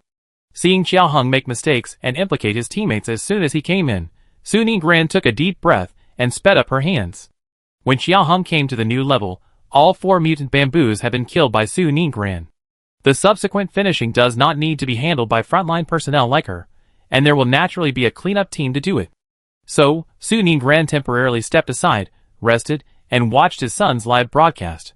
Everyone was not stupid, so naturally, when they smelled the smell, they all chose different directions, and tried their best not to breathe. However, the breath-holding time could not last too long. Nanshu thought about it, found a piece of clothing from the backpack, and then covered her mouth with it as a temporary mask. Although this could not prevent the invasion of the fragrance, it should at least block it a little, right? 5 minutes of fragrance invasion, nothing happened. Nanshu felt that she should have inhaled a lot. However, there was no discomfort for the time being. However, she did not dare to relax her vigilance, but looked around more vigilantly. Just release the fragrance? Nothing else? Would the game be so kind? Nanshu did not believe it. In fact, the game really had no good intentions. Soon, the ice under her feet began to move. Nanshu moved her feet, and tried to keep her balance. Just as she stood firm, the ice cube moved again. Nanshu had to adjust the direction accordingly, otherwise she would easily lose balance and slide down. It was okay to stand on flat ground, but it was easier to lose control on ice. The ice cube moved only twice, and then stopped moving. No one spoke in the voice channel for the time being. Everyone was alert to the changes in the challenge, and did not dare to distract themselves. After the 2 shaking of the ice cube, there was another 2-minute blank period. When this time passed, the ice cube began to shake again. Nanshu maintained her balance in a strange posture. At the same time, she was deliberately staring at a point. After staring for a long time, Nanshu found the problem. She tried to speak in the voice channel. "I think the shaking thing doesn't seem to be ice cubes? It seems to be her," but Nanshu was not sure. Because, the next second, after she blinked, she found that there was a double image in front of her eyes. Nanshu? ? After Nanshu finished speaking, no one responded for a while. About a minute later, the ice cube stopped moving. Xiecheng spoke at this time. "I also think that it seems to be us who are moving, and there is still something wrong with those fragrances."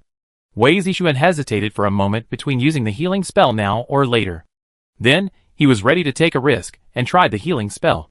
2 minutes later, when Xiecheng and Nanshu were discussing whether they were moving, or the ice cube was moving, Wei Zixuan stood steadily on the ice cube. The ice cube did not move, and he did not move either. So, there was indeed something wrong with those fragrances. As soon as he found out, Wei Zixuan told everyone about the situation. After listening, everyone fell into silence. At this time, the benefits of treatment were reflected. Unfortunately, their novice gift pack didn't give this. Even at this time, if she used Wei Zixuan's healing gift pack to exchange for Nanshu's stove, she was not very willing to exchange it. The healing technique is useful, but it doesn't detoxify. It's still not comprehensive enough. The influence of the fragrance went back and forth for nearly 20 minutes. When the countdown ended, Nanshu heard something in the air approaching them. It was a very small thing, flying from a distance, and making a sound of breaking through the air. It was behind. Nanshu chose to turn around at the first time, and at the same time, her eyes widened to observe the situation. Found that the thing was coming towards her head, Nanshu squatted down quickly, and at the same time stretched out her hands to maintain her balance, in case the game made other troubles. Whoosh! A small silver fish the size of a palm flew over Nanshu's head, bringing with it a strong fishy smell. It smelled not very fresh. Nanshu complained silently, then stood up and continued to observe the surroundings. Xiecheng had just avoided 3 small silver fish, and after he was safe, he immediately reminded his friends. Nanshu? ? How many? Isn't it 1? Qi Wenjing was also puzzled. Ah! But I only have 2. Xiaoheng almost cried out. I have 5 fucking ones. I almost fell off the ice. Wei Zixuan silently added, I have 2. At this time, Nanshu was neither right nor wrong. However, considering the importance of information integration, she hesitated and whispered, I am 1. Other friends? ? No, isn't that right? We are all human beings? Why are you still discriminating? Xiaoheng, who had the largest number, was already on the verge of collapse. Now, upon hearing this, Nanshu only had one thing, and his defense was broken instantly, and he started to curse. Of course, he was not scolding Nanshu. What does this have to do with Nanshu? Xiaoheng was scolding the damn game, the garbage serious. Although before the end of the world, when Nanshu was studying, some of his classmates, who played games, often directly greeted their teammates' parents and ancestors because they were too bad. However, the scolding at that time was just like that, repeating the same words over and over again, far less diverse than Xiaoheng's. There was about a 2-minute break between them, and Xiaoheng scolded for 1.5 minutes. Everyone tacitly did not interrupt him. In the end, what made Xiaoheng stop was not his reason or quality, but the new little silver fish came again. This time, Nanshu also caught 2 fish, coming from 2 different directions. Although they were not at the same time, there was not much difference between the 2. Nanshu dodged flexibly, and at the same time, she needed to pay attention to her balance. She was wearing the shoes that Qi Wenjing had given her before, which were very durable and had non-slip soles. For the very smooth ice surface, it also had good grip. Therefore, as long as Nanshu could maintain a good balance, this pair of shoes would not hold her back. 2 fish were not difficult, and after Nanshu dodged, she also looked around. There was no abnormal movement, and it was impossible to predict the direction of the silver fish in advance. Xiecheng took the initiative to speak this time. I have 9. While speaking, he was still panting slightly. Although he was intentionally adjusting, he could still feel that his current state was probably a bit embarrassed. If 9 fish came from 9 directions, Nanshu didn't dare to think about the helpless and uncomfortable feeling. Qi Wenjing cursed twice and replied, I have 6. She shouldn't have laughed at Xiecheng just now. Here comes retribution. She almost fell off the ice. At the critical moment, Qi Wenjing used a harpoon to pierce the ice and successfully kept herself on the ice. However, the ice also cracked a gap, and it was unknown whether it had any impact. Qi Wenjing didn't want her teammates to worry, but she was afraid of affecting her teammates, so she told the truth. No one could guess, but she was still asked to pay more attention. Wei Zixuan had 4, and Xiaoheng had 1. After hearing Nanshu's count, Xiaoheng finally stopped talking nonsense and laughed. Xiaoheng felt that his luck had changed. As a result, the next time the silver fish attacked, 10 came directly, from 10 different directions, divided into 2 batches. Xiaoheng? ? He couldn't control himself, and cursed directly in the voice channel. Nanshu was under a lot of pressure this time. There were 4 in the first wave, and 6 in the second wave. Nanshu, She didn't gloat over the misfortune. Why did there suddenly become so many? Chapter 44. Nanshu saw that the situation was not right, and took out the universal fish basket. Although she was not sure about the situation, she could try it. Unfortunately, it didn't work. When Nanshu dodged the silverfish and used the fish basket to catch the silverfish, the other party also dodged the fish basket. Nanshu? ? What about this nesting doll? However, if the fish basket doesn't work, she has to change her strategy. Soon, the next wave of silverfish came again. This time, Nanshu came with a big wave. She worked hard and lifted the stove directly. Nanshu hid behind the stove and paid attention to the direction of the silverfish. She just stood there, welcoming the storm of silverfish. Well, actually the stove was in front of her. The silverfish wanted to attack and hide. Under the entanglement of the 2, Nanshu directly caught them in the stove. 1, 2, 3. This time there were 6, and Nanshu cleaned them up very quickly. All of them were put into the furnace. Digesting. Maybe the silverfish were too fast. So, when this wave stopped, there was a few seconds of breathing time, and the furnace was still reacting. Fortunately, soon, Before the next wave of silver fish arrived, the reward of the furnace finally came out. Obtained items: ribs, processed, *1 bag, 800G. Obtained items: pastoral expander *1.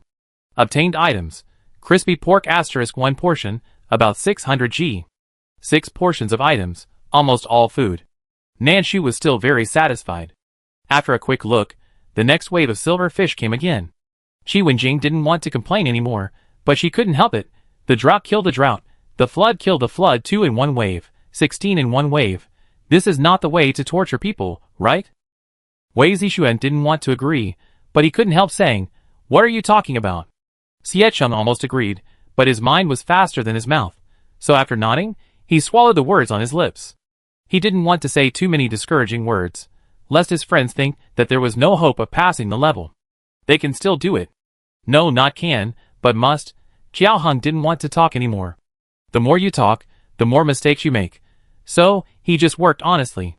If it really doesn't work, he will open the golden bell cover. Anyway, the cooling time is up.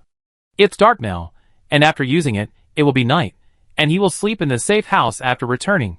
When it is used tomorrow, the cooling time will be over. Nanshu wanted to say something, but he felt that whatever he said sounded like talking without any pain in his waist. So, after thinking about it, he decided. Forget it, let's not talk about it for now. She can't lend the stove to others.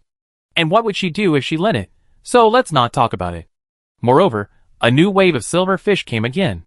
Nanshu held the stove tightly and continued to eat.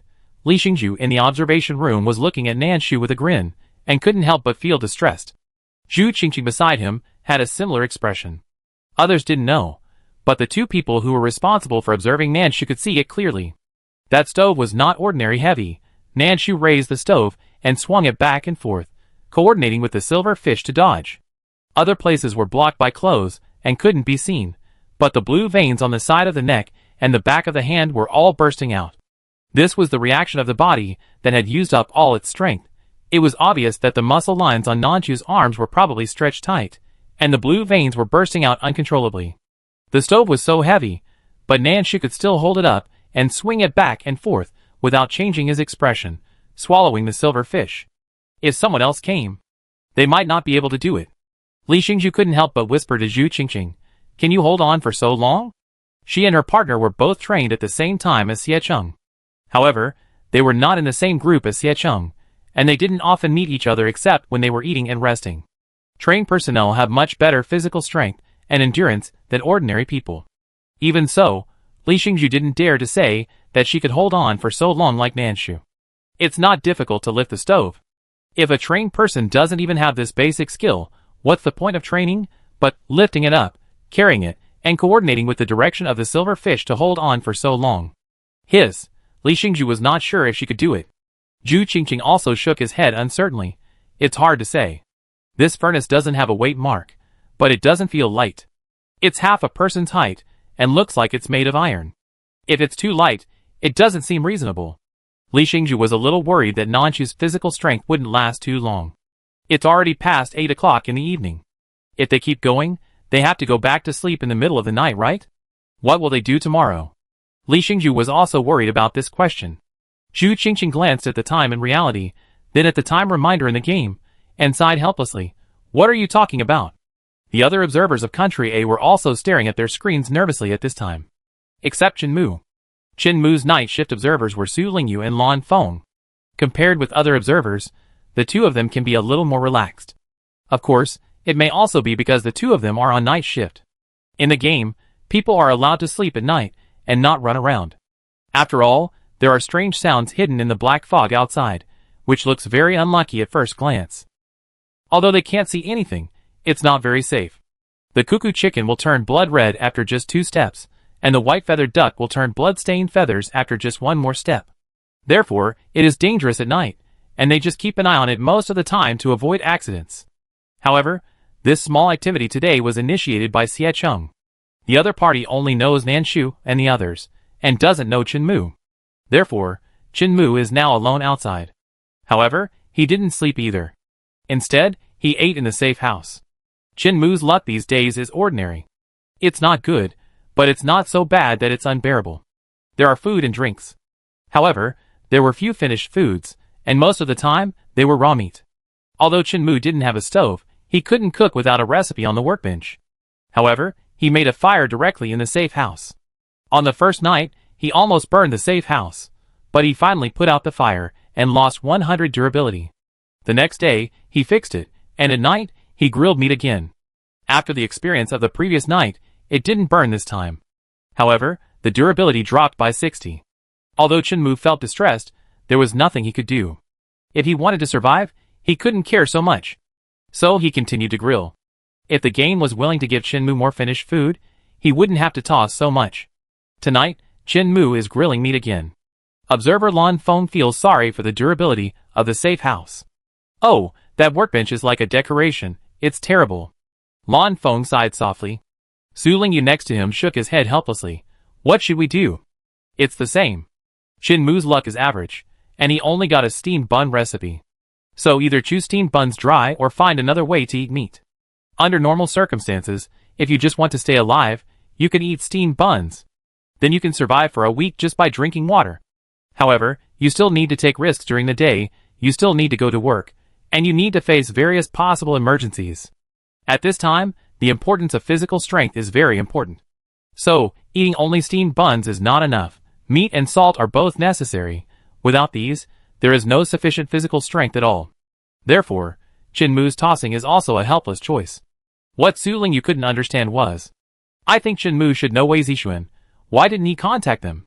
Su Lingyu said this because Wei Zixuan was bitten by a snake and almost had his hand chopped off. In order to ask for medicine and to contact Nanshu and the others, Wei Zixuan exposed his identity in the trading hall. At that time, Chinmu looked at the name Wei Zixuan for a long time. Even after Wei Zixuan's words were pushed up, Chinmu pulled back, looked carefully for a long time, and rummaged through his backpack. Finally he sighed, but did nothing. At that time, Su Lingyu guessed that Chinmu might know Wei Zixuan. After seeing Wei Zixuan's call for help, the other party rummaged through the backpack, maybe looking for medicine. But Chinmu didn't have any. Chinmu didn't have much in his bag, and the two observers could remember it with a little attention. It was either a small bag of biscuits, or minced meat, chicken, and mineral water. Not even a bottle of drink. As for clothes, there was only one spare set, and it was old clothes. However, for Chinmu, it was enough. Su Lingyu felt that if Chinmu really knew Wei Zixuan, it would be good for everyone to recognize each other early. Although it is said that people's hearts are unpredictable, and they dare not gamble. But at least Wei Zixuan is an official staff. The credibility is okay. If you encounter any troubles, there is someone to ask for help. The game is not like reality. In reality, Chinmu can be a lone wolf to the end. But in the game, Su Lingyu and the others still hope that they can help each other. At least, they can all survive. Unfortunately, Chinmu couldn't hear what they said. They couldn't understand Chinmu's thoughts. The two couldn't help but sigh again, and then quietly looked at the observers of several other people not far away. From their motionless expression staring at the screen, it was clear that it was probably very lively over there. Looking at them again, Chinmu had finished his meal, and was ready to go to bed. Alas, when the 15th wave of silverfish came, Nanshu felt that her eyes were numb and her arms were almost numb. She was not a super strongman. After lifting the super heavy stove for so long, her arms had already stiffened. It was sore and stiff, but she didn't dare to stop. This is so useful. It can not only avoid the attack of silverfish, but also make some extra money. In an adventure game, you can kill 2 birds with 1 stone. Is there anything more profitable than this? Nanshu was very satisfied. So grit your teeth and hold on. Help, the dead stove is really heavy. She really can't hold on. Obtained item. Peach Blossom Pastry Recipe *1. Nanshu? ? Chapter 45. When Nanshu saw this recipe, she immediately thought of the food that can be shared, which is similar to the card that is similar to the one that is shared with you. The food that can be shared is limited to flowers. So, this is considered a flower, right? Is it also a flower with flowers? She cannot enter the workbench to see it for the time being, so Nanshu cannot be sure. However, this reward has given her a lot of motivation. So, she can still persist. The 16th wave of silver fish is coming. There are only 2 on Nanshu's side. There are 20 on Qi Wenjing's side. There is a serious disparity between the rich and the poor. It is already difficult for Qi Wenjing to maintain her civilization and quality. She did not curse on the spot. Or she considered that if her daughter was watching the live broadcast and saw her mother like this, what would she think? The dirty words on the tip of her tongue were swallowed back silently. While Qi Wenjing cursed in her heart, she had to stand on the ice with more and more serious cracks in fear and dodge as much as possible. Everyone dodged more than 10 waves of damage, and she could not drag her feet. She may not be the first, but she definitely cannot be the last, and she must not be the rat that spoils the whole pot of soup. Absolutely not. Qi Wenjing gritted her teeth and persisted, and silently told the ice under her feet, "Hold on, maybe it's the last wave." Others were also under great pressure. Qiao Heng's scolding sounded again. Wei Zixuan wanted to persuade him to save some energy, but after thinking about it, forget it. When he opened his mouth, he distracted everyone's attention. So, it's okay to talk less. After this wave, everyone was more or less embarrassed. After all, the ice was not big, and after so many times of dodging, there would be some damage on it. Wei Zixuan's ice cube even lost a corner because of a bad dodge, so that he had less and less space to stand, and it became more and more difficult to keep balance. Fortunately, he persisted. "I hope there won't be too many times left. Even if there are many times, there can't be more silver fish." Wei Zixuan prayed silently. Nanshu was still holding her stove. This wave of silver fish fed the stove and dropped a lot of rewards for her. However, they were all inconspicuous food and supplies. So Nanshu took a quick look and put them all into her backpack. Thanks to the backpack expander she got recently, her backpack space has become larger. Otherwise, these things would have to be either distributed to teammates or thrown away. After the 16th wave of silver fish attacks ended, there was a long gap. This time lasted for 5 minutes. When Nanshu thought that the game was not going well, the prompt sound finally rang. Congratulations to the 5 players for successfully clearing the silverfish maze. In order to reward the 5 players for their outstanding performance, we will reward you and your country. Then, there will be personal rewards and national rewards.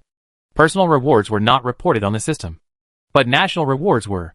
As soon as the observers saw the news, they took screenshots, recorded the screen, and sent them to their superiors in various contact software. Tang Qifeng put away his usual nagging and slightly hip-hop style, with a serious face, receiving messages while making calls, and also needed to send messages to the decision-making group next door in time. It was almost 9 o'clock in the evening. Most of the players in the game have gone to bed. No matter how much you like to stay up late and be the night watch king in real life. At this time, you have to sleep. What will you do tomorrow if you don't sleep? Keeping a clear mind and excellent physical strength is the key to survival in the game. As a result, they were awakened by a series of system broadcasts in the game. System drag. Congratulations to players Xiecheng, Wei Zixuan, Qiao Heng, Qi Wenjing, and Nanshu for successfully passing through the silverfish maze. Special rewards are given to their country, Country A, for 1 month of normal natural cycle, which is expected to start in 3 hours. A message, said 3 times in a row. The players who were awakened may still be a little confused when they heard the message for the first time. But when they heard it for the second time, their minds were completely clear. Those players who were the king of the role even had the idea of not sleeping and fighting. However, when they looked at the time and heard the various strange noises outside, they gave up such thoughts. There are also small dungeons similar to Xiecheng, but they have not been cleared yet. Originally, I had been thinking of giving up, but now I was motivated as if I had been injected with chicken blood, and felt that no matter what, I had to rush forward. Not being kicked out means that I have not failed. So wouldn't it be a pity to give up directly? At most, it's just a life. However, if he really passed the level, it would be the glory and reward for him and the country. So, he couldn't give up. Others can do it. So can they. Nanshu didn't expect that he would succeed in passing the level. She thought that there would be more silver fish coming. She kept counting, and there were already more than 10 waves. It seemed that they were going to be exhausted to death in this level. In the end, they passed. It was unexpected but also pleasantly surprised. It was getting late. If she could pass the level earlier, she could go back to collect the land. Her land, it had been several hours. At this time, she could plant 2 more crops and harvest them. However, she actually gained a lot from entering this small silverfish maze. There were all kinds of food and some recipes and maps. Compared to farming, it was better to play in the wild. Moreover, there were many vegetable seedlings and seeds in this wave. So, it was not too bad. After getting the reward, the ice block that was originally standing slowly disappeared. Nanshu was moved to another place in a trance in the silver white. She returned to the previous safe house. Her high-level safe house. The things she planted before have now grown, waiting for Nanshu to harvest. The high-level safe house has windows, but no electricity. However, the planting area is open air. However, there is safety protection. So, after Nanshu went over, he could see the dark sky above, with no light at all. Occasionally, there would be something dark with a little silver light floating over, making a low or shrill cry, and then floating away. Nanshu pretended not to see it. Anyway, as long as the durability is lost, the safe house can protect them. So, don't be afraid, don't scare yourself. Comforting himself in this way, Nanshu breathed a sigh of relief, and then began to put away the things he had planted and planted a new batch. At the same time, he used a cleaning bead to clean himself up. I have to say that after using the cleansing beads, I feel refreshed and comfortable. Nanshu's hair barely reaches her neck. Strictly speaking, it is short hair, but if it is troublesome, she can barely tie it up. In the end times, there is not much water. So long hair is a burden for her. As for haircuts, Nanshu can't find anyone. So more often, she just finds a pair of scissors and cuts it to a length that doesn't get in the way. Sometimes it's longer, and sometimes it's shorter. Before entering the game, Nanshu had made preparations and combed her hair. The current length is fine, and nothing she does will affect her vision. Now her hair is clean and refreshing, swaying back and forth, and even has a faint fragrance. It feels as if she really took a bath, comfortable and cozy. But when she thinks that this is a game, Nanshu can't laugh. After cleaning himself up and changing into a new set of clothes at the workbench, Nanshu began to clean up his gains tonight. Siecheng specially opened a private chat channel, pulled everyone in, and asked about the situation. The real rewards will be opened in 3 hours. Those who stay in reality will deal with and arrange them. They don't need to worry about this. There is no point worrying. Siecheng mainly wants to see if everyone is injured in the level. If you encounter a problem that cannot be solved, everyone has strength in numbers. Maybe if you don't have it, others will have it. Qi Wenjing's leg was cut with a shallow cut, which was a bit long and was still bleeding. She was dealing with it. There were many small wounds on Xiao Heng's body. Some were as long as a thumb, and some were as long as half an arm. The good news was that none of them were deep. The bad news was that there were really many of them. Xiao Heng was treating the wounds with a grin. His luck was really up and down. He couldn't believe it when he was lucky. He couldn't believe it when he was unlucky. When he was going through the maze, his luck was also intermittent. Because of a period of good luck, Xiao Heng got 2 packs of cotton swabs with iodine. At this time, while treating the wounds, Xiao Heng asked his friends, "Do you need cotton swabs with iodine? I have 1 more pack. If not, I can share this pack. There are 20 in a pack. I only need a few." At the end, Xiao Heng was not confident. He didn't care about the ones that couldn't be seen on the back. But on the arms, thighs, and even on the face, where you can see, there may be more than 20 wounds. However, in some places, the wounds are small, so it's okay to reuse it, right? When resources are tight, we have to make the best use of them.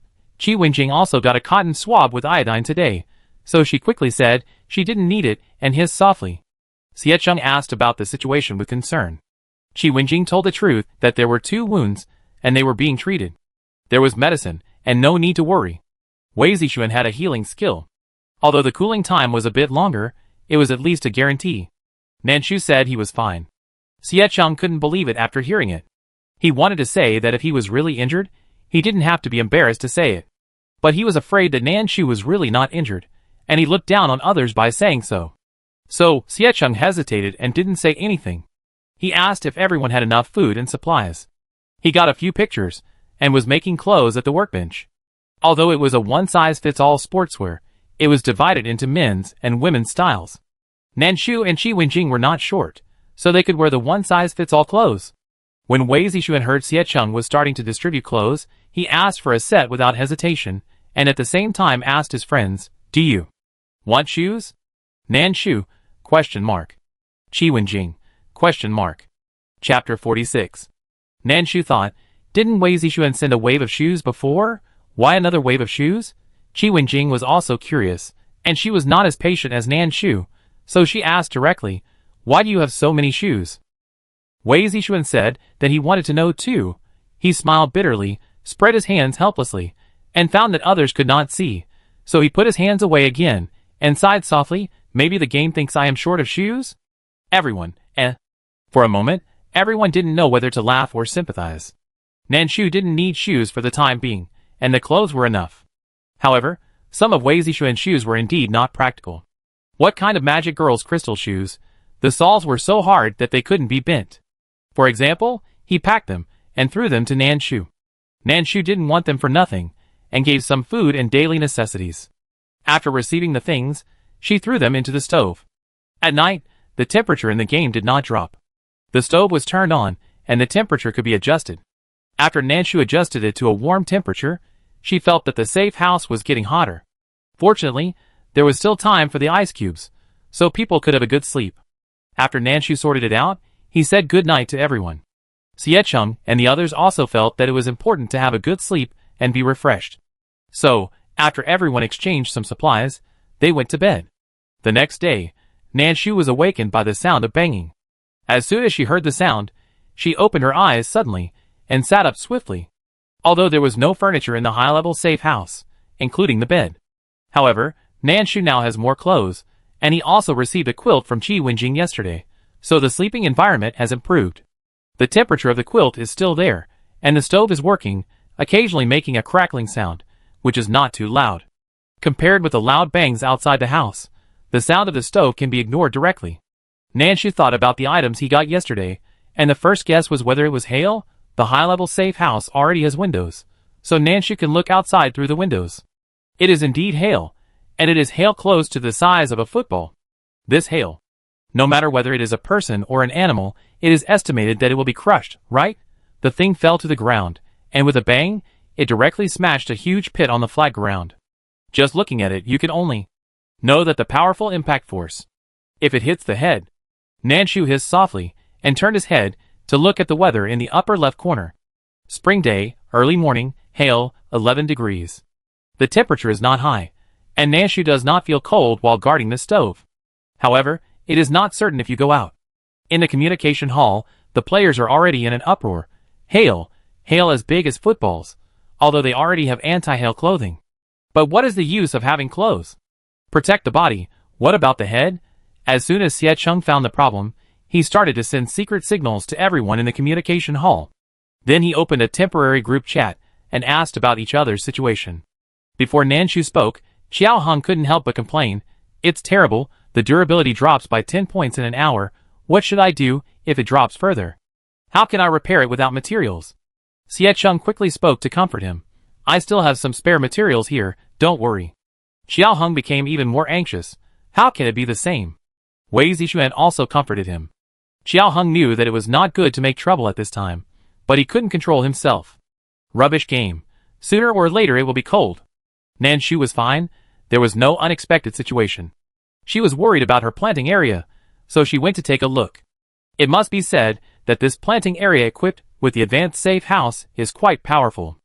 Although it receives sunlight and rain, it is not affected by the external environment. Nanshu can also breathe a sigh of relief when the planting area is safe. After she received the new batch, she planted new ones. Qi Wenjing was also worried about the durability of the safe house, and there was also today's work. Picking cotton. Will it be a good job to pick cotton?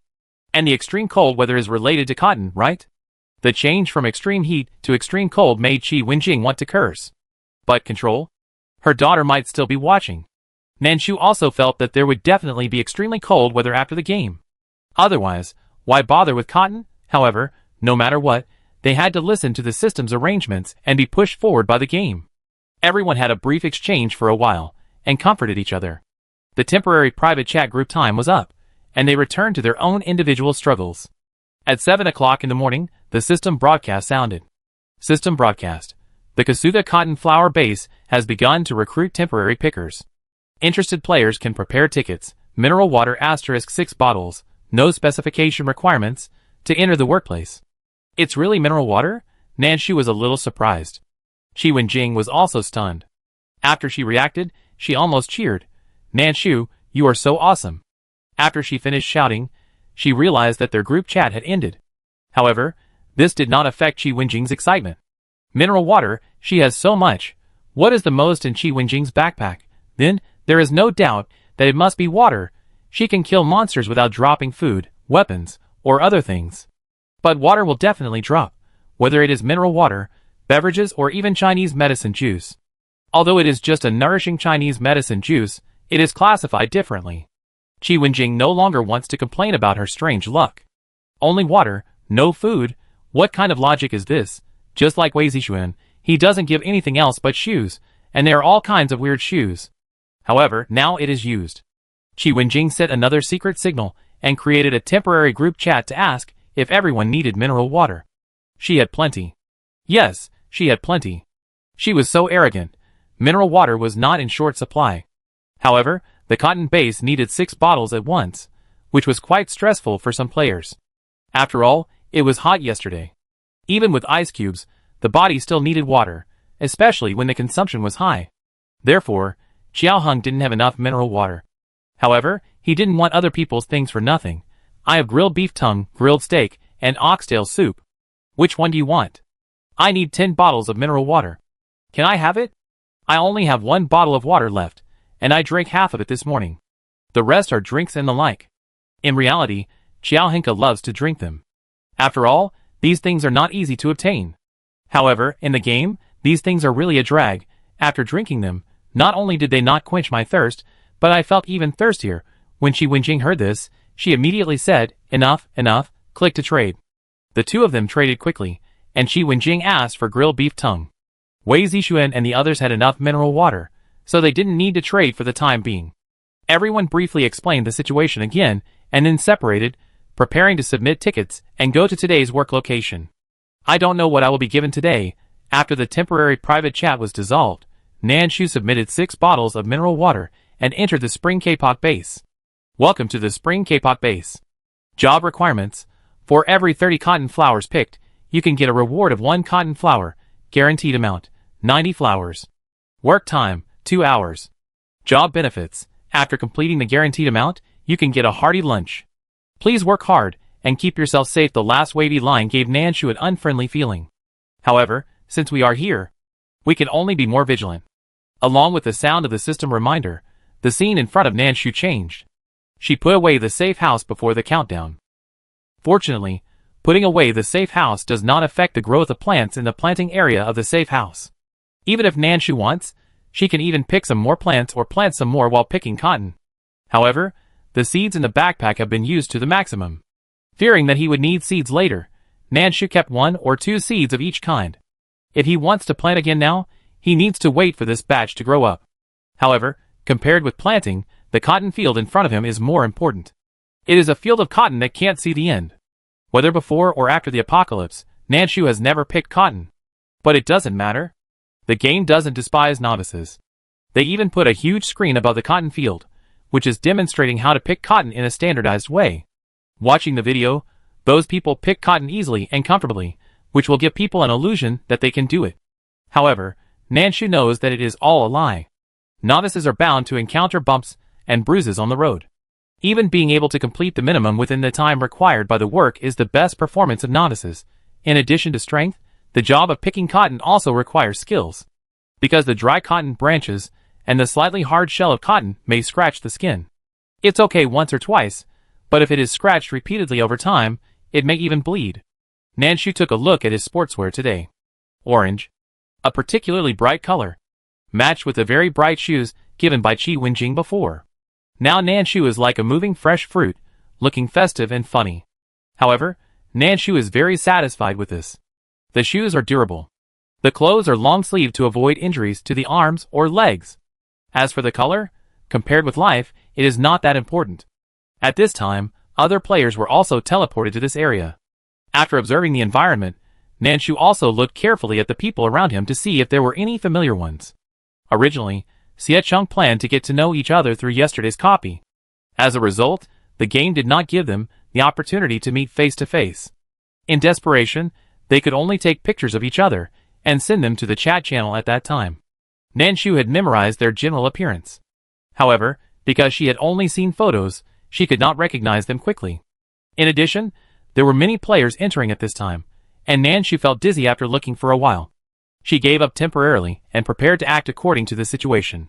At this time, Xiecheng sent a secret signal in the communication hall. Nanshu responded quickly, and others responded one after another, and then were pulled into the group chat by Xiecheng. Xiecheng, I am in Area 2, how about you? Chapter 47. Nanshu looked for a long time before he found that there was a scarecrow in the cotton field. He had to stand in a specific position to see that it was a big 3. Nanshu was speechless after reading it. Xiao Hong even complained directly, "I don't have a zone here." Qi Wenjing wanted to say that she didn't have one either. But Nanshu spoke first. "I'm in zone 3. Can 2 people see it? Can't I see it?" Qi Wenjing's desire to win suddenly came up. It was also a coincidence that 2 big guys were squeezing towards her. Qi Wenjing was afraid that they had bad intentions, so she looked at the 2 people with a bad look and made way to the other side at the same time. As a result, after making these 2 steps, she saw that the scarecrows in the cotton field were arranged in a square 4. To be honest, it really can't be seen from other angles, but from her angle, it was just right. Qi Wenjing replied quickly, "I'm in the 4th area." Xiao Hong was even more confused. "How do you see it? We really don't have any markings here." Xie Chum looked for a pattern for a long time, but couldn't find it. In the end, he could only let Xiao Hong find the angle as much as possible. Try to go to the right-hand side, or the left-hand side. It is made of scarecrows. You need to be in a specific position to see it.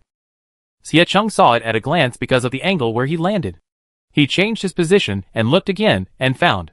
"Hey, can't see it?" He was afraid that his friends didn't know this, so he mentioned it specifically. Under the guidance of Xie Chum, Xiao Hong and Wei Zishuan quickly found their own areas. 1918. They were scattered all over the place, and it was probably impossible for him to take care of them all. Xie Chum could only remind everyone to be safe. Soon, the temporary private chat ended. At the same time, the working hours began. Nanshu and his team were led by the NPCs of the base to get their own cotton-picking tools, and were assigned to corresponding work positions. A long ridge with no end in sight, full of cotton. Nanshu looked at the long cotton field, took a deep breath, and then officially set off with the basket. The system gave them baskets, and these baskets were numbered. The system reminded them that as long as these baskets were full, and they needed to be full in accordance with the base's requirements, they would be automatically taken away by the base, and then another numbered basket would be issued to the players again. Note that the serial numbers of this basket are continuous. Nanshu didn't quite understand what it meant by the serial number reminder. However, the system's reminder probably meant that there was something hidden deep inside, and it didn't explain the meaning clearly. Of course, it could also be a trick. No matter which one it is, just remember it in your mind. Nanshu picked up the basket and started working. Although she had never picked cotton before, she just watched the teaching video for half a day. Now she can pick cotton directly. Although she is not very skilled, she can pick it. There are no players on the ridges on the left and right of Nanshu. The other players are divided far away. Almost one player occupies 3 to 4 ridges, and the distance between players is infinitely widened. No wonder the base is divided into so many work areas. To arrange it like this, it really needs a lot of partitions. After picking a few cottons, Nanshu noticed that someone was talking in the communication hall. She glanced at it and was stunned. "Yuck eek, help! We have to pay for the damaged cotton? Is this reasonable?" There was an immediate response from the audience, and some people started to complain. Nanshu paused slightly when picking cotton. Although she was serious before, she was not very serious. After all, time is limited, and there is a guaranteed task. She picked a few cottons just now, and they were all picked well. No one reminded her that she needed to pay for damaged cottons. Nanshu's speed has now evolved into a skilled worker. Now that she sees them talking like this, her movements are subconsciously slower. Fortunately, although her movements are slightly affected, the cotton is still intact. Although Nanshu is not sure whether the news in the communication hall is accurate. However, she tends to think it is accurate. Because these people should not be idle and make jokes about this, right? There is no benefit. Therefore, Nanshu is not ready to experiment by herself. Just pick cotton honestly. 10 cottons were easily obtained quickly. There seemed to be some movement in the ridge not far away. Nanshu looked up and took a look. After seeing the situation clearly, he sighed softly. Is that a giant cotton spirit? Nanshu couldn't tell clearly, but he felt that the cotton swaying in the air was huge. It should be bigger than 2 of her. At this time, it swayed and attacked the player. The player didn't expect that picking cotton would be life-threatening. However, think about the maze yesterday. It's easy to be killed if you pass the maze. In the robber game, everything is possible. Watching this scene, Nanshu picked cotton more carefully. However, being careful seems to be useless. After picking the 12th cotton and before putting it in the basket, the next cotton suddenly mutated, as if it was inflated at high speed, and then it swung its white softness to attack Nanshu. If at this time, Nanshu thought that cotton should not hurt people, then she would be a fool. So, she raised her hand and used a machete without hesitation. No matter what happened to this cotton, kill it first. In the communication hall, the message has been flooded.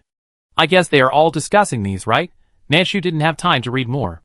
The defense of cotton is not high, and after being cut by the machete, it loses double-digit blood.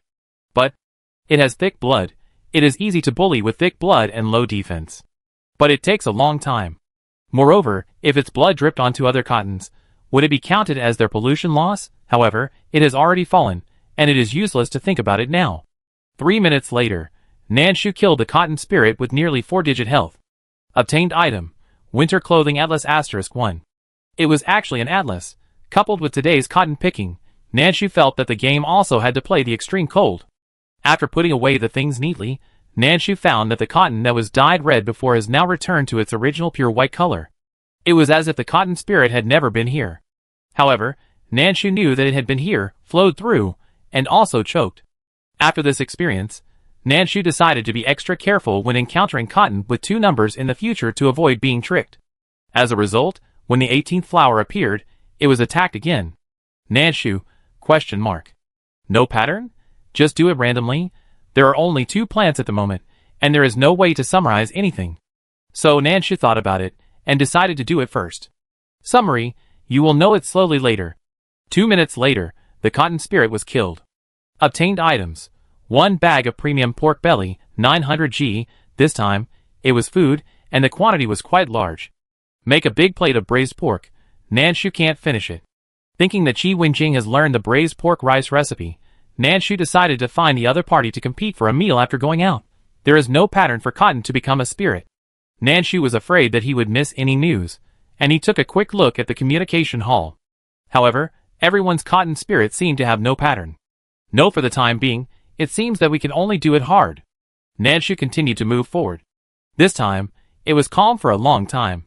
It was so long that Nanshu was in a trance, and thought that the 2 cotton spirits she had encountered before were illusions. Nanshu quickly picked 30 cotton flowers, and successfully received 3 of her own. The basket assigned by the system could only hold 30 flowers. So, after it was filled, it met the system requirements and was taken away. Then a new basket was received, and there was a small number at the bottom of the basket. 2. This was Nanshu's second basket. When she picked the 36th flower, the cotton spirit came again. However, it did not attack Nanshu, but her basket. The other party shook its white softness and rushed towards Nanshu's basket. If Nanshu was a step slower, the basket would be smashed. Maybe she will be knocked out with him. Nanshu took 2 steps back very quickly, then put the basket into his backpack and took out the machete.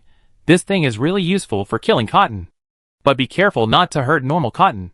You need to pay, and this kind of compensation is random. When Nanshu killed the cotton spirit for the first time, he accidentally touched one, and then 1 item in his backpack was randomly deducted. It was a cleaning bead. Nanshu didn't have a lot of this thing. Don't say deduct 1. Even if you deduct half, Nanshu would be heartbroken. So, don't touch other cotton, only kill this crazy one. 2 minutes later, Nanshu successfully killed the cotton spirit. Then he took out the basket, picked up the new reward, a bag of 10 cleaning beads, and continued to move forward. In the communication hall, the message had already started to swirl the screen crazily. Nanshu stopped, drank a sip of water to take a breath, and took a look at it. When someone kills monsters, they forget themselves and devote themselves too much, and then they kill a lot of normal cotton. At this time, they are so exhausted that they want to commit suicide. The items in the backpack are all earned through hard work. As a result, they are randomly deducted now. If it is a normal fine, the player still has a choice. However, random deductions. It makes me vomit blood just thinking about it. Liang Qi is also very nervous at this moment. When Nanshu was fighting with the cotton spirit, she wanted to go in and command. She was afraid that Nanshu would accidentally touch other cotton and lose money. It's terrible. There are already players in the observer group who are responsible for observation. After the family assets they have saved in the past few days were deducted, they became discouraged and seemed to want to give up. Other people in their country are persuading them on the barrage. However, players can't see the barrage. Liang Qi is very afraid that Nanshu will also be fined and lose the will to live. Liang Qi didn't do it for others at this time. He just hoped that Nanshu could live well, When Nanshu found that everyone was punished severely, he silently told himself, "It's better to let the cotton spirit hit 2 cottons than to let it hit other cottons. Of course, it's better to cut the Gordian knot and kill it directly to save trouble." After collecting the water and picking up the basket, Nanshu was ready to move forward. As soon as he took a step, Nanshu felt soft, like stepping on some mollusk, snake, or other animals. By the way, what is easy to attract in the cotton field? Chapter 48. Even when he thought of the possibility of mollusks like snakes in the cotton field, Nanshu's expression did not change much. Because, what's wrong with snakes? They are delicious if they haven't mutated. Except that they are a little fishy. After the apocalypse, there are no such things as long as you can survive. Who cares about the taste? Thinking of this, Nanshu took a step back. This time, the thing that was originally hidden in the mud probably knew that it was discovered. So, it quickly drilled out of the mud and went to the cotton on it. Nanshu? ? Dare you hurt my cotton? The cotton that can make me go bankrupt? Don't even think about it. The thing that flew out of the soil looked like a small snake, but it had 4 fat legs. At this time, it stretched out its black and sharp claws, as if it would not stop until it tore the cotton to pieces. Nanshu watched this scene. His hands were faster than instinct, and he swung the machete directly at the opponent's claws. Clang! There was a sound of metal collision, and a sharp cry. The little thing retracted its claws, and at the same time, its hatred was directly detonated. Roar! The opponent screamed, which was very unfriendly to the eardrums. Nanshu endured the discomfort, and quickly gave the opponent 2 more knives. 4-legged vegetable dragon's health reduced by 16. 3 consecutive attacks, because they were all cut on the hard claws, made a sound of metal collision that made people's teeth ache. But the good news was that they all lost blood, and the amount lost was not small. Of course, it was also very unfriendly to the durability of the machete. Before killing other monsters, the durability of the machete would only drop by 1 after a long time. However, the 3 hits just now directly reduced 2 points of durability. Nanshu was gasping for air and felt sorry for her machete, while swinging the knife more swiftly. Although the machete's durability was reduced, the opponent's health was also reduced. Moreover, the opponent wanted to hurt her cotton. Unforgivable, Nanshu thought that if any of the things in her backpack were deducted by the system, she would go crazy. Thinking of this, Nanshu swung the knife faster and tried to avoid cotton as much as possible. The damage of the 4-legged vegetable dragon is not high.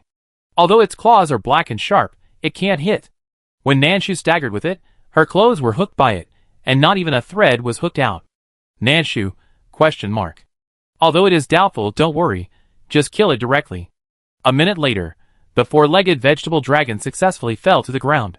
Before falling to the ground, it did not forget its original intention of destroying cotton, intending to let its body fall to the nearest cotton.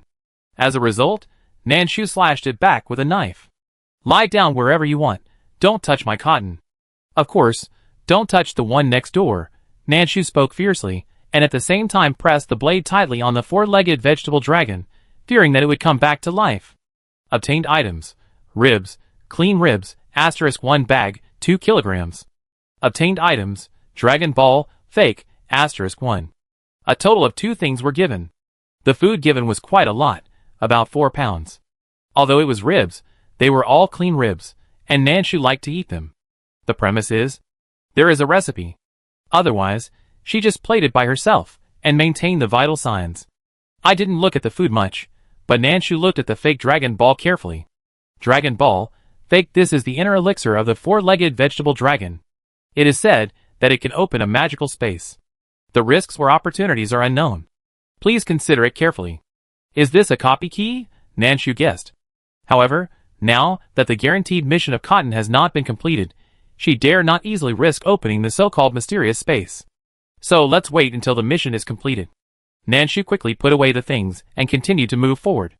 In the next ridge not far away, a tall man with yellow hair has begun to attack the cotton on the left and right like crazy. Nanshu didn't know what happened. However, seeing that there are people going crazy in the communication hall, all kinds of messages are flooding the screen. It is estimated that they have been fined to bankruptcy, so they started to go crazy, thinking that it would be good to pull one before they die. Unfortunately, the system has made arrangements here. There is a distance between the ridges of players. It is impossible to attack. The system does not allow it, however, it is only temporary. Nanshu guessed that there might be no protection in the future. At that time, maybe they will need a civil war among the players? Nanshu does not want to see that day. But will the bandit game tell you this? You can only take precautions early. Seeing this scene, Nanshu's mood was not affected too much. She continued to move forward with the basket. 1, 2, 3 cotton flowers. This basket was ridiculously safe.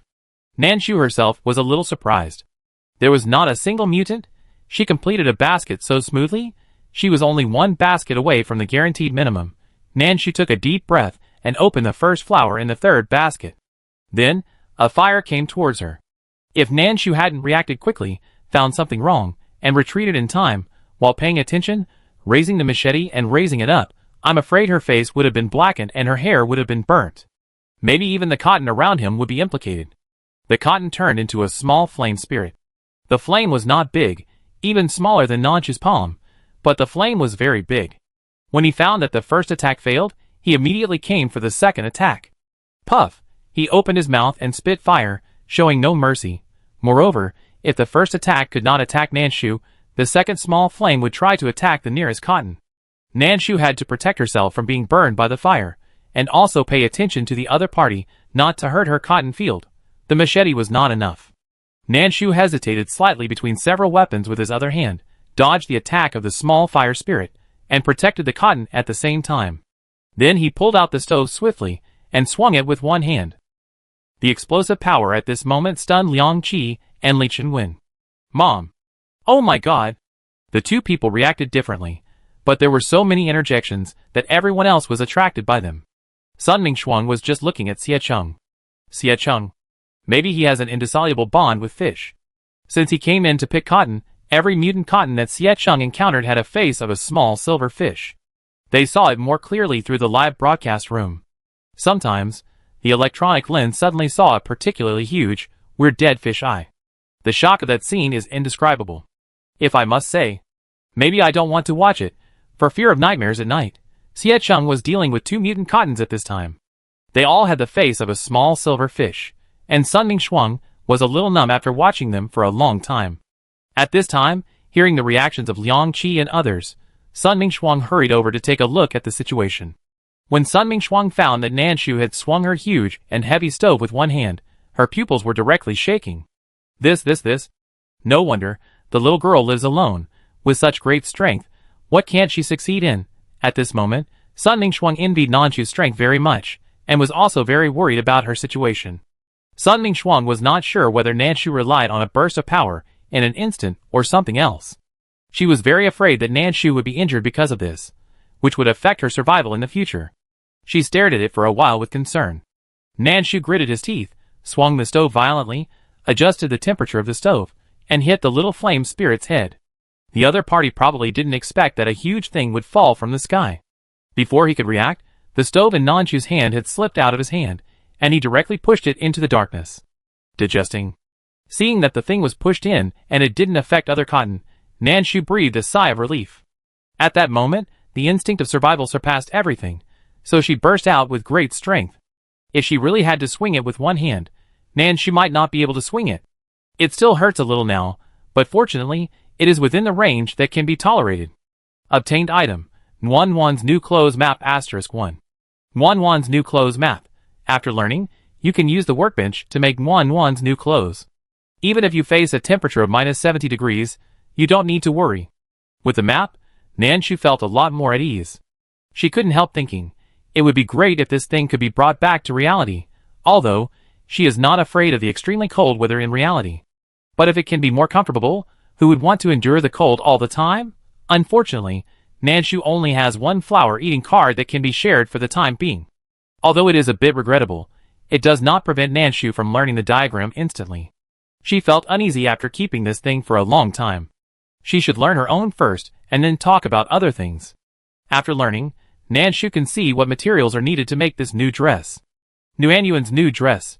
3 cottons, 1 fiber. Cotton is what they earn from today's labor. But fiber? Nanshu recalled carefully. She remembered that there was fiber in Cook's Mall. However, at that time, she was only concerned with various recipe diagrams and never changed. Now I need. Where can I get this? Although Nanshu was anxious, she was not discouraged. She quickly packed up her things and continued to pick cotton. First finish the bottom line, then think about other things. The next dozen cottons went smoothly unexpectedly, so smoothly that Nanshu thought she had a stable basket. As a result, she saw that she had picked 28 cottons. The system gave her a big shit.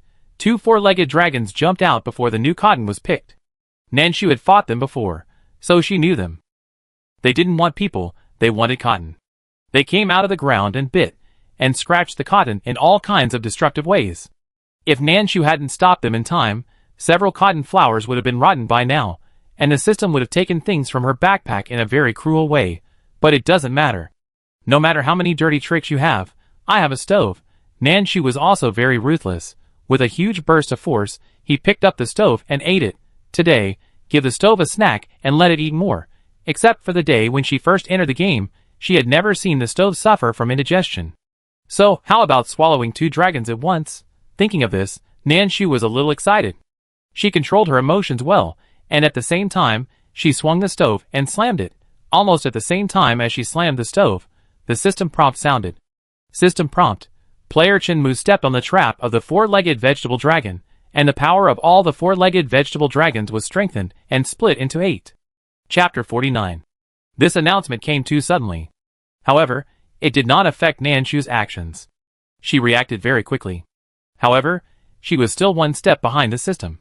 She took down 2 4-legged vegetable dragons.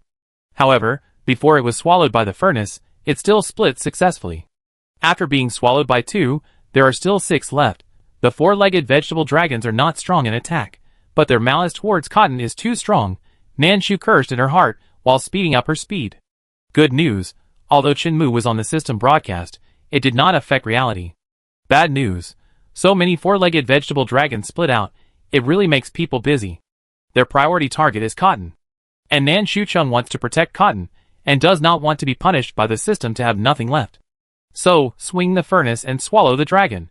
Nanshu's movements are open and closed, and they are also very agile. Watching her movements like this, it is easy for people to ignore the weight of the furnace itself. Liangqi watched Nanshu's movements and was worried about her. It's too heavy. I feel Nanshu can't hold on for too long, right? Even if she does, it's too exhausting. Chunmu. Hey! Li Chenwen also felt that it was quite troublesome. But Chinmu can't be blamed for this. Who would want to make it more difficult for themselves and others if they can survive normally? Fortunately, it didn't affect reality, and Li Chenwen didn't say much. Liang Qi didn't blame Chinmu, but seeing Nanshu's output, he would subconsciously blame the person who caused such trouble. When Li Chenwen mentioned Chinmu, Liang Qi pursed his lips and said nothing more. Some observers who were not so busy had asked in their day shift group what Chinmu had done. Unfortunately, Chinmu's observer was also taking notes, and had not replied yet. Nanshu swung the stove and worked hard, successfully swallowing 6 vegetable dragons. Obtained item, braised pork recipe *1. Obtained item, cold vegetable recipe *1. Including the 2 previous vegetable dragons, a total of 8 were swallowed neatly by the stove, and the family died hand in hand. Watching the last vegetable dragon disappear in the stove, Nanshu breathed a sigh of relief. At this time, Nanshu had already felt the consequences of excessive force. His arms were particularly sore and slightly painful, and his body was also exhausted. Nanshu took out a few sips of sea salt soda to replenish some sugar and salt. After the body gained new water and sugar, it slowly recovered. Nanshu was not in a hurry to continue. She had already handed in 30 cottons, and there were still 60 left to complete the minimum mission. Only more than 40 minutes had passed, and Nanshu still had enough time. She stood there and rested for a while, until the sweat on her body subsided a little and her arms regained some strength, and then she continued to move forward with the basket. There were still 60 cottons left to complete the minimum mission. Nanshu counted in her mind and began to pick cotton skillfully. In more than half an hour, not only did she become more and more skilled in fighting monsters, but she also became more and more skilled in picking cotton. Nanshu thought, isn't this another kind of progress for herself? Although there is no such good cotton to pick in the real world. However, if she encounters some cotton that has not mutated and can be used in the wild in the future, she might be able to pick the cotton under the noses of various mutated monsters. Thinking this way, the future is quite worth looking forward to. However, the premise of all this is, she can get out alive. Can she? Nanshu thought, she can, and she must be able to. Even if she can't, she must be able to. The few cotton flowers left in this basket were calm again, giving people a strange feeling of impending storm.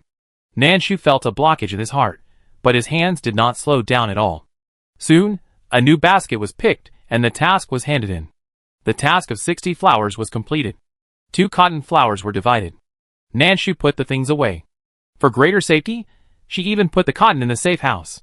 She thought, if she was unfortunately attacked by a 4-legged vegetable dragon, she still had a way out. The system would not randomly dig out her safe house, right? Nanshu thought uncertainly, and divided some things into 2, and stuffed some into the safe house. The system did not prompt an over amount, which meant that it was within the appropriate amount specified by it. After doing this for a while, Nanshu picked up the new basket, and continued to pick cotton. It was not until this time that Nanshu thought of a name. Chinmu. The last player in their country, whom they did not know before. The other 5 people had teamed up to complete the dungeon yesterday, and they were familiar with each other. The only one left was the unknown one.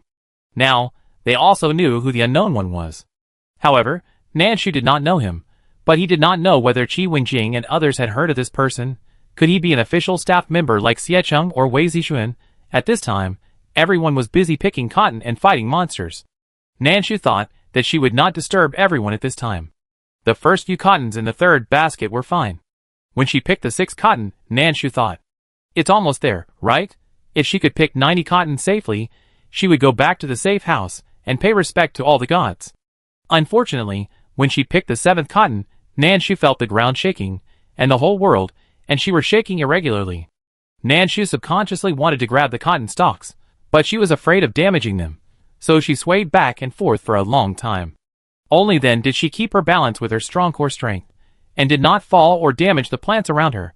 She is so well behaved, rubbish game. In order to keep her balance, Nanshu's feet were stuck in the mud. The new shoes that Wei Zixuan gave her yesterday were all dirty. Nanshu cursed the game silently in her heart, and then looked up.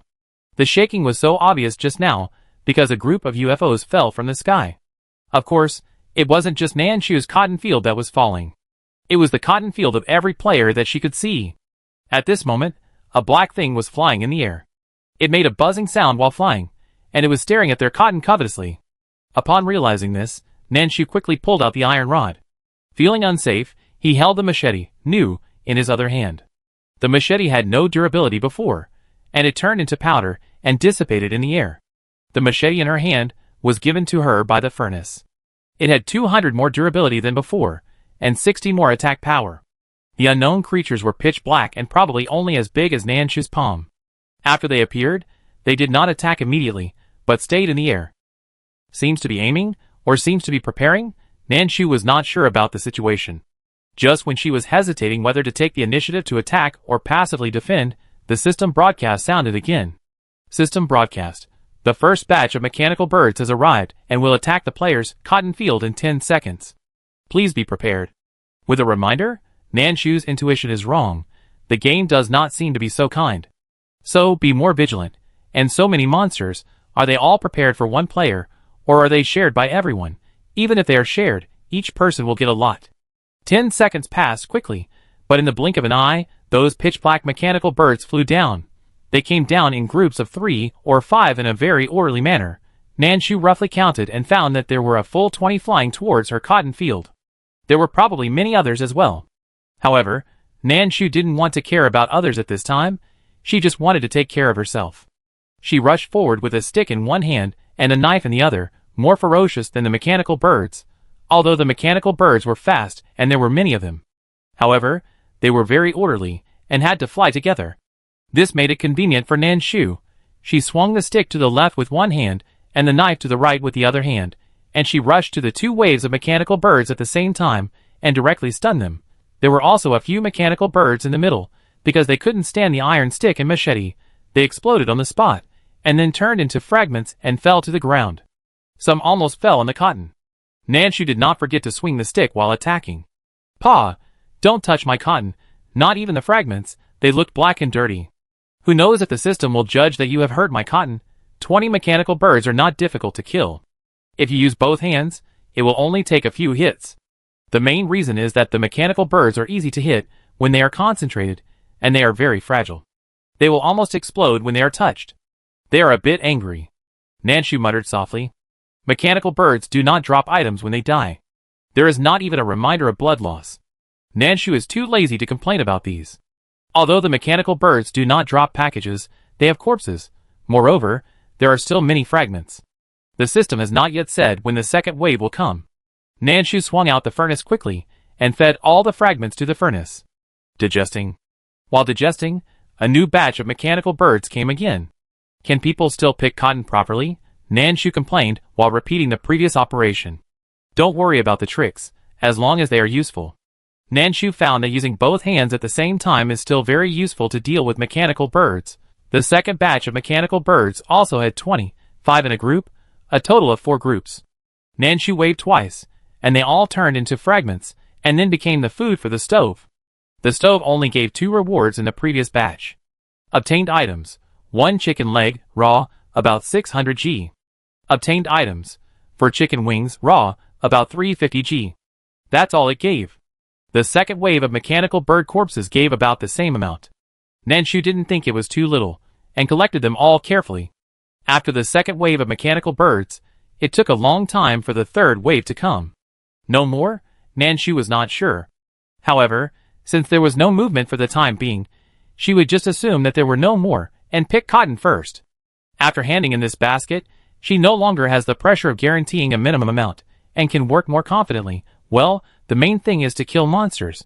Thinking of this, Nanshu picked up the basket again, stretched out his hand, and picked another cotton flower. Nothing happened. It was very safe. Chapter 50. When Nanshu reached out his hand again, the system broadcast sounded again. System broadcast: player Chi Wenjing Li caused irreparable damage to the cotton base. In addition to the punishment, all players will have their weight increased by 10 kilograms. Nanshu? Question mark. If they cause damage to the cotton, shouldn't they randomly deduct items from their backpacks as compensation? Why should they increase their weight? And, for the whole field? What kind of damage did this cause to the cotton base? Nanshu was speechless, but because Chi Wenjing was involved, she couldn't be completely speechless. She quickly sent a message to Chi Wenjing. After the 2 exchanged secret codes in the communication hall, Chi Wenjing created a small group. Nanshu was the first to come in, followed by Xie Cheng and the others. When everyone came in, they didn't blame her first, but asked about her current situation first. Are you injured? What kind of punishment? Is it difficult? Are you sure? Is there anything else in the backpack? Listening to everyone's concern, Chi Wenjing was about to cry. She wanted to say that she was wronged, but she felt that it was not too wronged. Finally, Chi Wenjing could only grit her teeth and say, everything was normal. After saying this, Chi Wenjing gritted her teeth twice and continued, after the mechanical birds appeared, I thought everything was fine, but the last batch of mechanical birds directly attacked cotton. In order to save cotton, I used a small prop I got before, called a bird-catching net. Hearing this, Nanshu thought, everything is normal indeed. However, this item, I always feel that it has bad intentions. In fact, this item is really not good. When mentioning it, Chi Wenjing's tone became vicious. This item did cause fatal damage to the mechanical bird, and I also saved the cotton, but this net has a side effect, which will only appear after it is used. In order to prove what she said, Chi Wenjing also sent a screenshot of the net's description to everyone. Although this net is a consumable item, it is not disposable and can be used twice. Chi Wenjing carefully read the net before using it to ensure that she did not miss any information. Not only that, she also took a screenshot and originally wanted to send it to Nanshu. If the other party needed it, she could trade it. However, there were too many birds at that time, and she didn't have time to spare. She just wanted to eliminate the mechanical bird as soon as possible and then help Nanshu. Coincidentally, after comparing the 2 screenshots, it can be seen that the side effect of this net is manifested after the number of uses is consumed once. Bird net, after using it, there is a certain probability that the user will become demented for 30 seconds. Nanshu and others, is that right? You said it before using it. Would it be a bit redundant if it appeared after you used it? But it did appear after using it. Chi Wenjing has already reported the bug to the game, but unfortunately, the customer service replied that everything is normal. During the 30 seconds when Chi Wenjing lost her mind, she pulled up the cotton within 10 meters in front of her and crushed it. Chi Wenjing, shock. Was this trashy game meant to harm her? At this time, there was still 1 minute left before the punishment. Chi Wenjing briefly explained the situation and said goodbye to everyone. The punishment is okay, I can still bear it. Chi Wenjing didn't want her friends to worry, so she briefly explained the punishment. The punishment is called Infinite Cotton Mode. Qi Wenjing needs to go to a specific punishment space and plant cotton infinitely. During the process, you may need to protect the cotton you planted. Finally, the punishment ends when the planting integrity of 30 plants is completed. The punishment is unlimited. Nanshu has a bad feeling. She was rummaging through her backpack, trying to see if there was anything she could give to her friend to make her copy more comfortable. Unfortunately, it seems that nothing except the furnace works. However, the items in the novice gift pack do not support trading. So even if Nanshu is willing, she can't trade. In the end, Nanshu can only try to trade some weapons. However, Qi Wenjing still has weapons, so she refuses everyone. Fortunately, the cotton was trampled to pieces, and her backpack items were not deducted. So, Qi Wenjing's weapons and other things are still rich. She said goodbye to her friends, and then she went to accept the punishment. Almost as soon as Qi Wenjing entered the punishment dungeon, Nanshu felt a weight on her shoulders. Nanshu, It seems that it is not easy to swing the stove anymore. It was originally heavy, and now it has increased a little. Damn, Nanshu gritted his teeth and continued to move forward. The next few flowers were calm, giving Nanshu a very bad feeling. During the process, he also heard the death of several players. Because of their deaths, the corresponding countries also received a series of punishments. In fact, Nanshu has heard a lot of such system broadcasts since the first day of entering the game. She did not count the number of deaths in detail. However, there must be dozens of them. On the first day, she counted. But later, she felt that counting like this was a bit like the death note, calling out names to die. Not wanting to cause unnecessary panic, she gave up counting. Now when she hears it again, Nanshu feels a little numb. Sometimes, she even secretly feels lucky that it is not their country A. However, after being lucky, there is a long period of sadness. Not wanting these emotions to affect her mission, Nanshu quickly put aside the random thoughts and continued to move forward. The third basket of cotton was handed in, and the guaranteed 90 cottons were completed. At the moment of completion, a reminder sounded in Nanshu's ears. Congratulations to the player for completing today's guaranteed minimum, and a special reward of 10 minutes of quick shopping. The shopping mall will open in 30 seconds. Please arrange your time reasonably. This message was only notified once. After listening, Nanshu began to rummage through her backpack. The items in her backpack were simply classified. Some of the more important ones were divided into two groups, one in the safe house and the other in the backpack. These important items were all placed at the front of the backpack grid. After that were the less important items, or some items that looked like waste but could be reused by feeding the furnace. Now that she heard that there was a new purchase, Nanshu was not sure whether it was a barter, but she could be prepared. Besides, do they have any other options besides bartering? Nanshu was unsure about the other situation, so she quickly explained the situation in the group before they were scheduled to disband. Nanshu spoke very quickly, and Xiao Heng burst into tears after hearing it. Woo, I only picked 16. I was always fighting monsters, and I had no chance to pick cotton. Xie Cheng's speed was pretty good, and he was already picking the third basket. Wei Zixuan was about the same. Qi Wenjing was still being punished, and in the punishment mode, she was directly disconnected from the outside world. So, she didn't see Nanshu's message. Nanshu was not surprised that she didn't get a response from Qi Wenjing. Others reminded her in place, and Nanshu's 10-minute limited time shopping also began. The shopping list popped up directly in front of her. The first page was all food. The second page was all clothes and the like. The third page was weapons. The fourth page was medicine. The fifth page was hot weapons. Seeing this, Nanshu's eyes slowly widened, but soon returned to normal. The hot weapons on the fifth page are not available yet. The pictures are all blurry. So, let's take a look at the previous ones. Medicines are very important. Nanshu was dumbfounded after reading it first. One cold medicine requires 120 steamed buns. Nanshu, ? Has the economy of Sirius expanded to this extent? One antipyretic medicine requires 150 steamed buns. Of course, if there are no steamed buns, other things are also fine. As long as the system has measured it, it can be traded with equal value. Nanshu silently closed the third page and returned to the second page. She saw the fiber. She needs this. One fiber requires 42 steamed buns. Nanshu didn't want to complain anymore. She didn't have that many steamed buns. She could only pile the meat in her backpack on the scale. In the end, 2 bags of ribs were exchanged for 3 fibers. Considering that there were many people, Nanshu gritted her teeth and put some other meat. In the end, She used most of the meat in her backpack, as well as some unused scraps, and successfully exchanged for 7 fibers. It's not that Nanshu didn't want to exchange more. She would go bankrupt if she exchanged more, so that's all. As for other food, after reading it, Nanshu was stunned by the number of steamed buns that followed. I can't afford it. I can't afford to exchange even a little. The 10 minutes were up soon, and the mall page disappeared. Siecheng and the others kept time and renewed the private group. At this time, the group was still there. However, no one spoke for a long time. Siecheng calculated that the time was almost up, and tentatively called out, Nanshu?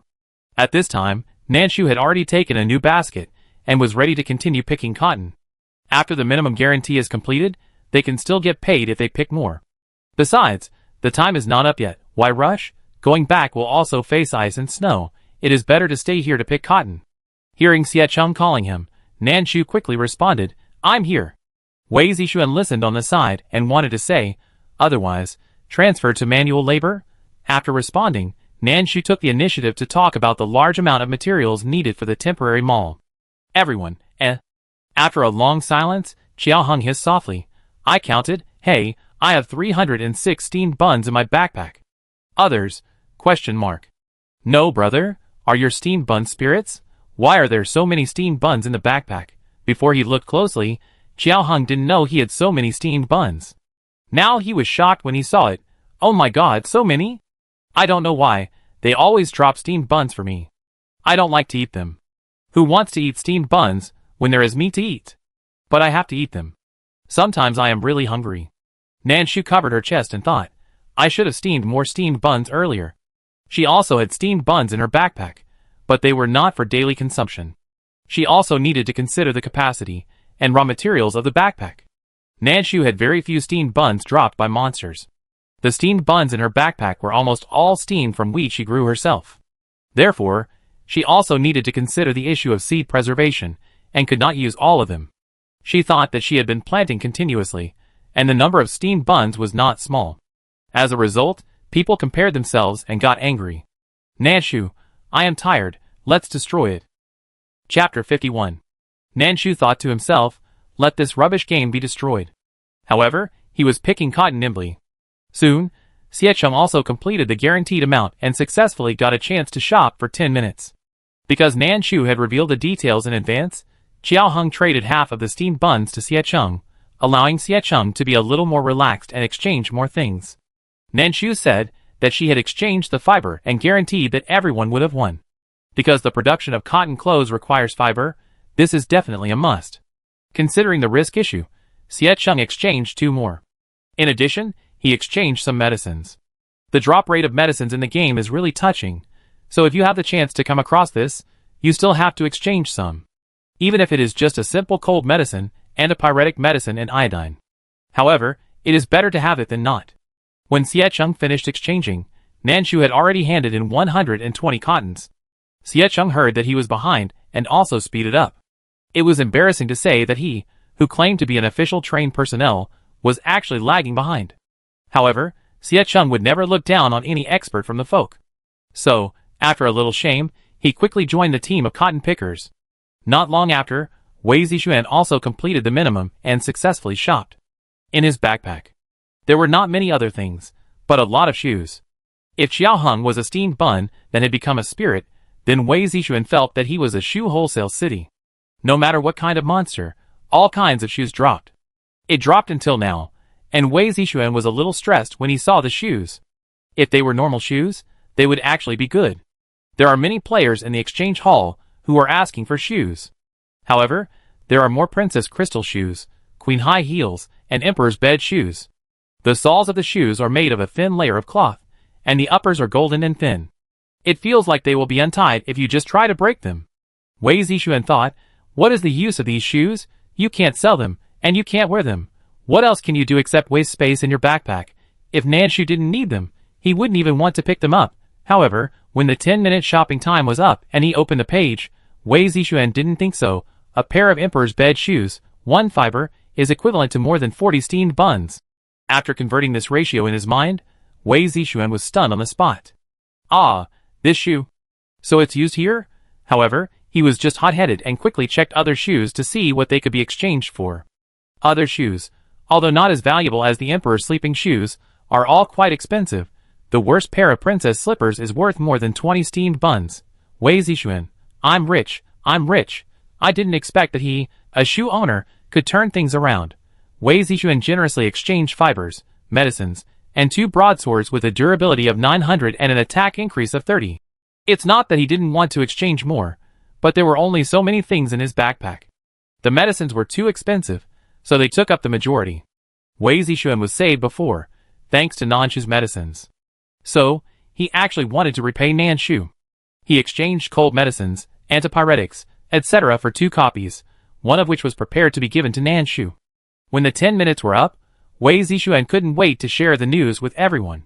At this time, Qi Wenjing's punishment time had just ended, and Nanshu was fighting against 4-legged dragons, and 6 at a time.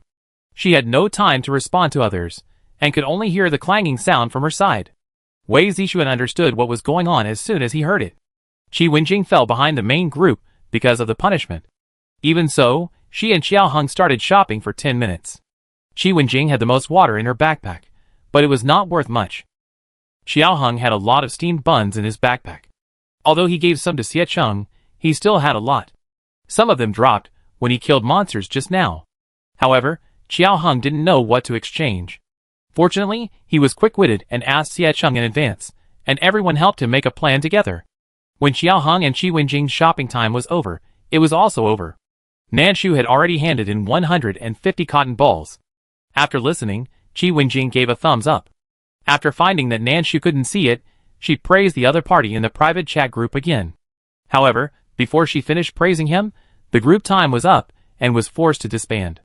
Listening to her own voice echoing in her ears, Qi Wenjing thought, "Hey! Why didn't Xie Cheng renew the group time? This requires the organizer to click manually, so Qi Wenjing couldn't do it no matter what she wanted." Fortunately, after a few seconds of confusion, Xie Cheng quickly recreated the group. After recreating it, his breathing hadn't adjusted yet. "Sorry, I was busy just now." Xie Cheng just encountered a wave of mechanical birds, and he couldn't spare the energy to pay attention to other things. At this moment, his breathing was still quite rapid. Almost as soon as the battle was over, he didn't even bother to pick up the bag, and he recreated the group. Nanshu was also fighting the mechanical bird at this time. There were so many monsters in the cotton field, and the mechanical bird was the most annoying, and Nanshu disliked it the most. Really? Flying monsters are too flexible, especially when they appear in groups. It's annoying to think about it. However, players don't have the right to choose. So just do it, then can you just lie down on the spot? Nanshu can't control how others lie down. She can't lie down? It's better to live than to die. The game wants her to die, but she won't. She will live. After killing 2 waves of mechanical birds and the like, Nanshu's sword's durability dropped a little. The sword was traded by Wei Zixuan just now. Nanshu didn't want it at first, but Wei Zixuan said that he couldn't repay the life-saving grace with a sword. If Nanshu didn't take it, he would have no face to ask for help in the future when he was in danger. Nanshu himself took out the medicine for Qi Wenjing's sake. So now that Wei Zixuan was a little polite, Nanshu thought about it and put away the things. The fiber was put away, and the big knife was also put away. It was fortunate that I had this big knife just now. The attack power was enough, and every move was a killer, making Nanshu's battle easy. Of course, in the process, it is also necessary to cooperate with the previous bow and arrow. After this wave of monsters was over, Nanshu handed in the last basket of cotton. Congratulations on completing today's guarantee twice, and reward a special copy. Money comes from all directions. Please be prepared to enter 3, 2. Money comes from all directions. A short introduction to the copy. After entering, there is gold everywhere. Whether you can grab it depends on your ability. Note, the copy lasts for 300 seconds. Please pay attention to control the time and the dangers around you. 5 minutes, and there are no other hints. However, gold everywhere? Why does it sound like a scam? Nanshu silently raised her vigilance in her heart, wanting to tell everyone about this situation before the countdown ended. As a result, the countdown ended as soon as she opened her mouth. Then Nanshu was forced to shut up. Yes, in the private chat, the small speaker that was originally used for voice had been forked out at this time, and it was obviously unusable. Nanshu poked it desperately, but there was no response. It seems that it really can't be used. Moreover, she has entered the dungeon, and there is really gold everywhere, and the golden look is attractive. She is not clear about the situation, and the time is short. Nanshu hesitated for less than 3 seconds between taking the risk to pick up one and see, or to explore again, and decided to come with a big wave. Now that you are here, you are a fool not to pick it up.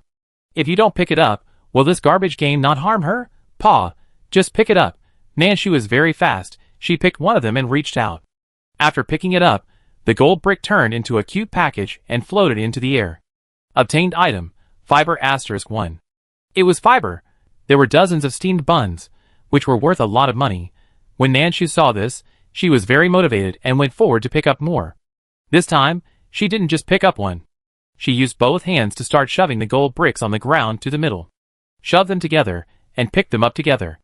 Obtained item, fiber *1. Obtained item, cotton *3. 6 packages, all good stuff. Nanshu took a breath and wondered, this rubbish game finally started to have a conscience? She didn't believe it, so she quietly raised her guard in her heart. No, this is not right. The next time, Nanshu grabbed 6 more packages and picked them up together. The 6 packages flew into the air just like before, and then turned into a giant octopus. The octopus looked particularly large, with a round body and long tentacles, and would occasionally spray ink into the air, giving people a strong sense of terror and oppression. Nanshu's pupil shrank, and at the same time, his body stepped back a few steps, with a big knife directly across his body, and the other hand tightly holding the bow and arrow. Without waiting for the octopus to attack, Nanshu had already taken the initiative to shoot an arrow. Swoosh! Deep-sea giant octopus's health reduced by 9. Now Nanshu still uses wooden arrows. No way, too busy, no time to do anything else. So, the damage is not high. But, it's good to have damage. Having damage means that it can fight. The deep-sea giant octopus is too big, and the sense of oppression it gives people is too strong. Therefore, Nanshu did not directly raise the knife to confront the enemy head-on for the time being. She tried to use a bow and arrow to kite. The deep-sea giant octopus did not fight back or attack Nanshu at first. It shook its huge claws, suspended in the air, and stared at Nanshu with a pair of dark eyes. It did not move, but it put a lot of pressure on Nanshu. However, Nanshu was not panicked. She was constantly adjusting her position, trying to see if she could steal a claw. Anyway, she had already provoked the other party, so it didn't matter if she helped the other party cut off another claw. Although the claw looked a little scary, thinking about its delicious taste, Nanshu swallowed silently. Although I don't know if it can be eaten, I can try it. Thinking of this, Nanshu shot an arrow and turned and ran. Before she passed, the octopus had not moved. This time, the octopus suddenly moved. To be precise, it moved one of its claws. The claws were really thick and long. The octopus didn't need to move. Just a little shaking of the claws could easily catch up with Nanshu. And what Nanshu was waiting for was the attack of its claws. Nanshu thought, stretch it a little longer, a little longer. She wanted to see what the limit of the octopus's claws was. If it was edible, the more it chopped, the better. If it was not edible, then chop it off with the roots, and then the octopus would be less threatening to her. As Nanshu ran, she silently calculated the distance in her mind. Chapter 52. Nanshu always remembered that time was limited. This treasure copy only lasts 5 minutes. So, she had to seize the time as much as possible, and not waste it. Seeing the octopus claws extend infinitely, she fainted and then drew her knife. Whoosh! Chop off the claw with a knife, and then run in the opposite direction. Deep-sea giant shrimp's health reduced by 69. After a claw was cut off, the deep-sea giant shrimp's health also dropped dramatically. The huge amount of health stimulated the deep-sea giant shrimp. Dare to chop off its hand. Little thing, it has more hands. After Nanshu found that the octopus claw was chopped off, it actually stayed in place, and did not turn into foam and fly away. When she ran away, she did not forget to grab it fiercely, and drag the things into the backpack. Although the octopus claws are large, the backpack is assumed to be able to hold everything. So, one part was stuffed in, and the other part was assumed to belong to Nanshu, and then silently retracted into the backpack. Octopus? ? Where are my claws? A broken claw is still a claw. The deep-sea giant octopus was angry. The other claws finally moved together. To be honest, the scene at this time was very scary. But Nanshu couldn't be afraid, and she wouldn't be afraid. Because this was a waste of a minute. This octopus should be sentenced to death for delaying her from picking up money. So, when the time came, he stretched out his knife. Whoosh! Another claw, picked it up and ran, stuffed it into the backpack. Run again and whip again. Of course, there were 2 times when Nanshu was whipped away by the octopus claws. If he hadn't reacted quickly and landed steadily, he would have fallen to death. There were 2 other times when he was strangled by the octopus claws and almost went to see his parents. At that time, Nanshu took a risk and put the knife into her neck. The cold back of the knife pressed against her neck, which made Nanshu calm down. Then, with a whoosh, she slashed. Another claw, 1 claw after another. The deep-sea giant octopus has 8 claws in total. After several adventures, Nanshu finally chopped off all the claws, and they became the food in her backpack.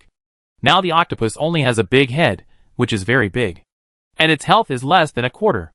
Without claws, the octopus has no more convenient weapon. However, it still has ink. This thing is also very annoying. However, in the previous battle, Nanshu has almost figured out the pattern of its spraying. Once every 25 seconds, and each time lasts for 2 seconds. So no matter what, just slash, Nanshu swung the knife. The octopus's big head bulged, and was about to spray ink. Seeing this, Nanshu slid sideways, then attacked with 2 knives, intending to cut the octopus's big head from 2 different angles. Octopus? ? The octopus sensed Nanshu's intention. But, it has no claws, it only has a head left, and it floats a little slowly. So, it dodged Nanshu's knife, but the other knife was unavoidable, so it could only face the knife. Whoosh, bang, the octopus's head is easier to cut than her claws. The claws are still somewhat tough, but the toughness of the head is much worse. So, this knife was a little soft, but it still broke the defense and lost blood. The deep-sea giant octopus's blood volume has decreased a lot again. Nanshu struck while the iron was hot, and continued to finish off the knife. Take advantage of its weakness to kill it. 1 knife, another knife. Every cut reveals. Ink? Yes, the deep-sea giant octopus doesn't bleed, it only oozes ink. The ink smells extremely fishy. Fortunately, after getting used to it, Nanshu feels that his nose is not so sensitive anymore. Just keep smelling it. Soon, the deep-sea giant octopus was solved by Nanshu. Obtained items. 2 bags of octopus balls, semi-finished products, 1200 G. Obtained items. 1 bag of cleaning beads, 16 pieces. Obtained items. 1 big-bellied iron pot. Obtained items. 1 polar cold-proof clothing atlas. Obtained items. 16 fibers. Nanshu, shock. What did she see? Let's not talk about the others. Please enlarge and bold the last 16 fibers and mark them out. When she was at the temporary shopping station before, Nanshu was still stingy and couldn't get too many things to exchange for fibers. But now she fibers is so arrogant. Nanshu's breathing was disordered. However, she was only excited for 3 seconds. Then she sorted herself out and continued to run forward to pick up money. It took 2 minutes to fight the octopus, plus the odd minutes. Now Nanshu only had a little over 2 minutes left in the dungeon. If she didn't hurry up, she wouldn't be able to pick up anything. So go. Nanshu hesitated for a second between being cautious and reckless, and decided to continue to reckless. Anyway, there was only so much time. If she picked up more, she would earn money. If she picked up more and the monsters merged were big and difficult to fight, then she would be unlucky. Fortunately, Nanshu had good luck afterwards, and didn't encounter any more monsters. Every time she scratched for a long time, 6 or 7 big gold bricks were given together, which were all fiber, glass, composite metal blocks and other things. Finally, we don't need to worry too much about the durability of the high-level safe house. Look, the materials are here. 1 copy takes 5 minutes, and Nanshu is sweating. After the copy, she returned to the cotton field. Nanshu wiped her sweat with the old towel she brought into the game, while observing the situation around her. Just after coming out, it was quiet all around. In another ridge not far away, a male player was fighting with a mechanical bird. Really fighting. The mechanical bird attacked his cotton field crazily, and the male player beat the mechanical bird crazily. Look at that. The game must have bankrupted his backpack, right? Nanshu was so annoyed by it. After wiping her sweat, Nanshu hesitated between continuing and staying. Then, the system prompted her. The 2-hour working time has expired. If you need to continue to work at the base, please resubmit the ticket. Nanshu? ? Paying money to work? It's just the opposite of the sky.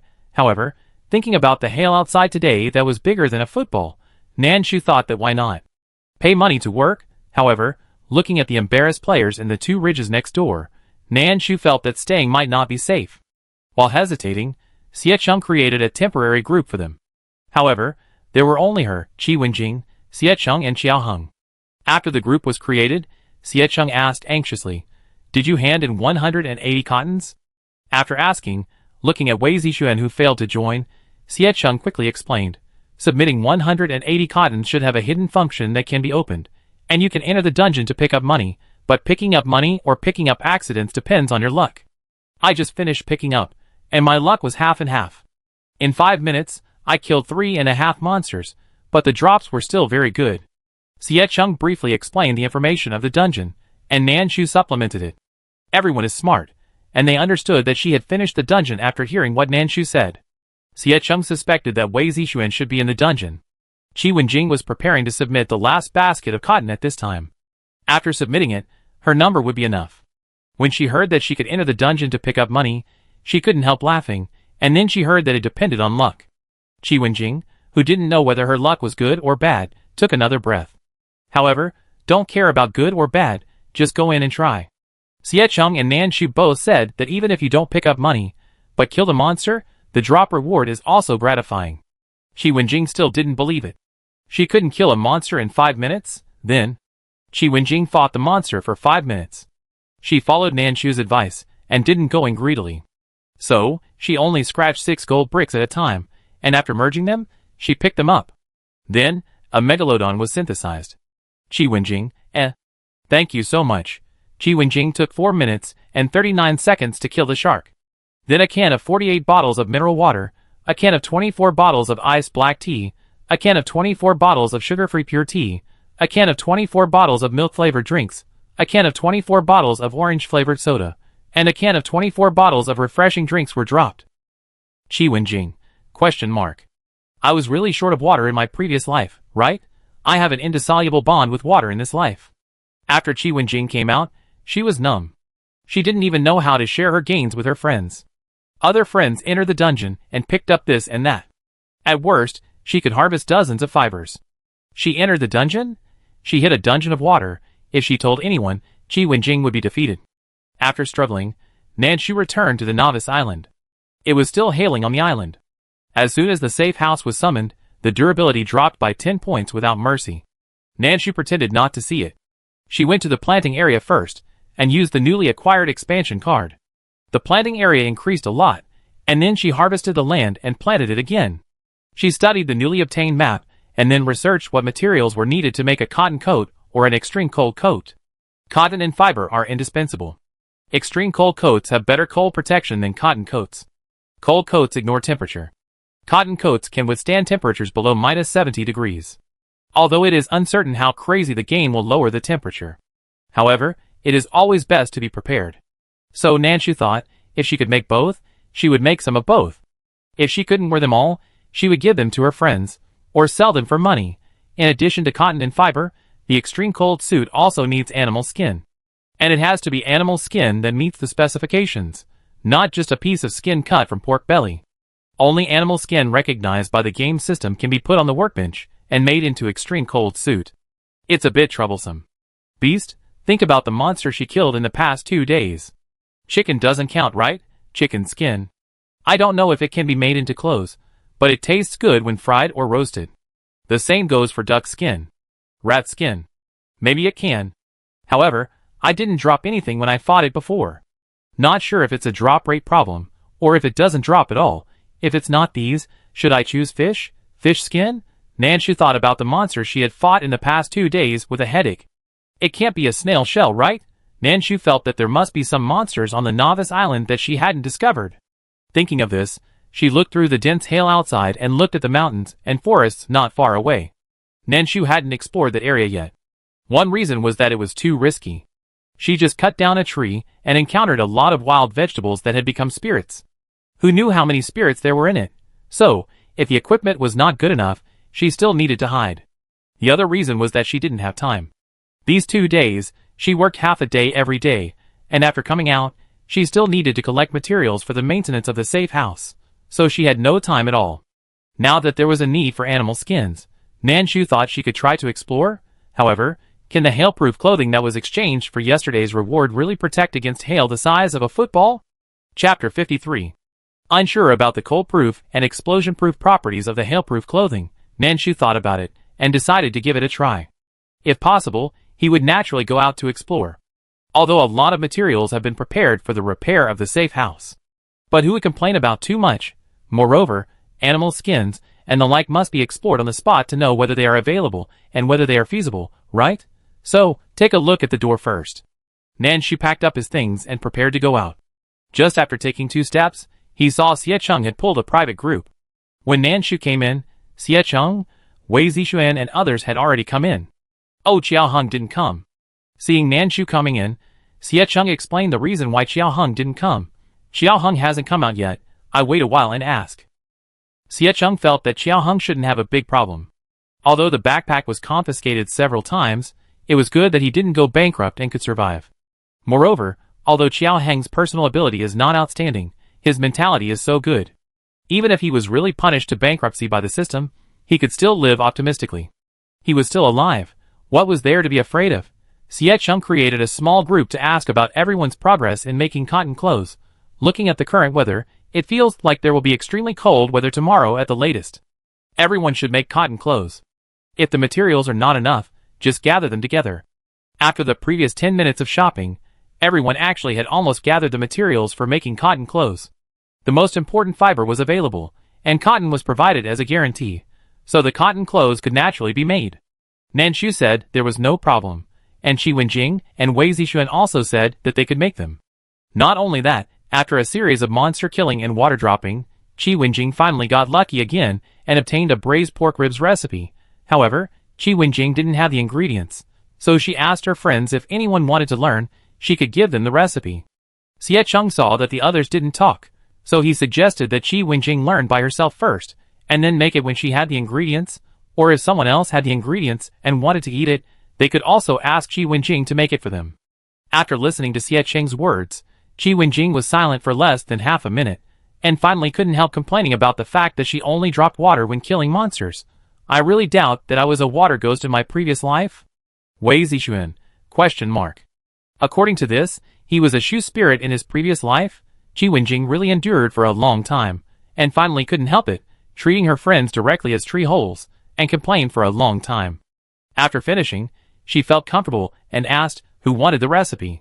Nanshu thought about it, and clicked on her transaction. Qi Wenjing was not stingy. Not only did she give the recipe, she also gave a bucket of water. There was nothing she could do, there was just too much water. Nanshu saw this and thought that the other party had learned the recipe for braised pork with rice, so he traded a portion of pork belly and 2 portions of rice.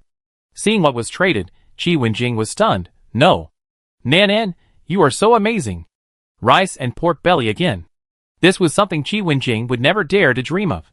She felt that if a steamed bun fell from the package, it was like the Chinese New Year. Xie Cheng was actually quite curious about what kind of transaction they had made. However, he didn't want his friends to think too much, so he hesitated and didn't speak. Wei Zixuan was also curious, but he didn't ask much. We are familiar with each other, since we are all from the same country. But we are not familiar with each other, since we have just met for a short time, so we still have to have a sense of boundaries. Asking everything foolishly can be annoying sometimes. So Wei Zixuan didn't say much. He just quietly sent a trade request to Nanshu. There is no way, the shoe spirit has accumulated a bunch of shoes that are neither good-looking nor useful in his backpack. What witches magic shoes, colors and styles, etc. I won't comment on them for the time being, as long as they can be worn. The problem is, it is only in size 24, although Sirius, the bandit game, did not get their consent at all, and forced the game to open directly. However, when the game was notified to open the game field, the game officials said that when they first captured players to enter the game, they would avoid minors and the elderly. Putting aside those adults with special circumstances, the foot size is particularly small. Whose adult foot size is 24? A size 24 shoe only has a foot length of about 15 cm. That's a child's foot. So why give him this shoe? Not only that, there are also girls' jewel shoes, size 23. There are so many pairs of shoes like this. Wei Zixuan has a headache, and the more he looks at them, the higher his blood pressure. In order to avoid being angry, he just wants to trade the things out as soon as possible. Nanshu said she needs it, so give it all to her. We are all family anyway, so don't waste it too much. In the previous trade, Nanshu gave things, and Wei Zixuan was embarrassed.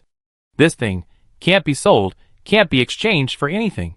It's destined to be thrown away. Nanshu gave him something every time they traded, and Wei Zixuan couldn't be so shameless as to keep taking it.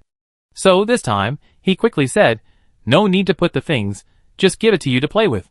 It's useless to keep it here. If I don't give it to you, I will throw it away.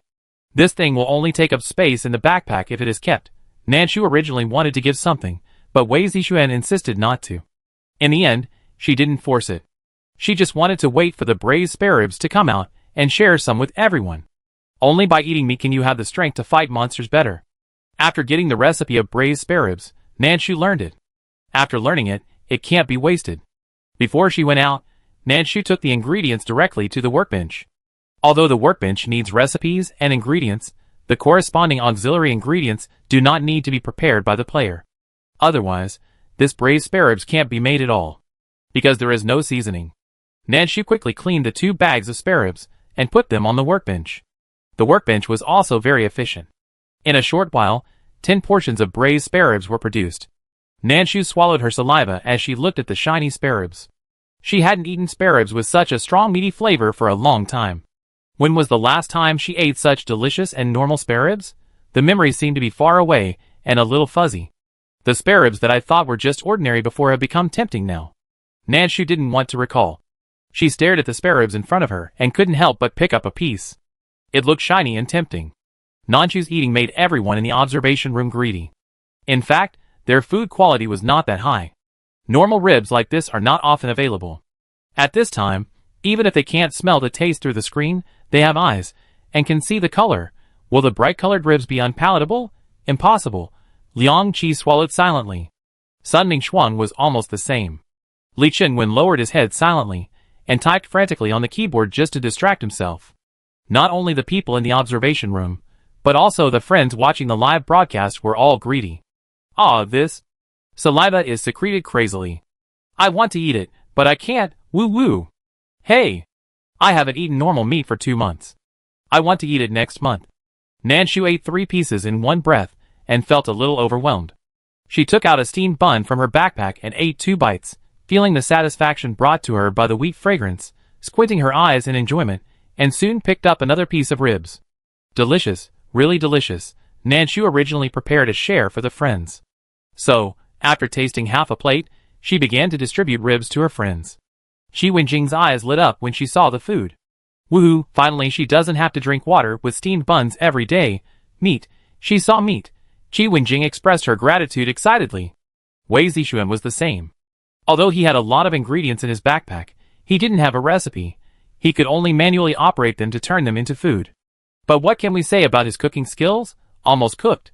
These 2 days, he often found that the meat shreds attached to the bones were stained with a little blood when he ate until the end. Wei Zixuan was not sure whether it was cooked or not. Anyway, he closed his eyes and ate. Just enough to maintain the body's energy. At this time, there were delicious ribs, and Wei Zixuan really couldn't resist the temptation. However, he was embarrassed to take someone else's things for free, especially a little girl's things. So, Wei Zixuan put some ingredients in the transaction column. Nanshu didn't plan to take them, and the other party had given her a lot of shoes before. 2 pairs of shoes were exchanged for a bag of 800g ribs and a bag of 600g pork belly. Seeing Nanshu insist, Wei Zixuan thought about it and didn't give it any more. When he arrived at Xiecheng, he was even more embarrassed to ask for it. He was not like Qi Wenjing, who knew Nanshu earlier and had a better relationship with him. He was not like Wei Zixuan, who had a little friendship with him for giving shoes. So, he put some of the ready-made meat buns and other ingredients in his backpack on. Nanshu didn't take the things of the other 2 people, and it was impossible for him to do a double-standard operation when he arrived at Xiecheng. So Nanshu also said that it was not necessary, she had food. The 2 of them were polite for a while, and Xiecheng was the first to give up. Xiaoheng hadn't come out yet, but his friends had already enjoyed the delicious ribs. Qi Wenjing ate the delicious ribs with white steamed buns, and looked at the hail outside that could kill people, and felt that she was finally alive again. She ate meat, and it was fragrant ribs. If there was anything good about this robber game, maybe it was the food that was given, which tasted pretty good. However, Qi Wenjing would not thank it. If it wasn't a robber game, she might be working or accompanying her daughter at this moment. Thinking of this, Qi Wenjing got angry. Wei Zixuan and Xie Cheng ate very quickly. While eating, the two of them paid attention to the length of their private chat. Once the time was up, they would continue in time. At the same time, the two also discussed the situation on Xiao Heng's side. Several people had finished eating the ribs, but Xiao Heng hadn't come out yet. Xie Cheng tried to pull Xiao Heng into their private chat group, but he didn't succeed. The system did not respond. Did Xiao Heng refuse or something? Just let them guess. Who can guess this? Xie Cheng was a little helpless. After trying again, he still did not get a response. However, soon, he did not need to worry about Xiao Heng's situation. Chapter 54. When Xie Cheng mentioned Xie Cheng to Wei Zixuan again, the system popped up a notification. Player Xiao Heng invites you to challenge the dungeon The Story of the Stone. Please prepare for the challenge. Countdown 5, 4. Just like the previous dungeon of Xie Cheng, there was no time to react. This time, Xiao Heng estimated that it was the same. Xie Cheng did not think of refusing. If he really had to go through the previous Silverfish dungeon alone, it would have been difficult. The first level had more than 300 fish, which was enough for him to fight for half a day. Xie Cheng received the message and hurriedly asked other teammates in the team. Nanshu and the others received the message. The countdown was too short, and there was no time to do anything else. Nanshu could only pack up hastily, put away the safe house, and was pulled into the dungeon. When teleporting, Nanshu thought to himself that everyone would open the dungeon directly without hesitation. So what was she hesitating about before? After this dungeon is finished, she will also open the fake Dragon Ball dungeon before. No matter what comes out, just open it. Thinking of this, Nanshu has experienced a very short dizziness and entered a new scene. The previous Silverfish dungeon was a shining silver light. This time, the Stone Records dungeon is a forest of rocks, with different heights and colors. Light green, light blue, pink, bright red, yellow and white. All kinds of colors plus some strange plants of different sizes make this dungeon look full of weirdness. Nanshu swallowed silently, and clenched the machete in his hand. The situation is unclear, so we can't explore for the time being. She was going to listen to other people's opinions. In their small team, Xie Cheng has always played the role of a commander, or a leader. Everyone has become more and more accustomed to this. So, after entering the dungeon, Nanshu and Qi Wenjing were not in a hurry to speak. Wei Zixuan was even less anxious, as he still believed in Xie Cheng's command ability, observation or judgment. Xie Cheng was indeed observing at this time, and was also preparing to speak to everyone briefly about his findings after entering the dungeon. However, Xiao Heng was faster than him. After seeing everyone come in, Xiao Heng screamed, Sorry, woo, I was too scared. I pulled you all in, but it said that if the dungeon is successfully cleared, it will give us 20 million tons of clean edible corn, and I couldn't help it. Even though Xiao Heng is a little waste in daily life, he has a clear understanding of the living environment. How could he not have any understanding? He is a waste, but his family members are not. They are all risking their lives to protect the people. So, if there is clean, edible food, it would be such a good thing.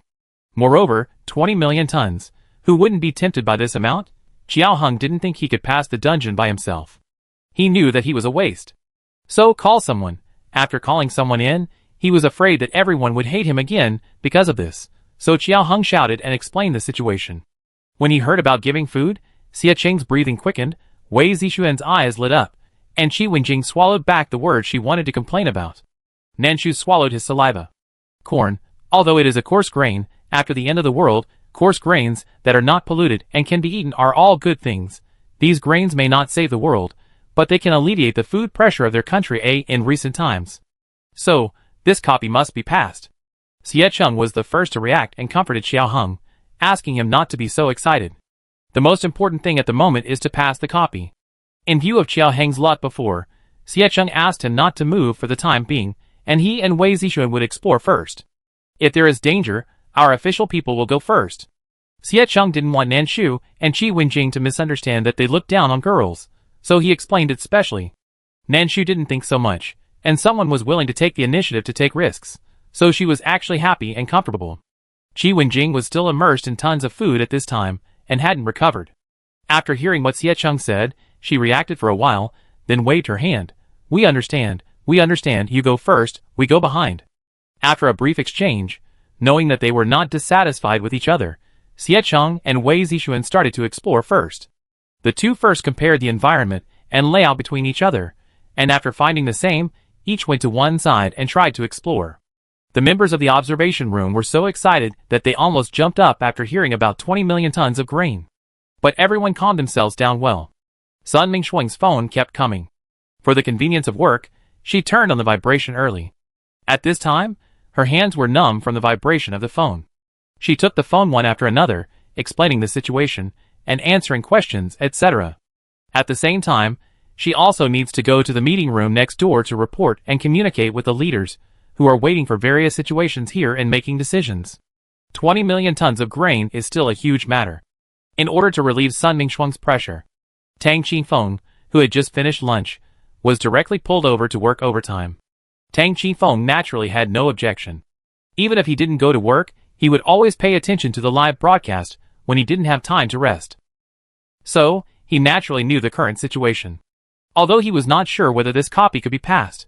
After all, in the past 2 days, there were not only players from their own country, but also players from other countries entering the copy. The probability of success and failure is 30 to 70. 3 for success and 7 for failure. What they saw was more failure. Although there was no big punishment for failure, the player himself still had some small punishment, and the reality was not implicated. But the duck in the mouth flew away, and everyone was still very sorry. There were also successes.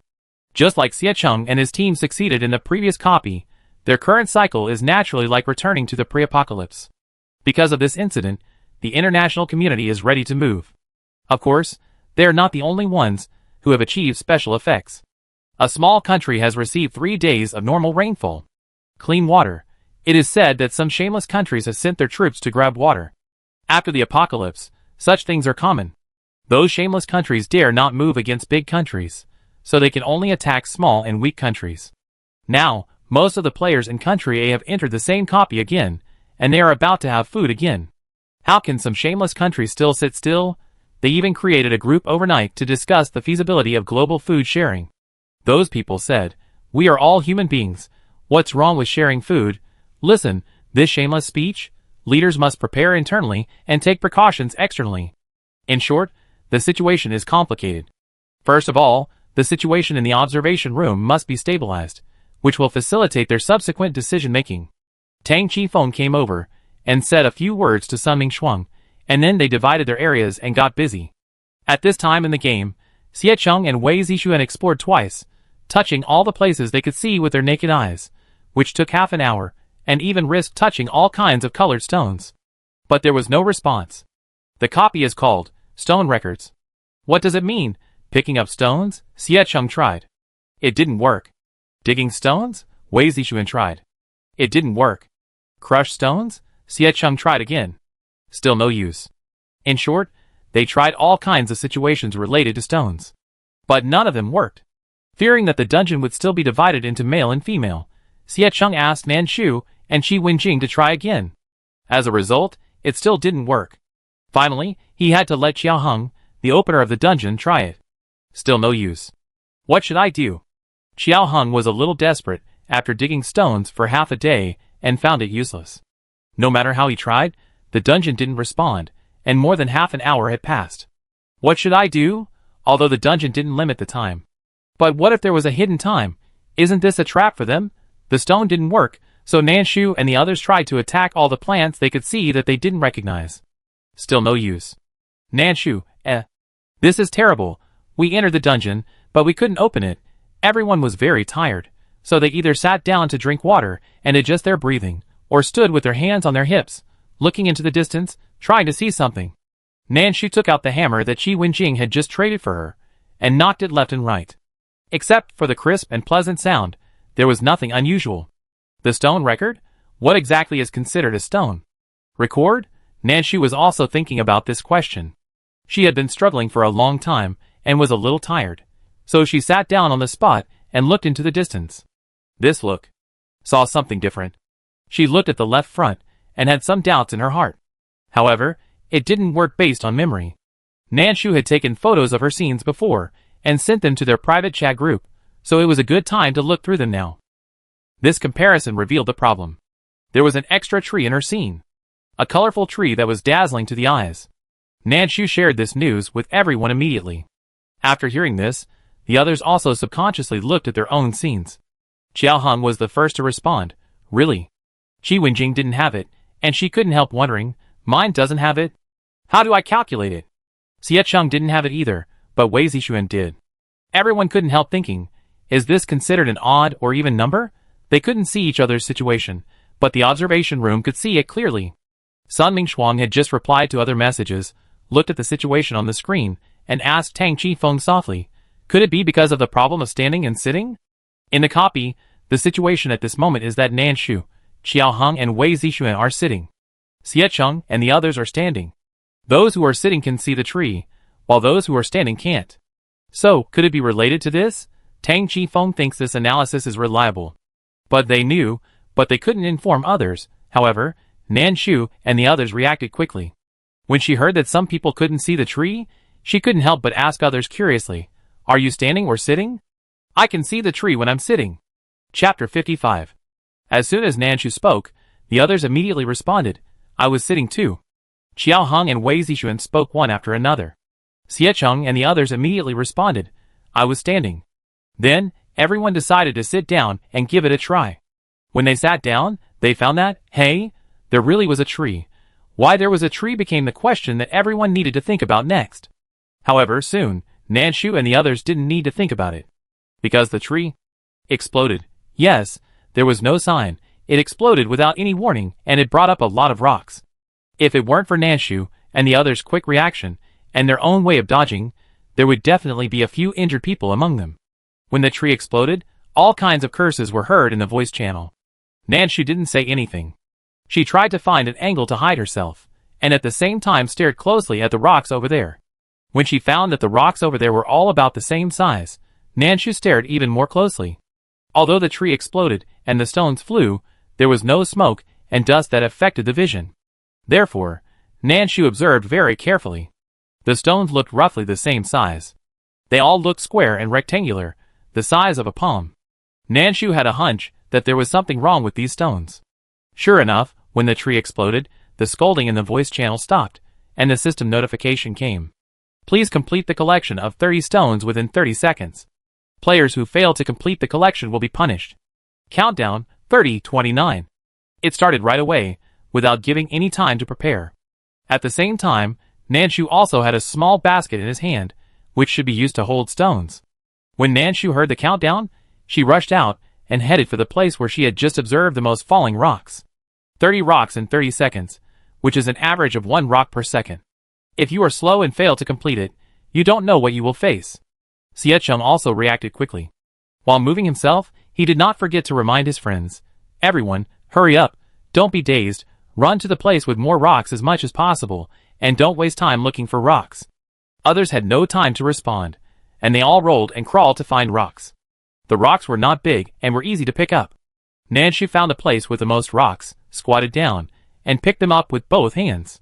She almost waved her hands to leave a residual image, for fear that she would not be able to complete the task before the countdown.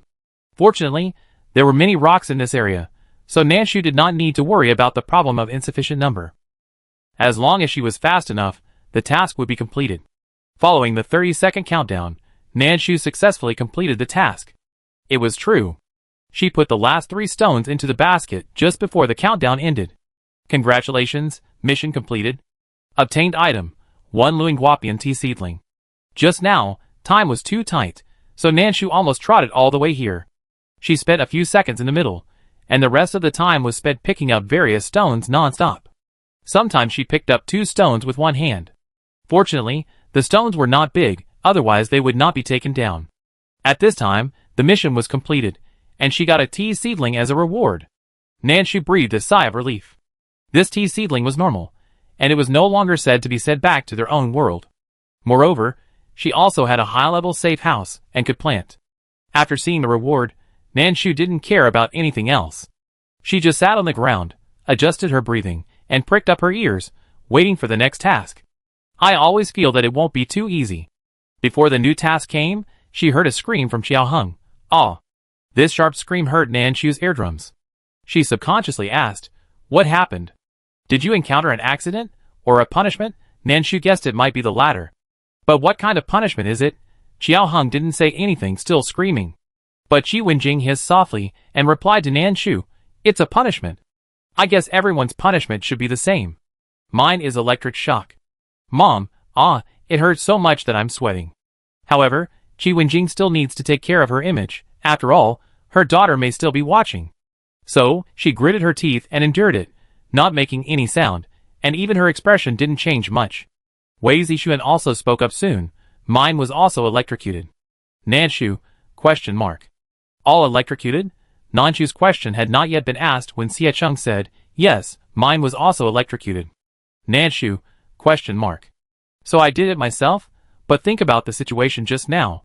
When the tree exploded, everyone was thinking about escaping and dodging, so the distance was far away, and it was normal that they didn't have enough time to come back. Everyone was electrocuted. But if you endure it, you can still bear it. Xie Cheng wiped the sweat from his head and summarized his experience, asking everyone to pay attention and move to a place with more stones at this time. In case they have to pick up stones next time, they won't waste time on the road. Xie Cheng just spent all his time looking for stones, so when he picked up stones, even if he had to use his feet, it was still too late. Now that he has learned from the previous experience, Xie Cheng thought that they should not be punished again in the next round. Although they can still withstand the electric shock. But it's not good. Xie Cheng's head is still buzzing with pain. Everyone obviously agrees with Xie Cheng's words. They don't care about the embarrassment after being electrocuted or the embarrassment after picking up stones at high speed. They are all looking for places with more stones. 1 minute later, nothing happened. 2 minutes later, still nothing happened. 10 minutes later, there was another tree in their map. Everyone, ? What are you playing? If the tree explodes, there will be stones. But when it explodes, it is also very dangerous. The stone is not big, but it is also very dangerous to fly up and fall down. They wouldn't just rush in under the rain of stones just to save time and avoid punishment, right? Compared to the rain of stones, Xie Cheng thought he would rather be electrocuted. Qi Wenjing and the others were obviously thinking about this question. Between the two, everyone chose to be electrocuted. Electric shock only takes a dozen seconds. Compared to being seriously injured by stones, let's just be electrocuted. For this reason, after discovering that the tree had exploded again, everyone chose to dodge as soon as possible. But this time, they had experience. They tried their best to choose a position that could not be hit, but was not too far away. When the stones were all dropped, the system's task finally came. Please pick up 20 branches with buds within 30 seconds. Countdown 30, 29. Everyone, ? No more stones? However, there was obviously no time to think at this time. After hearing the request, Nanshu and others got up quickly and ran to the previous place. After the tree exploded, there were stones and branches falling. However, there were requirements for branches with tender buds. There was not enough time to begin with, and there were special requirements. Isn't this a trick to electrocute them? Nanshu was very lucky at this time. While she was dodging just now, she did not forget to observe. Not only did she observe the falling of stones, but she also observed the falling of branches. So, she also saw which direction had more branches. Soon, Nanshu had reached the area with the most branches in a few jumps, and then began to pick up frantically. The system required that 20 branches with tender buds be submitted. However, it did not say that those that did not meet the requirements could not be submitted. So Nanshu directly cast a wide net, picked up all, and then threw them all into the basket. As for how the system judges, you didn't say that the bad ones should be rejected. At most, it's considered unqualified. AI? ? Did you show off? However, the task requirements were not particularly strict. So Nanshu's behavior was not considered a bug, at most it was a loophole. Nanshu not only did this himself, but also reminded his friends in the voice channel. Whether everyone is willing to take risks or follow the procedures depends on their personal ideas.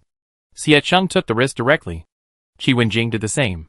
Wei Zixuan was more rigorous, and decided not to do this for the time being. He should be in time, right? At worst, he will be electrocuted. Xiao Heng was a little dumbfounded by the electrocution. When the system requirements came down, he was still quite confused. So, regardless of whether to pick up or not, the task is mostly impossible to complete. However, Xiao Heng did not give up directly. Even if it was obvious that he could not complete it, he still did not give up. If this happened in the past, he would definitely give up. But not now. Woohoo, if I don't do it well, it will really affect reality. His family members are all here, so no, I have to fight for my life. At this time, the the system popped up several more reports. Players from several countries died, and then brought some negative effects to their countries. Xiao Heng's mentality was not good to begin with, and when he heard such news, his mentality almost exploded on the spot. He cried, while crawling forward frantically to pick up branches. At this time, Xiao Heng didn't care whether it was good or bad. Anyway, after catching it, he stuffed it into the basket, and even if it couldn't fit in, he would force it. AI? Question mark. Is it obvious to you? Sometimes, random punches can really kill the master. Xiao Heng rolled and crawled and cried, but he actually completed the task. In this round, the only two who completed the task were Nanshu and Xiao Heng. Xie Cheng and his team didn't complete it again. At this time, they were already numbed by the electric shock. In this round, Nanshu got a set of kettles. It includes a kettle for boiling water, and a set of cups for drinking water, from large to small, from thermos cups that are convenient to carry in the wild to teacups that can be used daily. Adding up the big and small, there are a total of 29 sets. Nanshu looked at the kettle and couldn't help but start thinking, is the hail on the novice island clean? If it is clean, it is not impossible to boil it into water. Although, they are not short of water. But what if this has just begun? What will happen next? Who knows? After Xie Cheng and his team were electrocuted, they endured the discomfort in their brains while summarizing their experience. Shi Wenjing also said a few words.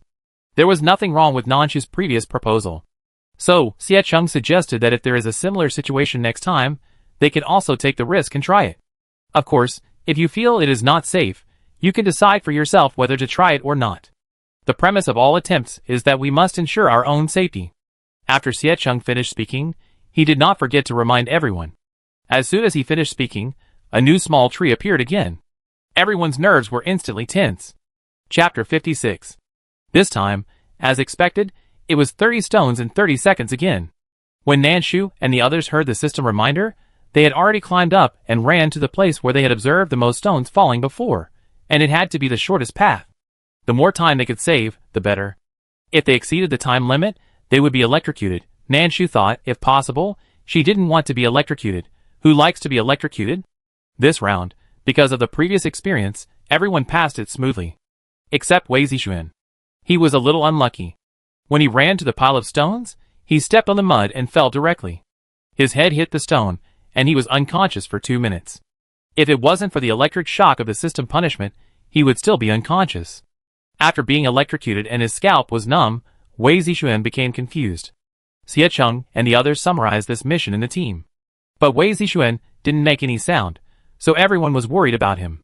So, after everyone else finished reporting, Xie Cheng would occasionally call out Xian Yi's name in the voice chat.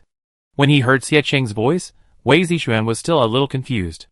However, he quickly reacted and replied in a hoarse voice, I'm here, I'm here. Everyone breathed a sigh of relief when they heard Wei Zixuan say he was here. Wei Zixuan embarrassedly mentioned his bad experience just now. He hit his head and fainted. Wei Zixuan didn't dare to think about how he would hold his teammates back if this happened in reality, or if his teammates didn't notice him, he might have died several times. As for being thankful that he was in the game, Wei Zixuan thought he was not so thankful. After Xie Cheng and the others heard this, there was a silence. I didn't know what to say for a moment. But fortunately, it was nothing serious. Everyone sat down to adjust their breathing and waited for the arrival of the next tree. Before the next tree exploded, the stones and branches left by the previous tree would refresh and disappear on the spot. Nanshu observed it twice, and found that it was the same. This time, before the next tree refreshed, Nanshu ignored his fatigue, took a breath, and carried the furnace to eat everywhere. These things would refresh if they were left alone, so it was better to feed the furnace. Although it was a bit tiring, it was okay. Looking at the material spit out by the furnace, it was actually not that tiring. Digesting. Obtained item, 1 bag of premium beef brisket, 1 kilogram. Obtained item, 1 black chicken raised by a farmer, about 4 kilograms. This time, Nanshu fed the stove well, giving it meat, which made Nanshu's eyes green. All good meat, such as farm pigs, grain chickens, etc. Looking at the words, it looks delicious, Nanshu turned around and consumed a lot of energy. But she didn't consume all of it without thinking. The tree will explode in a while, and she still needs energy. So, seeing that the time should be about right, Nanshu chose a place to sit down, and while waiting, she also took a break. About a minute later, another tree appeared in their respective scenes. What surprised Nanshu was that the tree didn't explode. Ah, it didn't explode? Yes, it didn't explode. The 5 people waited for 2 minutes, but the tree still stood there motionless. What should we do? Qiao Hung was the first to get impatient. It doesn't move. How can it not move? Is this right? Wei Zixuan also sighed lightly, mainly because he had some sequelae from fainting just now, and his head hurt a little. It's really wrong. Under normal circumstances, it should have exploded at this time. Although Nanshu and Qi Wenjing didn't say anything, silence sometimes also represents agreement. Xie Cheng didn't understand it either. He didn't want others to take risks. After thinking for a while, he said, I go explore the bottom lane. Don't move yet, and wait for my news. Then, Xie Cheng went and didn't come back, and there was no news at all. After Nanshu and the others waited for 5 minutes, but there was still no reply. Wei Zixuan touched his head, which was still a little painful, and said, I go and have a look. Then, another teammate was lost. Qiao Hung was anxious and shouted in the voice channel. But there was no response. Finally, Qiao Hung gritted his teeth, I go. Then, they lost contact too. Now, only Nanshu and Qi Wenjing were left in the team. Qi Wenjing felt that this situation was not right. Could it be that after they went there were other accidents? That's why they couldn't respond. Nanshu felt that this guess was still very reliable. It might be like this. How about we go together? Since we have lost contact, let's go together. Let's finish it together. Qi Wenjing had no objection. The two quickly reached an agreement, and then set off towards the tree. Nanshu came to the tree holding a weapon. She circled around the tree, and nothing changed around her. Nanshu tried to call Qi Wenjing. No response. Ah, another teammate lost contact? But how did he lose contact? Nanshu thought about it, took a risk and reached out his hand to touch the leaves. The mission has been started. The system's voice suddenly jumped out, scaring Nanshu. She didn't have time to react, and the scene in front of her changed instantly. Nanshu was still in the pile of rocks before, but now she came to a very small space with a huge screen in front of her. Window. It was also at this time that Nanshu found that no matter whether it was a temporary private chat group or the communication hall, they were all disabled. The message in the communication hall stayed at the one before Nanshu touched the leaf. Now it seems to be still, motionless, and no new messages are refreshed. Although most players have left the cotton base now, there are a lot of messages in the communication hall. Some are scolding, some are complaining, and some are sending messages, trying to exchange goods for longer survival. Now suddenly there is no message, which seems abnormal. So, there seems to be an explanation for the fact that Xie Cheng and his team lost their voices after the exploration? Please sit down. Nanshu was thinking when the system notification came again. As the voice fell, a chair appeared behind Nanshu. An iron chair with iron chains on it. Nanshu, This chair doesn't look like a chair, but a torture device. I feel like if there is a level-breaking mode of answering questions later, if I answer incorrectly, will I be hung up and beaten? However, electric shock is reasonable, and being hung up and beaten is just a drizzle? No matter what, just do what they tell you to do. Nanshu can't do anything on someone else's territory. She took a deep breath and sat down. Liang Qi silently covered his face. Help! Li Qinwen also sighed softly. It's not that the two of them are pessimistic. Rather, Xie Cheng has been hung up and whipped 7 times. Wei Zixuan was whipped 4 times, Qiao Hung twice, and Qi Wenjing was more cautious and just sat down. But who knows what will happen next? After Nanshu sat down, the iron chain moved and trapped her in the chair. Nanshu, There was a bad premonition. After the iron chain tied her up, the system's voice came out. Please repel the mutated stones, and protect the original small stones. Countdown 30, 29. There was not even a game prompt, and it was a countdown. Nanshu took a quick look and found that a virtual bow and arrow logo appeared on his hand. At the same time, on her side, there was a square, dark blue stone of the same color as the stone they had picked up before. Not far away, there was a pile of colorful stones that looked like they had eaten poisonous mushrooms. They were coming closer and closer like crazy. On the big screen, there was a simple sign on the bow and arrow, indicating that Nanshu could shoot those colorful stones. Nanshu was not sure if she understood it correctly. However, time was running out, so there was no time to think too much, so she just went for it. Nanshu tried twice, and after getting used to the feel, she lifted it up and started shooting arrows. Whoosh, whoosh, whoosh. Thanks to the fact that Nanshu had used bows and arrows more recently, and she had also used bows and arrows in real life, her accuracy was still pretty good now. Arrow after arrow, almost all of them hit the stone. Occasionally, an arrow missed the target, but it would still hit the edge. Nanshu was highly focused, and while shooting, she did not forget to analyze. If she hit the center of the stone would explode in midair and then disappear. If she missed, the stone would continue to rush towards her, and if she wanted to make it disappear, she would need to shoot another arrow. So, in this level, accuracy is very important. Nanshu thought what she needed to do was to repel these colorful stones within 30 seconds and prevent them from reaching the four-sided stone. 30 seconds was actually very short, and it seemed to be over in the blink of an eye. Nanshu's accuracy had a few small mistakes at the beginning, but in the end, it was always accurate, which made Liang Qi want to slap his thigh. They thought that if Nanshu didn't adapt so quickly, he might also be hung up and beaten. You know, Qi Wenjing, who entered the stone protection game with Nanshu, had been hung up and beaten twice. However, Nanshu's reaction exceeded their expectations. Even though the two knew that Nanshu's archery accuracy was still good. However, it was different.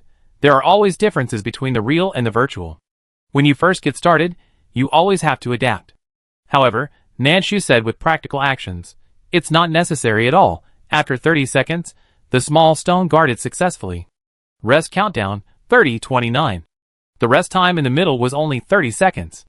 Nanshu moved his arm slightly and stared at the screen. Soon, the rest time was up, and a new batch of mutant stones came again. This time, the distance was shortened and the number of stones increased. If Nanshu had superb skills, he could operate 2 bows and arrows at the same time.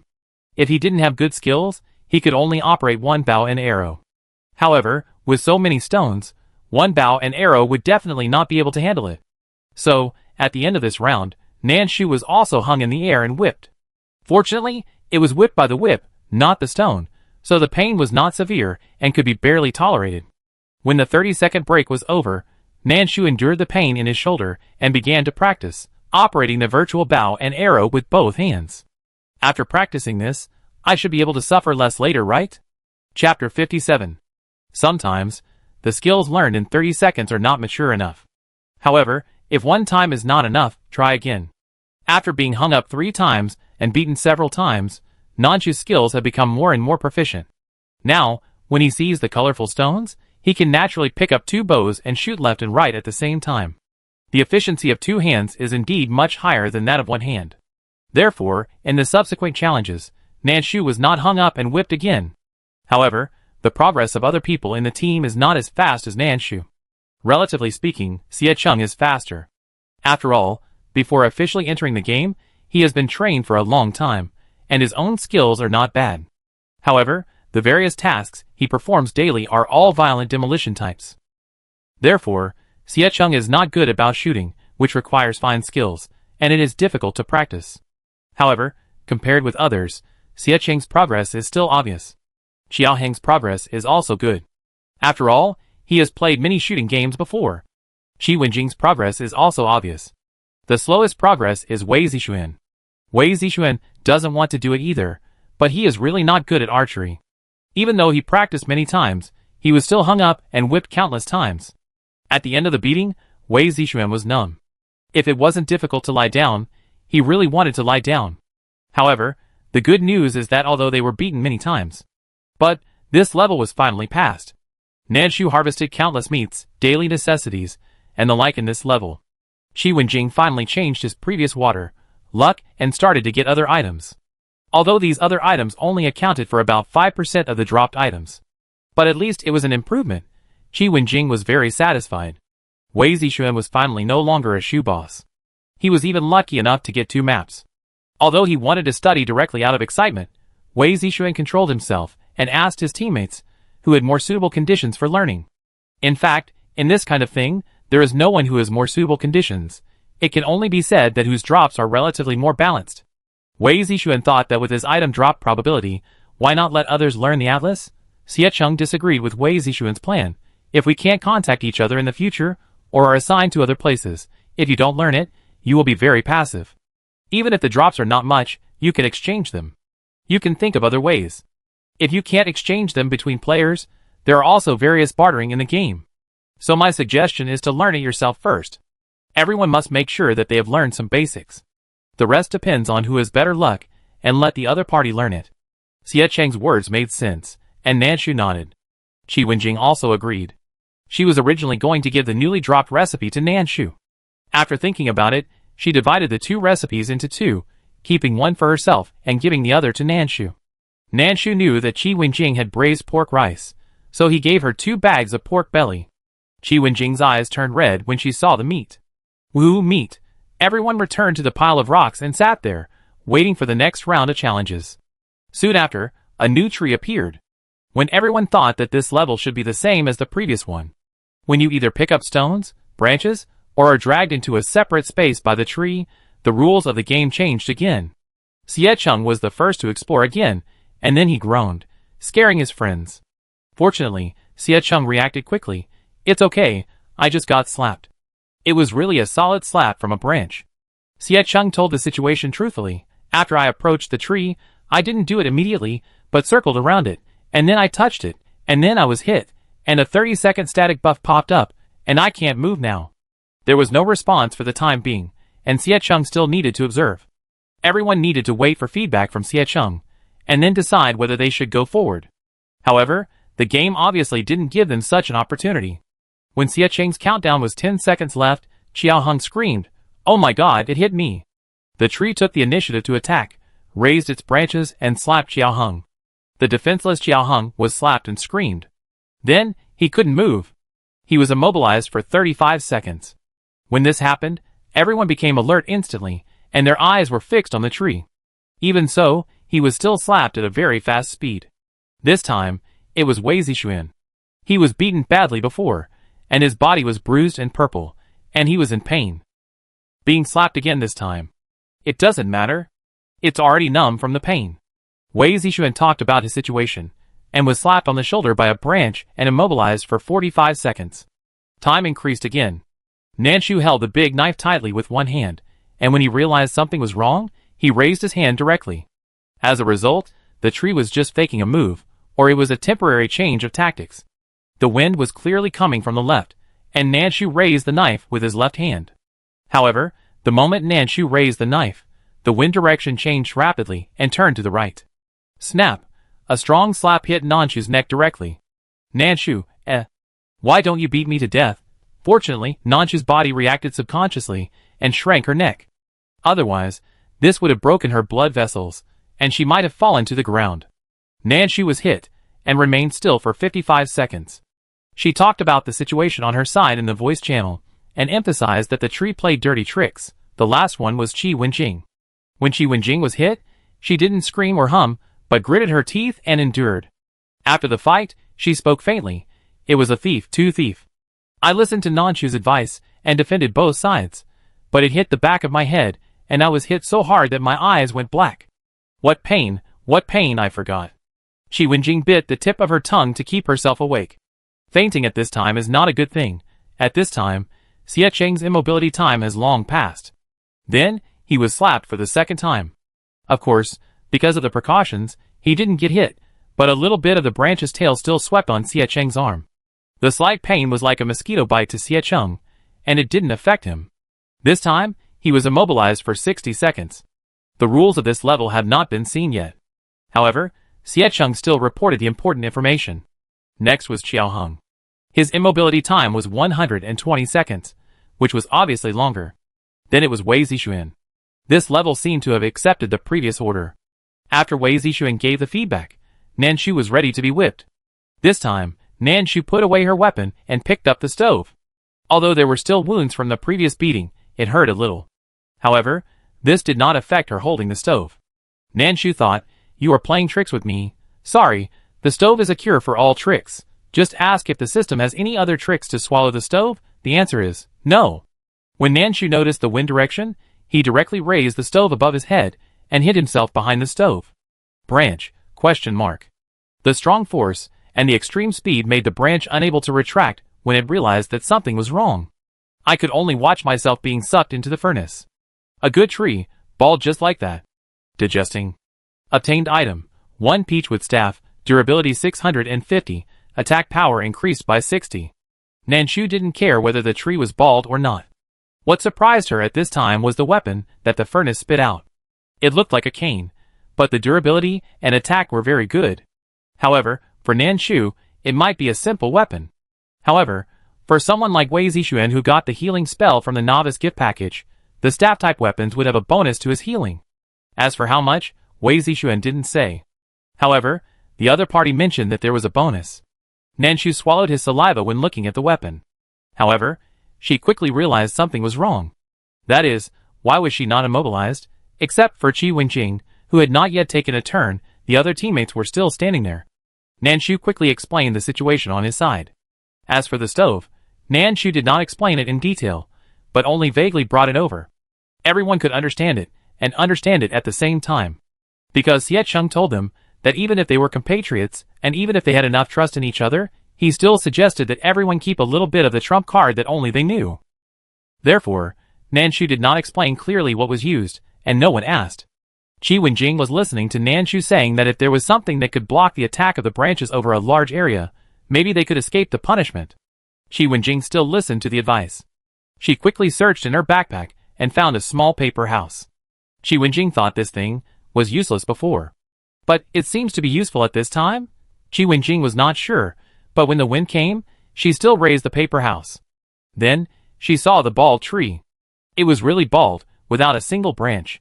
Qi Wenjing, you can't blame me for this, right? She didn't expect that the little paper house was so powerful. It's a pity that it's a disposable consumable. After swallowing the branch, it turned into powder and floated away. Liang Qi looked at the scene and couldn't help whispering to Li Chenwen, "It's a pity that it can't spit things out." Li Chenwen nodded gently on the side. If the setting of the furnace is common in the game, then the player's road to survival may be higher. So, it can't be a common setting. Otherwise, where can serious find fun, the paper house can swallow the branch and can withstand this blow. Qi Wenjing was surprised and pleasantly surprised. What was even more surprising was that she was not punished to stand. After realizing what was happening, Qi Wenjing smiled and shared the good news with everyone. At this time, the third round of the game had already begun. Chapter 58. When the third round of the game started, Xie Cheng avoided the attack and was not hit at all. Nanshu's tree was bald, so its tree was incompetent and furious for a while, but did not attack her. The same situation happened when other people's trees became bald. After one round, everyone met and summarized the information. When the next round started, everyone was ready, and was thinking of ways to make the tree bald.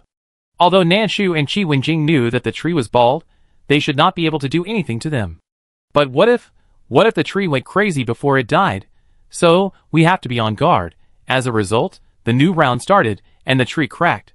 Yes, it cracked on the spot and withered. Nanshu, ? Qi Wenjing and others, ? It cracked just now. Is it so angry? This round, their tree cracked. The next round, Xie Cheng's tree cracked. They all cracked very quickly, without pain, and no packages fell. However, the tree is gone, so it can be considered as passing the level, right? Everyone breathed a sigh of relief and sat down to wait. Soon, a new tree appeared. This time, the tree still did not move for a long time. Xie Cheng went to explore the way first. After trying it out, he put his hand on the tree. Then, the tree turned into a golden package. Xie Cheng got a steamer and several bags of meat. One of the bags was beef. This was a pleasant surprise. Almost at the moment, when the tree turned into a package, the scene in front of Xie Cheng was slowly dissipating. Is he going to pass the level and get out? Before he left, Xie Cheng quickly told him about the situation on his side. Soon, Xie Cheng returned to his novice island. He was not sure if his teammates heard what he said, because after he came out, he was kicked out of the previous small group. Xie Cheng tried to create a new group, but failed. He thought, maybe the others haven't come out yet? Xie Cheng only said half of what he said. He had already gone out in the second half, so no one heard it clearly. However, seeing Xie Cheng kicked out of the team, everyone thought, this should be the end of the game, right? Go on, go on. Yes, don't panic. For fear that Nanshu and the others would be scared, Qiao Heng spoke first, and Wei Zixuan agreed. Everyone didn't line up, and they all went over to touch the tree quickly. After Qiao Heng touched the tree turned into a small monster. Qiao Heng, Is it too late for him to scold people now? However, he is not a person who would wrong himself. So scold, you must scold. While fighting monsters, you can also say sweet things. Wei Zixuan's is a package. This time, It is finally not a variety of shoes that drop. He can also pick up some normal things. There are meat, vegetables, and pots. Looking at such a package reward, Wei Zixuan wants to cry. He can feel the life of a normal person. Qi Wenjing's tree also turned into a small monster. She is too lazy to complain. It's better than water, right? Qi Wenjing simply said, and also picked up a straight weapon. So, this thing is random? Nanshu held the knife in one hand, and touched the tree with the other hand. Obtained items: pepper seedlings *2, cabbage seedlings *2, lettuce roots *2, eggplant seedlings *2, tomato seedlings *2. The small tree turned into a pile of seedlings, which surprised Nanshu. However, she only said one sentence before being sent out of the dungeon. It was so fast that when she reacted, she was already on the novice island. She was wearing a hail-proof coat and felt the huge hail falling down, but she didn't feel any pain. Nanshu breathed a sigh of relief quietly. It's good that the hail-proof coat is useful. Although the hail-proof coat is useful, so many saplings have fallen, so they still need to be planted. So Nanshu still summoned the safe house. Once summoned, the durability will drop. Nanshu has gotten used to it, and pretended not to see it. After entering the safe house, she planted things first, then studied the newly acquired maps and recipes, and made a few delicacies on the workbench. For example, braised pork, which takes a long time to make in reality, only takes a few minutes on the workbench. As long as there are enough materials, and as long as you have learned the recipes, there will be no problem. Everything is left to the workbench. After making it, Nanshu saw the message sent by Xie Cheng in the communication hall. She responded quickly, and successfully entered the temporary private chat group. Qi Wenjing and Xiao Heng have already killed monsters. Everyone passed the level safely, and gained a lot, which is also good news. Wei Zixuan first sighed that he was finally no longer the Shu King, and dropped some other items, and even used the workbench to have a good meal. Qi Wenjing also excitedly said that her package drops began to look like a human being, and finally it was no longer all kinds of water, and even meat dropped. After everyone congratulated each other, they summarized this small copy. At the same time, Xie Cheng also told everyone that if there is such a copy in the future, they will directly pull people in.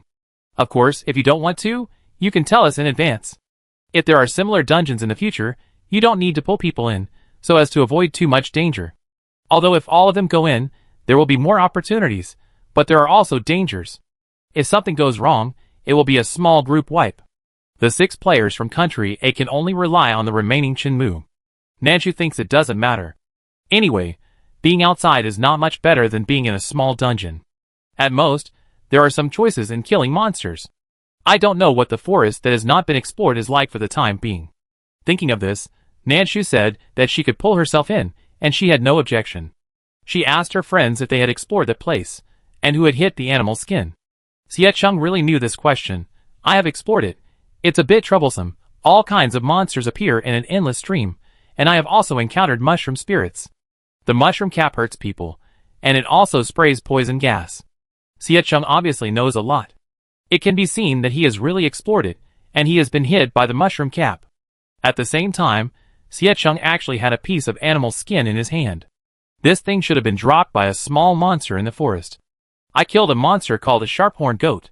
It was very big and taller than us when standing up. It was also very fierce, and had very sharp horns.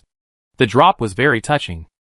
Speaking of these things, Xie Cheng shared with some helplessness that he had fought desperately to kill a sharp-horned goat, but in the end, only a piece of animal skin and a 300g piece of mutton fell. Fortunately, it was just a scratch on his arm, which did not cause much impact on him. Nanshu mentioned the animal skin, so there must be a place where it is needed. Xie Cheng generously shared the animal skin with Nanshu.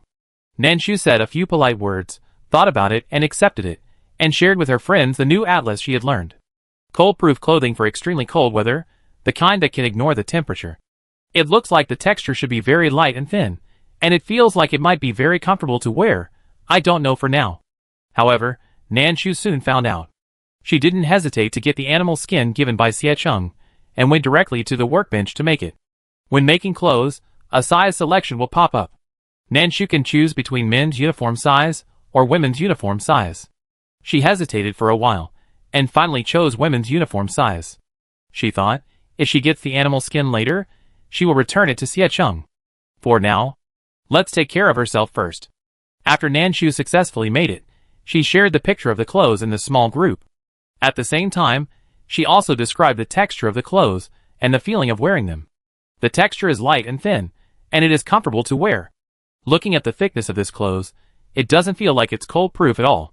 However, it is indeed very cold-proof. It ignores the temperature, so what else do you want it to do? Everyone likes it after seeing it. Then, they have a new goal. Animal skin. Although Xie Chung said that it is not easy to kill. But we have to try. Besides, no one knows what the temperature will be tomorrow. Although they have clothes that can protect against minus 70 degrees. However, who knows if there will be another wave of mentality after the game, and the temperature will be infinitely lowered, so it is always better to be prepared.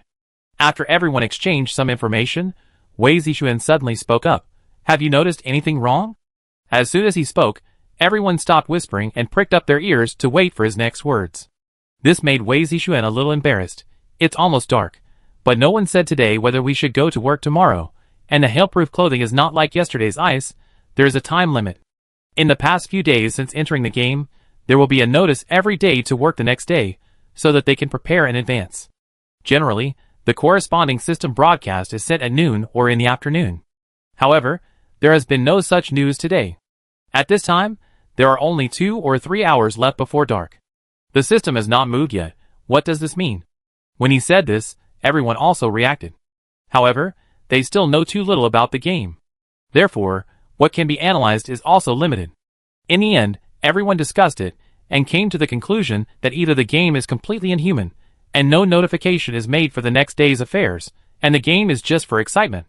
Or, there is no option to work to get supplies tomorrow. If this is true, then it means that the weather may not change much in the next few days. Is it extremely cold weather? Thinking of the weather in reality, everyone took a breath of cold air. The kind of cold that penetrates into the bones is really scary. But what can be done? If you can't resist, you have to find another way. In this case, the cold-proof clothing in Nanshu's hand that ignores temperature is very important. So, they have to go to fight for animal skins. Don't waste time. Before dark, fight as many as you can, and try to get enough for the 5 of us. It would be better if there are extra ones. Xie Chung quickly summarized and asked everyone to take action as quickly as possible. Nanshu didn't waste time. After planting the things and adding some water, she went out with the tools. Xie Chung had explored the road, and knew that it was not easy to kill in the woods. But for the animal skins, no matter how dangerous it is, you have to go. Chapter 59. Nanshu and his friends were not idle, and they all went out with their knives in hand. In the observation room, everyone had mixed feelings. The forest.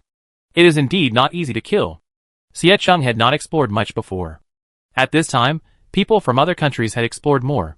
The people who came to observe saw more. The more they saw, the more they knew that it was more than difficult to fight. It was simply a monster's home. In addition to Nanshu and his friends, Qin Mu was already in this area. Although ordinary winter clothes do not require animal skins. However, after entering the game for a few days, everyone had explored almost all the places they should explore. Even if they took turns, it was time to go to the forest. As for whether anyone explored the forest first, of course there were. It's just that several people have already been killed. The observation room has summarized a lot of experience. However, they have no way to communicate, and it is even more impossible to provide Nanshu and his friends with more favorable information. Tang Qifeng had come early to hand over the shift to Sun Mingshuang. The two of them looked at the people in the game worriedly while they were doing it. In just a short while, 2 more players from 2 countries had done something terrible, which affected the real world. Not only were they suffering as slaves in the game, but in the real world, their countries were either hailing or blowing strong winds. How strong was the wind? People under 160 pounds were not allowed to go out, otherwise they would fly all over the sky. Liang Qi prayed silently at this time that Nanshu and the others must be safe. Not only because of Nanshu and the others, but also because of the real world. They really don't want to experience the strong wind that can blow up a 160-pound body. Nanshu came over very quickly with a knife in hand. However, when he reached the edge of the woods, he slowed down again. There have been white-haired ducks, fat rats, and wild vegetable spirits here. So, after officially stepping in, you need to be highly vigilant. Nanshu clenched the big knife in her hand and slowed down her pace to move forward. As she walked, she cut the dead grass around her. The big knife was sharp, and the dead grass was dry enough. So Nanshu cut it very easily. However, she didn't waste it. After cutting, she took it into her backpack. There is no time now. It's not easy to feed the stove. Wait until this is over and return to the safe house, and then feed it slowly. When thinking about this, Nanshu picked up a bundle of dead grass. Don't say it, this grass is also easy to burn in reality. The effect of starting a fire is very strong. As soon as the things were put away, Nanshu felt a slight sound in the wind. In this place, if there is a strange sound, it is probably a problem. So Nanshu turned his head and looked around. When he looked, he found that there was a pair of eyes on his right side, a pair of green eyes. Nanshu? ? No, isn't it daytime? You only have eyes left. In fact, it is really a pair of green eyes. Nanshu swung the knife the moment he found the eyes, without giving each other time to react. Nanshu has been struggling for so many years, and he has long understood a truth. It is better to strike first, otherwise, she will easily fall into a passive position. So, regardless of good or bad, give a knife first to see the blood volume. Green Pearl, Mutant, HP -17. The HP dropped by 2 digits? It's pretty fragile. When Nanshu thought about this, his hands didn't stop moving. Green Pearl can also attack. After Nanshu swung his knife at it, it sprayed a green, jelly-like substance in Nanshu's direction. To be honest, if you don't smell it, it looks like jelly. But it's so spicy. When it sprayed over, Nanshu dodged it nimbly. But the smell that remained in the air made the air in this area instantly hot. Nanshu blinked twice, and tears came down. Sometimes, crying because of the spicy smell is a feeling that can't be expressed. Nanshu resisted this discomfort, and increased his speed. Then, Nanshu found that he couldn't afford to play with this thing. Every time Nanshu slashed Green Pearl, it would lose 2 digits of HP, and sometimes the HP loss could even start with 3 or 4. But after it is slashed once, it will definitely spit out green irritating jelly in the next wave of attack. Then, its health will recover about 10% in an instant, and it will swell up at the same time. Is this reasonable? You can still get bigger after spitting? When Nanshu slashed it for the 12th time, Luju split into 2. I know it is shameless, but I didn't expect it to be so shameless. Nanshu endured the discomfort in his eyes, and took out the stove.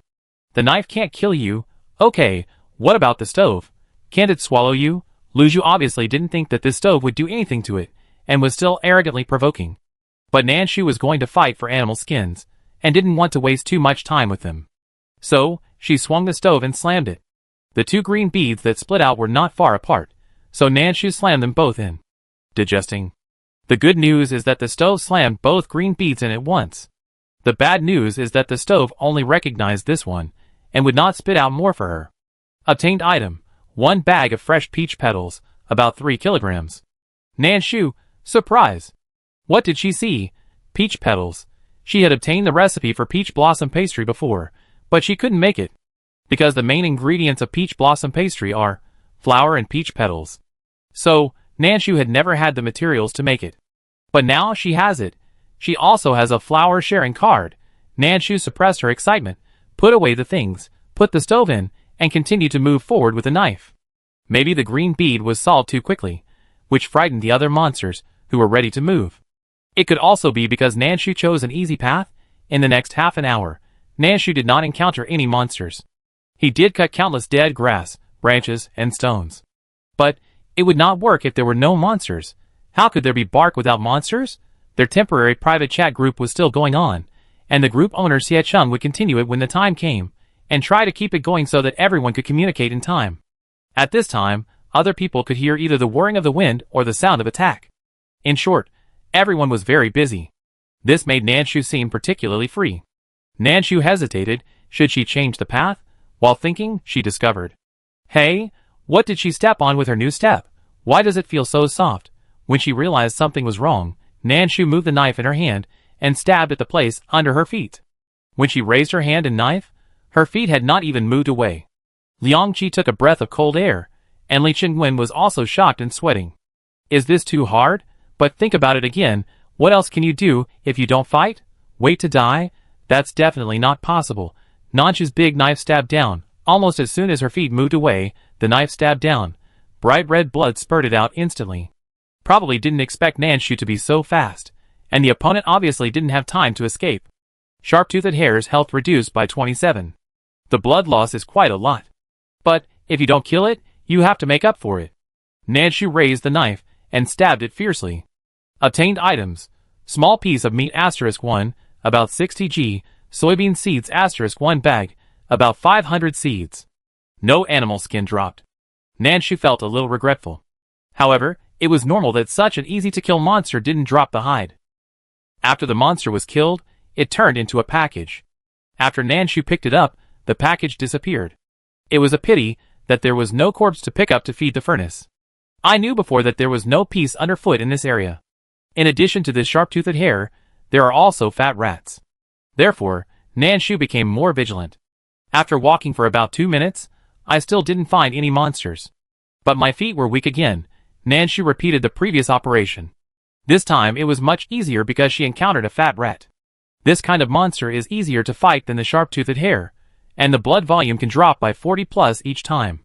Nanshu thought that this should be related to the big knife, with an attack increase of 30 in her hand. High attack weapons are still useful. After killing the fat rat, Nanshu weighed the knife in his hand with satisfaction. Just as he was about to move forward, he heard Qi Wenjing excitedly sharing with everyone in the voice. "Oh, I hit the animal hide. God, I am so tired." Qi Wenjing had just finished a battle. Everyone entered the woods almost at the same time. Qi Wenjing started fighting as soon as she came in. When Nanshu was fighting against Luzhu, Qi Wenjing was killing monsters. Nanshu was idle for about half an hour, and Qi Wenjing was still killing monsters. Nanshu killed a hare and a fat rat, and Qi Wenjing was still killing the same monster. At this time, the killing was finally over. Qi Wenjing was panting with exhaustion, but she still shared the news with everyone as comprehensively as possible. "I killed a wild boar in a frenzy. It was a bit difficult to kill, but it was still possible to kill it with some effort. It was just too strenuous. I killed it for almost an hour before I killed it. I lost a piece of animal skin and 2 pounds of pork belly. In addition, there is a diagram of a pig bone arrow and 20 pig bones. Pig bones are the main material for making pig bone arrows." Although Qi Wenjing is not good at using arrows, she thought about it and learned it. After listening to Qi Wenjing's sharing, Nanshu determined the target he was going to look for next. Wild boar. Xiecheng did not reply, but he could hear clanging sounds from his side, probably still fighting. Wei Zixuan did not speak either. When Xiaoheng heard Nanshu say that hares didn't seem to drop hides, he retorted, "The hares I killed did drop hides, but the drop rate is really low. Since I entered the woods, I have killed 4 hares, and only 1 hide dropped." Xiaoheng didn't know why hares liked him so much. Of course, he was also liked by other things. For example, wheat spirits, wild vegetable spirits, and the like. Anyway, he has been busy since he entered the woods. At this moment, he is still fighting with a straw. After saying a few words, he withdrew his attention and focused on fighting. He himself is not strong, but he is smart. If he can't win, he can outsmart it. Although sometimes, it's not very smart. Chapter 60. Nanshu felt a little envious when she heard that everyone encountered small monsters, and most of them picked up animal skins. So, did she go in the wrong direction? Nanshu reflected for 3 seconds, then changed direction. Maybe it really has something to do with the direction. Less than 50 meters away, Nanshu encountered a huge wild rabbit. The kind of rabbit that should be almost as tall as her when standing up. The head is very big, and it must be very pleasant to suck after being spicy. Realizing what she was thinking, Nanshu swallowed a little. "Sorry, I'm a little hungry." After swallowing the saliva, Nanshu swung his knife. The gray-white giant rabbit jumped out suddenly, and then another one jumped out from behind it, and then another one jumped out, and another one jumped out. Nanshu? ? Are you breeding on the spot? In such a short time, 4 rabbits squeezed in front of Nanshu. Because the rabbits were too big and their fur was long, they were squeezed together, and the space felt inexplicably crowded. The light fluff also floated in the air. 4 rabbits jumped out and stood in a row, revealing their fangs with cold light at the same time. Then 2 of them took a detour from the side, one rushed up directly, showing its fangs and pounced on Nanshu, and the last one dug a hole on the spot. Nanshu? ? Is this a collaboration? Nanshu was puzzled and could only be more vigilant. Don't worry about it, just pick up the knife and go. Nanshu's original plan was to pick up the knife and go hard. However, when he faced the giant rabbit head-on, his sharp knife collided with the fangs of the giant rabbit, and his arm was numb from the shock, so Nanshu changed his mind. It would be a bit difficult to go hard. This rabbit is too strong. Just a simple collision just now, Nanshu's arm was numb. If 4 rabbits come together, Nanshu will fight them head-on. Will her arm be able to withstand it? Moreover, the two giant rabbits that took a detour have already rushed towards Nanshu from behind. Nanshu has to guard against the giant rabbit in front, the two rabbits that took a detour and took all kinds of opportunities, and the one that digs holes. By the way, the one that digs holes can no longer be seen on the ground. The speed of digging holes is really amazing. After finding that it is not rational to fight hard, Nanshu swayed and climbed up the nearest tree flexibly the next time she confronted the giant rabbit head-on, and then drew her bow and shot arrows. Nanshu's skills are still too flexible, at least more flexible than the giant rabbits with huge bodies. Before the four rabbits could react, Nanshu had already climbed up the tree and shot an arrow at them. This arrow was very accurate, because the giant rabbit that went around to the side seemed to be shocked by Nanshu's action. So, it stood there in a daze for a few seconds. Nanshu seized the opportunity and hit the opponent's eyeball directly. This arrow was shot with full force. The wooden arrow went straight through the giant rabbit's eyes, pierced through its head, and came out from the back of its head. The bloody smell burst out instantly, and the giant rabbit let out a shrill scream. The giant rabbit was angry and instantly entered a violent mode. What coordination? Tactics? No matter what, just charge. Damn human. It wants her to die. The irrational giant rabbit rushed over frantically. Its intention was very obvious. It wanted to use its huge body to shake the tree, or even knock it down directly. What are you waiting for if you don't run now? Nanshu got down from the tree quickly, and before the giant rabbit rushed over, he flexibly changed to another tree, and then shot another arrow. The giant rabbit went crazy, and the other three rabbits were also confused. Huh? Why is the formation messed up? No. How did the companion get injured? In the few seconds when the three rabbits were confused, Nanshu seized the opportunity and shot another arrow. This arrow shot into the eyes of the giant rabbit that had been the forward before. They stood there stupidly, really like fixed targets in the shooting range, so easy to hit. Nanshu didn't even need any particularly powerful archery skills or accuracy. He could hit it with a bow. Another shrill scream. This giant rabbit also entered the violent mode. Liang Qi's nervous breathing slowed down. Help! This rabbit looks really creepy. Besides, there are 4 at a time, and I don't know if Nanshu can handle it. At this time, not only Nanshu encountered a tough opponent, but Qi Wenjing also encountered one. She encountered a wild boar when she entered the woods. After defeating it with difficulty and getting a little injured, she was ready to take a break before continuing. However, did the wild monster agree to her rest? Qi Wenjing had just exchanged information with her teammates, drank 2 sips of water, and was about to eat something to replenish herself. When she was treating her wounds, another wild boar jumped out. Qi Wenjing? ? This rubbish game really doesn't treat her as a human being. Qi Wenjing didn't dare to relax at this time, let alone eat. She had just killed this wild boar, and was very familiar with it. She tried her best to barely kill it. If she ate something before going up, Qi Wenjing would have to lie on the ground. Between running away and fighting, Qi Wenjing hesitated for a second, and then went up with the blood-stained knife. Run? Where can you run to? So just do it. It's just an injury. Compared with the wild boar's final generous reward, this battle is still worth fighting. It's just a little harder, and it's just a little more injured. She can do it. Qi Wenjing gritted her teeth and cursed the game from the 18th generation of ancestors. Xie Cheng was fine, and he was staring at a fat rat at this time. The fat rat was digging holes frantically and trying to escape, and Xie Cheng picked up a stick and beat it. The fat rat finally turned into a fat pancake, and soon turned into a reward package. After Xie Cheng picked it up, he found that there was only a small piece of meat. Although he was a little disappointed, it was expected. There was no time to rest, and he heard a rather soft voice. Ba ba, the soft voice, combined with the sharp horns glowing with cold light. It was the sharp-horned goat he had fought before. This thing. It's not easy to fight. The pointed horns on its head are sharper than the knife in Xie Cheng's hand. During the battle, if you are not careful, you will be easily scratched. Xie Cheng was scratched before, but fortunately his clothes were thick, and he dodged quickly. So, only his clothes were scratched, and there was only a bloody mark on his arm, which was not broken or infected. Now that he met it again, Xie Cheng's unwillingness to admit defeat was also aroused. Can't beat it? That's impossible, and, if you can't beat it, run away? It's even more impossible. Compared to them, Xiaohang was still lucky at this time. Although he encountered various hares in succession, which greatly consumed his physical strength. But after the hares, the road was bright, with all kinds of fat rats. Moreover, he was extremely lucky today. A fat rat dropped a hide for him. Qiao Hung was so excited that he wanted to share it with the team, but he knew from the clanging voice in the voice channel that his teammates were still fighting, and he was embarrassed to disturb them at this time.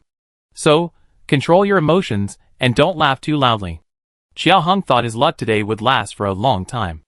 As a result, before he could put away his smile, a huge wild boar jumped out. Qiao Hung? ? No, isn't that right? Qiao Hung was not the only one who felt that his luck had changed today. Wei Zixuan also felt that his luck had changed. Because, he finally stopped dropping shoes when he killed monsters. Wow, thanks to the garbage game, it finally gave him a normal drop rate. Dropping water, dropping meat, and dropping a big knife. This drop rate was so normal that Wei Zixuan couldn't believe his eyes. He struggled to control himself and not laugh too exaggeratedly. But his mouth was almost stretched behind his ears. There was no way. The Wanyan shoe owner finally changed his luck, who could not laugh. However, when a huge wild boar looked at him with a pair of mechanical eyes, Wei Zixuan could not laugh. He knew it. This rubbish game can't stand a little praise, so it still deserves to be scolded. Wei Zixuan went on while cursing. Nanshu was also cursing. She took advantage of the tree to jump up and down, and then drew her bow and shot arrows. The 4 wild rabbits were successfully angered by her, and after turning on the violent mode, they turned into bulldozers and flattened all the trees in this area. Yes, all. Even the fat rat passing by was knocked unconscious by the giant rabbit. While Nanshu was fleeing in a panic, she did not forget to finish off the enemy and pick up the package. Who could resist such a convenient thing? As a result, this scene further angered the giant rabbits, and the 4 giant rabbits chased Nanshu with a roar. At this moment, there were no trees, the grass was flattened, and even the mounds were ruthlessly flattened by the giant rabbits. It was impossible to shoot arrows with the convenience of the tree. But, can I not draw the bow without climbing the tree? That's impossible. Nanshu was fleeing in a panic while raising her hand to draw the bow. Sorry, she was also good at moving shooting. For Nanshu, how to fight was not a problem. The problem was that she had few arrows left, and she had to hit the vital parts as much as possible to save arrows. Because those arrows shot out were stuck in the hairs, there was no way to achieve secondary use in a short period of time. So, she could only ensure her accuracy as much as possible. Fortunately, even in a mess, Nanshu's accuracy was not affected. Moreover, the more dangerous and messy the situation was, the calmer Nanshu's mind became, and the more accurate his shooting became. 1 arrow, whoosh, a giant rabbit was successfully shot blind. 1 eye had been shot before, and now another one. 1 blinded, the next one. Nanshu used her extreme escape speed, plus her mobile shooting skills, and it took her 15 minutes to kite the 4 giant rabbits to death. Liang Qi was sweating coldly, happy for Nanshu, but also worried about her. Liang Qi was relieved when he saw the 4 giant rabbits turned into packages. Li Qingwen's heart was left with a series of, "Ah, so handsome." He frantically recorded the screen and took screenshots, wanting to leave more highlights for Nanshu. After sorting out the videos and pictures, Li Qingwen raised his head and then found out. Hey, the atmosphere seems a little off. He glanced at Liang Qi in confusion. Liang Qi had just discovered something was wrong and asked about it in the observer group. Qin Mu's observer took the time to reply to her message. Su Ning, Qin Mu is injured, very seriously, with a huge cut on his abdomen.